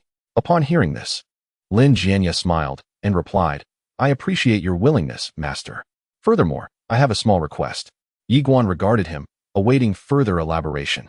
Lin Jianya, looking directly at Yi Guan, candidly stated, "I am uncertain whether my elder is aware of Lin Tao's actions. I would be grateful if you could subtly probe this matter and provide him with a precautionary warning." He squinted slightly, adding, "Otherwise, it would be difficult for me to confront the third son directly." Chapter 54. The thunderstruck Wood. Lin Jianya gazed at Yi Guan, a flicker of hope in his eyes. He understood that his elder, having navigated the tumultuous waters of business, was inherently astute. If he were to act recklessly against the third son, it would undoubtedly raise suspicion. Inflicting harm upon one's own kin, irrespective of the circumstances, is a grave sin. It would be far more prudent to leverage the master's words to preemptively disclose the third son's transgressions. Yi Guan did not refuse. This task was effortless for him. After all, the other party had shown genuine intent by presenting a rare Taoist artifact. Setting aside the jade and cinnabar, the thunderstruck wood itself was a treasure of the heavens. Particularly, peachwood struck by lightning was exceedingly rare, virtually non-existent in circulation. Even if it were available, its price would likely approach 7 figures. Countless Taoist masters yearned for it, yet were hindered by financial constraints. Thus, Receiving it as a gift was indeed a gesture of goodwill. "Thank you, Master," Lin Jianya expressed, a hint of gratitude in his voice. He then looked at Yi Guan with a smile and said, "Once this matter is resolved, you may choose any property in Jiuxing at your leisure. No need. I find my current residence quite satisfactory, and the feng shui is commendable." Yi Guan waved his hand dismissively, adhering to the principle of not accepting rewards without merit. Moreover, having resided in this community for so long, he had developed a certain attachment and saw no necessity to relocate. "However, I must impart a word of caution," Yi Guan continued, gazing intently at Lin Jianya. "The dark arts have been largely dealt with, yet it would be wise for your third son to act swiftly. The last time I saw him, his brow bore a peculiar hue of black and red, suggesting he may resort to extreme measures." At the conclusion of the last banquet, he exchanged a significant glance with Lin Tao. His face was particularly ominous, indicating not only personal peril, but also the possibility of a desperate retaliation. "Is it not already reckless for the third son to employ practitioners of dark arts against me?" Lin Jianya remarked with a grave demeanor. Yi Guan studied him closely, imparting a weighty truth. The Tao may be profound, yet even the most potent spells require time to manifest their effects. What if the adversary resorts to immediate, tangible tactics? What then? His words rang with clarity. "I understand, yet preemptive action carries its own risks. It would be prudent to wait until you address the elders' matters before proceeding." Lin Jianya was taken aback for a moment, but soon comprehended the master's subtle hint. It seemed that the third son might not remain obedient in the near future and could potentially stir up trouble. However, with the old man keeping a watchful eye, he was reluctant to act preemptively, opting instead for a strategy of decisive action after the fact. Were it anyone else, he could easily orchestrate an unfortunate accident, such as an untimely demise by vehicle or a drunken plunge into the river. Yet, if he dared to employ such tactics against the third son, the repercussions would be immediate and severe. The old man, with his vast experience in business warfare, had certainly employed a myriad of ruthless strategies. He might even be more formidable than Lin Jianya himself. As long as he utilized the second son's connections to delve deeper, the third son would undoubtedly find himself ensnared in the web of the law. At that moment, both men shared an unspoken understanding. Yi Guan shook his head, refraining from further reminders, and gracefully entered the vehicle through the door that was opened for him. Before long, an aged Hongqi L5 departed from the community, gliding steadily toward the city center. Seated within the car, Yi Guan began to grasp why the other party could arrive from the city center in merely half an hour. The vehicle navigated the roads with such authority that even Rolls-Royces would yield. It wouldn't be an exaggeration to call it a privilege of the highway. Within just an hour, they reached a grand estate not far from Anqing. The decor exuded a vintage classical style, with a bold and transparent spirit that reflected an appreciation for aesthetics from various eras. This must be the residence of the old man by the sea. As soon as they disembarked, they encountered Lin Xiaojun and a middle-aged man, who had also just arrived and appeared to be engaged in conversation. "Father, I have invited the master over. Please convey your concerns clearly to him," Lin Jianya said first, a faint smile gracing his lips. "Comrade, it is a pleasure to see you again." Lin Xiaojun personally welcomed him, approaching with a warm smile and extending his right hand for a handshake. The middle-aged man stood by, observing the old man's demeanor, his brows furrowing in surprise. The old man rarely displayed such courtesy, even towards city officials, let alone initiating a handshake. What had prompted this unexpected change in behavior today? Yi Guan noted this and remarked with a smile. "Master De must have summoned me to address a pressing issue." "Indeed," Lin Xiaojun replied candidly, not mincing words. "This has been a persistent ailment of mine for over 30 years. Despite seeking numerous physicians, I found no remedy. However, with the talisman drawn by the young comrade, I suddenly feel my troubles alleviating considerably. Having learned of your status as a Taoist master, I have invited you here today." As he spoke, Lin Xiaojun produced the yellow talisman from his waist, treating it like a precious artifact. This had been a tribute he received from Lin Jianya, though he was uncertain of its purpose. Merely holding it brought him an inexplicable sense of comfort, as if enveloped by a protective energy. Even after undergoing various treatments in hospitals, he had never experienced such a profound sense of reassurance, an extraordinary phenomenon that defied scientific explanation. Chapter 55. Unfulfilled Wishes. Yi Guan scrutinized the elderly man carefully, a slight frown forming on his brow. The man's visage was emblematic of loyalty and righteousness, characterized by decisiveness and success, yet he likely bore the weight of many lives on his conscience. The cranial structure and the brow can reveal traits associated with longevity. However, the vitality of the individual in question appears somewhat lacking. Superficially, they seem spirited, yet upon closer inspection, a pallor of weariness is evident. It is clear that they are grappling with some psychological distress. After a moment of contemplation, Yiguan gently inquired, "Might you elaborate on the nature of your discomfort?" Upon hearing this, Lin Xiaojun sighed, shook his head, and candidly replied, "To be frank, I have an old affliction. Every night before I sleep, I feel drained, plagued by restless dreams, accompanied by dizziness. At times, I even experience auditory hallucinations. Young comrade, do you think someone has cast a spell on me?" As he spoke, a glimmer of hope flickered in Lin Xiaojun's eyes. At this moment, a middle-aged man nearby furrowed his brow and interjected, "Father, why have you not mentioned this ailment to us? I could arrange for you to see a specialist. What problem could remain unsolved?" Lin Xiaojun's expression darkened, and he retorted with irritation, "Am I not aware of my own health issues? These specialists are merely renowned in name, yet incapable when it comes to actual remedies." The middle-aged man hesitated, ultimately waving his hand dismissively. Enough, the old man has become rather muddled. With health concerns, why seek out a doctor when consulting a sorcerer is of no real use? He served in the military in his youth. How can he still believe in such nonsense in his old age? "Please hold on a moment," Yiguan said calmly, discreetly performing calculations based on the current month and hour using his left hand. Ultimately, the divination revealed an empty hexagram. This omen was indeed intriguing. From a macro perspective, the empty hexagram is considered a significant omen of misfortune. However, the little 6 lines also require concrete matters to assess advantages and disadvantages. Everything possesses duality. Minor auspiciousness does not equate to true fortune, and emptiness does not signify absence. In the case of the elder's concerns, the empty hexagram may not indicate bad tidings at all, representing tranquility and absence of calamity. Yet therein lies the dilemma. If there truly is no ailment, what accounts for the elder's discomfort? After pondering for a moment, Yiguan suddenly raised his gaze towards the elder and asked, "When you speak of nightmares, have you dreamt of indistinct figures?" Upon hearing this, Lin Xiaojun became somewhat animated, replying, "Indeed, there are figures that appear before me. They feel familiar, yet I cannot discern who they are. Have you perhaps uncovered the issue?" Yiguan nodded and softly stated, "The root of your ailment does not lie in physical illness, but rather that someone is seeking you." "Who?" Lin Xiaojun inquired, momentarily taken aback. "The deceased." At this revelation, all 3 individuals present paused in astonishment, particularly Lin Jianya, who gazed at Yiguan with confusion. "The deceased?" That statement sounds ominously like a curse. Moreover, how could the dead actively seek out the living? The middle-aged man furrowed his brow, casting a glance at Lin Jianya. Today is the elder's birthday. Such remarks seem rather inappropriate. Lin Xiaojun too fell silent for a moment, then looked up at Yiguan. "The deceased? Young comrade, please clarify." Yiguan nodded slightly and continued, "Do you perhaps have fallen comrades from your past?" "Comrades?" Lin Xiaojun pondered for a moment, then nodded.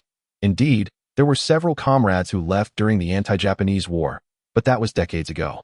The master inquired about the purpose of this question.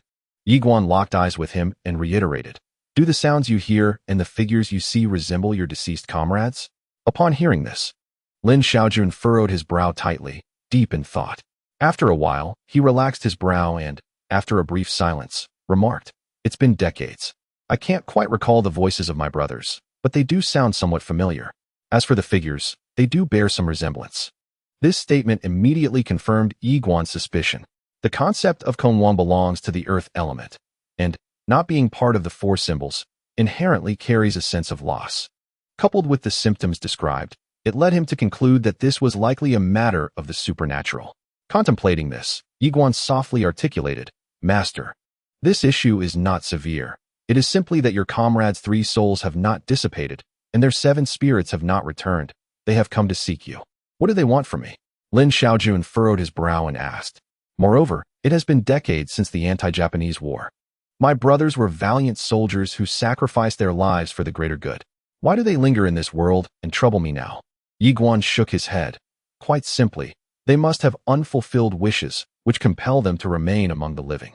Upon hearing this, Lin Xiaojun was momentarily taken aback, then fell silent for a moment before addressing the two others present. I need to speak privately with this young comrade. With this statement, Lin Jianya and the middle-aged man instantly understood that the elder was dismissing them. They exchanged glances, both puzzled. The content of the discussion was indeed quite esoteric. Even Lin Jianya could not grasp the implications fully, but he sensed that the gravity of the matter warranted the master's meticulousness. Chapter 56. Past events outside the courtyard. The middle-aged man paced back and forth, then asked in a composed tone, "Brother, is this individual you sought truly an authentic Taoist priest?" "Why do you ask?" Lin Jianya replied with a faint smile. "Consider it," the middle-aged man countered, shaking his head. "Our elder has health issues, yet your friend delves into the realm of martyrs from the war of resistance. Isn't that misleading the old man with pseudoscience?" At this, Lin Jianya cast a penetrating glance at the middle-aged man and then chuckled. "You, my dear second brother, have worn your official cap for too long, to the point of losing your wits. There are countless phenomena in this world that defy scientific explanation. When undertaking projects, do you not also choose auspicious dates?" He further added, "The elder's predicament has remained unresolved for decades. It is certainly not merely a physical ailment. Do you believe that the master I have engaged could remedy it in just a few days?" As Lin Jianya spoke, the middle-aged man paused slightly, then fell into silence. "What do you mean by unfulfilled wishes?" In the courtyard, Lin Xiaojun, unusually contemplative, looked up with hope towards Yiguan. Unfulfilled wishes. He vaguely recalled that during the tumultuous days of war decades ago, they harbored no grand aspirations, merely a desire for safety. Yet, fate was unkind. Out of an entire company, only a handful remained. However, the defense of our homeland invariably entails sacrifice, and each individual has steeled themselves for the possibility of losing their lives. Dying for one's country renders one's existence meaningful. Yiguan shook his head and remarked, "I am casting a divination for the leader."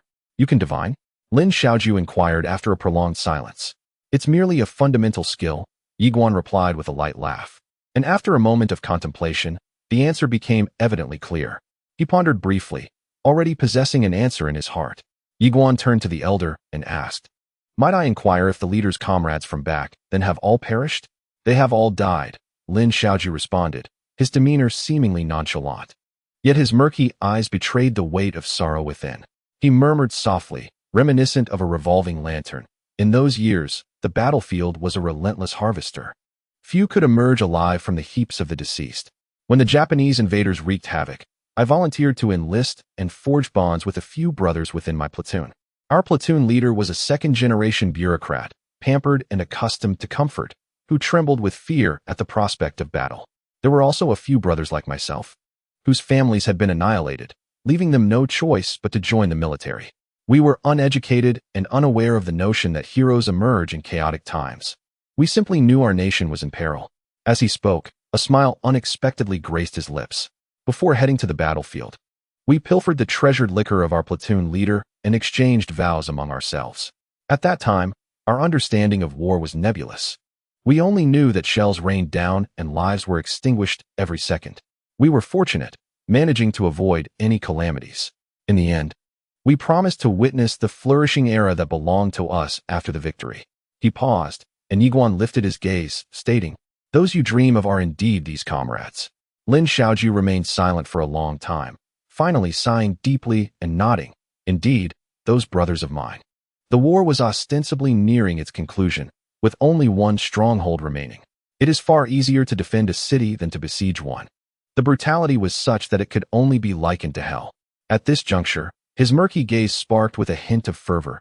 Our platoon leader, despite being a coward who could scarcely stand, was on the verge of being promoted to a civil position. Yet, in a bid to shield us, he sacrificed himself to blow up the bunker. My brothers fell one after another, their bodies mangled by the enemy's onslaught, even a head rolling beside me. Tell me, is this not a cruel twist of fate? Ultimately, Lin Xiaoju fell into a contemplative silence, gazing at Yiguan. Having endured numerous battles and emerged unscathed, he now found himself faltering on the eve of victory. What else could this be but fate? Lin Xiaoju shook his head and lamented. It is a pity that those who protected this land lie buried beneath these mountains and rivers. Perhaps this is destiny. He then looked up and asked, "Young comrade, what was the result of your divination?" "A promise," Yiguan replied calmly. A promise, Lin Xiaoju echoed, somewhat bewildered. Could it be the agreement made back then?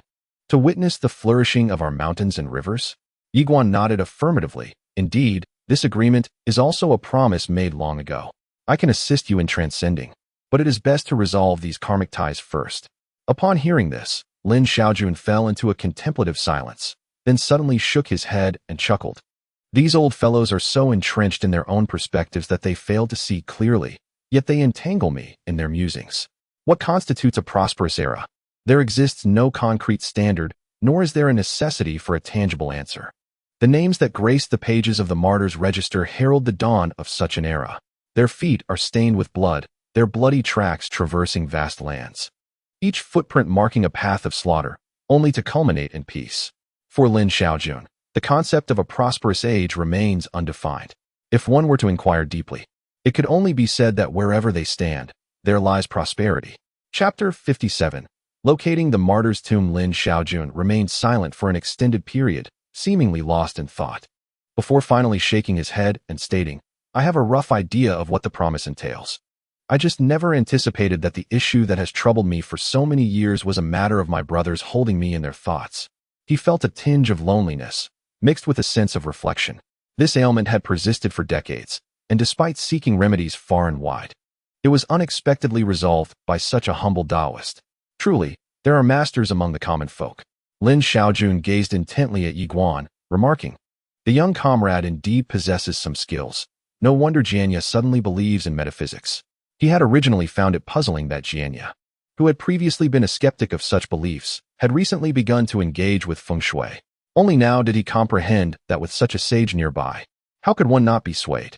Yiguan shook his head and replied, you overestimate me, esteemed leader. What you perceive as a flaw is merely the lingering sentiment of comradeship manifesting in you.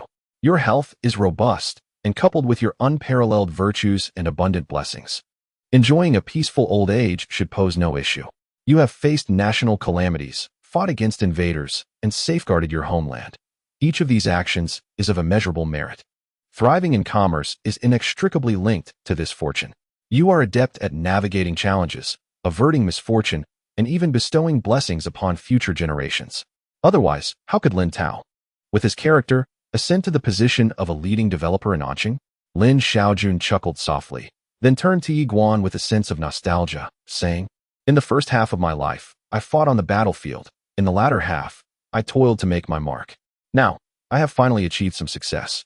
As for whether I can enjoy my later years, it hinges not on my fortunes, but on the endeavors of my descendants. If they remain unambitious and steadily cultivate their own paths, I shall find contentment in my twilight years. Yiguan hesitated, uncertain of how to respond. While the old gentleman's sentiments were noble, they seemed somewhat detached from reality. His sons were embroiled in conflicts reminiscent of enmity, resorting even to tactics that could lead to familial ruin. Suddenly, Lin Xiaojun turned to Yiguan, his gaze imbued with a glimmer of hope, and said, let us set aside my personal matters for now. Comrade, is there a way to resolve the issues plaguing my comrades? They have also labored for half a lifetime. It would be unjust for them to depart this world as mere phantoms. Yiguan regarded him for a moment, sensing a shift in topic, yet lacking concrete evidence to substantiate his suspicion. After a brief pause, Yiguan raised his eyes and said, the means to resolve the issues are not difficult. First, we must visit the resting place of these martyrs. You must fulfill the promise. Then, I shall conduct a ritual to provide them with spiritual relief, and the problems shall find resolution. Spiritual relief? A traditional Taoist spell aimed at facilitating rebirth. Is it particularly arduous for an ordinary person to be reincarnated?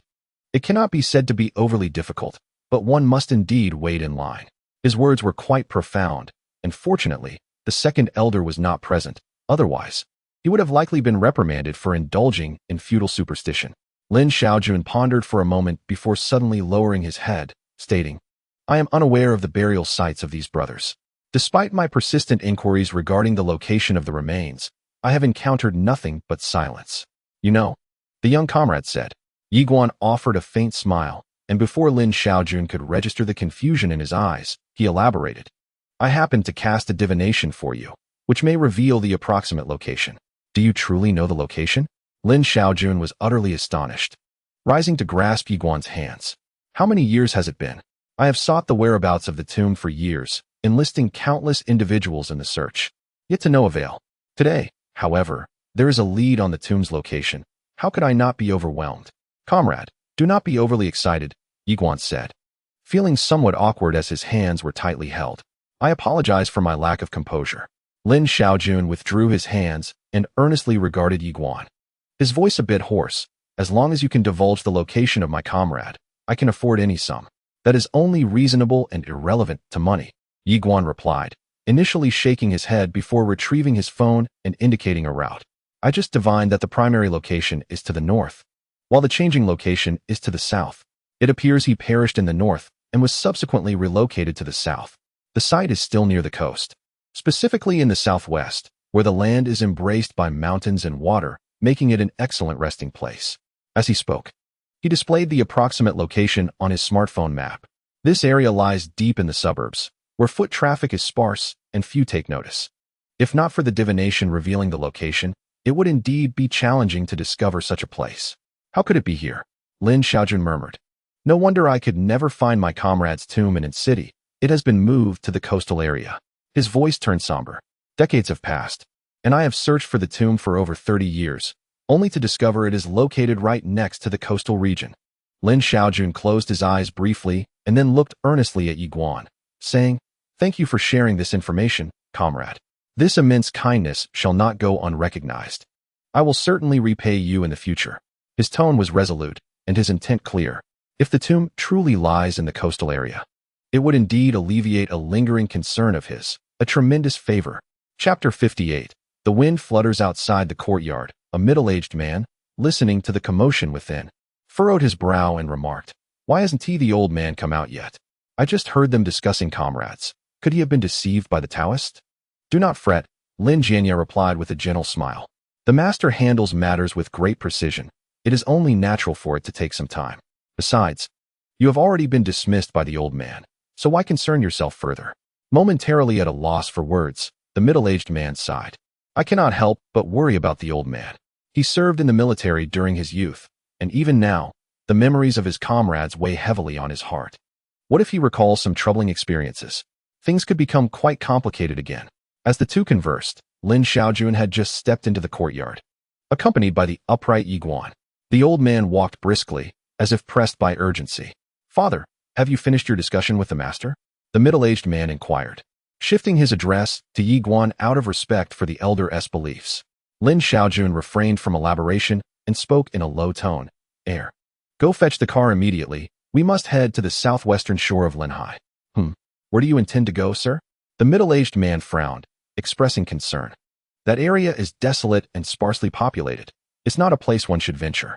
What could the old man possibly be discussing with the young Taoist that compelled him to set his heart on such a remote destination? Though he lacked extensive knowledge of Linhai's geography, he was aware that it consisted of undeveloped land, characterized by its isolation and poor magnetic field. Why would anyone willingly go there? Lin Jianya furrowed his brows, feeling somewhat vexed. What did it mean to say it was not a good place? Damn it, he thought. Has his villa built there. Father, are you going there to meet someone? After a lengthy silence, Lin Jianya tentatively asked. To meet someone, Lin Xiaojun replied, pursing his lips, withholding further detail. An old friend, a comrade in arms. Comrade in arms. Lin Jianya expressed confusion. Is there still a comrade of yours in that forsaken place? Could an old hero truly be hidden away there? He, along with the middle-aged man, was momentarily taken aback. Lin Xiaojun's yellowed eyes flickered as he spoke steadily. A deceased comrade. That area is where their graves lie. There are martyr-esque graves there? Lin Jianya's brow furrowed deeply. Having lived in Linhai for half his life, he had never known of any such memorials. Wasn't it merely a wasteland? Moreover, how could his father possibly know of any graves being there? Suddenly, realization dawned upon him, and his gaze shifted to Yiguan, who stood nearby. As expected, Lin Xiaojun continued, I had a conversation with this young comrade. He used divination to ascertain the location of the graves, which lie to the southwest. Regardless of the outcome, I must pay a visit. Even if it proves to be false, I need to witness it for myself. One's regrets often stem from not daring to try. Divination? How can that serve as a valid reason? The middle-aged man was momentarily at a loss. Can divination truly pinpoint a grave's location? That is utterly improbable. If such precision were possible, Archaeology would simply employ Taoists for their expeditions, consulting them to discern burial sites. Lin Jianya interjected, "If the old man wishes to go, let us accompany him. Besides, the master possesses genuine skills. Perhaps the graves truly reside at that location." The middle-aged man hesitated, wanting to voice his concerns but refrained. Lin Jianya waved his hand dismissively, stating, "All right, the southwestern shore isn't far. I will drive the elder there myself." Observing the resolute stance of the others, the middle-aged man felt compelled to concede. "I will have Shao Li bring the car around. We shall see for ourselves. Whether it is truth or fiction, mere words are insufficient. Only first-hand experience can reveal the reality." After a short while, a black executive vehicle arrived, and several individuals got into the car, heading towards the location indicated by the mobile phone. This place was not far from the southwestern coast of Linhai. By car, it would take just over 50 minutes. Soon, they stopped by the roadside in a desolate area, precisely where Yi Guan had mentioned the tomb site. Stepping out of the vehicle, the middle-aged man glanced around and shook his head, stating, "This is an undeveloped region, rather remote. How could a martyr's tomb be built here?" His tone was tinged with resignation. Knowing full well that there were no tombs here, was this round trip merely a waste of 2 hours? Lin Xiaojun replied calmly, "No. I have an unusual feeling about this place. It seems both familiar and endearing." The middle-aged man sighed. "Dad, if you're not at ease, I'll contact the authorities in Linhai immediately to check if there's any so-called tomb here." Barely had the words left his mouth when Lin Jianya suddenly turned his gaze towards a nearby hill, standing frozen in place. "Brother, what's wrong?" The middle-aged man frowned. "What do you see ahead?" Upon hearing this, the others followed his gaze and were collectively astonished. On the remote hill, perfectly aligned with the setting sun, several rows of small tombstones gleamed with a golden radiance. The tombs stood tall, silent yet imposing. Some bore the party emblem, while others stood proudly alone on the mountaintop.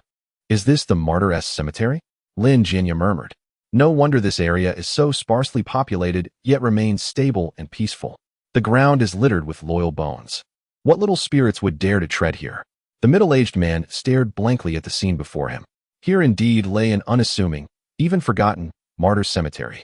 The emblems hanging above, rusted yet still reflecting the vivid hues of the sunset, told tales of those who had been laid to rest here decades ago. Years later, they remained silent, even forgotten, yet did not hinder their proud stance. Transformed into loyal souls, they continued to oversee the land stained with their blood. The summer breeze whispered past, as if carrying the sound of fluttering flags. The sound resonated in the ears of the onlookers. Startled, they turned their attention to an object atop the hill, a flag, lifted by the wind, fluttering amidst the rows of tombstones, basking in the afterglow. Chapter 59, Rituals and Remembrance, Linhai, Southwest Coast District. The group stood in silence, none daring to speak first. They were captivated by the scene before them, lost in thought. Lin Jianya felt a numbness envelop him. Having lived in Linhai for over 20 years, he had never heard of such a martyr's cemetery in such a secluded place. It was utterly astonishing. "What on earth is this?" the middle-aged man murmured. "A whole row of tombs erected in such a remote location? Shao Li, contact the local authorities immediately. I need to clarify this." As he finished speaking, his assistant nodded and took out his phone, seemingly reaching out to someone. Meanwhile, Lin Xiaojuan's eyes glistened with unshed tears as he gazed at the tombstones, his mind racing with myriad thoughts. Indeed, as the young comrade remarked, the loyal souls rest here. "Old gentleman, the martyr's tomb is right before us. Whether to conduct a ritual for their peace now rests upon your decision," Yi Guan reminded from the side. "Another ritual?" the middle-aged man questioned, puzzled. "It is a necessary procedure," Yi Guan patiently replied. Lin Xiaojun shook his head. "There's no rush. I shall first reminisce with these gentlemen." With that, he ascended the small hill, gazing upon the rows of tombstones, moved by the sight. Fate and destiny. Had he perished in battle, surely there would have been another solitary grave upon this hill. His gaze lingered on the gravestones, some bearing familiar names that momentarily entranced him. After a prolonged silence, he surveyed the tombstones and murmured, "In this prosperous era, let it be known to my brothers at the tomb. In this flourishing time, do not forget to convey the message at the grave." These words encapsulated the pact made among the men. The understanding between them transpires in mere phrases. As his words faded into the air, Lin Xiaojun was momentarily taken aback, as if sensing something, and instinctively turned to 3 tombstones devoid of names. marked only by sparse strokes of stories. Yet, he still felt a profound sense of familiarity, as if reuniting with old friends. After a lengthy pause, he remained silent, merely approaching Yi Guan and softly uttering, "Young comrade, you may commence the ritual. Won't you share a few more words?" Yi Guan inquired, puzzled. "No need," Lin Xiaojun replied, shaking his head slowly. "In this prosperous era, a simple notification suffices. There is no need for grandiloquence." Upon hearing this, Yi Guan nodded and proceeded towards the designated area for the ritual. The steps for conducting the ritual were not particularly complex.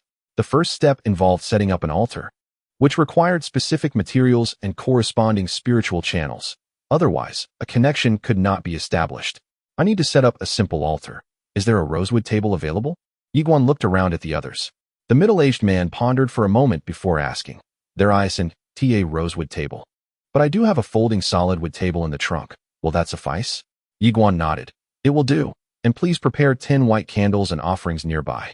"Is that all?" The middle-aged man inquired once more. Yi Guan slightly nodded. "I have the rest prepared. These are all that is needed."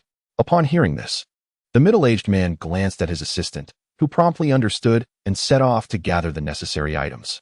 Just then, a phone rang, and the middle-aged man glanced at the caller ID, frowning slightly. He then found a quiet spot to answer the call. "Old 3, the middle-aged man responded, surprised. The voice on the other end chuckled. "Second brother, I was just about to see you off. Why did you leave with the old gentleman without a word?" "The old gentleman has some urgent matters. We must return." "What urgent matters could he have?" "Isn't he here to find the grave of a comrade and perform a ritual with elder brother?" "Why do you ask?" Upon hearing this, the voice on the other end fell silent for what seemed like an eternity.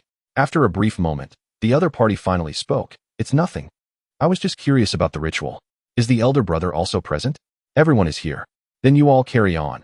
I have some urgent matters to attend to, so I'll hang up for now." The tone of the third brother shifted slightly. The middle-aged man furrowed his brow, asking, "What could be so urgent?" "It's nothing major. I'll hang up now and return a call to the second brother later." With that, the call was abruptly terminated. The middle-aged man gazed at his phone, an unsettling feeling gnawing at him. Wasn't it merely a trivial disagreement between the third brother and the elder brother? Why did this time feel so peculiar? Just as he pondered, the young Li returned, holding the necessary items for the ritual. "Mayor Lin, master, I've brought the items you requested." Upon hearing this, Yi Guan glanced at the items in his hands and nodded. "These are satisfactory. Arrange them properly. We can commence the ritual." Chapter 60. Setting up the altar, Yi Guan placed the white wax in front of him on the table. 7 candles stood at the forefront, with the remaining 2 positioned behind. There was a certain significance to this arrangement. Lin Xiaojun, hesitating for a moment, finally asked, "Young comrade, would you like us to assist with the setup?" Observing Yi Guan's solitary efforts, he felt a twinge of guilt. However, Yi Guan waved his hand dismissively. "No need for that. I can manage this aspect myself." "Master, please don't hesitate to ask if you require assistance," Lin Xiaojun insisted. Yi Guan shook his head and explained, "The rules for setting up the altar are numerous, and outsiders may inadvertently disrupt the process. This is not a common arrangement. There are many intricate details and numerous taboos. Naturally, the specific taboos also relate to the sect's practices. In the case of strict sects, adherence to the rules during the altar setup is imperative. Otherwise, one may suffer a shortening of life, or worse, death." The others, somewhat intimidated by the gravity of his words, retreated to the side. Before them, Yi Guan was meticulously constructing a simple altar, with the talisman he carried as the central offering. He then thoroughly arranged the candlesticks nearby. Before long, the layout of the altar was nearly complete. Meanwhile, the middle-aged man, appearing disinterested, was preoccupied with thoughts of the recent phone call. For some reason, he felt an odd sense of timing about that call. Before the birthday banquet had even concluded, the third brother had quietly departed with his assistant. Hours later, he finally called to say he would see them off. The more he reflected on it, the more he sensed something was amiss.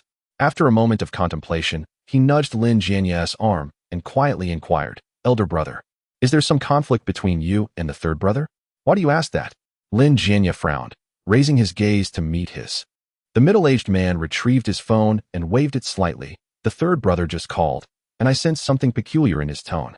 I know him well, and this time, his manner seemed rather unusual. He was a seasoned politician, and his ability to read between the lines was well known. Today, Lin Tao appeared to him, as if he were concealing something or plotting. Lin Jianya pondered for a moment. The third brother isn't particularly trustworthy. What did he say during the call? A middle-aged man recounted the dialogue, merely inquiring about what several individuals were engaged in and their locations. As the conversation reached its conclusion, he turned to Lin Jianya and asked, "Brother, tell me the truth. Have you recently had a falling out with Lao San?" Lin Jianya, his expression impassive, replied, "Indeed, there has been a rift." The middle-aged man gently advised, "Brother, Lao San is young. There's no need to quibble with him." It was evident he was unaware of the circumstances. "Young?" Lin Jianya suddenly laughed, then fixed his gaze upon the middle-aged man. "At your age? Do you have the audacity to ruin a brother's family?" Upon hearing this, the middle-aged man was momentarily taken aback, then furrowed his brow and inquired, "What do you mean by that, brother? Are you suggesting that Lao San is establishing a sect? Can you both refrain from making noise for a moment?" His remark was abruptly interrupted by Lin Xiaojun. The middle-aged man cast a deep glance at Lin Jianya, their eyes locked, both seemingly lost in thought. The arrangement was nearly complete. After Yi Guanhua concluded the ritual, he placed the necessary tools, such as the altar table and incense burner, upon it. He then slightly bowed and slowly lit several white candles. In an instant, the white candles flickered in the summer evening breeze, the gentle wind cradling them. As the candlelight intertwined with the crimson rays of the setting sun, the tombstone, altar, and candles coalesced into a profoundly evocative scene. Lin Xiaojun paused and then asked, "Young comrade, may we commence the rite of transference?" Yi Guan affirmed, "It is permissible. The process is nearly complete." He gently nodded, having omitted a step, the purification ritual. This is a customary practice preceding most rites, intended to cleanse the altar's energy.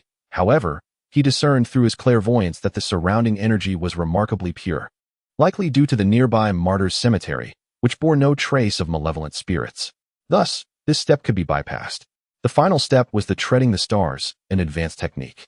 Yi Guan slightly bowed before the incense burner, then rose, his feet commencing their intricate movements.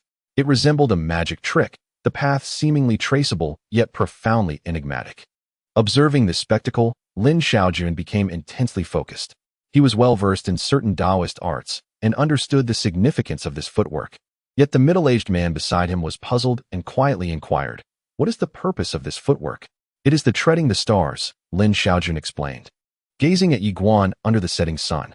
This is a form of footwork within the Taoist tradition, characterized by its fluidity and versatility. Mastering it is no small feat. This young comrade is undoubtedly a master, achieving such a high level of proficiency. He is truly a genuine practitioner of the Tao. His tone brimmed with admiration and agreement. The middle-aged man was taken aback, then nodded and offered a few words of praise, though he still did not fully comprehend its meaning. Chapter 61, Religious Affairs Bureau. Reporting Hotline. Time flew by. Yi Guan's movements accelerated, and he chanted corresponding incantations. The challenge of the treading the stars lies not only in its demand for agility. In the process, one must also harmonize with the grip of the hand, the cultivation of spirit, the holding of breath, the formation of seals, and the recitation of incantations, all of which serve as complementary elements. To an outsider, only the tip of the iceberg is visible. Time passes swiftly. Following the conclusion of the Tiangang step, Yi Guan once again performed a bow and then gradually stepped back. Just before the final stride, Yi Guan maintained a serene expression, gazing at the altar before him, softly reciting the sacred scripture of the great compassionate heavenly sovereign. This time, he chose a different spiritual lineage, invoking the great compassionate heavenly sovereign. The efficacy of this choice far surpassed that of the other spiritual paths. As the verses flowed from his lips, the gravestone before him gradually emanated a golden radiance. Under the celestial eye, 1, 2, 3 indistinct figures emerged, bathed in a resplendent glow beneath the setting sun. Though these figures were hazy, their outlines remained distinctly clear. They appeared to be clad in military uniforms, with party insignias proudly displayed upon their chests, standing atop the hill, gazing down upon the vast plain below. These figures seemed somewhat hesitant, lingering in this space. This place had once been marked by vivid crimson footprints. Lin Xiaojun slowly cast his gaze toward the slope, scratching his nose and murmuring, "How strange. I feel an inexplicable sense of familiarity." For some reason, he felt a certain discomfort, as if he were being observed. Yi Guan continued his recitation, and as time flew by, he could clearly see the figures performing a unified military salute toward Lin Xiaojun. This gesture appeared to transcend the boundaries of yin and yang, as well as the river of time, before gradually fading away, akin to the flickering fireflies on a summer evening, drifting toward the celestial mysteries. At that moment, Yi Guan concluded his recitation. Comrade. Lin Xiaojun's murky eyes gazed at the mausoleum, questioning, do I sense that I can vaguely see my old friends? It seems they are still saluting me. Old man, surely you are not seeing things? Lin Jianya squinted at the gravestone, stating, I see nothing at all. In his view, apart from Yi Guan, who was tidying up the implements, everything appeared as it always did, devoid of any anomalies, let alone any so-called old friends or salutes. As he retracted the token from the table, a gentle breeze extinguished the candles. Only then did Yi Guan turn his gaze toward Lin Xiaojun, pondering for a moment before saying, what you perceive is indeed accurate. This is their final farewell to you. After this encounter, these predecessors can finally rest in peace. In this prosperous age, the mausoleum bears witness. Having fulfilled this promise, coupled with the recitation of the sutras, the agreement spanning decades can now be deemed complete. Lin Jianya was momentarily taken aback, then inquired with confusion, Master, why can't I see them? Yi Guan shook his head. This is a matter of mental energy. These comrades share a profound commitment with you that spans decades, and only you can perceive them in this moment. Upon hearing this, Lin Jianya nodded, turning back to glance at the old man, who stood motionless, gazing at the mausoleum, lost in thought. After a considerable time had passed, Lin Xiaojun affixed the party emblem to his chest, slowly raising his right hand to perform a standard military salute towards the mountains, a gesture to bid farewell to his departed comrades on their final journey. The setting sun, casting its golden rays through the treetops, illuminated the ground as the nearly century-old veteran honored the tomb and the red flag. This scene held a profound visual impact. After a brief moment, Lin Jianya spoke, Father, these predecessors have fulfilled their wishes. Do not dwell in sorrow. After a moment of contemplation, he offered these comforting words. No sooner had he finished speaking than the elderly gentleman maintained his salute for an extended period. Suddenly, a complex smile appeared on his aged face. After decades of bidding a definitive farewell to these old friends, what was there to mourn? With such a long passage of time, the opportunity to see his comrades off for the last time rendered any lingering dissatisfaction irrelevant. Before anyone could respond, a sudden sound of vehicles humming in the distance captured their attention. In this secluded area, yet to be developed, how could there be cars passing by? Curiosity piqued. They turned towards the source of the noise. Not far away, a black sedan resembling a police car came to a slow stop. Two men dressed in police uniforms emerged and approached, casting a glance at those assembled. We are from the Linhai Public Religious Safety Management Bureau, one tall officer stated. Producing identification. He continued, we received a report alleging that a false Taoist is using feudal superstitions to disrupt the cemetery. Chapter 62. Cooperation. The name of this department seemed rather obscure. The group stood momentarily stunned by the unexpected intrusion. In such a remote location, who would take the initiative to make a report? Moreover, the nature of the allegation regarding feudal superstition seemed excessively targeted. The tall officer scrutinized the individuals present before fixing his gaze on Yi Guan. You are the one being reported, are you not? Yi Guan furrowed his brow, responding, the one being reported? The officer examined Yi Guan, noting that he was not clad in a robe, yet held a talisman and had his hair tied back, presenting an appearance that was decidedly unconventional. He felt a sense of familiarity, as though they had crossed paths before. However, he dismissed the thought and pointed to the altar behind Yi Guan, asking, is this the altar you use for your rituals? Yi Guan nodded and softly inquired, am I not permitted to conduct rituals here to honor the martyrs? Confusion lingered in his mind. He had never heard of this department in his previous life. It seemed to manage religious affairs, but he sensed that there was more beneath the surface. True Taoists are indeed allowed, the officer confirmed, then shifted his tone. However, you have been reported as a false Taoist, allegedly promoting religion under fraudulent pretenses. Gentlemen, please accompany us. Wait a moment, a middle-aged man interjected, furrowing his brow at the officers. May I see your identification? In response, one of the younger officers frowned and said, please cooperate with us and do not waste time. Officers, the middle-aged man began. At that moment, Shaoli stepped forward calmly and declared, regardless of your department, One must present identification to have the authority to apprehend anyone. The imposing police officer glanced at him and inquired, "Who might you be?" Xiao Li looked at the middle-aged man before him and then presented his credentials, stating, "I am Li Hong, the dedicated secretary to the deputy mayor of Anqing, Lin." Upon hearing this, the two police officers were momentarily taken aback, exchanging glances with Xiao Li and then surveying the others present. They swiftly comprehended the significance of the situation. These individuals were indeed of considerable stature. The tall police officer handed his identification to Xiao Li, who then passed it to the middle-aged man. The man furrowed his brow upon examining the document. Recognizing it as authentic, he was familiar with the Religious Affairs Bureau, established at the inception of the nation, primarily to regulate and manage religious practices. However, he queried, "Your department does not possess the authority to interfere with a Taoist's rituals, correct?"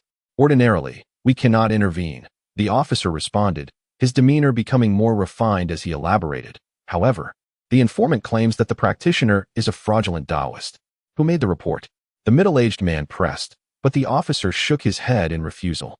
When it came to revealing the identity of the informant, even a local party secretary would not be privy to such information. It was a fundamental principle.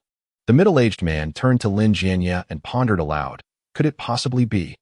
His voice trailed off, as he had already formed a suspicion. However, with the elder present, certain matters could not be expressed too overtly. Lin Jianye took a moment to consider before refraining from responding directly.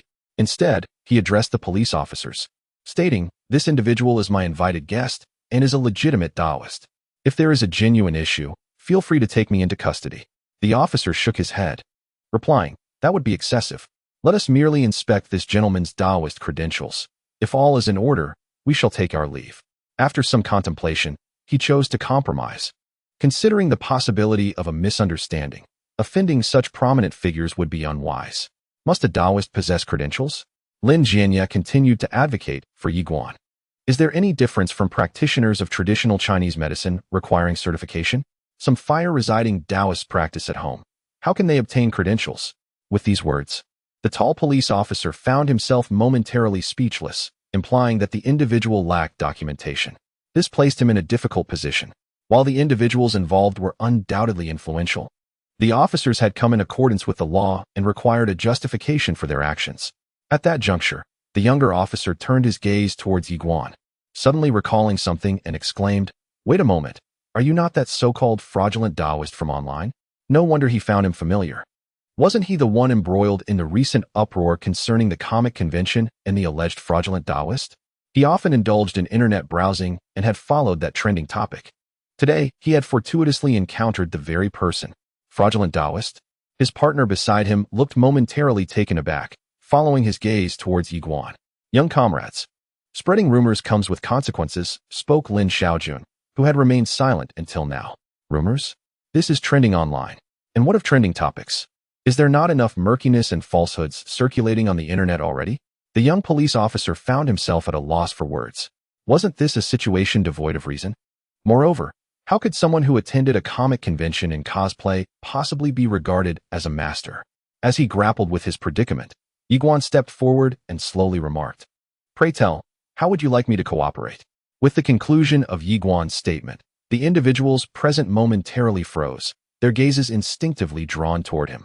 Lin Jianye regarded Yiguan with an expression of hesitation. "Master, this time, it was they who sought your assistance for the ritual. Given the current allegations of superstitious practices, how could we allow Yiguan to bear this burden alone? Furthermore, this hardly qualifies as a significant matter.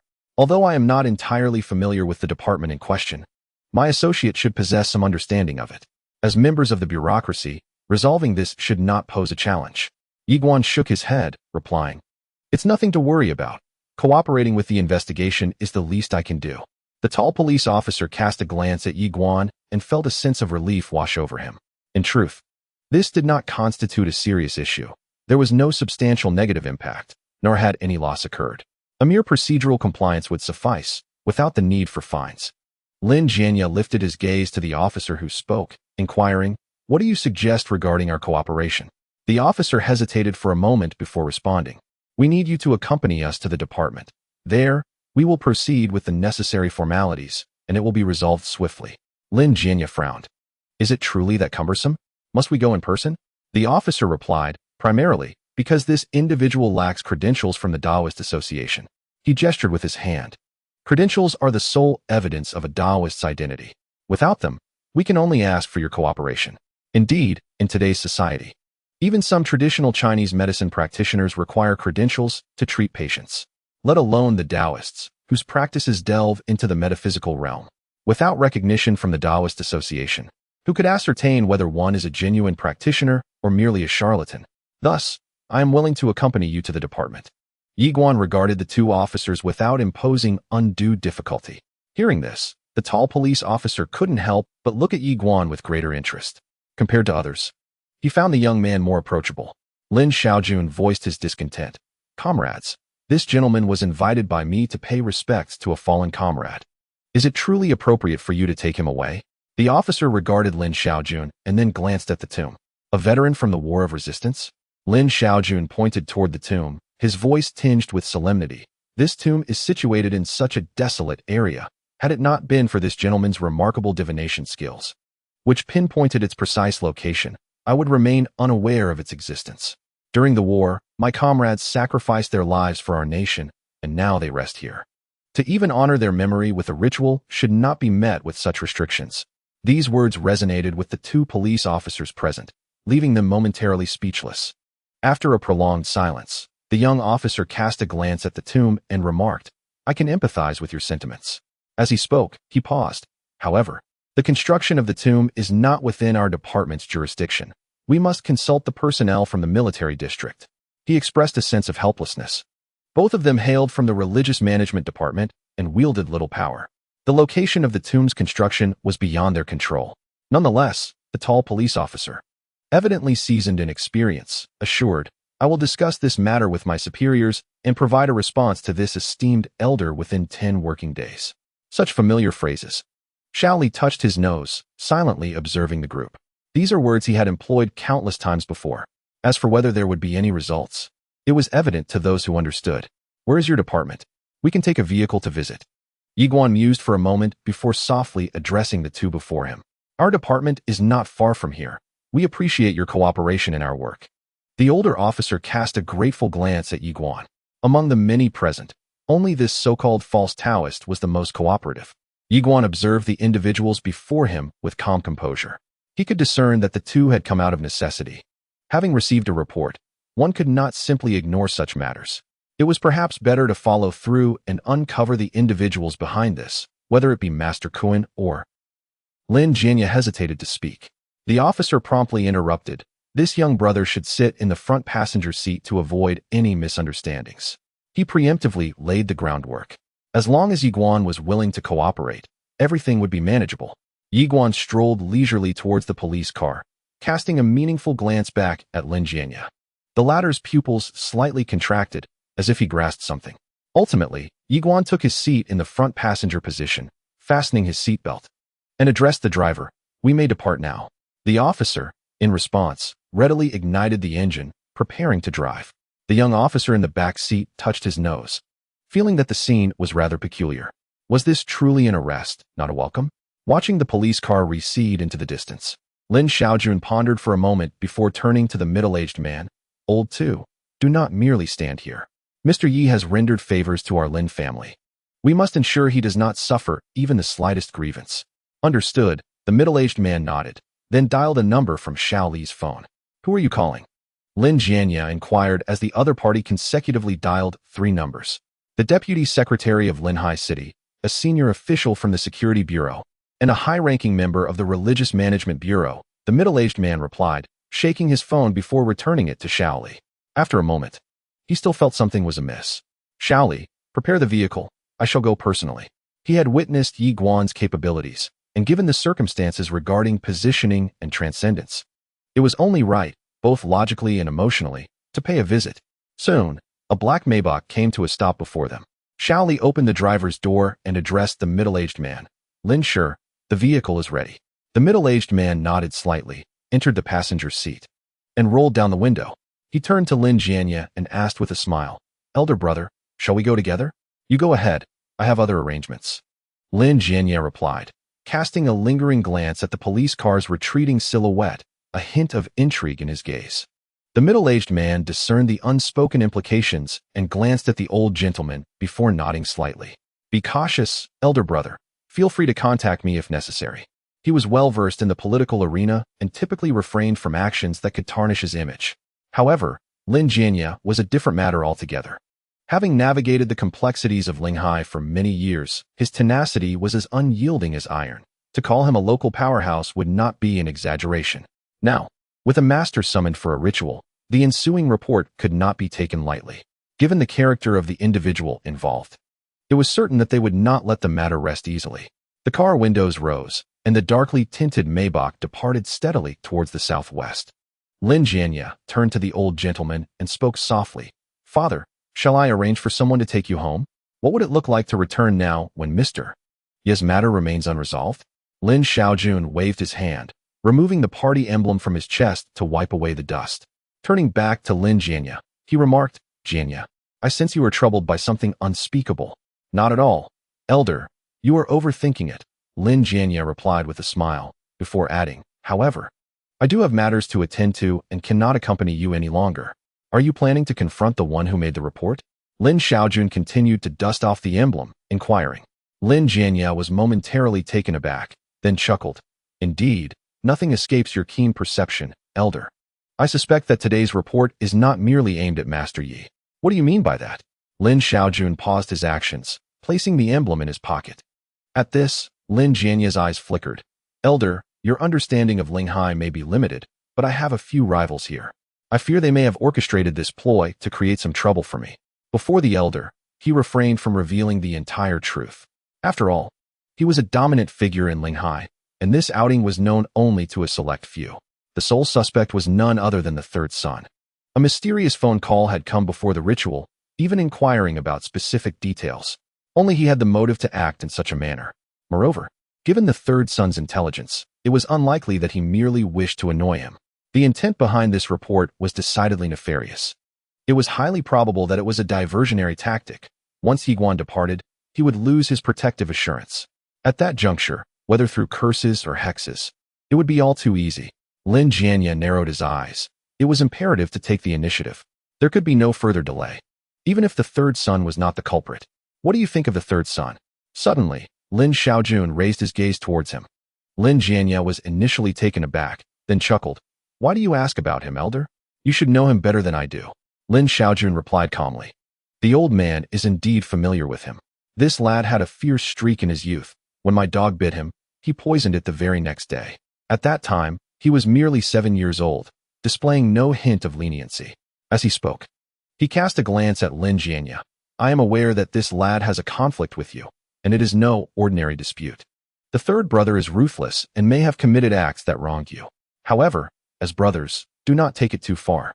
Lin Jianya gradually retracted his smile, his expression darkening. He understood that the old man had always operated under an unspoken agreement. He picked up a cigarette, placed it between his lips, and slowly lit it. The smoke curled around him for a long while. "When you were young, you encouraged me to venture into my career. At the age of 20, I arrived in Linghai alone. For decades, I have navigated through life's challenges, relying solely on 2 words." He held up the cigarette, and continued, "Principle. I make it a point to resolve all project issues for my cooperative friends. As for my competitors, do not blame me for being ruthless. Without a bit of cunning, I would likely be living under the threat of a gun. The third brother is young, and I have granted him numerous opportunities, as you have witnessed. Yet, he has gone too far in targeting my family, crossing the line of my principles." He then turned his gaze toward Lin Xiaojun, his eyes darkening. "Father, you must have always been aware of the deeds of the third brother, correct?" As his words fell, Lin Xiaojun fell silent. Withdrawing his gaze and slowly lifting his head to glance at the horizon, his murky eyes shifting as if lost in thought. Chapter 65. Progress in the police car. Yiguan sat in the passenger seat, arms crossed, gazing out at the scenery. "You may drive faster. I have matters to attend to this afternoon." "All right, I'll speed up." The older policeman replied, nodding before pressing the accelerator, the car's speed increasing instantly.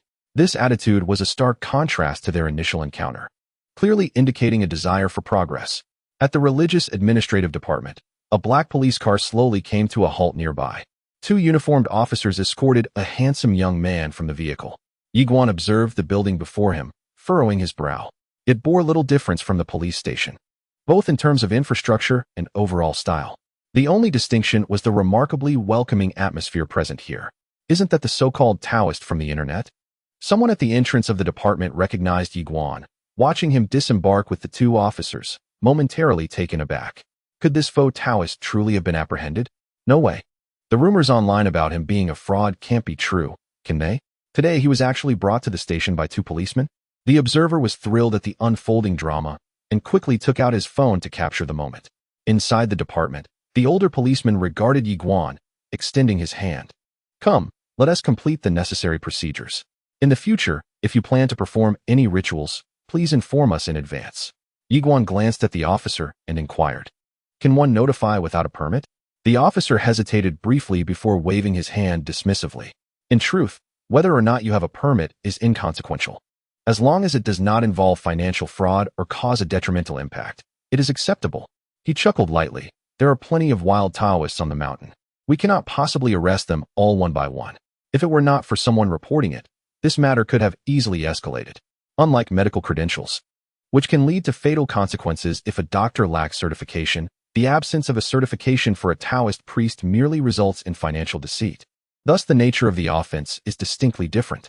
The detention room here is rather pleasant. Compared to the police stations, it exudes a sense of tranquility.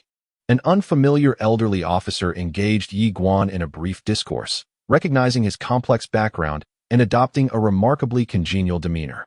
After speaking at length, the officer took a sip from his thermos, smiling at Yiguan. So, my comrade, refrain from placing undue faith in and becoming engrossed in superstitions. Embrace science. We are in an era of materialism. Naturally, a verbal warning suffices for first-time offenders, but do exercise caution in the future. Listening to the officer's earnest admonition, Yiguan glanced at the department's name, Public Religious Safety Management Department. A religious management body advising against belief in metaphysics? It seemed somewhat contradictory. The old officer's magnetic presence was peculiar, lacking the solemnity typical of law enforcement. Yiguan sensed that this department was far more intricate than it appeared. He tapped the table and calmly inquired, I have a question. The elderly officer was momentarily taken aback, noting Yiguan's professional demeanor and the inexplicable pressure he emanated, rendering him momentarily breathless. Who was truly interrogating whom? The old officer tactically took a sip of water, avoiding Yiguan's gaze. This department must encompass more than mere religious governance. Am I correct? Yiguan, without beating around the bush, stated equably, upon entering the interrogation room.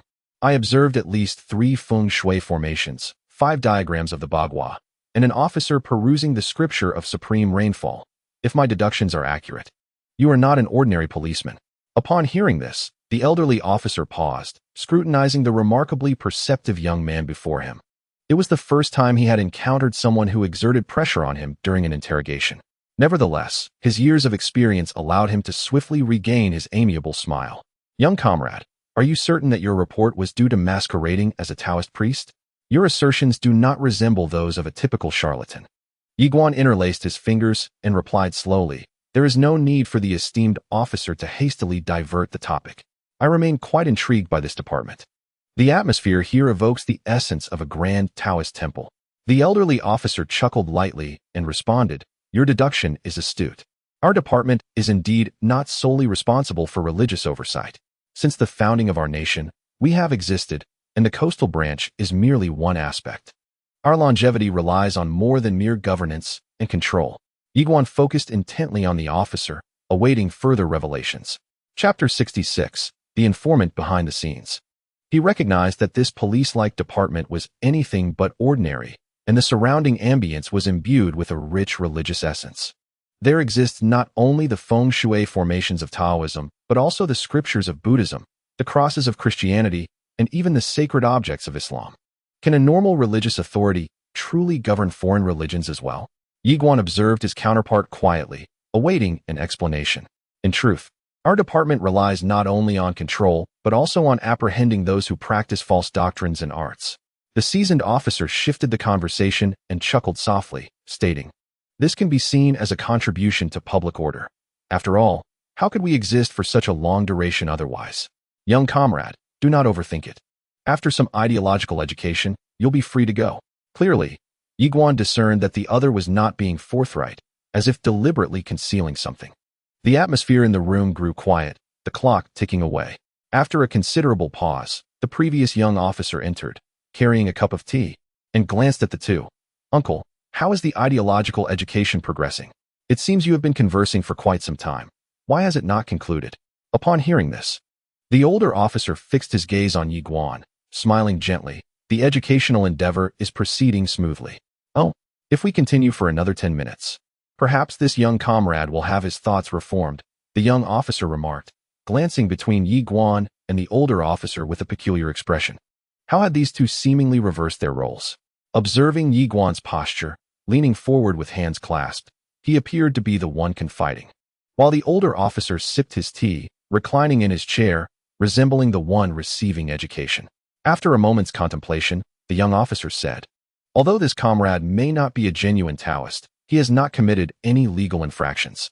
Further education should suffice before releasing him." The older officer replied with a smile, "What leads you to deem him a false Taoist?" The young officer shrugged. "Firstly, he possesses no credentials. Secondly, he has numerous black marks against him.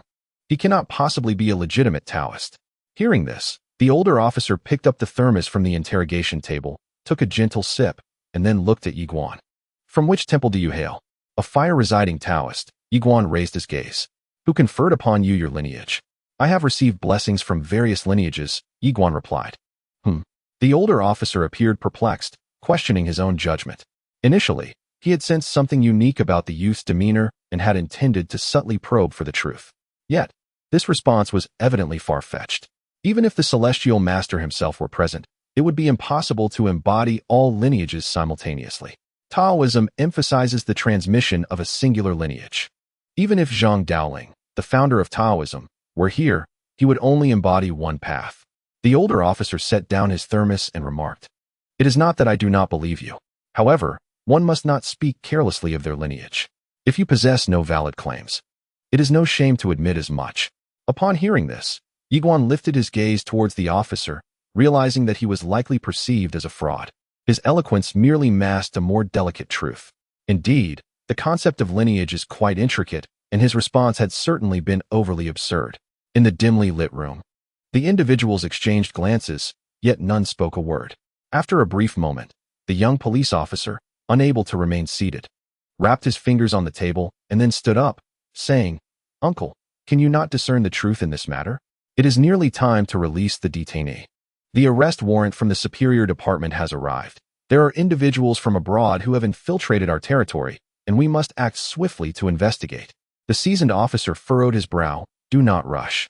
These elusive characters are notoriously difficult to track. Besides, we have yet to resolve the situation concerning this comrade." It seemed he deliberately sought to shift the topic, directing his gaze towards Yi Guan. "Comrade, you need only provide a record here before you may depart. In our society, we must still place our faith in science. Materialism is the sole path to progress." His heartfelt rhetoric flowed with practiced ease. "Believe in science? What is science?" Yi Guan pondered. "Discovery, verification, proof. Should the esoteric arts of the mysterious sect be thoroughly investigated and subjected to time and scrutiny, then such magical practices would indeed be truth, and, thus, science." Glancing at the officer, Yi Guan mused for a moment before inquiring, "After providing this record, will it prevent future issues with being reported to the station?" "Not necessarily," the old officer replied with a gentle shake of his head. "If you are indeed a practitioner, it is advisable to obtain certification that would render you beyond reproach." Certification? Yi Guan understood that acquiring such a credential was far from simple. One must enter a temple, receive the ritualistic teachings, and only then could one be deemed worthy of a certificate from the Taoist Association and the state. It was not a matter of merely performing a few rites. Yi Guan recognized that even with unparalleled skills, one must adhere to the established procedures to obtain such documentation. As a solitary wanderer, he was essentially barred from certification. Suddenly, Yi Guan chuckled softly, his gaze steady upon the old officer. "If I were to assert that I could assist you in resolving this troublesome entity, would you disclose the identity of the informant and grant me immunity from arrest in the future?" The old officer's warm smile gradually faded.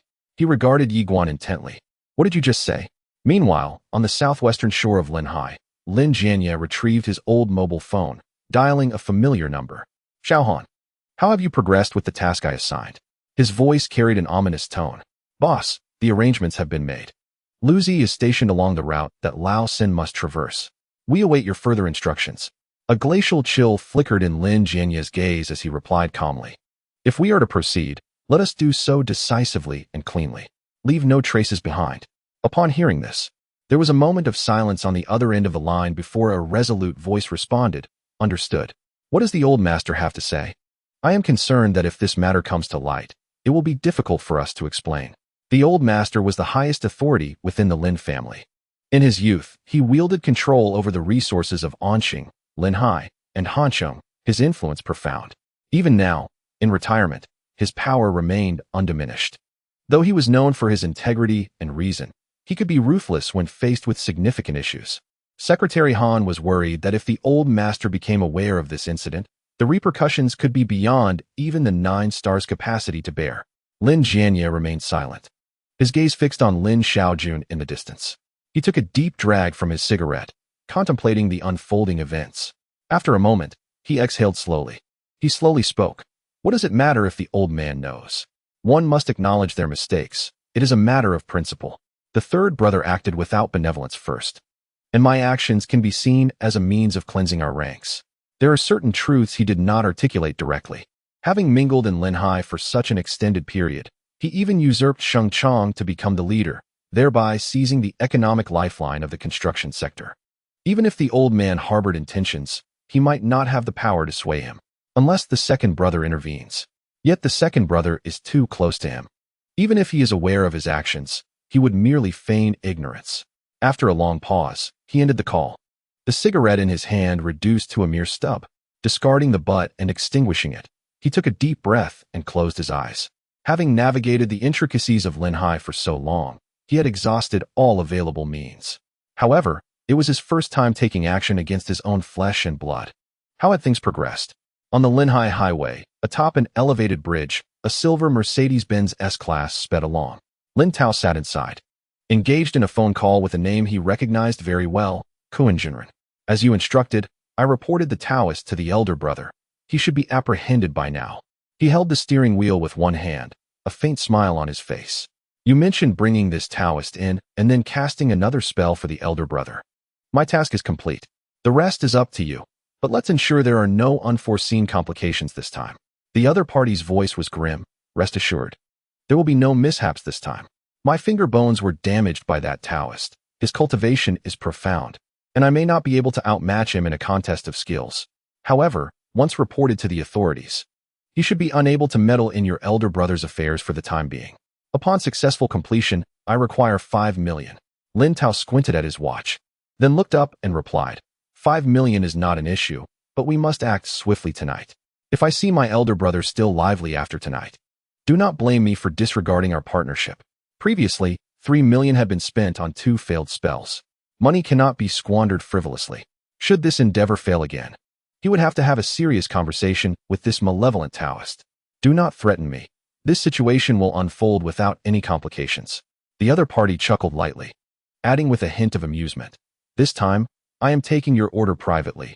My sect is becoming somewhat displeased.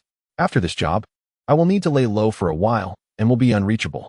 However, I must caution you. The malevolent energy surrounding you is substantial. So be cautious in the days to come. Avoid any missteps. Lin Tao ended the call, spitting in disdain, and focused on the road ahead. This fellow really knows how to speak. After resolving the matter with his elder brother, he would become the third decision-maker of the Lin family. He would assume full control of future resources.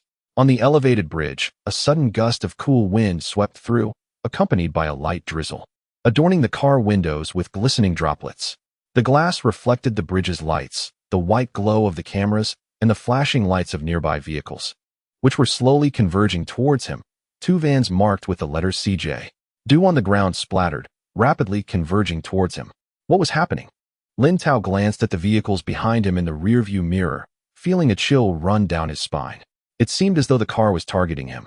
In the blink of an eye, he squinted as the roar of the engine suddenly erupted, and the speed surged instantly. It was astonishingly fast, leaving other vehicles far behind. Lin Tao's eyes revealed traces of bloodshot urgency, as he stole a glance at the rearview mirror. The two vans behind him were relentlessly closing in. This speed was undoubtedly modified. His mind raced as he observed the vans, their intentions unmistakable. They sought to end his life. Who would dare to play such a deadly game with him? Before he had time to ponder, a deafening crash ensued, spinning the world around him. Beneath the waning sun and relentless rain, a silver Mercedes S was unexpectedly struck by two intoxicated van drivers, drawing the attention of onlookers. Chapter 68. Trust. Had the situation been resolved? Shortly thereafter, Lin Jianya received a phone call and slowly answered it. The somber voice of Secretary Han echoed on the other end. Third brother is in trouble. Needless to say, Lin Jianya frowned.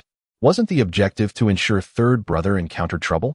If he managed to return to Anqing unscathed, that would indeed be a grave issue. Suddenly, he remarked, but why was third brother on the highway so early, at 5 o'clock? Boss, Secretary Han's tone was heavy. Third brother had an accident before entering the highway. He was struck by a drunk driver in a van. It wasn't our people who did this. The tremor in his voice was palpable. In that instant, Lin Jianya froze, his pupils constricting sharply as he stood still for a moment. What did you say? Secretary Han repeated. Third brother's incident occurred on the overpass. Lin Jianya lit a cigarette. Inhaling deeply, the situation was becoming increasingly complex. This accident was surely more than just a simple case of drunk driving. Two individuals driving a van under the influence, deliberately pursuing third brother to collide with him? It was evidently intentional. But aside from him, who would take such a risk against third brother? Though third brother was ruthless, he was generally fair to outsiders. He had not offended anyone in particular. Withdraw the people involved. Let us not be entangled in this matter, Lin Jianya quickly assessed. I will inquire with second brother. I suspect this is not straightforward.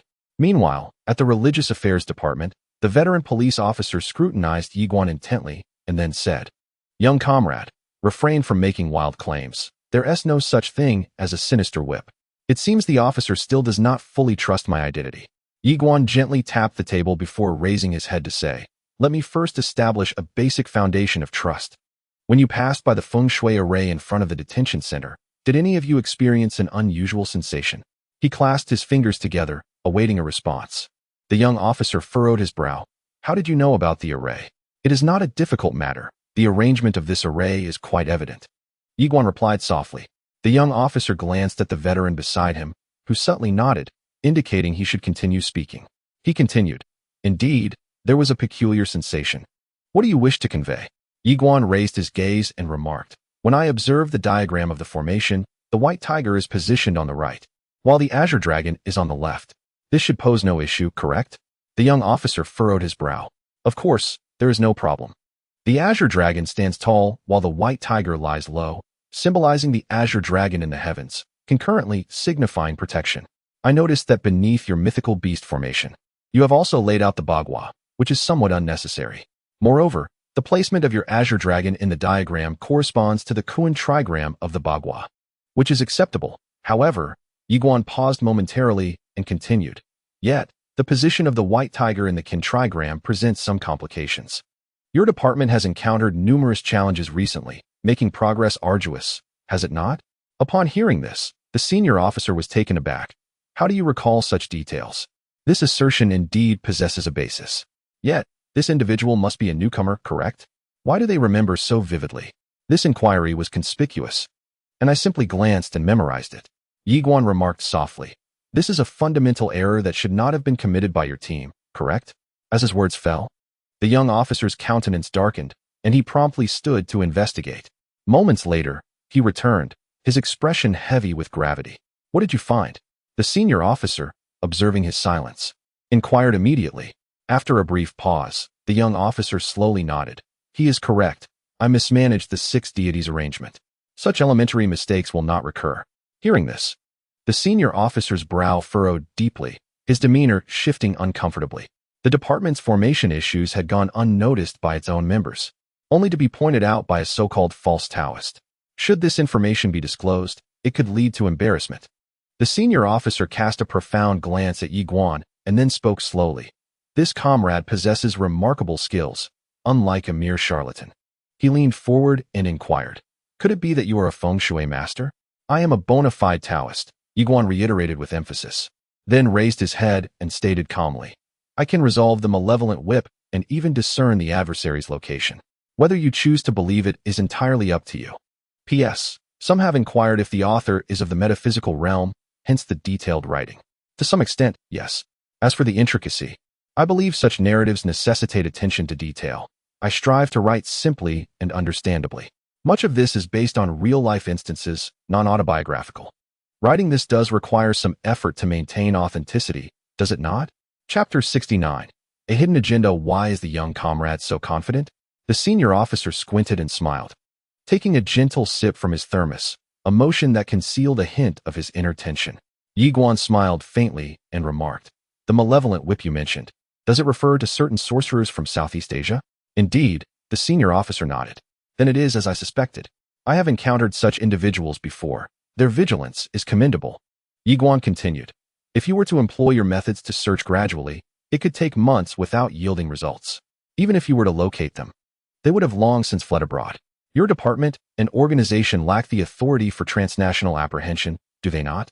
His voice, though soft, resonated with a gentle warmth. Yet, the senior officer fell into silence. Indeed, considering their method of search, locating this sorcerer is quite challenging. The difficulty lies not only in finding the individual, but also in dealing with the influential figures who have employed him.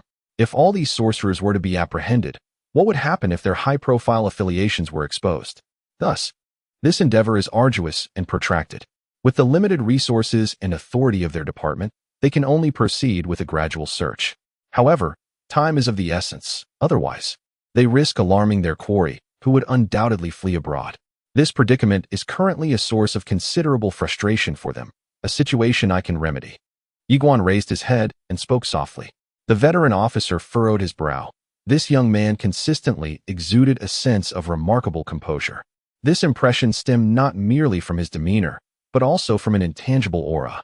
"Speak," he finally said after a moment of silence, choosing to place his trust in his instincts. "I have one of the sorcerers in my grasp, currently suffering from a backlash of my thunderous magic," Yi Guan replied, reclining in his chair with an unhurried air. "From his techniques, I can ascertain that he is not one of the domestic practitioners. Of course, I am yet to determine the specific country from which this sorcerer hails." He extended his hand. The veteran officer paused, then understood, rising to offer a cup of tea. Bending slightly as he did so, Yi Guan accepted the cup, taking a delicate sip. "How can you be certain he is a sorcerer? And how do you wield thunderous magic?" The young officer pondered, increasingly perplexed by the complexity of this individual. It was evident that he was a well-known internet charlatan, lacking certification as a practitioner. Yet, his understanding of metaphysics and formations was profound, even revealing flaws in his own setups.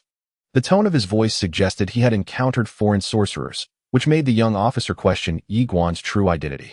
"I possess a chat record that unequivocally confirms his identity as a sorcerer," Yi Guan stated, producing his phone and placing it on the table. "As for the thunderous magic, if you doubt my ability, I can demonstrate it now."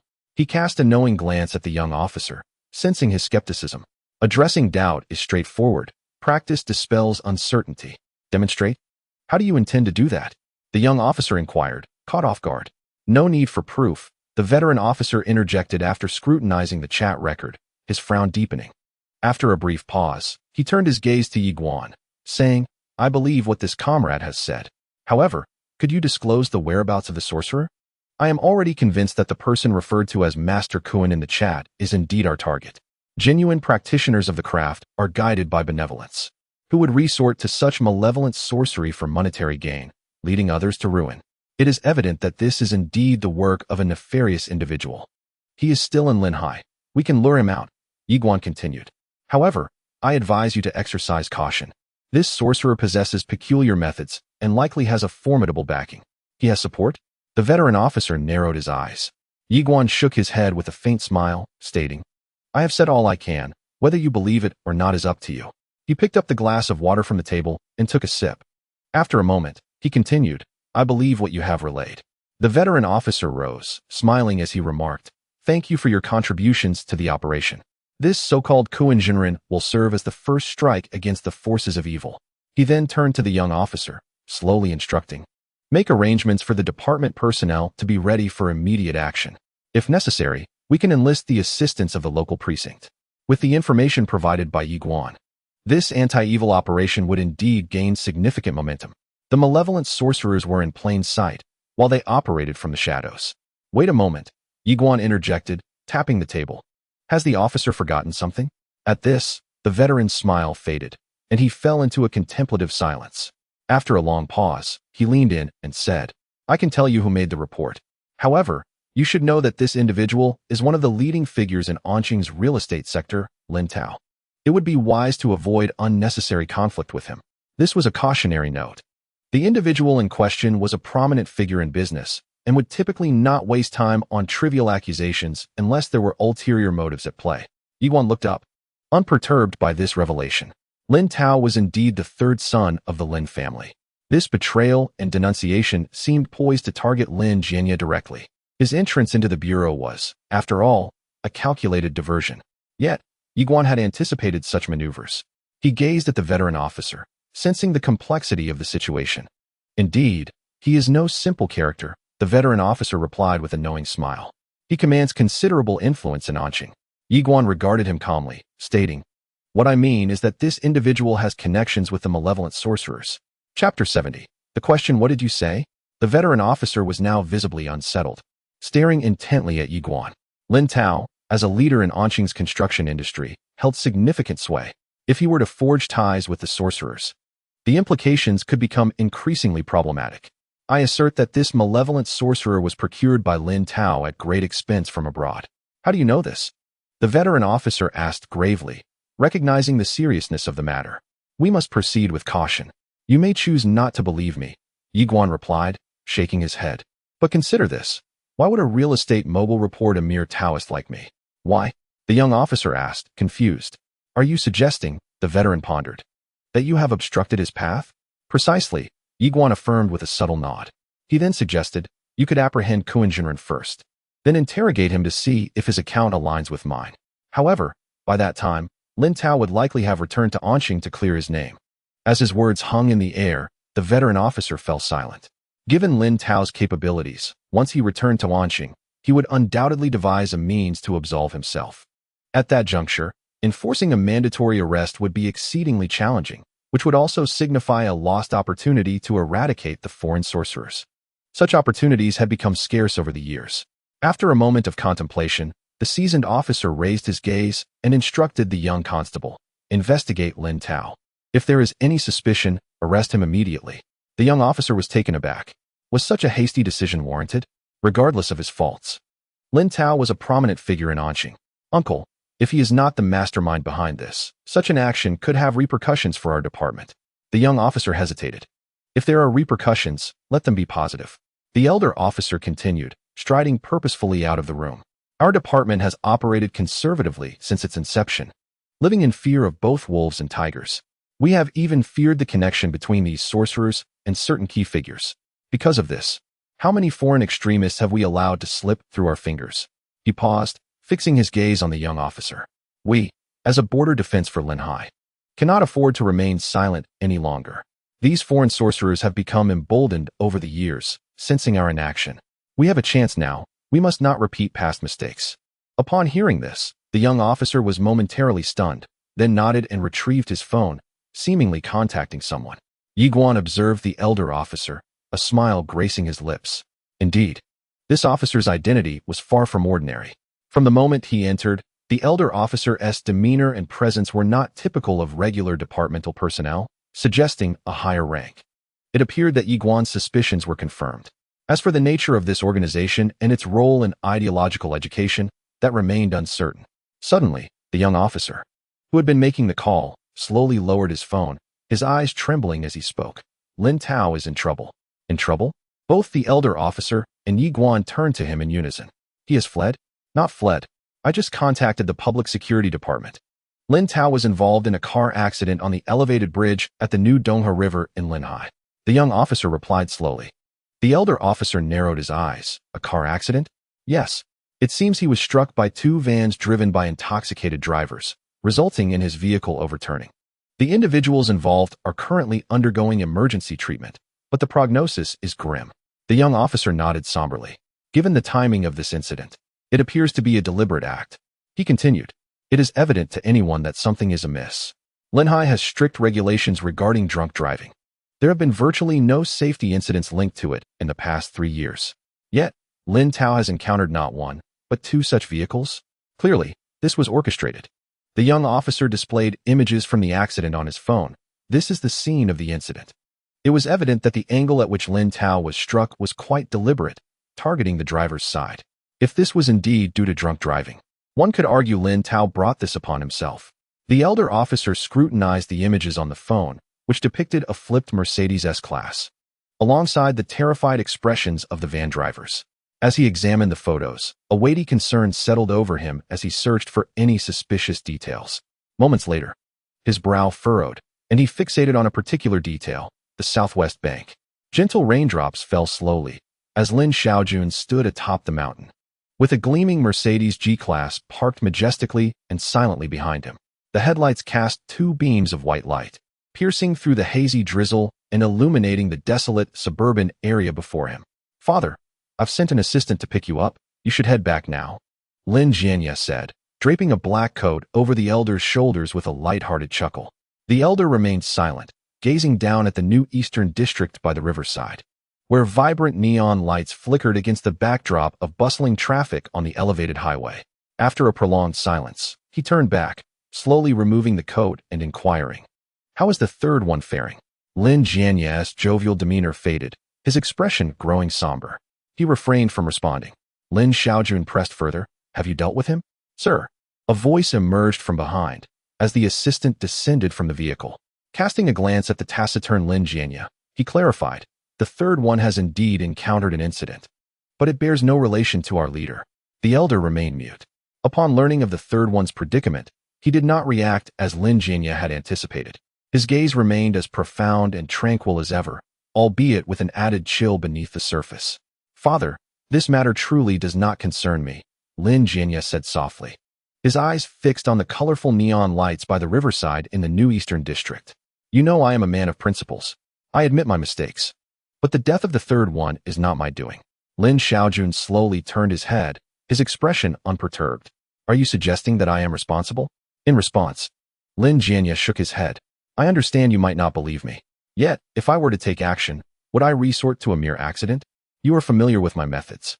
I could orchestrate countless unexpected incidents, or even make him vanish without a trace, rather than resorting to such juvenile tactics." Lin Xiaojun fell silent, fully aware of Lin Jianya's approach as an elder brother.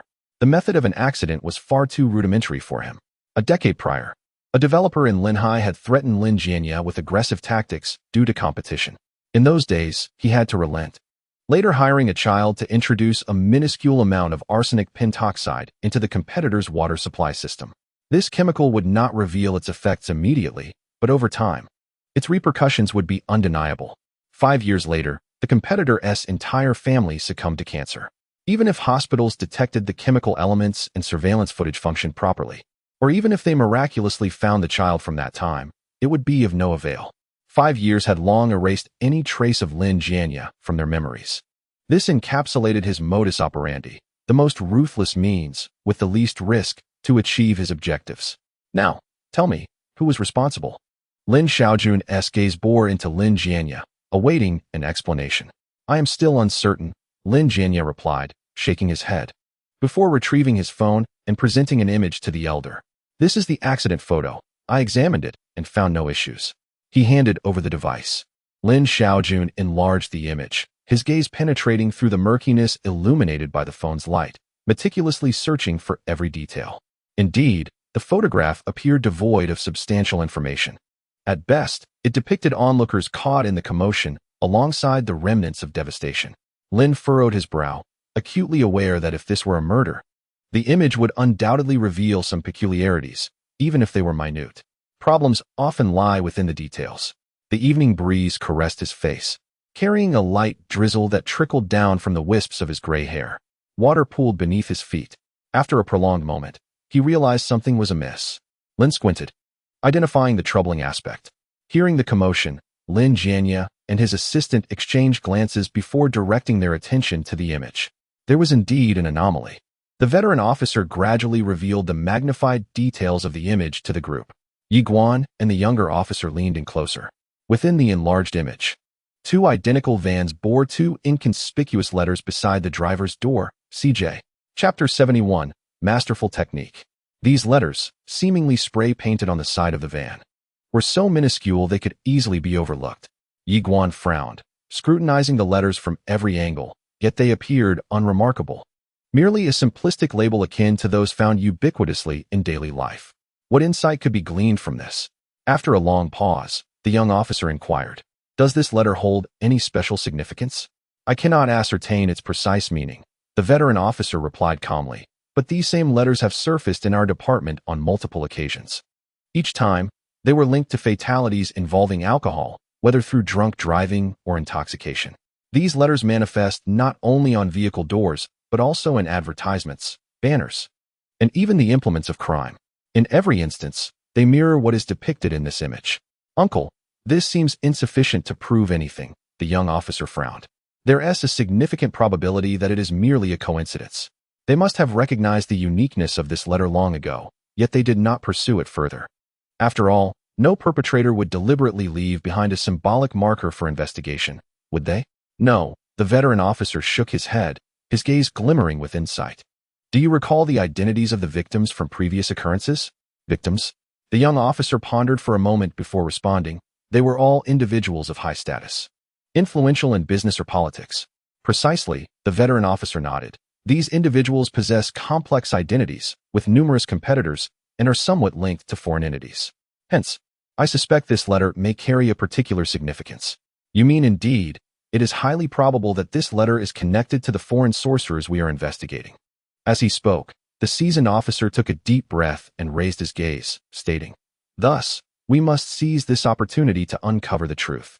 Having surpassed the age of 50, he had spent decades in the religious administration, previously serving as both a police officer and a special forces agent, making him exceptionally skilled in his profession. His years of experience allowed him to discern the connection between the two incidents at a glance. The letters in the images were far from simplistic. The young officer pondered for a moment before analyzing. "Therefore, our immediate priority is to apprehend the so-called Master Kun. I will prepare the personnel for action and be ready to depart at a moment's notice." The seasoned officer nodded, then cautioned, "This operation must remain confidential from all departments and organizations, except for the public security." He then turned to Yi Guan and remarked, "We shall need our young comrade to arrange a meeting with this fish." The individual in question was indeed easy to contact. Despite his dubious character, he upheld a commendable sense of professional integrity. Yi Guan contemplated for a moment before offering his assessment of Master Kun. As a member of the metaphysical sect, he could be deemed morally corrupt. However, as a party, his readiness to respond promptly and unconditionally fulfill requests rendered him a long-desired ally. Yi Guan retrieved his phone and initiated communication, first inquiring about a meeting and then subtly probing for the other party's location. After a considerable wait, Yi Guan frowned. Master Kun was indeed cautious, having evaded all probing attempts and showing reluctance to expose himself. The seasoned officer observed the chat log and, after a moment of contemplation, said, "Young comrade, your phrasing contains some grammatical errors. Allow me to instruct you on how to articulate it." Taking the phone, he demonstrated how to manipulate the conversation. Each phrase laced with an enticing allure, executed with such proficiency that it was almost effortless to ensnare someone. The level of expertise even prompted Yi Guan to regard him with a hint of skepticism.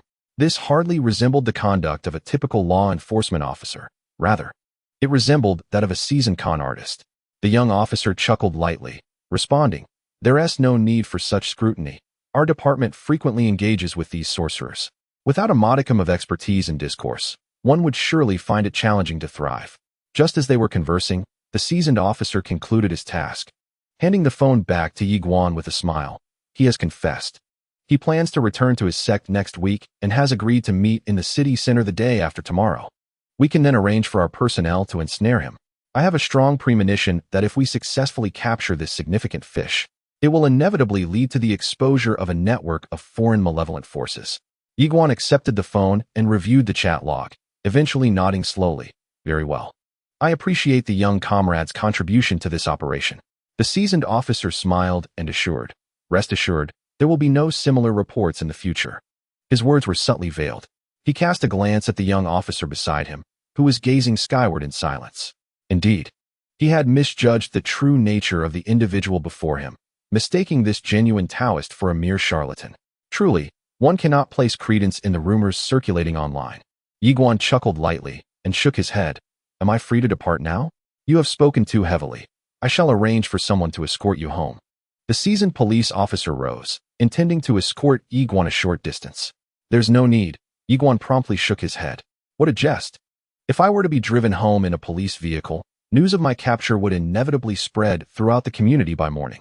The informants in our neighborhood are no trifling matter. Chapter 72, CJ? Southwest Bank.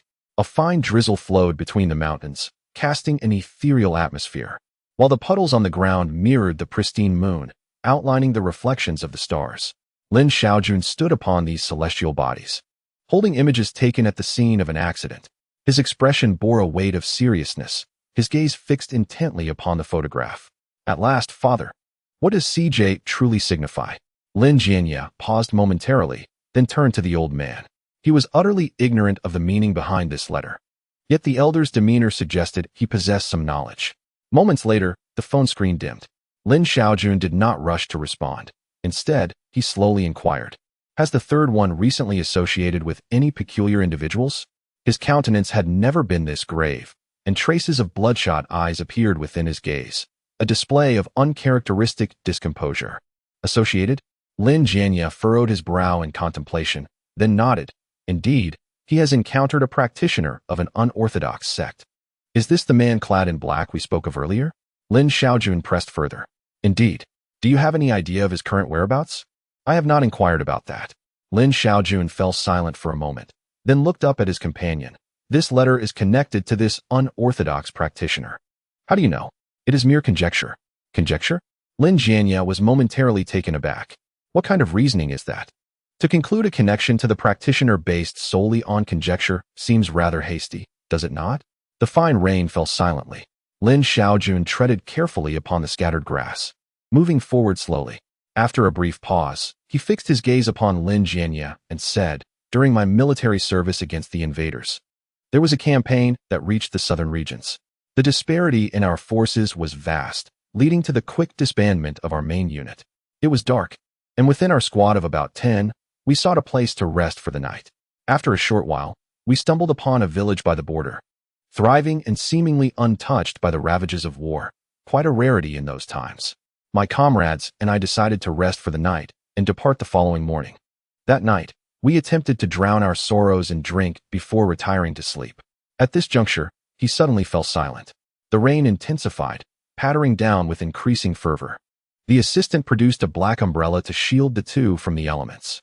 Lin Jianya could not help but inquire, and then? Death. Lin Xiaojun slowly lifted his gaze, his voice tinged with a somber gravity. The majority of my comrades inexplicably perished in the dead of night. When I went to inspect the following day, each death was peculiar. They appeared as if they had met a serene end, as though merely asleep. It took some time before I realized that their complexions had grown increasingly pale, taking on an eerie, almost ceramic quality. Such a strange manner of death. Lin Jianya frowned, then asked, what does this have to do with the third one's accident? Lin Xiaojun gazed intently at his companion and slowly remarked, at the head of every comrade's bed, there exists a capital letter, as if inscribed in blood. CJ. Suddenly, a thunderous clap resounded across the sky, deafening and momentarily illuminating the vast expanse above. A fleeting white light flashed before Lin Xiaojun's eyes, revealing bloodshot veins within his calm gaze. Lin Jianya fell silent, and the atmosphere in the room gradually descended to a freezing point.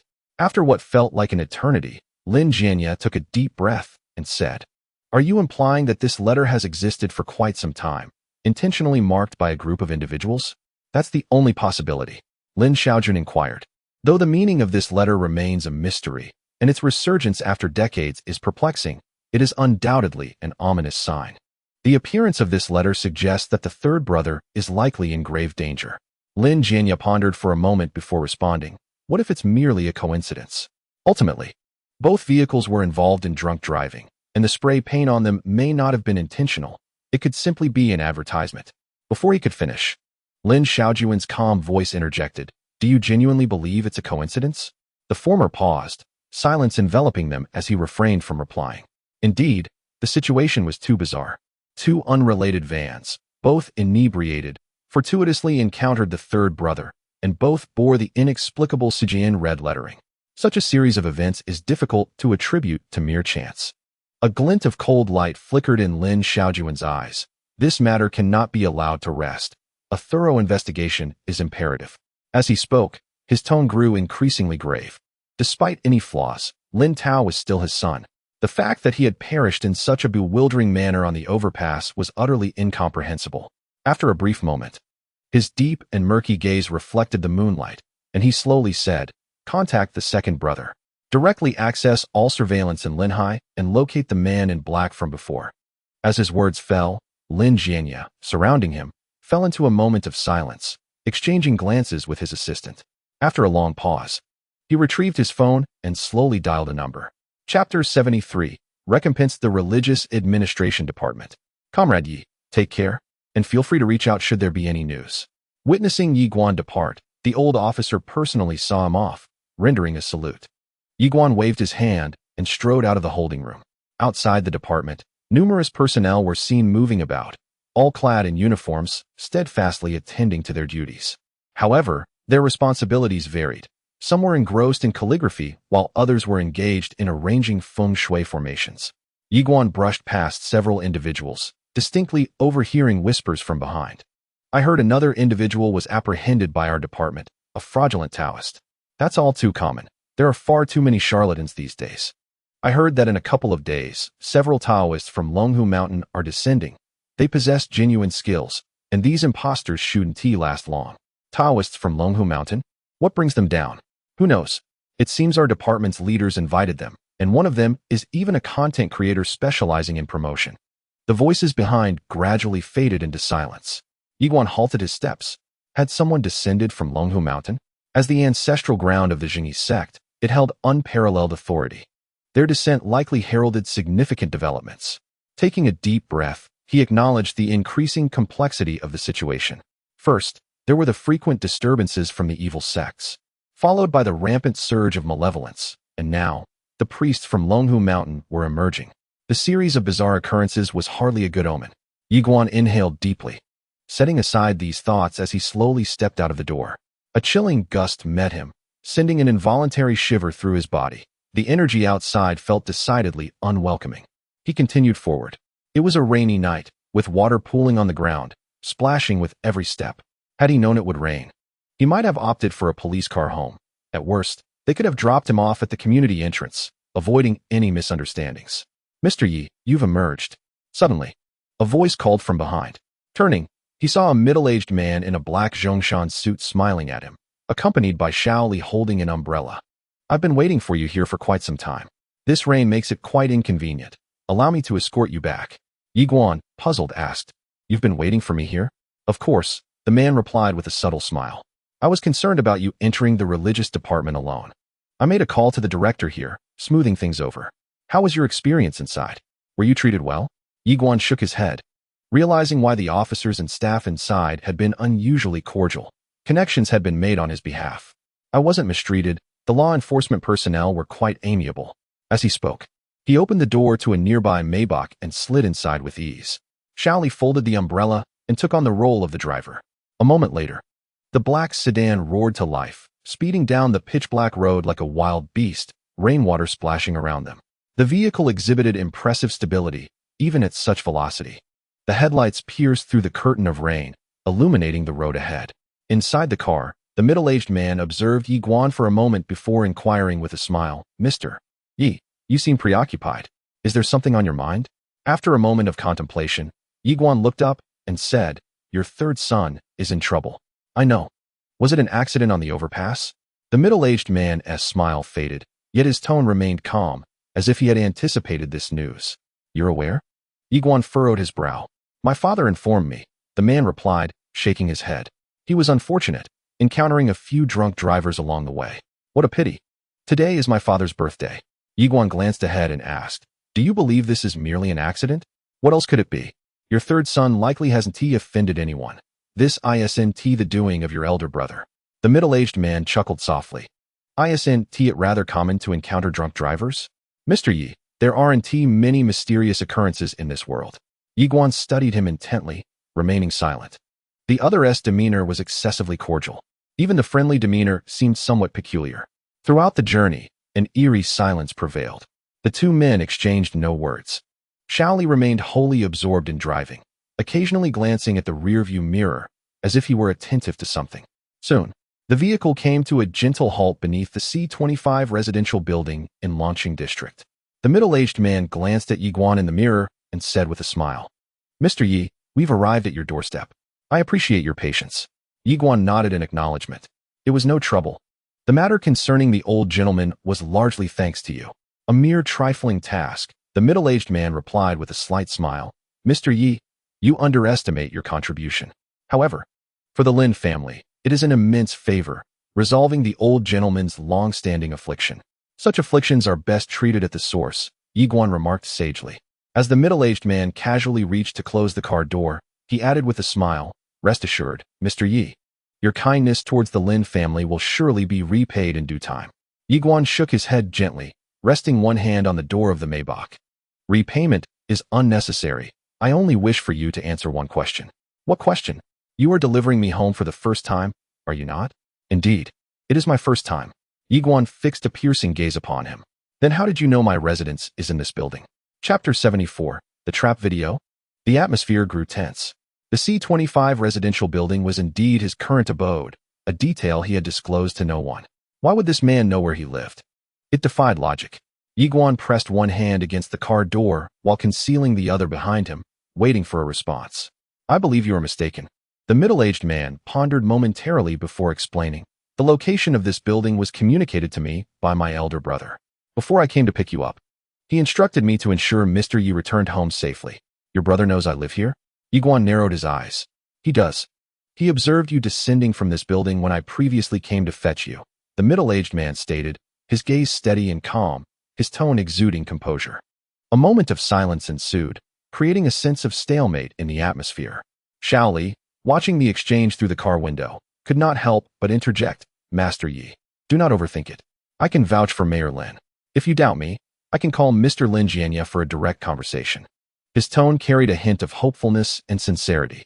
Yiguan remained silent, maintaining his serious gaze upon the man before him, who appeared genuine and not one to deceive. After a brief pause, he gradually withdrew his hand and smiled. "I apologize. It seems I overthought the matter." "Not at all. It appears Mr. Yi is indeed a discerning individual." The middle-aged man chuckled nonchalantly, then turned his attention to Yiguan's concealed hand. "But I trust you are not holding any dangerous items in that hand." "Dangerous items?" Yiguan replied with a faint smile, "My hands are empty." "What danger could there be?" As he spoke, he discreetly retracted his hand that had been forming a gesture. "No matter. I too have let my imagination run wild." The middle-aged man chuckled lightly. "Mr. Yi, do return home soon. It seems the night rain is only going to intensify. I must also take my leave. The elder is still waiting for me to bid farewell to the third son. The other party is about to close the door." "Wait a moment," Yiguan suddenly interjected, gazing at the other person, and inquired, "We have known each other for quite some time, yet I am still unaware of your esteemed name." The evening breeze brushed against his face. "I am Lin Wantian." Upon finishing his words, the middle-aged man offered a slight smile to Yiguan and slowly closed the car door. A bolt of lightning streaked across the sky. The rain intensified. The black Maybach sped out of the community in the rainy night, resembling a wild beast in the darkness, an agile black panther, exuding an aura of unique nobility. Lin Wantian returned home to investigate whether such a person existed in Anqing, gradually ascending the staircase. Upon returning home, Yiguan switched on the classroom's bright lights, instantly illuminating the entire hall. He seated himself on the sofa, contemplating all that had transpired that day. He summarized 3 peculiar points. First, the religious management department. A body that had not existed in his previous life left him with little impression. He only knew it to be a special official organization overseeing religious matters. Second, Lin Tao's inexplicable death. Initially, he suspected Lin Jianya's involvement, given the long-standing grievances between the two brothers. However, he subsequently discovered that Lin Tao's demise seemed far more complex, seemingly entangled with sinister forces. Third, the second son of the Lin family displayed an unusually shifting attitude towards him. with some logical inconsistencies during their conversation. However, due to the individual's high status and power, direct investigation at this juncture was ill-advised. After pondering for a considerable time, he concluded that all these matters were intricately linked to sorcery. Once Master Kuan was apprehended, the truth would be unveiled. Yiguan shook his head, summarizing the situation.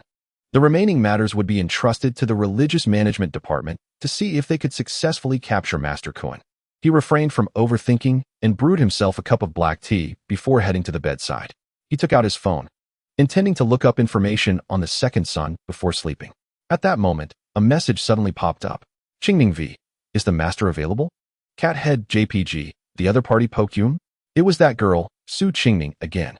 What could she possibly want at such a late hour? Yiguan felt puzzled, but still replied. Thinking of you, Yi. I am here. Is there something you need, young lady? In no time, she responded instantly. Qingning V. Did you go to the police station today, master? Yiguan was taken aback. The police station she referred to was likely the religious department, right? How did she know he had been there? Something felt amiss. Thinking of you, Yi. How did you find out? Qingning V. Video AVL, Qingning V. Master. You looked quite handsome getting out of the police car. Yiguan clicked on the video. His brow furrowed deeper. The youthful figure in the video, exuding an aura of spring and possessing a refined demeanor, was indeed him. Dressed in white, with hair cascading down to his shoulders. He was flanked by two personnel clad in uniforms resembling those of the police. However, this moment should have occurred in the afternoon, and there was a considerable distance from the city center. In what manner and at what time did Su Qingning manage to capture the video? Chapter 75, Attracting Criticism. The other party seemed to be aware of his thoughts and promptly provided an explanation. Qingning V. This video has circulated online and numerous detractors have caught wind of it. Qingning V. Some even claim that your arrest was due to the exposure of your false Taoist identity. Qingning V. Master, you haven't overlooked the trending searches. Have you? Yiguan fell silent. No wonder this girl possessed his video. It was because a passerby had recognized him. Qingning V. Master, has this been photoshopped? Qingning V. If it has, I will assist you in reporting it. I have acquaintances at the Linhai police station. Observing the girl's earnest demeanor, Yiguan couldn't help but shake his head and smile. He had only assisted her in exorcising malevolent spirits once. This girl had been tirelessly attending to him during this time, even attracting a fair share of detractors herself. In this world, she could be considered a genuinely good person. After some contemplation, he typed a response. The person in this video is indeed me, and it is not photoshopped. Thinking of you, however. This is not the police station, but rather the Religious Management Department. Thinking of you, Yi. The matters discussed within pertain to some intricate cases unrelated to any so-called false Taoists. Upon hearing this, Su Qingning's clear eyes brightened, and she joyfully typed. I knew this video must have been misinterpreted. Rest assured, Master, I have contacted a mysterious uploader this time. This will certainly help clarify matters. A mysterious uploader? Yiguan scratched his nose, wondering if it would be another dangerous figure like the so-called Master Kuan. He shook his head. There aren't that many ill-intentioned individuals on the internet nowadays. It should be manageable. If this girl wishes to stir things up, let her be. At least the previous clarifications had yielded some effect, and even invited junior brother Meng to assist, leading some to alter their perceptions. Perhaps this time, a complete clarification could be achieved. Meanwhile, at Longhu Mountain, the Taoist temple nestled amidst the mountains occupied an exquisite location. The sky was adorned with countless stars, and the moonlight, as gentle as jade, illuminated the brilliantly lit dormitory of the temple. In a candlelit dormitory room, junior brother Meng, unable to sleep, was intently focused on his phone, occasionally tapping the screen, seemingly responding to various comments. Junior brother, what are you doing up so late? Senior brother inquired, observing Meng's concentrated expression with a hint of exasperation. We still need to visit Linhai tomorrow. How can you rejuvenate yourself if you don't sleep? Meng sighed, shaking his phone. I've received numerous detractors on my account, and I'm busy clearing out the negative comments. Senior brother shook his head, offering counsel. Junior brother, do not take it to heart. The remarks of these detractors are merely a test for you. What we must do is maintain a steadfast heart and treat it as fleeting as the wind. This heartfelt advice was profoundly moving. It was no wonder he held the title of senior brother. His steadfastness was indeed exceptional. Brother, you are indeed correct, Meng Shidi nodded solemnly. I shall promptly shield myself from these disparaging remarks against our sect. They are but fleeting shadows. Is it an affront to our Longhu Mountain? Brother suddenly sat upright, his brow furrowing. This simply cannot stand. I shall create a secondary account to engage with them. At that moment, Meng Shidi seemed to ponder something, then turned to inquire. Brother, do we not typically share snippets of our daily lives? Why, then, have we drawn such ire? How could several hundred derogatory comments materialize overnight? He gazed at the screen, inundated with scornful messages, and decisively chose to exit the platform. Who can endure this? Before we even begin to rally support. My inbox is already in chaos. After a brief silence, Meng Shidi spoke. I had previously assisted a member of the Xianmen in clarifying his identity. However, he was apprehended today, and now these detractors presume I was compensated for my efforts and have commenced their attacks. A member of the Xianmen? Brother furrowed his brow. Meng Shidi nodded, elucidating. He is the same individual featured in the video I showed you, the one who utilized Lu Ren for divination. I recall now, brother said, his brow still knitted. So, it was this unconventional practitioner. I do have some recollection of him. To substitute a compass with Lu Ren for divination is indeed quite a talent. He shook his head and said solemnly, Brother, do refrain from placing your trust in such so-called members of the Xianmen in the future. Ultimately, they are merely fringe practitioners, and attracting negative attention to our temple is hardly worth the risk. Chapter 76. The Bureau's visit. Meng Shidi hesitated, then fell silent. Attracting negative attention to the temple was not entirely accurate. He had personally viewed the videos of Yiguan, which encompassed more than just divination and blessings. His methods were quite legitimate. However, he lacked formal credentials. Could one dismiss his abilities based solely on that? Tomorrow we shall head to Linhai, which seems to be the location of this Taoist. I wonder if I might encounter him, Meng Shidi murmured. Brother shook his head. Our journey to Linhai tomorrow is at the behest of the department.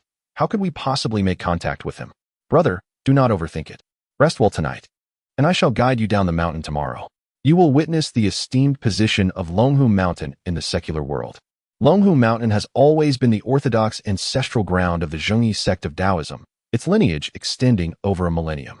Its origins can be traced back to the era of Zhang Daoling, who practiced alchemy atop Longhu Mountain. Consequently, for 1,000 years, all Zhengyi Tianshi have emerged from Longhu Mountain, bestowing upon it an undeniable status in the secular realm. Meng Shidi nodded, then inquired, by the way, what exactly are we to do in Linhai? Master did not elucidate clearly, only instructing us to undergo some training. Given the distance between Linhai and Longhu Mountain, it is no small feat to make the journey. Surely, we must have a purpose? Brother smiled gently and replied, since Master has chosen not to speak, I too shall adhere to decorum. In any case, brother, you shall discover all when we arrive tomorrow. Upon hearing this, Meng Shidi pouted, if we are to go. Why the air of mystery? The following day, in the early morning, in Longqing, the gentle sunlight gradually illuminated the old town, seeping into every corner. Accompanied by the morning breeze that softly rustled the treetops, casting dappled shadows below, and creating an exquisitely beautiful scene. Yiguan had embraced a state of serene forgetfulness throughout the night. Rising early, he completed a leisurely stroll around the neighborhood before resting beside a stone pillar at the entrance. He still held his mobile phone in hand. Having researched detailed information about Lin's second son the previous night, the man's identity posed no issues. He was indeed the second in command of its city, with commendable achievements and prospects for promotion to deputy, perhaps even secretary. Moreover, he bore no political blemishes. From the information gleaned online, Lin Wantian appeared to be a commendable official. However, such evaluations regarding the political realm, as those in the know would understand, were hardly to be trusted. To discern the truth, one must engage directly to grasp the essence of the person. As Yiguan pondered, an abrupt, urgent honk reverberated behind him. Turning to look, his expression froze in surprise. A black car resembling a police vehicle gradually parked at the entrance of the neighborhood. The vehicle was familiar. It was the same one that had taken him to the Religious Affairs Bureau the day before. What was happening? Hadn't he been granted immunity from arrest? Why had they returned? Soon, a familiar figure emerged from the car. A young officer clad in departmental uniform approached with a cheerful demeanor. Good morning, Comrade Yi. He greeted amiably. You are here again? Yiguan remained silent. I've come to invite Comrade Yi to the station. There has been new progress regarding the case of Master Kuan, the young officer continued. So, it was not about him after all. Yiguan nodded in acknowledgement and inquired. New progress? Have you quickly pinpointed his location? The young officer nodded, then shook his head. Let's get in the car. It's not convenient to talk here. We'll head back to the station first. With the young officer's assistance, Yiguan slowly entered the police vehicle, which then departed directly from the neighborhood. The elderly gentleman at the entrance stood bewildered. What just transpired? Had Yiguan been taken away by the police? Religious Affairs Bureau. Young comrade. I apologize for the inconvenience of your return, the older officer said with a smile, seemingly reassuring. It's no trouble at all. Next time, you could switch to a different vehicle, Yiguan replied softly. The older officer paused, then spoke with an apologetic tone. I sincerely apologize. Today's visit was rather rushed and poorly planned. Not an issue. Yiguan waved his hand dismissively, then turned his gaze to the officer. If there is something to discuss, please feel free to speak plainly. The case concerning Master Kuan has new developments through surveillance in the city. We have approximately determined his location, the older officer explained calmly. Yiguan nodded, then asked, do you intend to apprehend him? No, acting now would only alert him. The older officer chuckled. We shall wait until tomorrow at the appointed time to launch a surprise. By then, a net will be cast, and he shall undoubtedly fall into the grasp of the law. Yiguan nodded thoughtfully, then lifted his gaze as a realization struck him. The early morning summons was likely not just to update him on the case's progress. Indeed, it was more than that. The seasoned officer shook his head, his smile fading as he produced a surveillance photograph, speaking slowly. According to our intelligence channels, there exists another mysterious entity, aside from us, in pursuit of Master Kuan. With a penetrating glance at Yiguan, he inquired if the young comrade was familiar with this force. Chapter 77. Descent from the mountain. Yiguan accepted the photograph, observing the grainy image captured by the city's surveillance system. The night was dark, and the rain obscured much of the view, rendering the picture somewhat indistinct. Yet, he instantly recognized the vehicle in the photo as the Maybach driven by Lin Wantian. Accompanying it were several Land Rovers, traversing the sidewalk, evidently on a mission to investigate the circumstances surrounding the death of the third brother. After all, they were blood relatives. Internal strife was acceptable, but if an outsider were to intervene and orchestrate a murder, it would be a direct affront to the Lin family's honor. He pondered for a moment before questioning. How can you ascertain from this photograph that they intend to investigate Master Kuan? Yiguan returned the photograph, his tone measured. This surveillance image is merely a fragment, the officer replied, shaking his head as he reclaimed the photo. Leaning against the table, he continued, in truth, I cannot definitively say whether they are investigating Master Kuan. However, these individuals, like us, have accessed surveillance footage to trace Master Kuan's whereabouts, which is inherently suspicious. I aim to delve into the backgrounds of these individuals, yet other departments in the city have been rather reticent. Their influence appears considerable. Turning his gaze toward Yiguan, he furrowed his brow and asked, Comrade Yi, what do you believe their intentions are? You are mistaken, Yiguan replied, meeting the officer's eyes with a calm smile. I am merely a Taoist priest, not a deity. Such inquiries are better directed toward the traffic police and criminal investigation department. I fear these individuals harbor ulterior motives. The officer mused for a moment, then waved his hand dismissively, shaking his head. Very well, if Comrade Yi does not recognize them, so be it. He handed the photograph to a younger officer, who accepted it and set it aside. Wait a moment. What is it? The older officer inquired. I am merely curious, Yiguan said, supporting himself against the table as he took a seat. How well do you know me? Why do you presume I am acquainted with this organization? The atmosphere grew tense. This was his first encounter with this department. As a Taoist priest, how could they suspect he knew the Lin family members depicted in the photograph? Please do not misunderstand, young comrade, the officer clarified. During my previous investigation into Master Kuan, I reviewed all surveillance footage from the center of Linhai City. Coincidentally, I observed the same vehicle exiting the hotel alongside you. I thought perhaps you might recognize these individuals. Yiguan remained silent. The officer tapped the table, picked up the photograph, and handed it back to Yiguan, adding, of course, I did not deliberately investigate you. Yesterday, while retrieving all surveillance from the Ministry of Public Security, I happened to trace back to this scene. I felt it necessary to clarify. The youth before him appeared to possess considerable depth of character. It was prudent to clarify matters to avoid any potential misunderstandings.